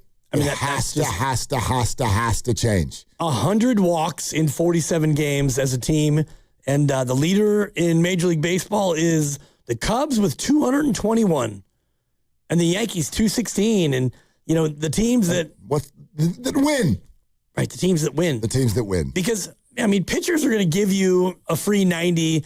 There's probably the average of 4 walks a game issued by a pitching staff, 4 or 5. And if you're a team that's only getting 2, that's 2 free bases that they're probably trying to give you, but you won't let them give it to you. Patrick Bailey has walked for the Giants this year more times than Casey Schmidt. Wow. Patrick Bailey this year has walked the same number of times as Willie Adames. Patrick Bailey in less than half the at-bats. And I get that because Patrick's like, bad things happen when I swing. So I just, you know what I mean? Like Patrick Bailey classically would bat the same way the 10th hitter in the Little League game does. They're kind of up there hoping for a walk. Might as well. It's not like you're going to hit the thing very hard. So, yeah, that's it. Well, he got a hit for the Guardians. Oh, did he finally get one? Yep. Oh, good. 1 for 11. Hey. That's right in line with what he was doing here. OPS for the Giants, 396. OPS for the Guardians, 348. It went down. Right. Well, his only hit's a double, so that kind of helps. But. Yeah, there you go. He does have I bet it was a walk-off. He does have a flair. Yeah, a lot of flair. Dramatic. Anyway, I just diving into these numbers, that one just flies out at you. So I think I don't know how you coach that up because right now the scouting report, these things, it's sort of like a 2-step program. You start hitting more balls in the zone, the pitchers will start nibbling a little bit more, you're going to get more walks. But to me, that's the whole key to that's the lock that needs to be unlocked. Giants can become a solid-ish baseball team if they would just get command of the strike zone as hitters. Yep. I literally focused on nothing else now. Their batting average with runners in scoring position is dead middle. Their OPS in those same spots, they're second to last. So even if you get more at bats and you just get singles, you're going to have your production go up. Brought to you by Fremont Bank. Here for you, here for good. We're checking in out at Arizona, and in fact, coming up, George Contos, about a half hour away. Talk a little bit more Giants baseball.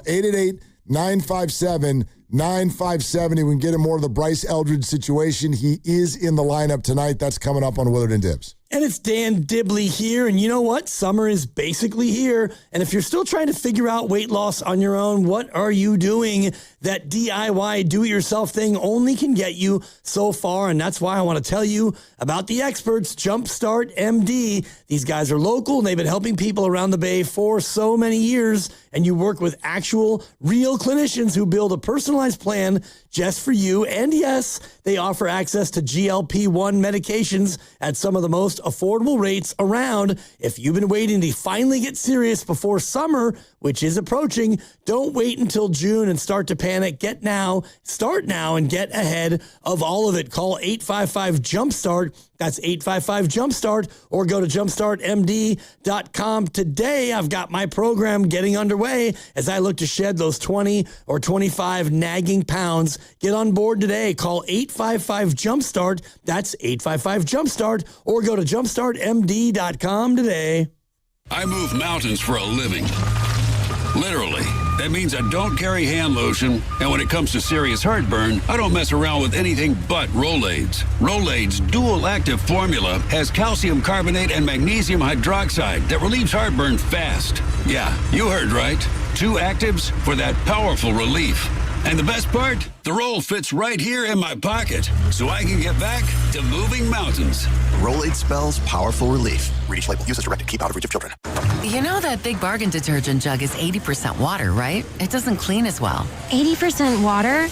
I thought I was getting a better deal because it's so big. If you want a better clean, Tide Pods are only 12% water. The rest is pure concentrated cleaning ingredients. Oh, let me make an announcement. Attention shoppers, if you want a real deal, try Tide Pods. Stop paying for watered-down detergents. Pay for clean. If it's got to be clean, it's got to be Tide Pods. Water content based on the leading bargain liquid detergent. This Memorial Day, start zooming past the pump in one of Toyota's 21 industry-leading hybrid and electrified models. Toyota's Summer Starts Here sales event is on, so get in and get saving. Score Memorial Day deals on a 50 MPG Corolla Hybrid and the 51 MPG Hybrid Camry, or get 0% APR on Toyota's newest EVs, the 2026 CHR and BZ. Don't miss out on Memorial Day savings at Toyota's Summer Starts Here sales event. Toyota, let's go places. Offers available through TFS to buyers with premium rated credit and cannot be combined with other offers. N6126. All right, I need avocados, bananas, salad, steak. Wow, does your grocery list have multiple pages? No, but I skipped lunch, so now it's like my stomach is doing the grocery shopping. And besides, I'm earning cash back with Upside. Upside? What's that? Hold up, you haven't heard of it? Upside is a free app that gets you cash back when you shop at gas stations, grocery stores, and restaurants. And they added Lucky and Food Max stores, so we're pretty much covered wherever we go. All those stores? Yep, so not only are we getting a great deal on groceries, now we can earn cash back as well. Okay, downloading Upside. Now let me copy your grocery list. Great news! Lucky and Food Max are now on Upside. Download the Upside app and use the promo code SAVE8 to earn a 10% cashback bonus on your first grocery purchase. That's promo code SAVE8 for a 10% cashback bonus. Use promo code SAVE8. Offers vary by user and location at participating merchants. Go to upside.com for terms and conditions. Injured at work? Don't wait. Every day you delay can mean lost wages, delayed medical care, and more stress for your family. At Boxer & Gerson, we fight for people just like you. Construction workers, delivery drivers, factory workers, restaurant staff, hardworking folks who get hurt just trying to earn a living. We won't back down. We get results. You work hard, you deserve real help. Call Boxer & Gerson now at 510-835-8870 or visit boxerlaw.com. The consultation is free, but waiting could cost you. Boxer & Gerson, justice for workers. Okay, kids, let's get these firefighter uniforms on and start acting heroic. Welcome to SF Fire Credit Union. Why are you all dressed like firefighters? We'd like to open an account. You don't have to be a firefighter to do that. Anyone can get lower fees than banks, the top-rated mobile banking app, and service inspired by heroes. Wow, I guess we'll just keep the uniforms in case the barbecue gets out of hand. SF Fire Credit Union, banking for heroes and anyone who wants to be treated like one. This institution is not federally insured. The credit union is not insured by any state government. Privately insured by ASI. It is not hard to destroy a college. Last season, the podcast Campus Files brought you stories of fraternity drug rings, stolen body parts, campus cults, and more. And now, Campus Files is back for another season. There's a guy screaming into his phone. He's like, I just saw Charlie Kirk get assassinated right in front of me. Every week is a new episode and a new story. It was so chaotic. It's almost like a university under siege. Listen to and follow Campus Files, available now wherever you get your podcasts. In a world in need of a hero, one man rises to the challenge in style. He is... just driving the kids to soccer practice. Make every day feel epic in the all-new Hyundai Palisade Hybrid with up to an EPA-estimated 619 miles of range on select trims, advanced tech, and class-leading interior space. Visit HyundaiUSA.com or call 562-314-4603 for more details. And hey, come on, no cleats on the seats. I checked Allstate first and saved hundreds on my car insurance. Really smart. Unfortunately, I didn't check if I took the gas hose out of my car's tank. Oh, not smart. And I drove off while still attached to pump number 3. Yeah, checking first is smart. So check Allstate first for a quote that could save you hundreds. Potential savings vary, subject to terms, conditions, and availability. Allstate North American Insurance Company and affiliates, Northbrook, Illinois.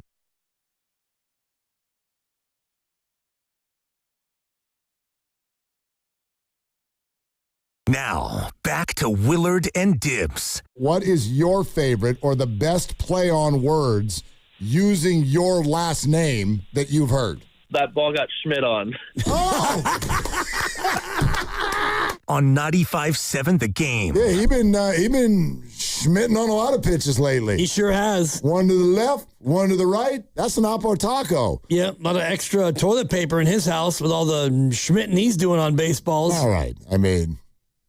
Guess who's back, Randy? Back again. Potty mouth. Tell a friend. Oh, that's right. Whatever. It's the bit. Still mad that people get mad that I took an apple into the bathroom and they let you talk like that. That's disgusting, and I'm out here painting word pictures. I'm being clever. All right. You're eating food in the urinal. No. All right, let's move on. Let's move on. Let's pivot. Willard is 100% correct. There you go. There you go. God. All right, George Contos is going to hop on. We're playing phone tag with Adrian Hauser. It's a maybe. He's a Giant, so, he got to do his thing, and that comes first. Which is be barefoot in the outfield? No, you got to do you do work the day after your start. They have, a process, and he's got work to do, so he's doing his work. Right. Yeah. And that's got to be, the best day. You pitch well, and, you go out there and you get the dub, and the next day you just get to, get a massage and chill and walk around barefoot. Are we all okay with Adrian Hauser staying in the rotation now? That's two for now. 2 good outings on the road trip. We can do starting rotation survivor when Logan comes back. Yep. We can play that game. McDonald's been awesome. Yep. Right now, Trevor Molly is the guy who might be closer to getting voted off. Yeah. But again, we don't have to worry until Logie comes back, which will be in the next turn, you think? Does he make his turn? He's coming up. Yeah. And in fact, I think they can DFA Trevor Malley. Wow. Well, he doesn't exist. Oh, whatever. This is Tyler Malley. Okay. Whatever. That guy is such a D. No. Tyler Malley. I thought about it. Gregory Contos is ready to join us. I thought about it. And I'm like, we've known each other long enough. I can call him out. I thought about just moving on, but then I was like, there's listeners who are like, it's not Trevor, it's Tyler. I'm like, you know what? I better acknowledge them. Grandy's one of them. Huh? Don't me. What's up, brother? Grandy pushed the button and goes, that's not his name. Oh, really? Sounds just like your kid. Oh, my God. All right. Let's talk to, what'd you just call him? What's his name? Gregory Contos. Yeah, I might have got that wrong. I call him George, but who knows? Let's find out. Let's get out to the River Islands guest line. And if you're on YouTube, he's kind enough to join us there as well. River Islands guest line, yes, it is Giants analyst, former Giant, all the things. It is George Gregory Contos. Hello, George. What is your middle name, by the way? It's Nicholas. Oh, okay. George. Good Greek name. Yeah, solid Greek George Nicholas Kantos. Yeah, that is a good Greek name. You eat a lot of Greek food, George? Well, considering my dad came over to this country on a boat and my grandparents helped my folks babysit and cook, I ate a lot of Greek food and still do. Perfect. My kids love it when we do Greek food night. So love it. All right. Hey, we were just talking out what I think is the key to the entire kingdom for the Giants. I actually think they'd be an above 500 team if their batters would just walk more. They are so far down last place in drawing walks. Can you shed any light? Why is that? How do you get better at that? I think it's all about approach, and obviously we've kind of witnessed the peak and valley of the offense this year. I mean, yesterday or 2 days ago, I believe, they didn't even do it. They scored 3 runs, and they're 0-19, I believe, when they don't score 3 runs. So I think there's a little bit of a sense of urgency for this offense to try and make something happen. The one thing that I've kind of seen is that when we pitch, we haven't really hit, and when we are hitting, we pitch better. What they need to do is kind of do all of that together, and I think we'll start seeing a little bit more consistency throughout the lineup. But when you have guys like Rafi Devers, who's starting to figure it out now, Willie Adames is starting to have much better at-bats going the other way, Casey Schmidt's tearing the cover off the ball, which is something that you'd like to see. You get Mac Chapman out of that little funk that he's in, and I think this offense just has a much better ability to score runs. Luis Arias, obviously, he's doing incredible things that we expect him to do with the bat. So I think that when everyone starts firing on all cylinders, we have a little bit less of the pointing fingers at what's wrong with the offense if they start scoring 4, 5, 6 runs a game more often. Casey Schmidt out there in left field today. He'll make his first start out there. I know he played a small handful of innings before. What's the adjustment like for a guy who's already played most of the spots on the diamond this year? Casey's an athletic guy. I mean, you can put him pretty much anywhere other than probably center field pitcher and catcher, and he'll be just fine. But when his bat is as hot as it has been lately, I mean, he's leading the team in homers. His approach at the plate has really gotten better. And you have to have his bat in the lineup. I think that's part of the reason why you've seen Eldridge not have as much playing time is because of how hot Casey Schmidt's bat has been. And I think he's enough of an athlete where you can put him in that left field spot, and he can probably run down a ball. He might not make these crazy SportsCenter top 10 plays as of yet, but he's definitely athletic enough to handle it out there.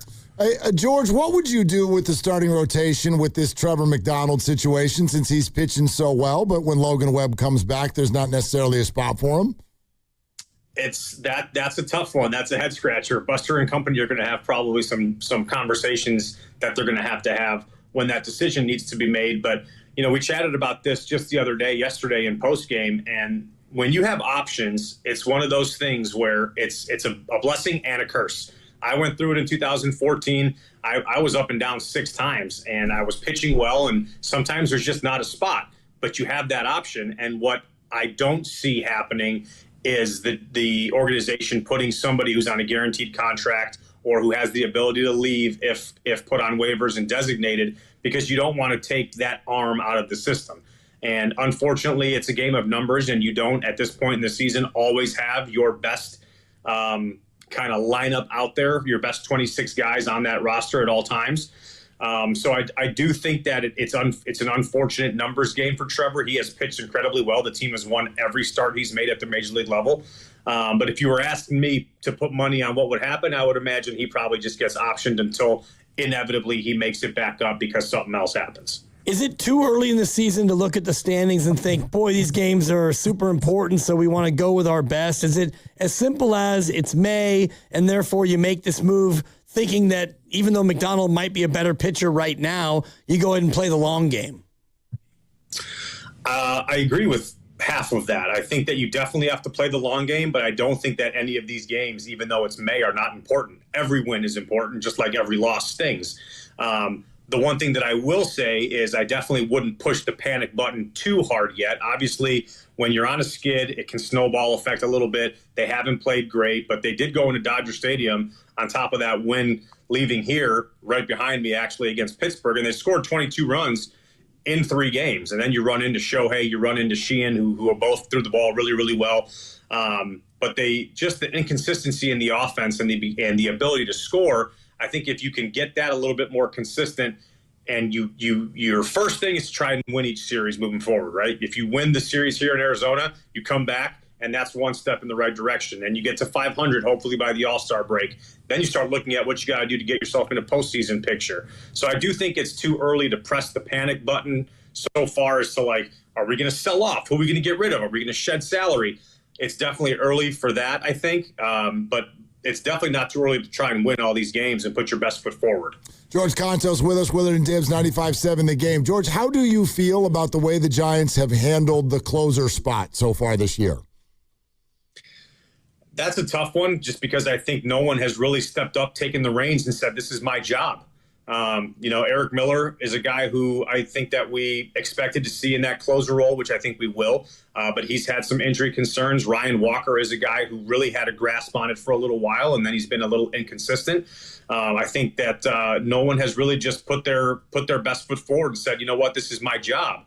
And until we see that, until someone goes and just grasps it, I think we're going to see this closer by committee, which can be tough. I mean, when the phone rings, the adrenaline spikes and the RPM start going.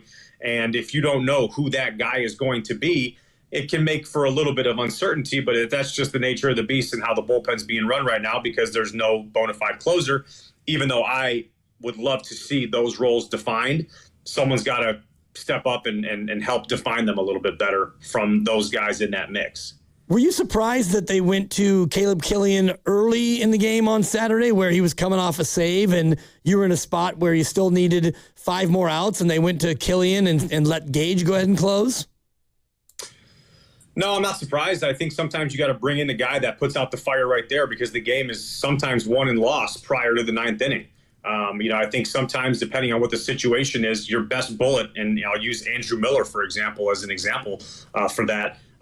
He was coming in sometimes the 6th, the 7th, maybe the 8th. And if there were guys on base, traffic on base, if there was a potential to give up a lead in those innings, he would be deployed and he would come in. And those can be the important outs. Just because it's the 9th, a 9th in a 3-run game is a lot different than a 9th in a 1-run game. So if you can get yourself those big outs in those innings prior to the 9th, I think sometimes that is the difference in a ball game.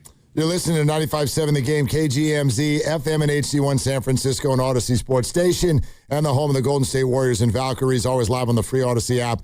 Coming to you live from the Laughing Monk Studios. George, we've gotten so used to consistency over the years from Logan Webb. I wonder what you've seen so far this year, how much you think the injury contributed, and therefore what you think we'll see when he gets back.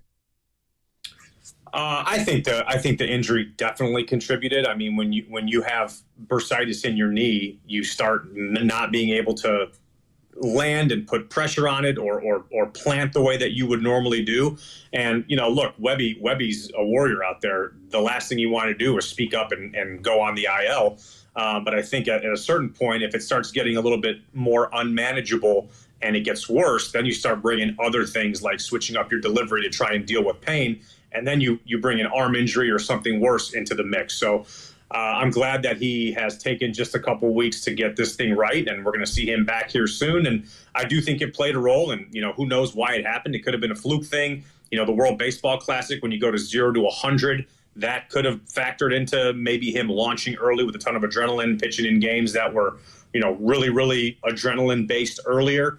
But what I do know is when Logan does come off and rejoins the staff, he's going to be good to go. And I expect to see the Logan Webb that we're accustomed to seeing every 5th day be the one that takes the mound. Is there a chance that, you see something in your teammate and you maybe try to pull him aside and say, Logan, are you okay? Like, is the knee all right? Because it was clear that he was missing up a lot and he didn't look to be that comfortable. Is that something that you guys can do in the bullpen, to talk to a teammate and, maybe try to get them to not be such a tough guy? I don't know who's going to tell Logan Webb to not be a tough guy. That's just kind of built into his DNA. That's who he is. He's one of those guys that just wants to be out there, and he's willing to work through some things or some discomfort to be out there every 5th day. So, and when he's, I'm sure the guys talk about it, in the clubhouse amongst themselves. He's probably said to Robbie Ray or whoever in their locker room, like, yeah, my knee's barking a little bit, but I can deal with it, getting some treatment. But it just ended up getting to a point where it's like, hey, this could be detrimental. So let me just get it taken care of. Let me take my 10-day, 2-week break, whatever it's going to be, get this thing right, and then come back and be ready to go at full strength. I don't know that anyone's going to be like, hey, Webby, you're missing because of this. I don't know. I don't necessarily know that that's going to be some of the things that are talked about amongst the guys. But, before he did go on the IL, and I'm not in that clubhouse anymore, obviously, but I would imagine he was getting worked on. He was getting treatment, every day, coming in early, trying to keep this thing from flaring down and get it better while still pitching. And obviously it just flared up enough where he wasn't able to do that. And I'm sure it took some convincing, but it was definitely probably the right move for him to just take this little breather and get himself right. Every team gets at least one representative. Who's the Giants All-Star? Oof, that's a good question. Who's the Giants All-Star? I mean, you'd have to maybe put Casey Schmidt would be a good one. I mean, you could have a case for Jung-Hoo Lee to be an All-Star. I mean, Landon Roop would be a very good representative for this ball club. I mean, up until a couple starts ago when he gave up a little bit of a lopsided number, he was top 10 in ERA. So I mean, if you're forcing me to give you an answer, I'd say right now it's Landon Roop. I mean, your mind didn't go to Luis Ariz at all? Oh yeah, actually, Luis Ariz. Just kidding. I forgot about it. I was thinking. I was defending my pitcher. I get it. I think. You know what? I'm gonna retract. I'm gonna say Luis Ariz. I mean, he's leading all second basemen in the NL in wins above replacement. So he's absolutely their guy right now for sure. If it ended today. And by the way, if you are voting for Casey Schmidt, he plays where? What is his position? Well, wherever he needs to be on that roster. Yeah. I mean, look, he's a true third baseman, but you got a guy there who's played third base very well for a long time, and I know he's going through a little bit of a skid right now, but Matt Chapman is a really, really good baseball player. We know that. He just is going through a little bit of a funk right now. But Casey Schmidt is athletic enough where you can move him around. I mean, obviously he came up as a third baseman. We've seen him there in the past, and he's done a good job. But he's going to play at this point where he's needed, and wherever he gets his bat in the lineup is where he's going to be. And the Chapman bat has been in the lineup, so to speak, but he's also had a couple of games where he's had to sit down. And meanwhile, before the Elliot Ramos injury, Bryce Eldridge was having a hard time even getting in the lineup at all. What have you made of the early handling of Bryce Eldridge and how it's kind of been on again and off again with playing time?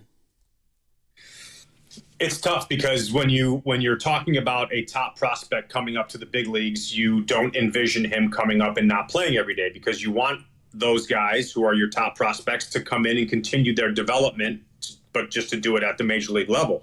And I think initially that was probably the plan. But again, I'm going to bring Casey Schmidt back up and just the tear that he's been on.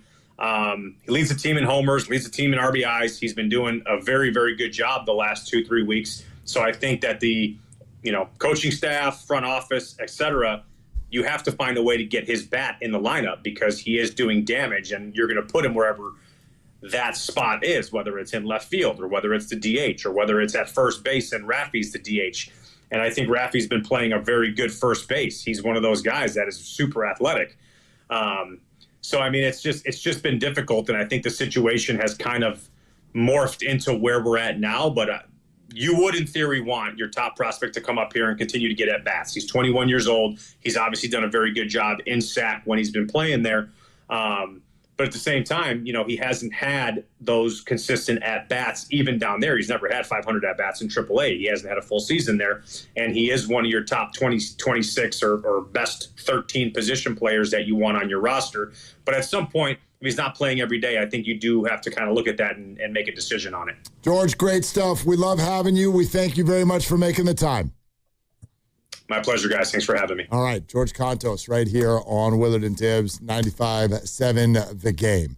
Yeah, I mean, I guess Luis Ariz would be the starting second baseman for the All-Star team right now. I mean, you'd have to get voted in, which he won't. Sure. He wouldn't get voted in, but he'd be on the All-Star team. Why wouldn't he get voted in? Because it's a popularity contest, and I don't think he's that popular. Yeah. Guy's hitting 325, and our whole show can't even agree that he's a good player. And we're in his market. Grandy would agree with it now. Begrudgingly. The naysayers have gone through the stand-down process. I mean, they should. No? I mean, the OPS is 807, so you can't even, weaponize that against him anymore. You can't, and he's been great on defense. Unbelievable defensively. Catches everything over there. Diving, throwing from his knees this weekend. Great. He's been fantastic. If he keeps up this defense, he very well could win the Gold Glove at second base, which is crazy. That is crazy. Especially coming from you. Gold Glove. Right? He hadn't even played second base in a couple years. It's insane. I know. He's one of these dudes that I think he took it personally.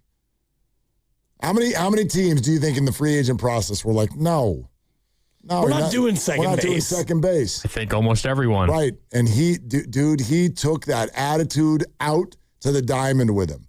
You know what else I didn't know about Luis Ariz? And, I didn't see him a whole lot when he's a Twin and a Marlin, but I saw him a lot as a Padre. I didn't know that Luis was this demonstrative.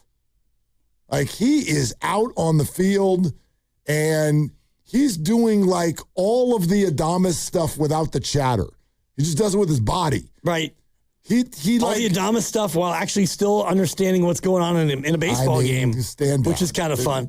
I will not stand down, and I was off the next day, and I heard you guys on Thursday talking about... Oh, you want to do that argument?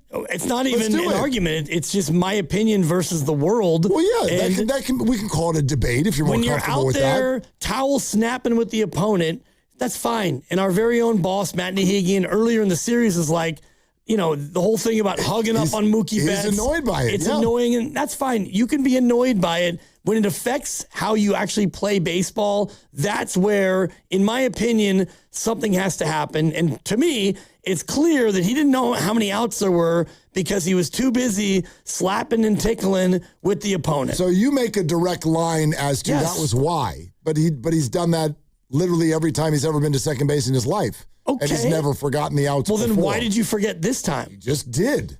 He made a big old screw up. It's beyond a big old screw up. And everybody who wants to blame the third base coach, what's he supposed to do?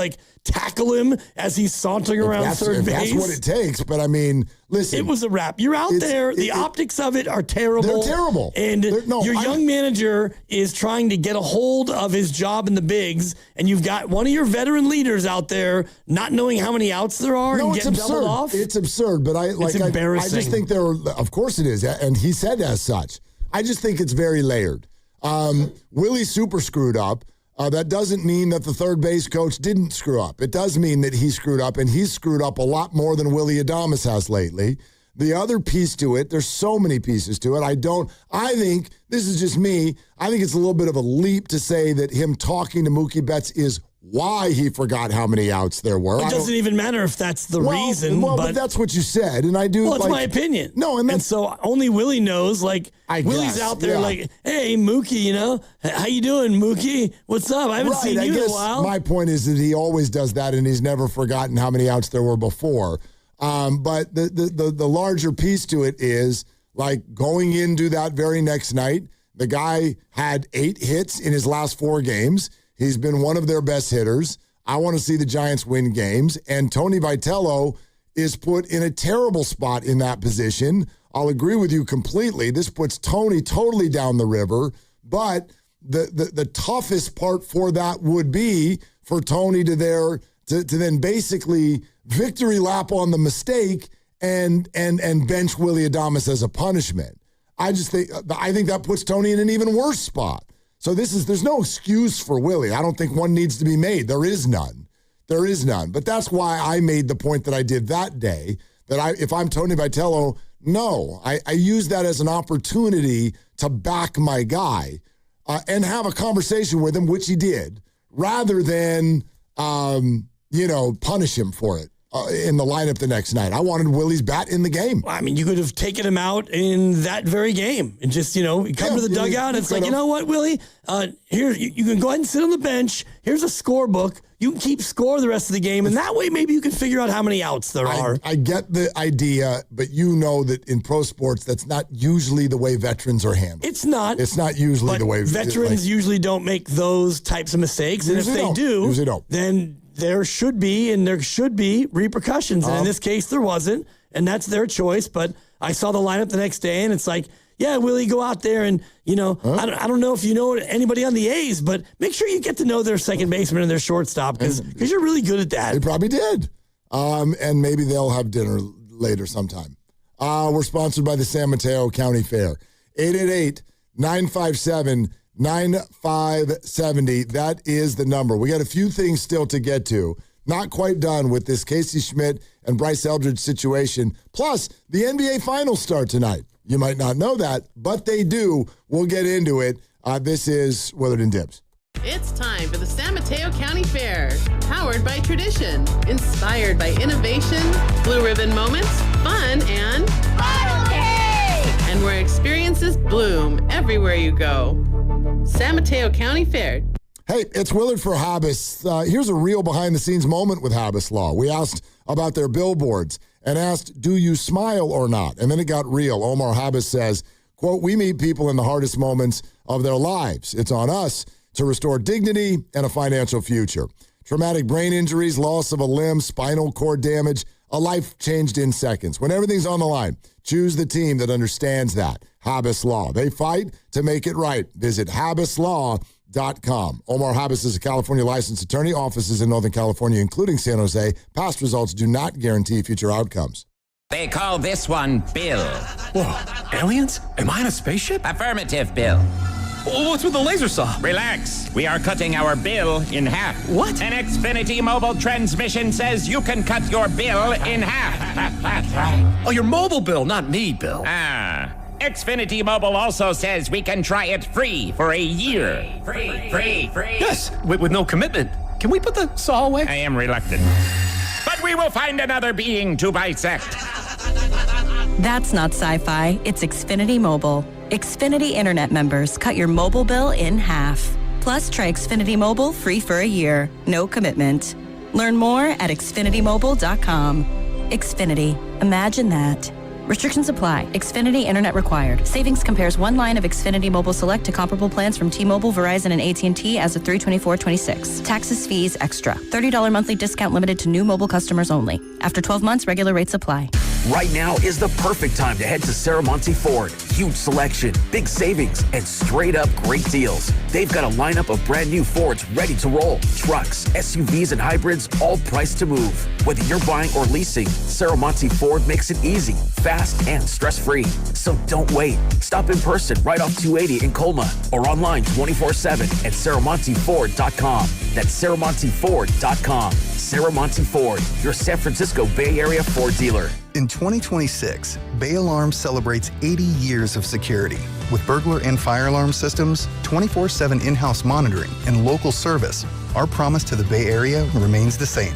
We got you. Learn more at bayalarm.com. This is an important notice to all U.S. taxpayers. The IRS is giving away billions of dollars in tax savings through a federal program called the Fresh Start Initiative to aid delinquent taxpayers. This initiative was established for anyone facing financial hardship and unable to pay their back taxes. Qualifying and enrolling in this program will stop all collections, settle your delinquent tax problem, and even reduce what you owe by thousands of dollars. Call the hotline at People's Tax Relief to see if you qualify and get this free information by dialing 800-419-2387. If you have unfiled tax returns or cannot afford to pay your personal or business back taxes, you can now get the help you need. One simple phone call can resolve your tax problem and save you thousands of dollars. To see if you qualify and to get this important free information, call 800-419-2387. 800-419-2387. 800-419-2387. Wait! Before you change the station, listen to this. 1-877 Cars for Kids. KARS Cars for Kids. 1-877 Cars for Kids. Donate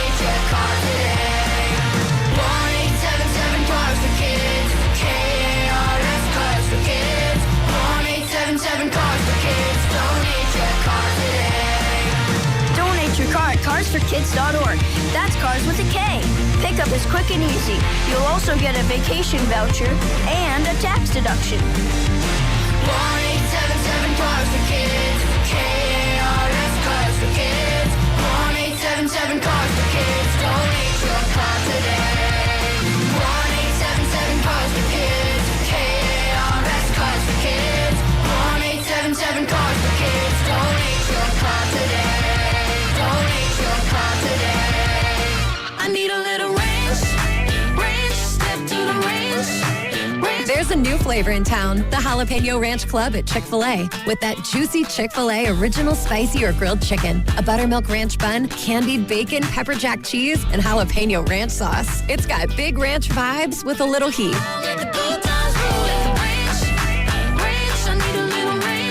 Chick-fil-A's new Jalapeno Ranch Club, available for a limited time only. Order ahead on the Chick-fil-A app.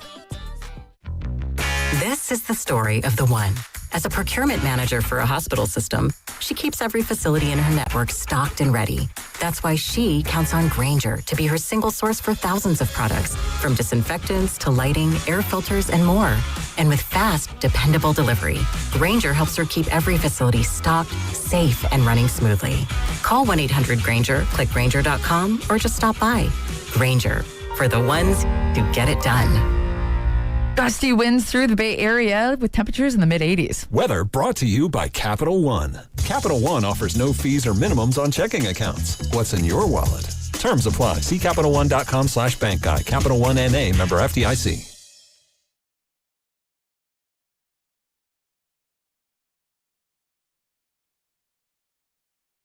I'm a Giants fan. Now, back to Will and Dibby on 95.7 The Game.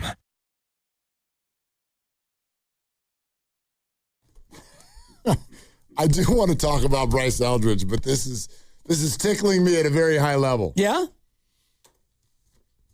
it's perfect that we have some female representation in the room. Whitley is over there next to Whitley. No, hang out. Don't leave, okay? You know what that is, right? It's a representation sensation. Cha-ching! So, cha-ching!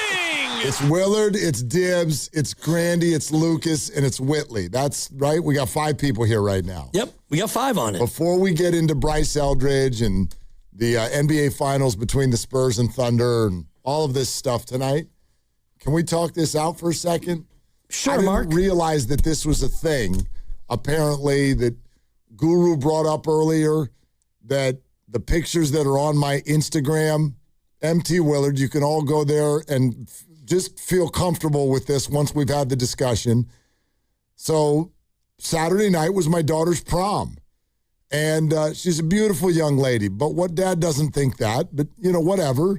So she and seemingly hundreds of her friends are all, we all gathered, and there was a little pre-party, and then we walk them to the bus, and we see them off. To the bus. To the bus. Because that's what we do now. Yes. You all get on buses. They rented a bus. Well, we rented a bus. It's smart. Yeah, there's a light. Exactly. So safe rides, no alcohol.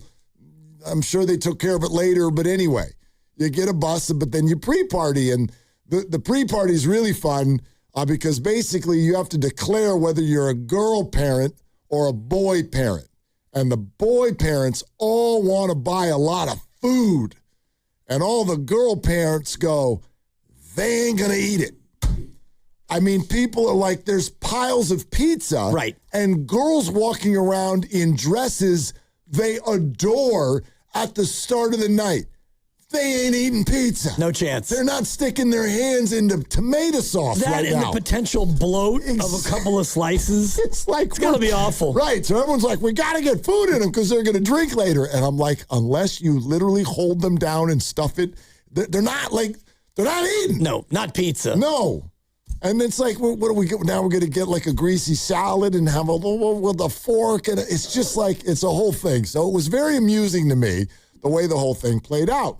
But then I come to find out, because Guru was dying to ask me something about the prom today, and he never got to it because the crossover goes wherever the hell it goes. Was there some discussion over whether or not it was appropriate for my coworkers to hit the like button because, yes, I'm in some of these pictures. Yeah. The lovely Christy is in some of these pictures. She is, yeah. But so is my 17-year-old daughter. 17-year-old daughter. And her friends. I didn't see those pictures. And I left out the dudes, because whatever, dudes. You're not as pretty as ladies. No. So I put in and that's my daughter. So like, okay, that's what I posted. And then were people like, was conflicted? Was the idea that it would be creepy? Well, I've been thinking about this. Like, boop, I'm gonna heart that. I saw it from your lovely wife's, I think, Facebook post, and the only one I saw was of you and Christy and your daughter. Okay. And so I thought, man, you look good and happy, and thank you. Christy is as beautiful as ever. And I looked at your daughter and thought, that's a lovely young lady. She's 17. And so I'm about to hit the like, and I'm thinking, oh, I can't like that. You can't like I can't like that. I can tell Mark, and I did. Yeah, thank you. I mean, your daughter's beautiful. She's growing up to be a lovely young lady. I can't like that. And then I thought about it. You know what? I'm 57. I'm your coworker, and it's your wife's page, and so she will know. You could like that. I can like it. Now, you like that? If I were, I don't know, say, wait a minute, 29 years old, or, you know. Oh, is that what it is?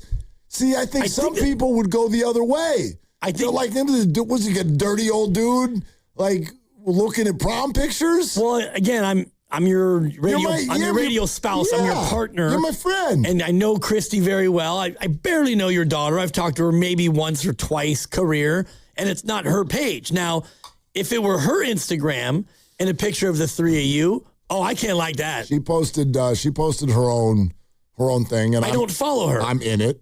But if I saw hers, I can't like her post. No, even though it's the same picture. But if it's Christy's or yours, I can like that. Do you get what I'm putting down here? I completely get it. And I also just want people to know the position that this sometimes put men in. Now, lovely Christy has two daughters. This happened years ago at her house. We're all having dinner. The four of us are having dinner. And something comes up about somebody's friend at school. And they're just like, oh, she dresses like a slut. And then like Instagram pops up on a phone and they're like, look at these pictures. Look at these, like, oh my God. And I'm sitting over at the other end of the table and all of a sudden they're like, Mark, look at this. And I'm like, no. I do not want in on this conversation. Right. Do not show me the pictures of your 17-year-old friend who you think dresses inappropriately and ask for me to get some sort of reaction to this. This is a 0-win situation. No. I'm excusing myself to the restroom. Let me know when you're done so I can come out. I want nothing to do with this whatsoever. There's not a thing you could say in that spot that would be appropriate or a win, like you're saying. They show you the picture and like, yeah, she does dress a little bit. Or it's like, no, you guys are being haters. Or it's like, here, swipe a couple, 3 or 4 more. Let me see more, please. Yeah, let me see how she looks. More examples. I mean, it's a zero-sum game. You're right. There's absolutely no win. So the whole thing about her prom picture, I will give the like to Christy's page. Okay. But, again, if I happen to come across your daughters somehow, like I wouldn't, but that's a no-like situation. Okay, I think that's a fair spot. Again, she's what 7. about my, did you like my Instagram post? You're muted. Yeah, you've been muted. I know. I had to actually unmute you because you wanted to add me to something, and you're like, I can't add you. And I was like, that's right, because you're muted. So I unmuted you, and that way you could tag me in your story, and then I think I muted you. Okay. JT muted you. Yeah, you got the mute. But anyway, a little bit of a prom you're missing some good conundrum. Stuff on there. Yeah. I'm missing a lot of you and your lovely wife out and about happy. Well, there's that's some the of last that, thing I want to see. Like you missed my Mother's Day post. I took my daughter and son on a college trip. You missed that. Yeah. There's 95.7 The Game content on here. There's me having Mike Dunlevy's back. You should. Yeah, boy, because that's what I need. And you're in it. Look, you're on my Instagram. Look. If I hold that up. Look, who's that? Oh, then. That's Dan Dibley. Yeah. Why don't you? Yeah. Oh, I like that one. I think I'll yank that one. Anyway, Yeah, it's the. I noticed nobody from the other room wanted to weigh in on this. No weighing in. Grandy, you haven't liked my? Do you even follow me on Instagram? Yeah, exactly. You nothing that you'd like to add to this? No. Okay. All right. Whitley, anything? Is it okay for men to like their friends' Instagram if it's their daughter's prom, but it's my post?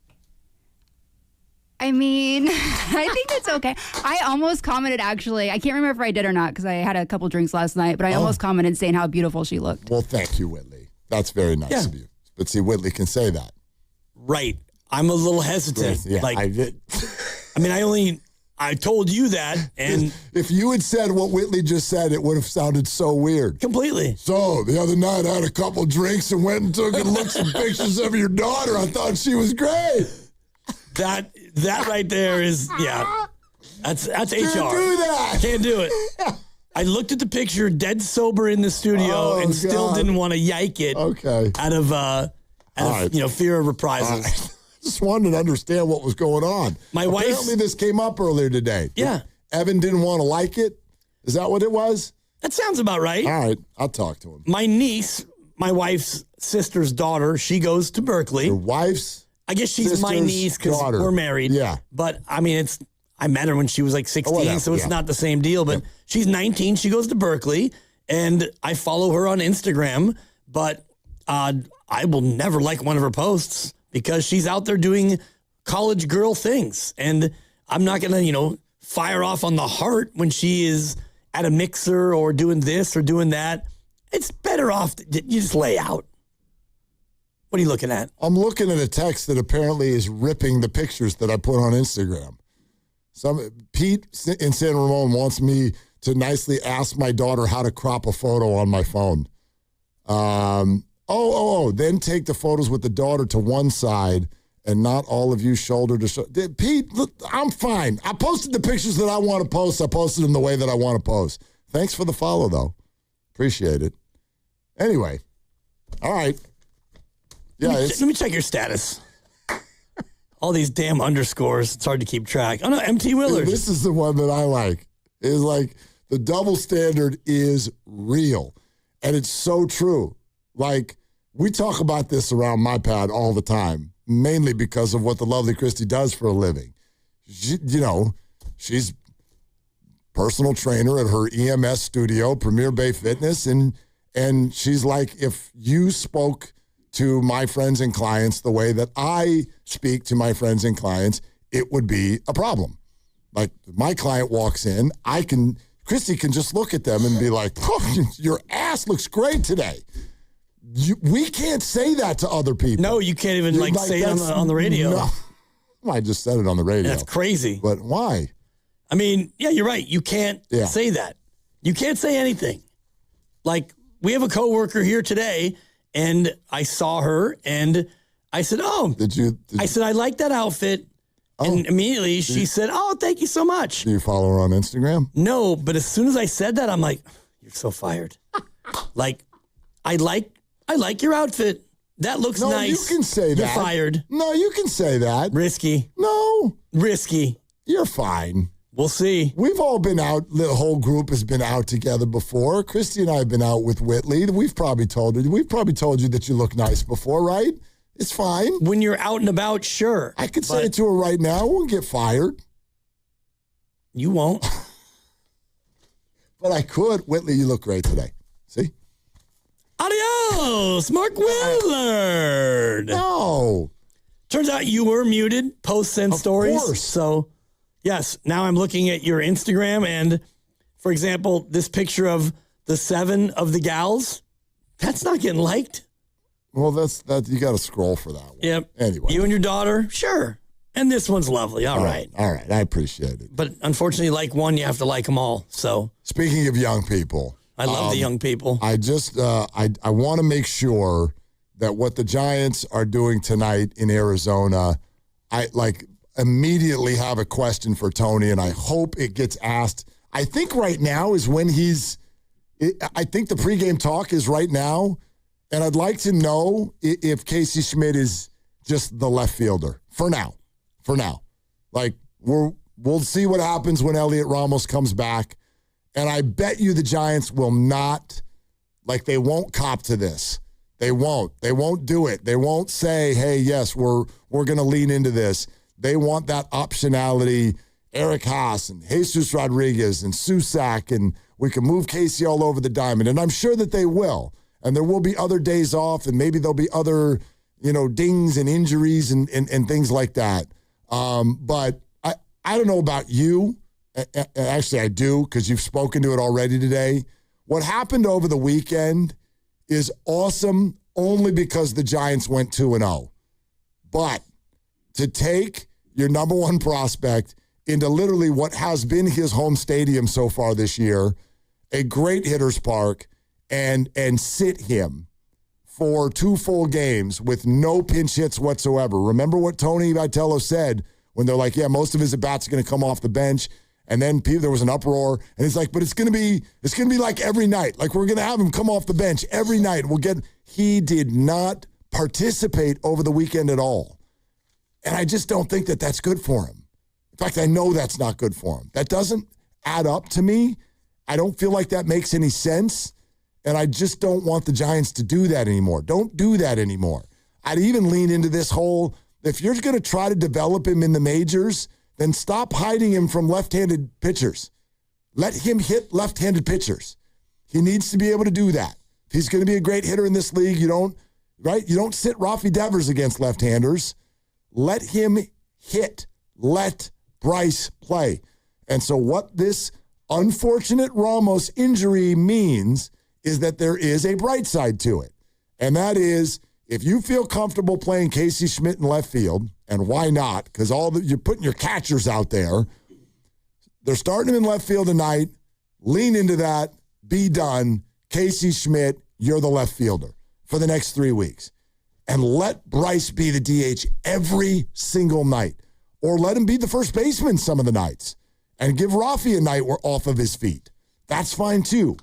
But I would love to honestly see 2 to 2.5 weeks or more straight right now of no Bryce days off. None. They're off on Thursday. Play him all 6 games this weekend.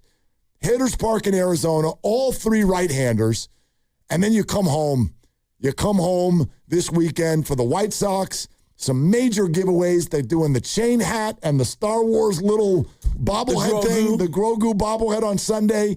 There's going to be the weather's beautiful. Put Bryce in the lineup, please, and just leave him there.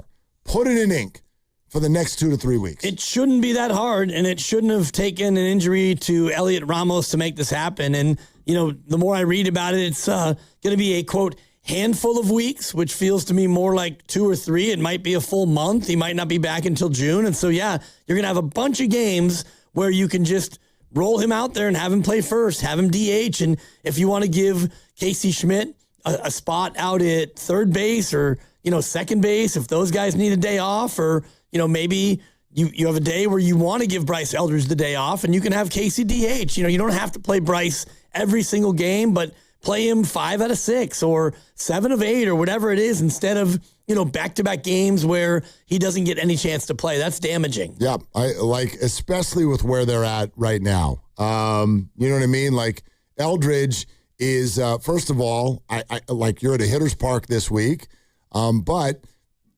gosh, you got to accelerate the learning process. To me, those 2 days over the weekend, those are just, look, they're wins, and so that's great, but it's just every time that happens, that's a wasted day for Bryce Eldridge. That's a completely wasted day.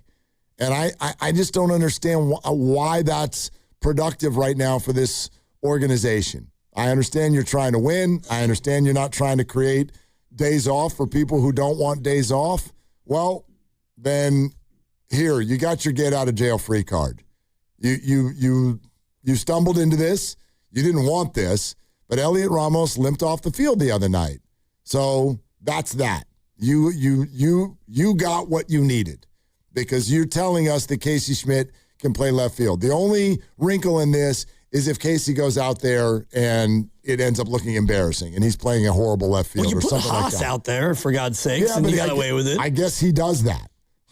Two of their catchers also play the outfield. Right. Although Rodriguez now, I don't know what his long-term playing time is going to be. I mean, you got Daniel Susak, who's going to catch a lot, and Haas as well. And so does Rodriguez get more of a chance to go out there and play the outfield? And Will Brennan got recalled, so maybe he gets a chance to play the outfield. I don't know what the breakdown is going to be, but you're right about the Eldridge part of it, where you didn't have him play Monday. He played Tuesday, Wednesday, sat Thursday, played Friday, sat Saturday, sat Sunday. Now he plays today. How about you have him play every single day, starting now? You have him play all 3 of these games, and then you come home and you got a 3-game series over the weekend. Have him play those as well. Yep, that's what I would do. And you can pinch hit late if you're in a spot and you want a righty going up against a lefty, and maybe it's the 8th inning. That's fine. You don't have to give him all the at-bats, but give him a chance to find something, because he's been mostly dreadful this year in a short sample. See, I don't even agree with that. I know there've been a couple nights where he's looked overwhelmed, which I would think we would expect from a 21-year-old. And he always has been a high strikeout rate guy, even when things are going well. So I'll give you that there have been a few at-bats. There have been a couple nights where you're like, oof, he got 3 pitched, where it was just like, good morning, good afternoon, good night. So you're going to see a couple of those things, but I expected that. I also think, though, that if you're box score diving on Bryce Eldridge, you're missing the story. The last couple starts, and we're talking Friday, and what were the other off days? Wednesday? He played Wednesday. Yeah, he played Wednesday. He didn't play Thursday or Saturday or Sunday. Yeah, and there was the game at Dodger Stadium where it was like 1st and 3rd and nobody out, and he absolutely whacked a line drive that was snared by the second baseman. Same thing happens in Oakland. He had the 2 of the hardest hit balls by a Giant all night on Friday in Sacramento. Got nothing to show for it. He got 2 days off to show for it. Exactly. And so we're looking at his numbers and we're going, oh, he's 2 for, what is he right now? He's 2 for 3 for 24. 3 for 24? 2 for 24. 2 for 24. Yep. Okay, fine. But he's hitting the ball really hard his last 2 starts out there. So when you have that small of a sample, the difference between a good batting average or not can be whether or not 2 or 3 line drives got through or got caught. So I'm not saying he's been great, but I didn't expect him to come up and tear the cover off the ball. These are his first major league at-bats. Yeah, I'd expected him to come up and have a chance to at least, get comfortable and be in there every day. And that to me has been the biggest criminal part of this, is where he played the first 3 days, the 4th, the 5th, the 6th, boom. And then after that, as I sit for a couple, you play a couple, you sit, you play, and on and off again. But now with Elliot Ramos out for at least a couple weeks, maybe more, that is the runway we've talked about, where if Casey Schmidt can play left, because you need to play him somewhere every single day, he's your best hitter right now in the Giants. So he plays, and if he can handle left, and George Contos joined us earlier and talked about him being an athlete, and it's kind of what I've said about the outfield all along. Like, it's the outfield. This is not the toughest position to play on the diamond. Left field might be the easiest, in fact. Yeah, corner outfield that's usually, right? I mean, even when they start out when they're 9 years old, that's where you put the kids who are still trying to learn and improve and all of that. So I get that, but this is also the big leagues. So I'm sure he can catch a fly ball, but there are some idiosyncrasies to each position, and I don't think that the Giants are in a position to get flippant about that. You know what I mean? Like, I'll give you an example. We'll think, hey, can he play left field? Well, sure. If you hit a fly ball out there, can Casey catch it? Absolutely. How about that fly ball in the left center field gap, though, when he and Harrison Bader are running at each other? Does he know how to handle that? Yeah, we might find out here today. Right? I don't want Casey Schmidt running into Harrison Bader at full speed. Harrison Bader doesn't want that. No. Although Bader is the kind of guy who might pelvic thrust his way into the contact. Did they bring that back yesterday? Yep. When they weren't supposed to, and they did it anyway? I saw something on John Boy Media, or it was Chris Rose and talking to Tony Vitello in the dugout. I think 2 pumps is what they're allowed. Oh, they're allowed 2? I believe so. And I'm looking at the video right now from... like when you order a vanilla latte at Starbucks. Just 2 pumps. That's right. Not 4. That's the Key and Peele sketch. Oh, is it? There's not actually a rule against how many hip thrusts. Oh, it's a sketch? What is the rule? What did they ask them to stop doing? any of it. They asked him to stop doing it. And by the way, the one they did yesterday, was Drew the only one who did the... Jung Hoo Lee's like, I'm not doing this. I'll hug you, but I'm not. And it was Drew. Drew Gilbert is a menace. Yep. But we knew that. It was a singular effort. They all come together. One thrust? Yeah. And he kind of, I'm looking at it here from John Boy Media. There's a hug and there's words exchanged. And I think, he's like, brace yourselves, boys. I'm about to give you one. It's a one piece. But there's an old Key and Peele sketch like over a decade ago where it's touchdown celebrations and the guy gets flagged for doing the hip thrust celebration in the end zone. All right. Amon-Ra had a run-in with similar issues. Oh, I remember that. That was based on the Key and Peele thing. But the thing yesterday was only one thrust? Yeah, one thrust from one guy, and it's true. Your guy, Gilbert. Yep. All right. We're brought to you by Fremont Bank. Here for you, here for good. Not done with the Giants, but also we'll get to what we believe is the start of the NBA Finals here very, very shortly. And there is an interesting and somewhat surprising roster development ahead of Spurs Thunder. We'll weigh in. We'll let you know what it is coming up next on Willard and Dibs. And it's Dan Dibley here to talk about summer. It's coming right up. It's almost here. And if you're still trying to figure out weight loss on your own, what are you doing? That do-it-yourself thing only gets you so far. And that's why I want to tell you about Jumpstart MD. These guys are local, and they've been helping people around the Bay for many, many years. And if you actually get to work with real clinicians, and you do, they're going to build a personalized plan just for you. And yes, they offer access to the ever so popular GLP-1 medications at some of the most affordable rates that you can find. So if you've been waiting to finally get serious before the summer, like me, don't wait until June and panic. Start now and get ahead of the curve. Call 855-JUMPSTART. That's 855-JUMPSTART, or go to jumpstartmd.com today. 855-JUMPSTART. That's 855-JUMPSTART. Don't delay. Get your summer bod project going today. Go to jumpstartmd.com. All right, first bite of the ranch snack wrap. Oh, wow, that's really good. Juicy chicken, crisp lettuce, shredded cheese, Cool Ranch, all wrapped up in a soft tortilla. Yeah, next time I'm definitely trying the spicy one. McDonald's snack wrap, ranch or spicy. Order ahead in the app, $2.99 each. Looks like I've got plans for tomorrow. Ba-da-ba-ba-ba. Prices and participation may vary. Cannot be combined with any other offer or combo meal. Hey, I'm Pick. And I'm Paul. My partner here is making his first do-it-yourself fix-your-own-car video. How do I look? Like you need a shave. I'm serious. Go! Hey, this Friday through Monday during Dollar Days at Pick and Pull, every part you pick and pull from the yard is 50% off. You're such a DIYer and social influencer. From doors to fenders, every part is half off. Yeah. Seats are just $15. Doors are $25. Floor mats are just $1. Are you posing? Yeah, influencers pose. This Friday through Monday, fix your car yourself and save 50% off any part during Dollar Days at Pick and Pull. A lot of Bay Area banking customers are faced with a choice. Which financial institution best fits what they're looking for? It might make sense to consider a bank's history. Take Fremont Bank. For 60 years, we've provided stability and consistency with an emphasis on relationships. We've grown one customer at a time, not through mergers or acquisitions, because that's how you can do business when you're independently owned and community focused. Fremont Bank. Here for you, here for good. Running a small business means juggling a lot. Your network has to handle it all. That's where a fiber-only provider falls short. You deserve a partner who gives you a greater advantage. Introducing the Total Solutions Advantage only from Comcast Business. A first-ever combination of the largest, fastest fiber-powered network, the most reliable Wi-Fi, gig speeds with equipment and security included, and a 5-year price lock. Plus, it's all backed by a 30-day money-back guarantee. The Total Solutions Advantage only from Comcast Business. A new standard for small business with reliability, security, and savings in one. When you add it all up, no one does business like Comcast Business. Switch today. Get started for $60 a month for 12 months when you add an advanced solution to a qualifying internet package. Limited time offer. New customers only. Requires 300 megabits per second internet, security edge, and additional qualifying service. 1-year agreement, paperless billing, and autopay with bank account required. Taxes and fees extra. Most reliable Wi-Fi based on Open Signal Awards USA Fixed Broadband Experience Report, May 2025. Invest your tax refund in your home with Golden State Lumber and Showroom.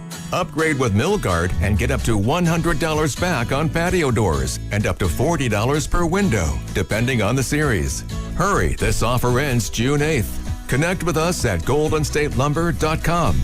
The first 50 customers who mention this radio ad get free delivery.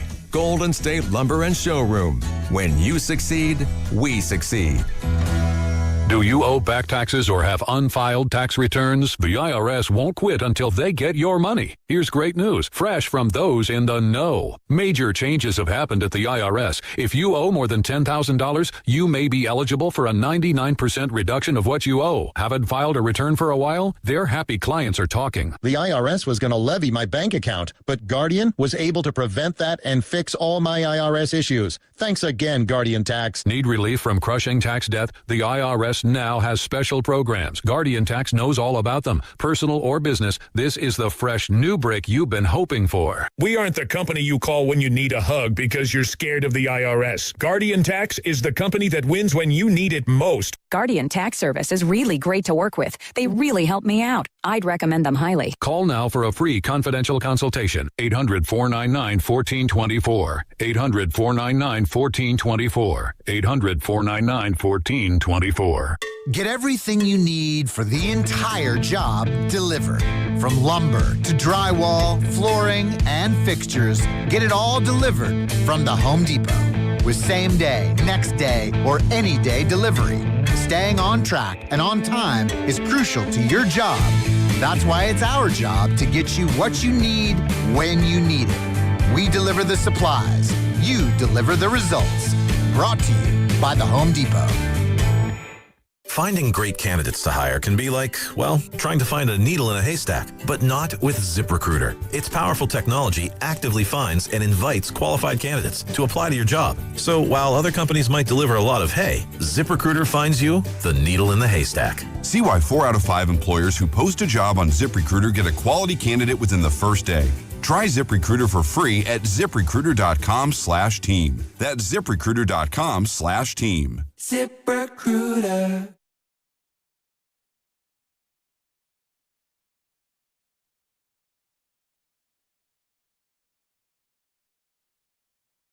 I think 2 pumps is what they're allowed.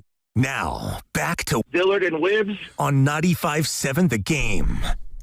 So, De'Aaron Fox isn't playing tonight for the San Antonio Spurs. Why? No De'Aaron Fox. Grandy, what's the update on his health? What's going on? Ankle. There you have it. Yeah. No D Fox.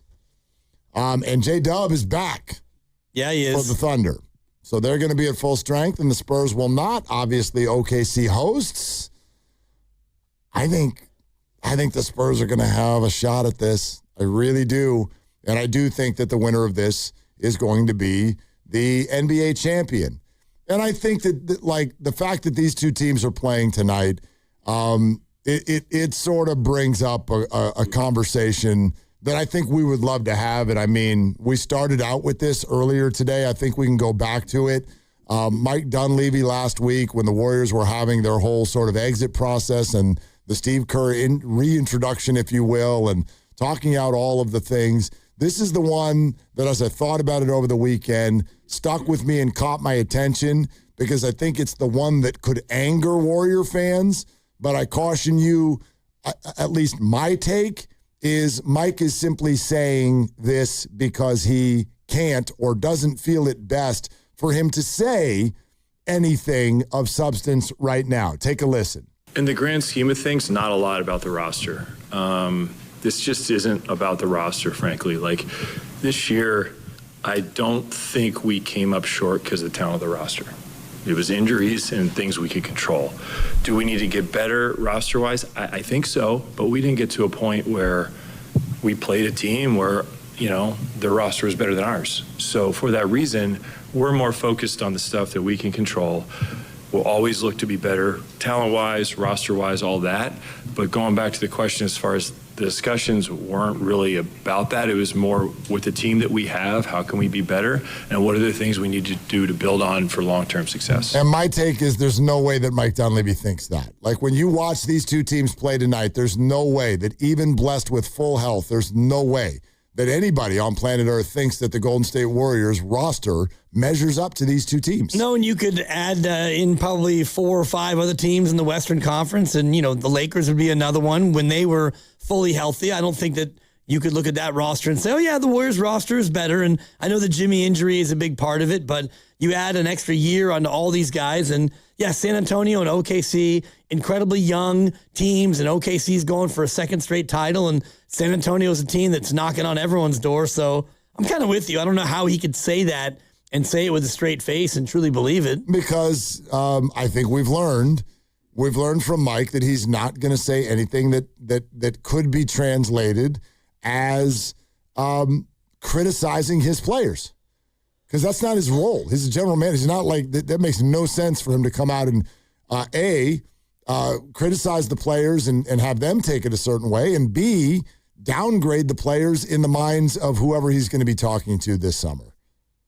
You want trade value to be at its absolute highest with every player. I get that, but I mean, I don't think that any of the GM is going to hear that and think, yeah, Mike, I'm kind of with you. I don't think that there's another roster out there that has as much talent as you guys do. No, and that's not even what I'm getting at. I just think that there will be times when it is frustrating to listen to Mike Dunleavy talk, because he probably more so than any of those that are in his type of position here in the Bay Area, I think he's going to give you the least.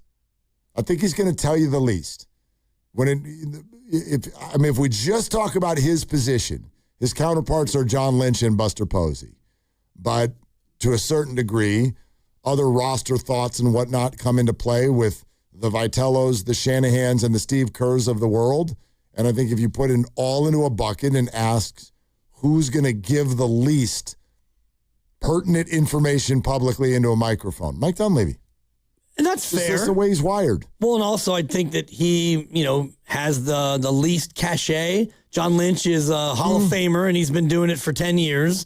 Buster Posey, some think, will be a Hall of Famer. At the very least, he's a Bay Area legend with 3 titles. And Mike Dunleavy's a guy who was considered a bust by Warrior fans. He was taken number 3 overall, and he's new in the job. And if you are critical of the Warriors, you're going to be critical of Dunleavy because he hasn't really done anything.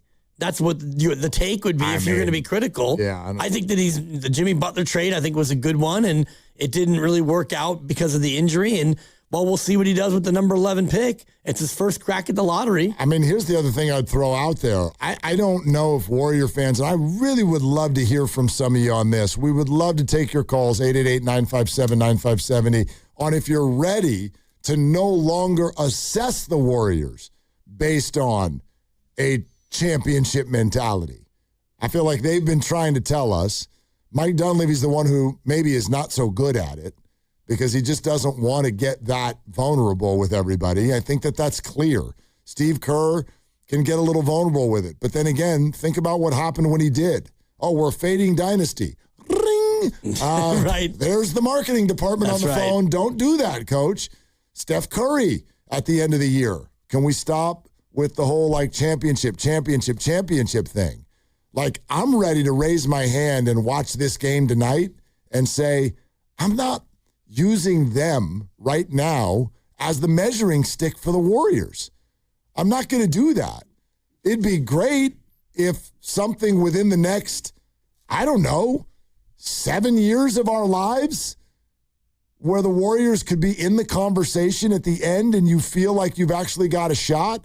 But the Spurs got the ping pong balls and an 8-foot man.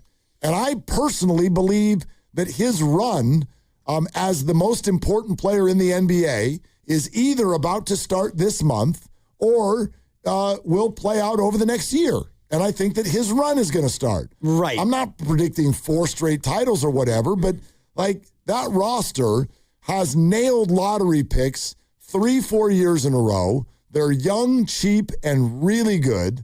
And is there a path for the Warriors to do something this offseason to match their roster? No, there isn't. So I think that's the question that we as Warrior fans have to answer is, are we ready to sort of recalibrate the way we measure the Warriors? Can we go into next year and just look for them to be good? Can they be better? Can they create what feels like excitement? Meaningful basketball, right? And also just, I think, a mental path for the fans. Like fans right now, they want to be excited about some young players. They want to see what's going on. Not just like sit in the corner of the room with your fingers crossed, hoping that older dudes stay healthy. So can you create that? And is that enough for you?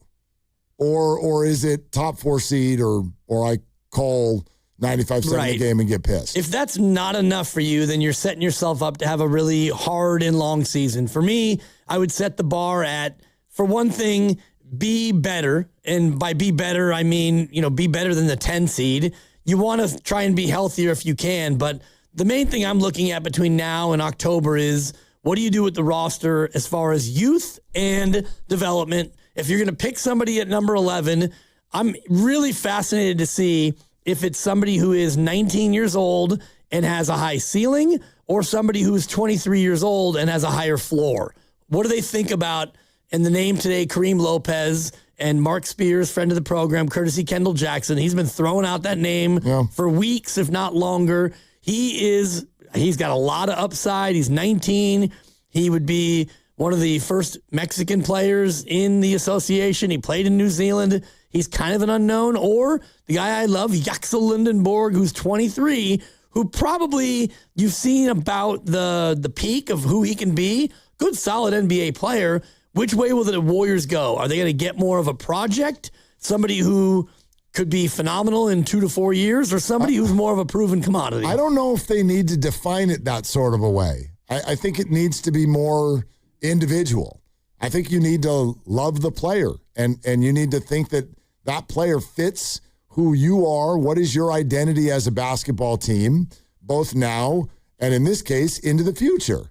But I would not. If I'm the Warriors, the last thing I'm doing right now is closing the door on anyone who hasn't turned 20 or vice versa. Where I'm like, I'm not taking somebody who's a little bit, like we're not, because it's too accelerated. I don't want someone who's already 23 or 24 years old. I truly think the Warriors are in a spot where there's multiple things that they need. There's multiple things that could fit. May sound cliched and boring. Best player available. And I don't just mean best player available, but your fit. Like, you're going to do workouts, and you're going to see a guy, and he's going to do the things that you like to do. My mind goes back to the stories they've told about working out Franz Wagner and having so many of the scouts and assistants be like, this guy would be perfect for what we do. And then they didn't pick him. They let him go. And they picked Jonathan Kuminga instead. And I get why. He's a super alluring skill set. He's got the ha-ha mark. Sure. And he's a good player, by the way. He's a good player. But that's going away from what I think the Warriors should lean into. Scout, decide who fits who you are and what you do. This moment is different than that moment was 5 years ago. And then make your pick. With full confidence and, wait for it, alignment.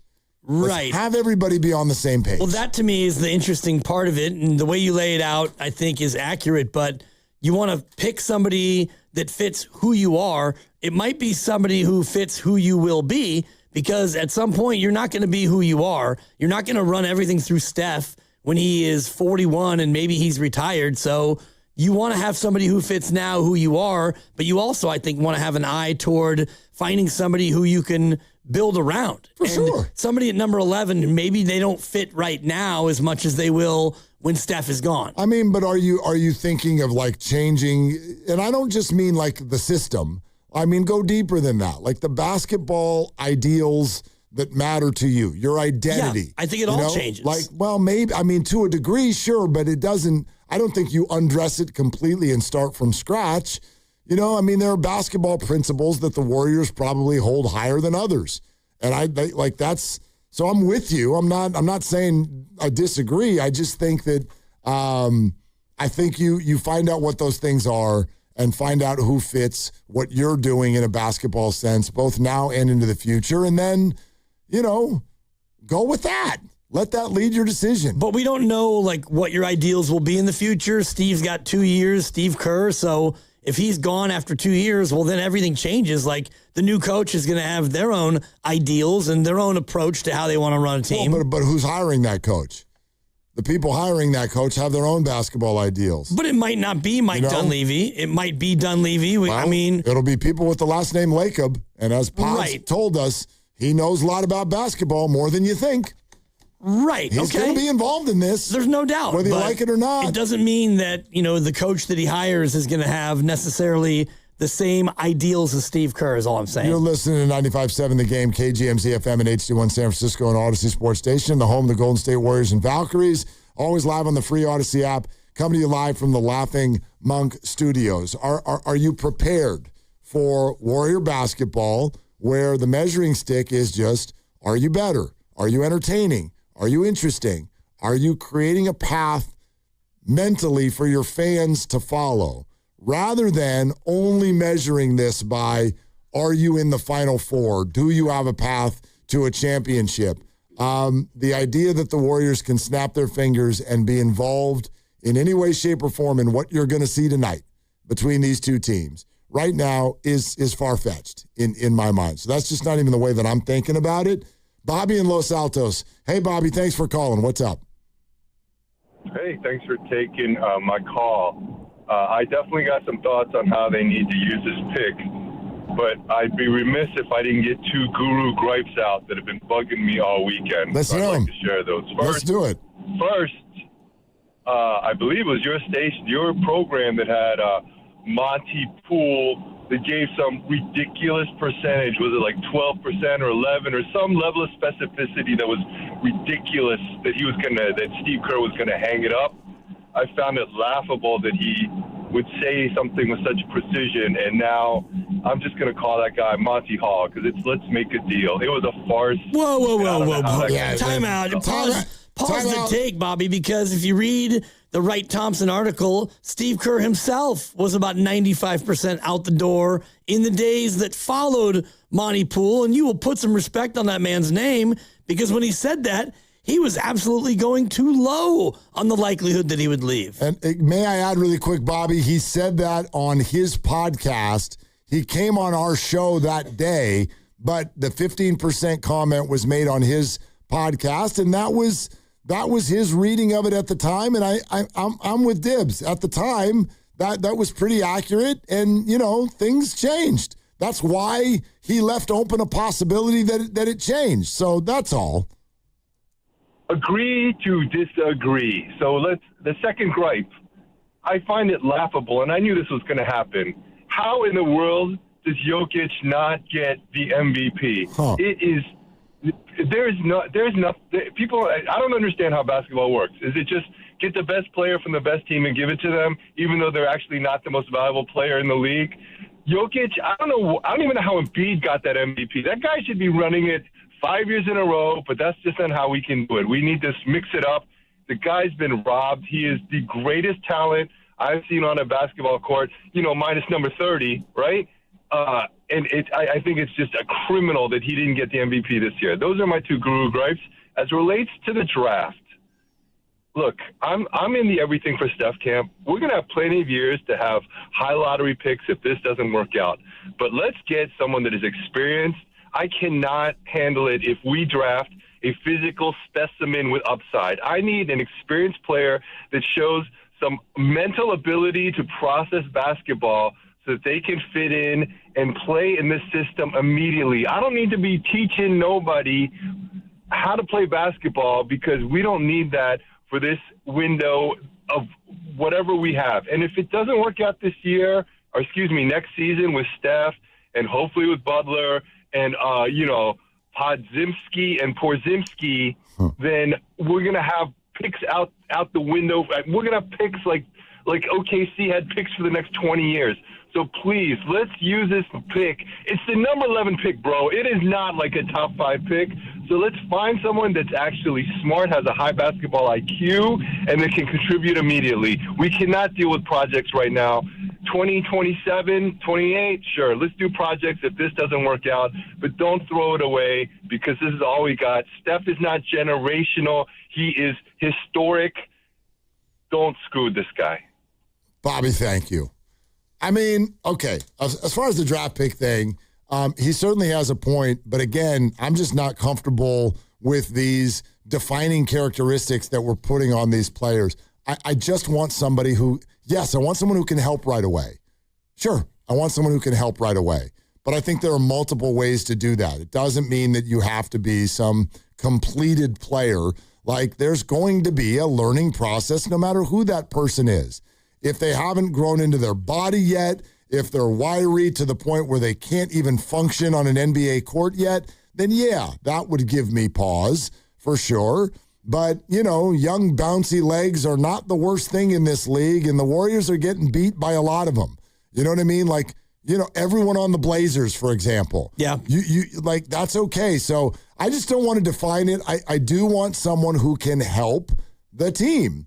But I'm willing to go through some rookie bumps because I just think that's inevitable anyway. You just need to find people who can actually play basketball. Yeah. And Steve even said that. And if you look at who they have coming back, you've got Gee coming back, and you'd expect him to play more. Pod's played in all 82. And beyond that, you've got a lot of older guys who are not going to play 82 games. So, yes, everybody wants you to go out there and, you know, land a big fish and all the rest of it. Big game hunting, I don't know if you'll be able to do that, but you should be able to bring in one, if not two, maybe three players outside the draft, people who can actually go out there and play basketball. What did you think of his MVP take?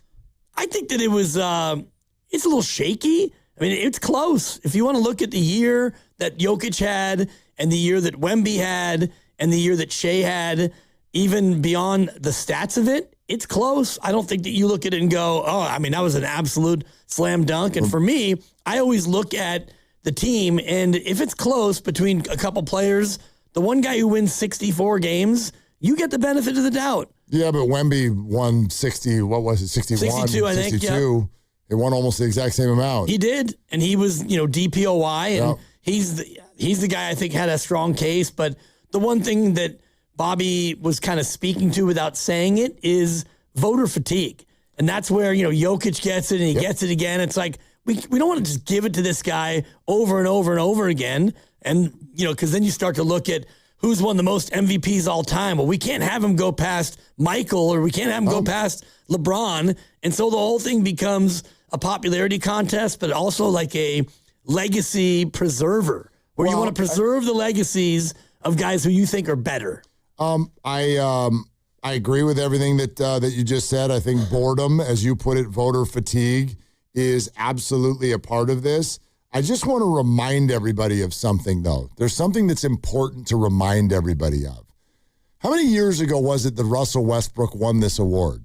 It's been a long time, because an American, as I found out last night on my talk show, an American has not even finished in the top 3 in the voting. In what, 5 years? In 5 years. Yep. The last time that happened was your guy, Steph Curry.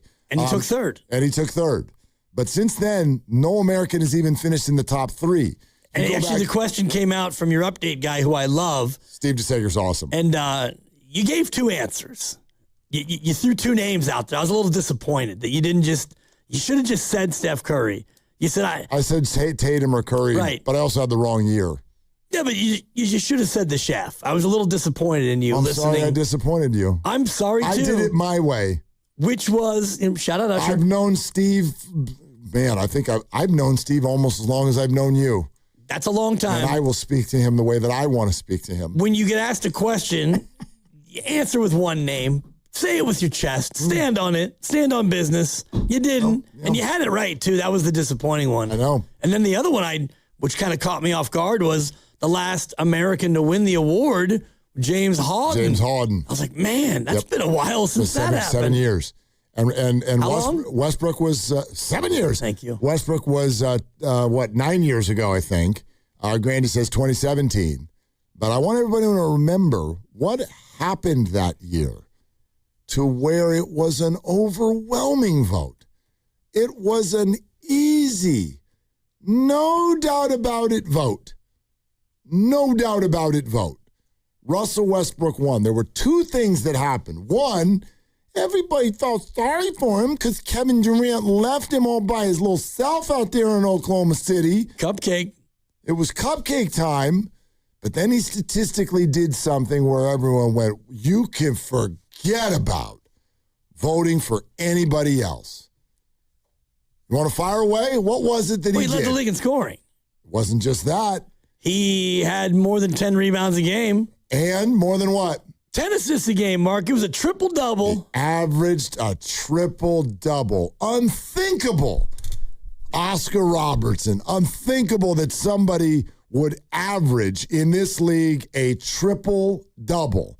Let's definitely give him the MVP. 2026, Nikola Jokic. 27.7 points per game, 12.9 rebounds per game, 10.7 assists per game. Yawn. Snore at 7 feet tall. You got to be kidding me, dude. Well, there's a lot more possessions now than there used to be. Great.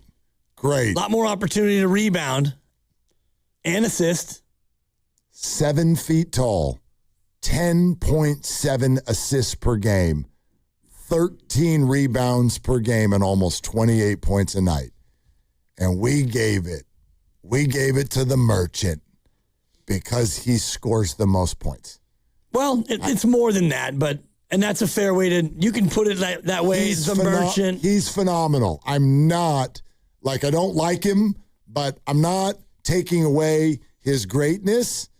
But to look at, there's two things. You nailed one of them, and I think there's two dynamics. One of them is people get bored. Yep. And the other one is points. Points. That's it. Just points. I mean, that's what grabs our attention. You know what I mean? Even the idea that Luka would be in this race on some level. And I don't remember. Where did he finish? He was top 5 this year too, wasn't he? Since he petitioned and became eligible for the postseason awards, where did Luka finish in this? I can't remember where he finished. He finished 4th. He finished 4th. He got 1 second place vote, 8 third place votes, so on and so forth. He's a joke on defense. He doesn't even run the other end of the floor. He's usually hanging out with the ref. But what did you? 33 and a half. Yep. Points per game. And then here's the Lakers eliminating teams in the playoffs with him not even there. Do you think that the Nuggets or the Thunder or the Spurs would be able to eliminate other teams if those 3 players left? No. So I think Bobby brings up what's an interesting point. I'm not going to say that it was an easy vote. All of them are in one way, shape, or form. They are worthwhile of this conversation. But my God, we have gotten so bored of Jokic that we dismiss generational numbers and talent. And if you want to look at it through the lens of what would their team be without him, I mean, that squad, I don't even know if they're a playoff team without him on it. Without Jokic? Yeah. And, I mean, that shouldn't be a knock on Shea just because his team happens to be really good and really deep. Agreed, because I used to argue that for Steph. I used to be like, don't take votes away from Steph because he's got good teammates. Same thing for Shea. But give Victor and Nikola especially some credit that, I don't even know if their teams are in the playoffs without them. Yeah, and then it all comes down to best player versus value. And if you want to just go straight up value, well, the value of Jokic is higher to his team than Shea and maybe even Wembanyama because San Antonio quietly has a very good, deep, young team. So it doesn't come down to value. It comes down to best. I like to look at some of the advanced metrics, and one of them is win shares, how many wins each player contributed. And Shea and Jokic are almost in an absolute flat tie. Shea has a slightly higher win shares value, and if you do it per 48 minutes, it's also a tiny bit better, but then it goes back to, Jokic, you take him off Denver, how are they versus Shea? And the one thing about the voting is I thought it should have been closer than what it was. Oh, gosh, and it wasn't even close. She got 83 of the 100 votes. Yep. And so it comes down to like a group think exercise a little bit. And so now he's gone back to back, and he's about to join a short list, if they win the title, of players who are MVP back-to-back years and win the title in back-to-back years. And so next year, unless he averages 38 a game, he will not win the MVP because voters don't want to give it to the same guy 3 times in a row. Get tired. It'll be Victor Wembanyama. Go ahead and make that bet as soon as you can. Oh, for sure. For sure. And he'll be the favorite. He's just got to be healthy. That's the only way you can get beat play there. 65, Or 61 with a good reason and a letter. Well, and you Cade can always Cunningham send an also. email. Cade was able to do the same thing. What's that? I mean, he was, I think, 5th in the MVP. And didn't he fall 1 game short because of the lung? He might have. And maybe his petition was accepted as well. Yeah, I'm seeing him here as a 5th. Yeah. Luka, then Cade, and then Jaylen Brown, Kawhi, and Donovan Mitchell. Cade got one of the first place votes. 2 of them. 2 of them? Yeah, 2 of them. Okay. Yeah, Cade played 64 games. So he also... What was the petition for? What was his reason? That it was a legitimate injury that caused him to miss those games. Yeah, I didn't know. Collapsed lung. Yeah, so what? Like, what? I don't even understand. What's the point there? You make the rule, but it's like, but unless you have a good reason. Well, then it's not a rule. No, the whole rule is stupid. Like, so he has a collapsed lung, and he falls 1 game short, but Luka is unable to play because, the hammy? Well, Luka's whole petition was around the fact that he left for the birth of a child. Right. Okay. That is a little different for me than this other stuff. That's kind of like, okay, we'll excuse that time off. But injuries, yeah, like bummer. How long was the labor? 4 weeks? It's in a different country. Okay. I missed a few I'm sure games. he had to fly commercial, a lot of connecting flights.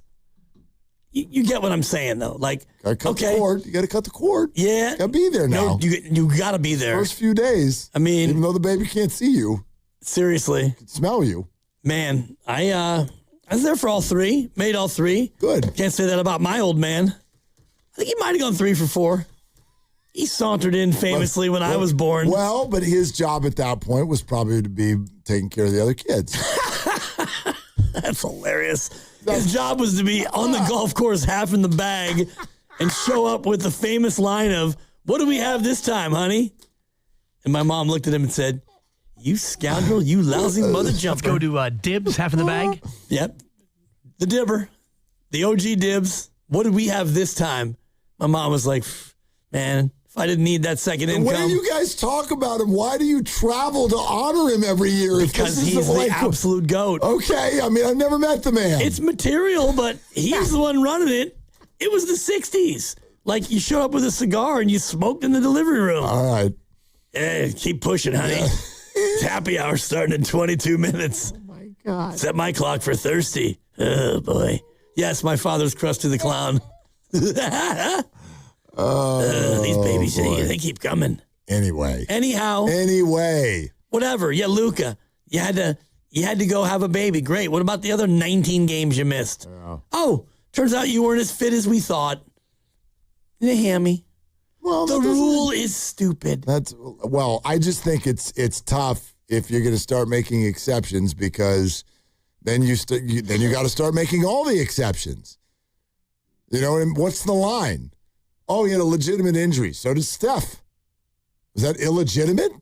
It's not an illegitimate injury. Why don't we just start voting for Jimmy Butler? He had the more legitimate injury. Right. It was the legitimist injury of them all. I mean, you have another ACL. It's not like you tore them both. That's a good point by you. You know. Yeah. I don't understand. I don't understand what it's been. That's fine. Who cares? Whatever. Right. It's awards. So if you don't get an award, then you're not eligible for the Supermax. But you can still make, $15 to $8 million a year, but you can't make 65. To me, that's a huge mistake attaching it to money. That's not right. That's not fair. You know what I mean? Then, it shouldn't even be about the awards. It's about contracts. And are you going to start taking money away from players because they tried their butts off and tore a hamstring or had a baby? Like that, I don't even, that doesn't make any sense to me. So whatever. Then again, they make plenty of money, and I'm not stressed for them either. So the NBA gave it to Luka and gave it to Cade for what they call the extraordinary circumstances provision in this rule. They didn't rule that same way in favor of Anthony Edwards, who missed out as a result. Okay. Yeah. I guess Anthony Edwards' injuries weren't extraordinary enough. Oh. Or is it maybe just that they don't like him as much as the other guys? Because Ant is a little bit more edgy than Cade. Yeah. And doesn't want to be the face of the league, apparently. Right. But, boy, he wants to hang out with the other team with 8 minutes to go. Boy. Do we have a minute to spend on that? Fire away. Like my friend Eric used to say, rest in peace. We just went down to San Diego to lay him to rest. One of his go-to phrases was, why all the rush? Like, we'd be, in Vegas trying to, get down to the casino, and I'd be getting edgy, and he'd be like, why all the rush? And so I see this, and I think, why all the rush, Anthony? Why can't you wait 8 minutes and dap them up when the game is actually over? You're not going to come back and win, and I get it. You're about to get taken out because it's time to wave the white flag. Go ahead and support your team, and you can dap them all up when the game is over. They're not going to be running away from you. It's going to be dap 30. Just a terrible look. It's a fair point. By the way, those of you who don't know maybe what Dibs is referring, when the Spurs eliminated the Timberwolves with 8 minutes to go, the Spurs were up by 30-some-odd points.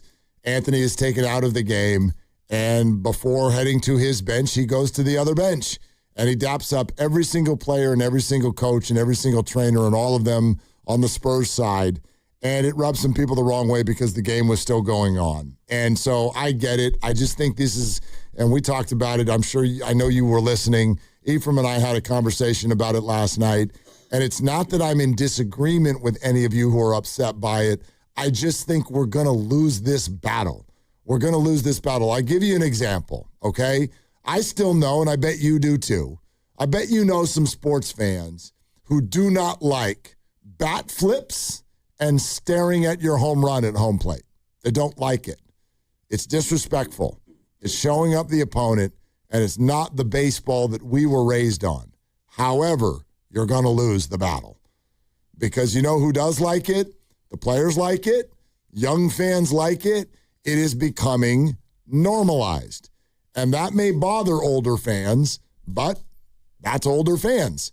And there's just certain things, right? Madison Bumgarner can retire and grumble about it all he wants, but now you get to bat flip. The Giants actually have a player who bat flips walks. And knowing the stats that I do about the Giants, I'd like all of them to start doing that, actually. Well, he's not doing it now because he's out for 3 weeks. But bat flip your walks because that's what you need more of. And so there's always that old school, new school thing.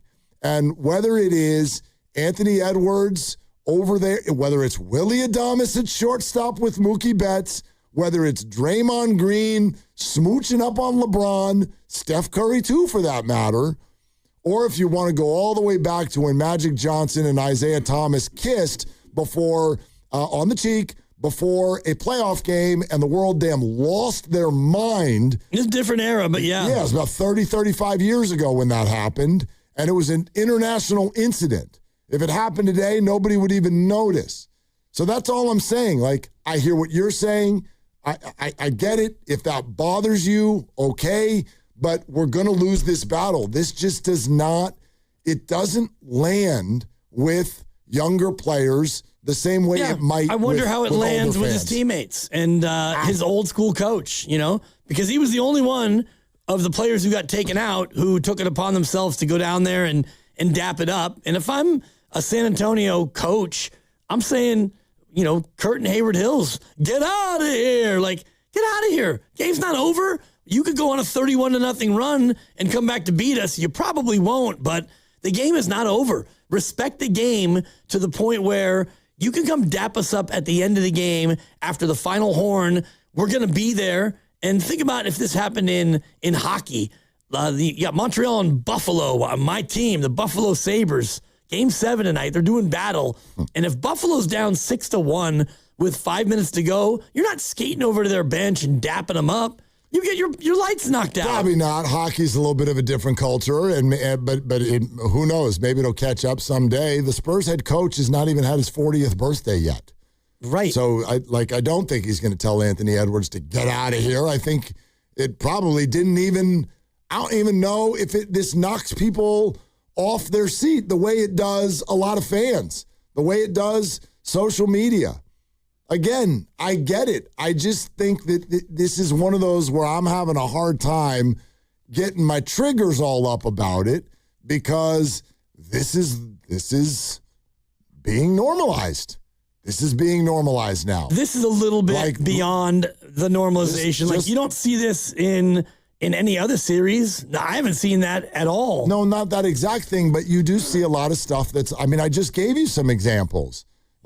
I think this comes those things are being normalized, like the bat flip and, pitchers barking at, the dugout. But you're bothered by Willie Adames hanging out with Mookie Betts. It's terrible. Okay, but that's... And in my opinion, it cost you a potential run. And that's fine. And you lost the game. And that's fine, but I also think that these come from the same area code. And Draymond Green and LeBron. Does it bother you? Does it bother me? Not really. I feel like it has in the past. In the past, but now it's, like during the game, I don't think that there's any of that I'm going to go ahead and let you go down the lane and score because you're LeBron and I love you and we share an agent. Now, if you want to dap it up before the game, sportsmanship, sure, do that. But this to me was Anthony Edwards making it about himself. Look at me. You guys just house me. Yep. Look at me. I'm a class act, and I'm going to take my moment to go down there and show you all what a good sport I am. Yeah, you might be right. Go back to your huddle, Ant. I argue none of what you're saying. I'm just not bothered by it.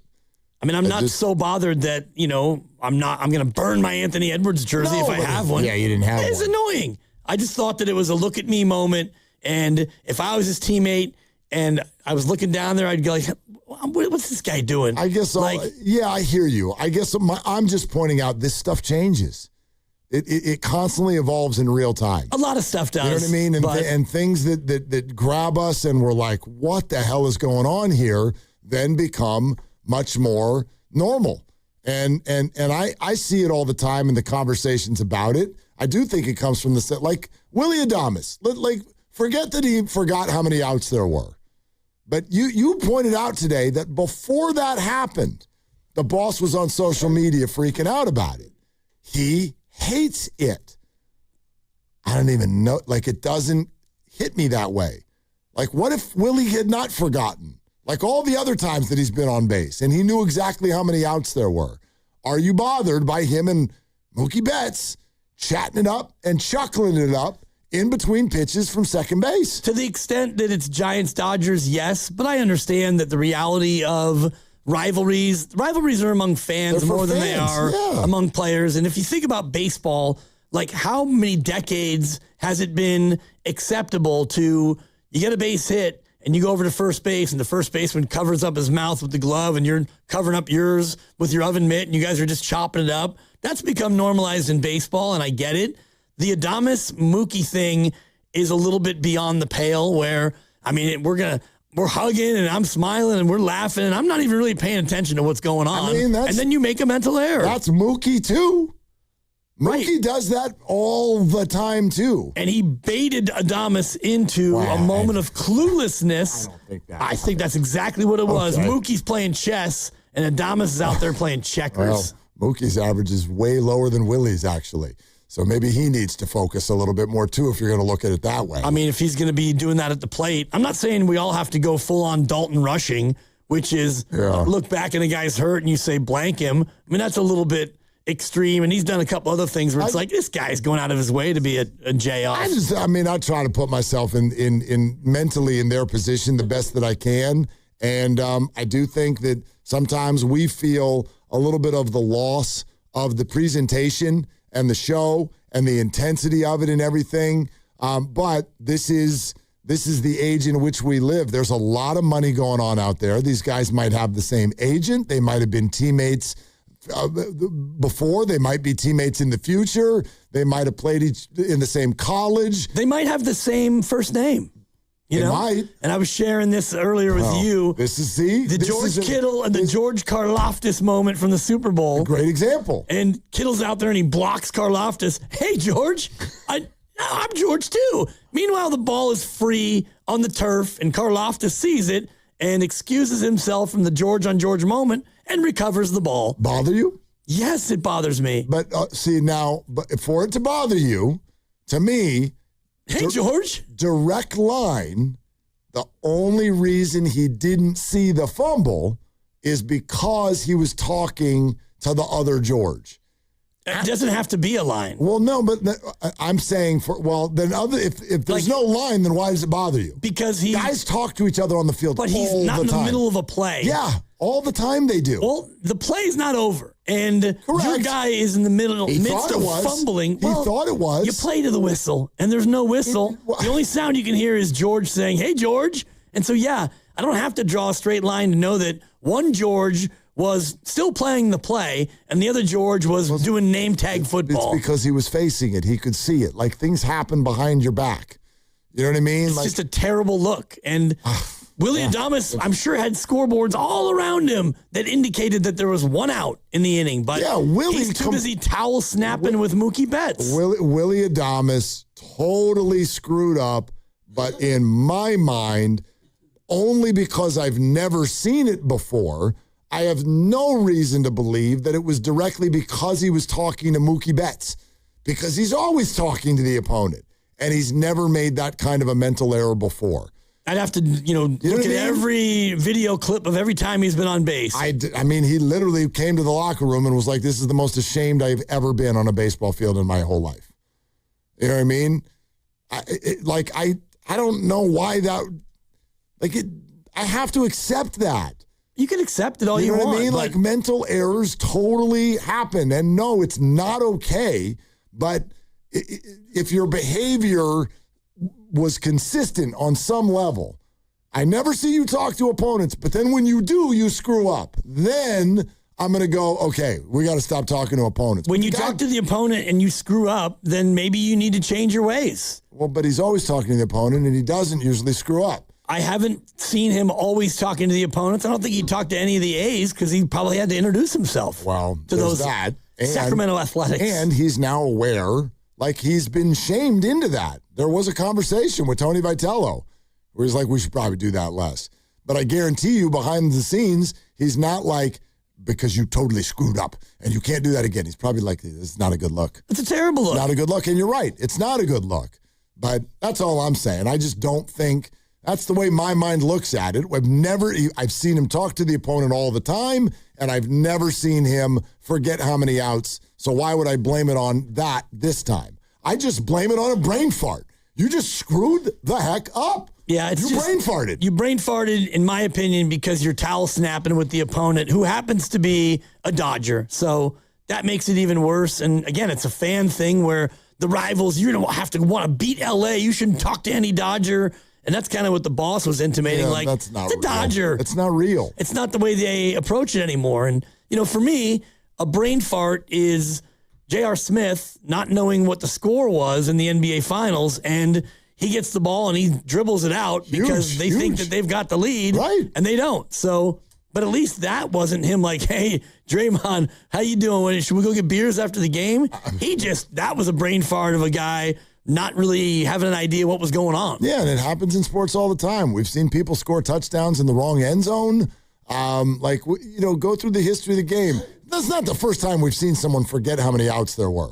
No, it happens all the time. It happened twice last week. I can't even remember who was the outfielder. Somebody caught the ball and fired it in the crowd. Cocked their arm to throw the thing in. We're like, that's 3 outs, partner. You can come on in now. And the other one is when they think it's 3 outs and they fire it in the crowd because, you want to give the ball to little Timmy. And it's like, oh, I'm going to need that ball back. I was at a Giant Dodger game. Was it Dodgers? Dude, this is going way back. Do you remember the player Hubie? I think his name was Hubie Brooks. Hubie Babbling Brooks. Yes. As Boomer would call him, Chris Berman. So he was out in the outfield. Giant Dodger game, Candlestick, I don't know, circa late 80s, probably. And there were runners at there was a runner at second, and he moved back on a ball, and he caught it, and the runner started from second to tag up and go to third, and Brooks tucked the ball under his glove and started to run in. But it was only the second out of the inning. And he finally looked up, and keep running. Hector Borg had given him the stop sign. Luckily, Borg wasn't there. The Giants had a third base coach who was effective, and he wheeled him in, and they scored from second base on a routine fly ball to right field. And Brooks got all criticized in the media the next day because he later hit a solo home run in the game, and the Giants beat the Dodgers 2-1.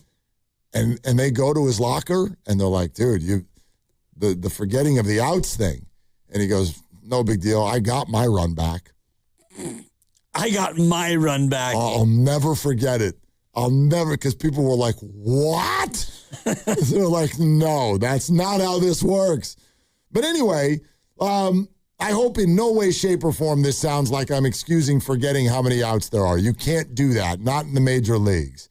But it happens, and only because Willie has always acted like that. I just don't necessarily tie those two things together. I get how this stuff annoys fans. I really do. But I do think at a certain point we're yelling at clouds.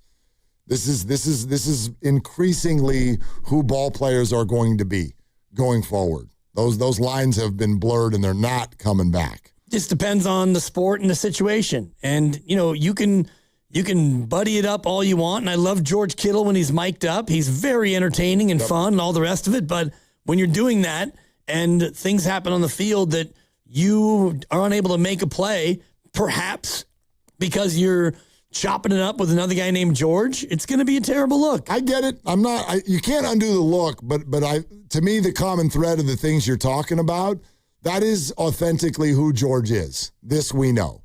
And I do think this is authentically who Willie is. And you're allowed to hate that. You're completely allowed to hate that. It's a little strong. Okay, you're completely allowed to dislike it or be bothered by it or annoyed by it. I'm only bothered when it leads to you making a boneheaded play. Right, but our boss is bothered by it all the days. Well, I think it's mainly because of the Dodger days. I don't know if it's, we'll have to see if he is, chopping it up with a Diamondbacks tonight. You're going to see a lot less of it now, but he's done that. Believe you me, he's been doing that for he was here last year, he was here this year, he was doing that when he was a Brewer. This is authentically who he is. And I don't know, I'm cool with that. Be you. Are you mad at Drew Gilbert too? He does wackadoodle stuff all over the place.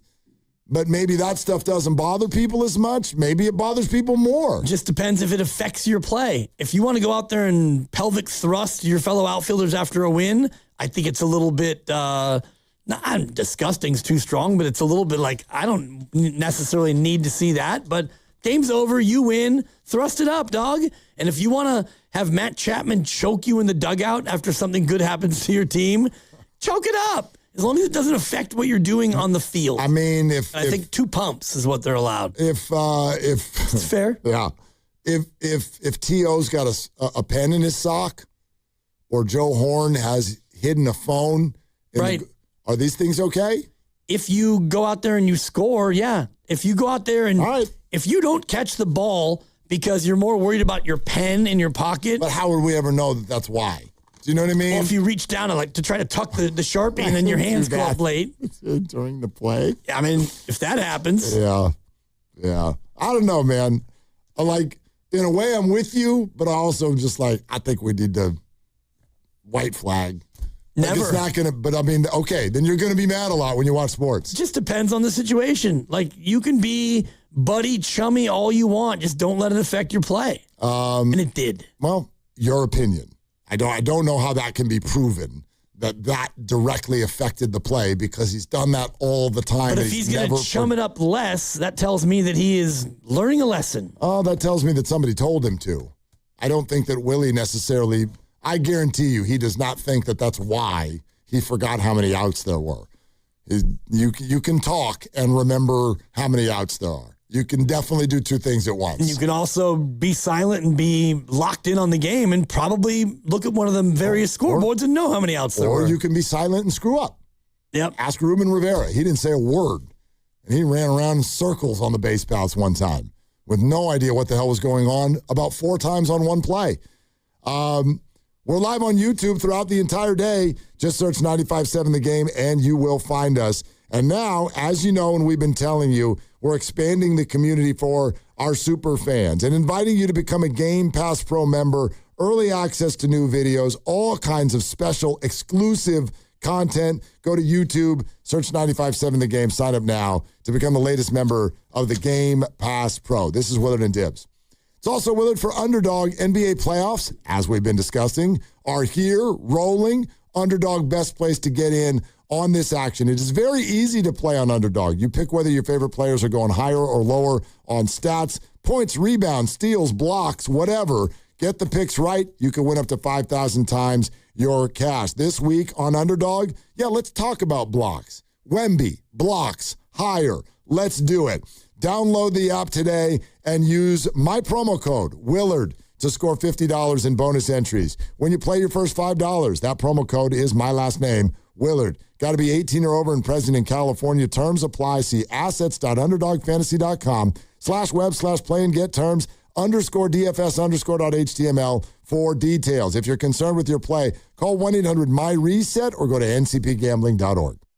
Bay Area, listen up, because Ceremony Ford has one of the biggest Ford offers of the year. From now through July 6th, Ford is running its American Value for American Values employee pricing event. And yes, that means employee pricing for all at Ceremony Ford. So here's the deal. You pay what Ford employees pay on most new 2025 and 2026 Ford vehicles in stock. That's below MSRP employee pricing, available to the entire public, not just employees, not just insiders. Everybody gets a seat at the table. We're talking Maverick, Bronco, F-150, Mustang Mach-E, Bronco Sport, Explorer, Super Duty, and Ranger, truck, SUV, hybrid, electric, work rig, family hauler, weekend warrior. Ceremony Ford has the inventory, and Ford has the offer. American Value for American Values. Get to Ceremony Ford right off of 280 in Colma and Daly City, or shop 24/7 at ceremonyford.com. Ceremony Ford, your Bay Area Ford dealer. It's 5:30. Everyone's hungry. Nobody wants to cook. So make tonight fried chicken night with Safeway's fried chicken, usually found hot and ready in the deli section. It's crispy, home-style fried chicken, hand-breaded with a seasoned blend of herbs and spices for that golden, craveable crunch the whole family loves. Whether you're driving home from work, picking up the kids, or running one last errand, Safeway has dinner ready when you are. Stop by Safeway tonight and bring home fried chicken from the deli. Safeway, fresh food, easy dinner, right on your way home. Injured at work? Don't wait. Every moment counts. You may be entitled to medical care and financial compensation, but time matters. The attorneys at Boxer & Gerson are here to protect your rights and fight for the treatment and support you need. Boxer & Gerson have helped thousands of people across Northern California who were hurt on the job. Don't wait, don't guess. Get answers. Call Boxer & Gerson today at 510-835-8870 or visit boxerlaw.com for a free consultation. Boxer & Gerson, your life is worth the fight. From carriage house to glass aluminum doors, R&S Doors has a full line of commercial and residential garage doors and gates to suit anyone's taste and budget. Visit rsdoors.com. R&S Doors. Look for the red truck. What if you could have the most reliable Wi-Fi? And get this, what if you could keep it at the same price for 5 years? That's the Xfinity 5-year price guarantee. Just 5 years of fiber-powered Wi-Fi that boosts speeds to the devices that need them most. That finds and fixes problems before you even notice them. Like super intelligent Wi-Fi with a sixth sense. And that keeps you gaming in the fast lane, even when the whole family's banking on bandwidth. And here's the best part. No annual contracts, no hidden fees, and our best equipment included. Plus, get online in minutes with same-day Wi-Fi. Hey, let's face it, a lot can change in 5 years. Kids grow taller, dreams grow bigger, but your Wi-Fi, it would stay reliable and the price would stay put. The Xfinity 5-year price guarantee. Lock in your price and unlock the possibilities. Xfinity. Imagine that. Select plans only. Restrictions apply. Powered by fiber. Connected to the premises by coaxial cable. Actual speeds vary. I'm Bob Burke, founder and chairman of Burke America Parts Group, a family of brands that includes RepairClinic.com, an appliance and HVAC parts solution company that's grown into an international brand. Before AmericanEagle.com, we partially launched a new technology platform developed by another firm. American Eagle helped take our technology to a whole new level with digital marketing, software development, and business insights into our key markets, appliances, HVAC, and outdoor power equipment, and did so both on time and on budget. AmericanEagle.com has the resources, experience, and talent needed to produce solutions. Our new technology platform, developed by AmericanEagle.com, has produced tremendous results with higher traffic, conversion, engagement, and online revenue. If you have any home repairs you need to take care of, check us out at RepairClinic.com. If you need a world-class website or technology project, then I would highly recommend AmericanEagle.com. Call AmericanEagle.com at 773-NETWORK. That's AmericanEagle.com, 773-NETWORK. This is the story of the one. As a maintenance tech at a university, he knows ordering from multiple suppliers takes time away from keeping their arena up and running. That's why he counts on Granger to get everything he needs, from lighting and HVAC parts to plumbing supplies, all in one place. And with fast, dependable delivery, he's stocked and ready for the next tip-off. Call 1-800-GRANGER, click Granger.com, or just stop by. Granger, for the ones who get it done.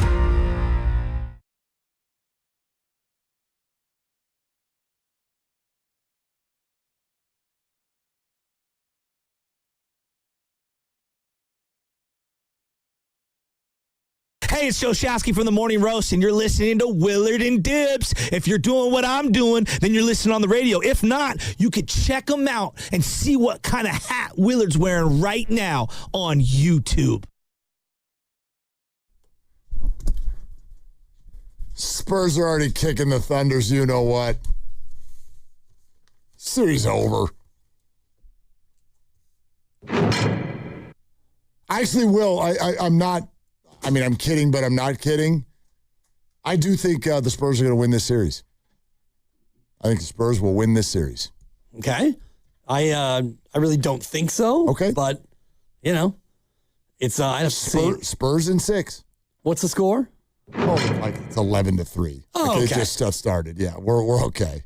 We're okay. But the Thunder, yeah, a little wobbly out of the gate offensively.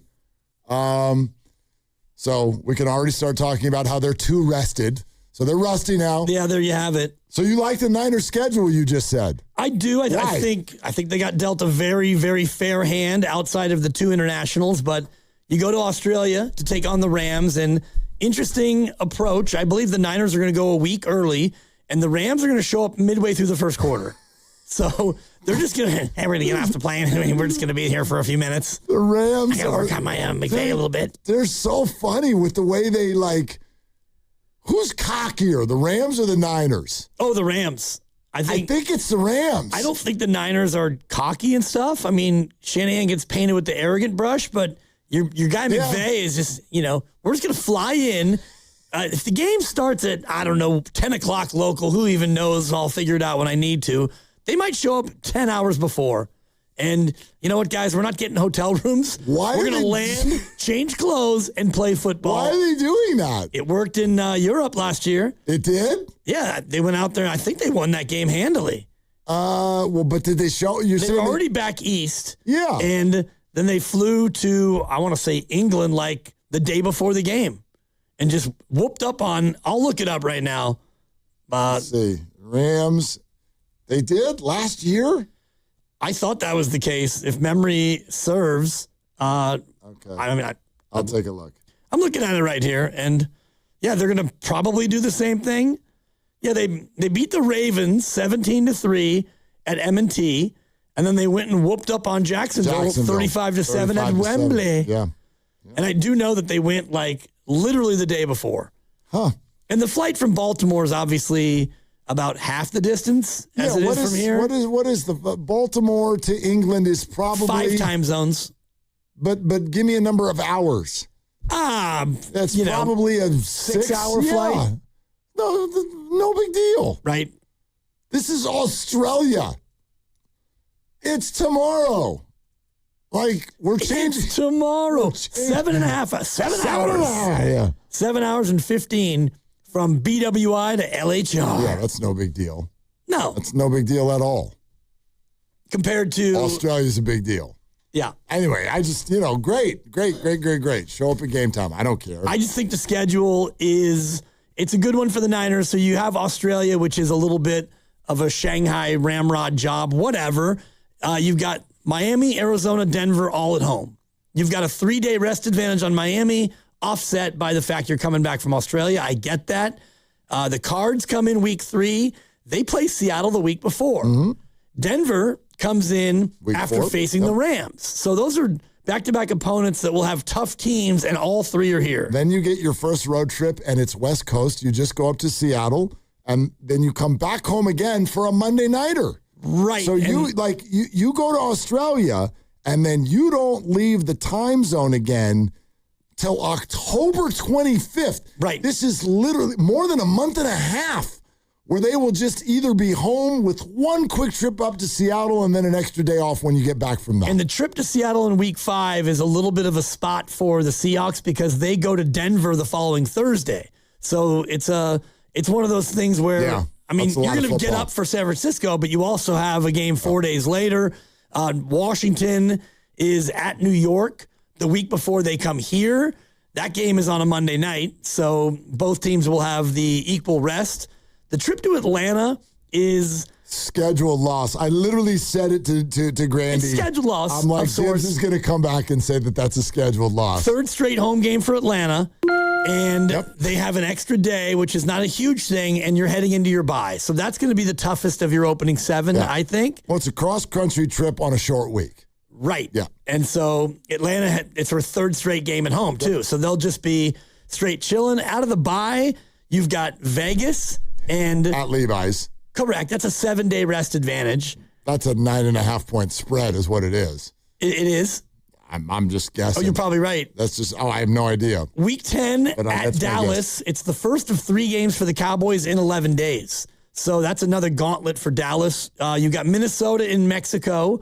Minnesota coming off a game, division rival against Green Bay. Which is not a huge, 2 international games. They're going to Mexico. It's altitude, but so's Denver. And Minnesota's coming off a game at Lambeau. Okay. So that's going to be, a tough spot for them. Yep. Then you do have another scheduled loss. You've got Seattle at home. Seattle's coming in off their bye. I think that's going to be, again, if you're looking at toughest games, that's a tough game. At the Giants, no big deal. The Rams will be coming off a Thursday game in week 14. So you've got a rest advantage against the Rams in that one. At the Chargers, double short week. Thursday night. Yep. Yeah, play the Rams and the Chargers in a 4-day stretch. Right. And I think that is, and the Rams will be coming in off a short week. So the Rams off a Thursday, and, you've got Kansas City. You have a 4-day rest advantage in that game. Mini bye going to Arrowhead. Yep. And then you've got an extra 3 days rest. Philadelphia will have the 3 days rest when they come here because they play Christmas Eve. But long story short, I don't see too many schedule spots where you go, oh, God, that's brutal. The Seattle one, they're off a bye. That's going to be tough. And, the Atlanta one, cross-country trip, they will have been there for 2 weeks ahead of that. That's a tough one. But beyond that, even with the Australia journey, you got dealt a pretty good hand. Good stack. I can't wait. I already started knocking on doors about that Thursday night game at SoFi against the Chargers, December 17th. Okay. We should be there. I mean, we got a place to stay. We should be there. Yeah. Stay with Tom and Ellen. Vivid Seats says that will be 98.7% 49er fans. Get out of here. No, you think You're making that up. I'm making it up, but wait till you see this. 98.7 feels a little high. Oh, my God. How about 95.7? The game. Yeah, exactly. Yeah, I like that. 95.7% Niner fans in that building. It'd be fun if we could get 95.7 fans to go with us on the plane. Who's the person that's got to leave a third of themselves here? Would be a kid. I mean, somebody, if an adult's 18, if you're 0.7 of an 18-year-old, you're talking about a 14-year-old. I'm like, is Dibs going to cut the leg off of one of the fans? Sorry.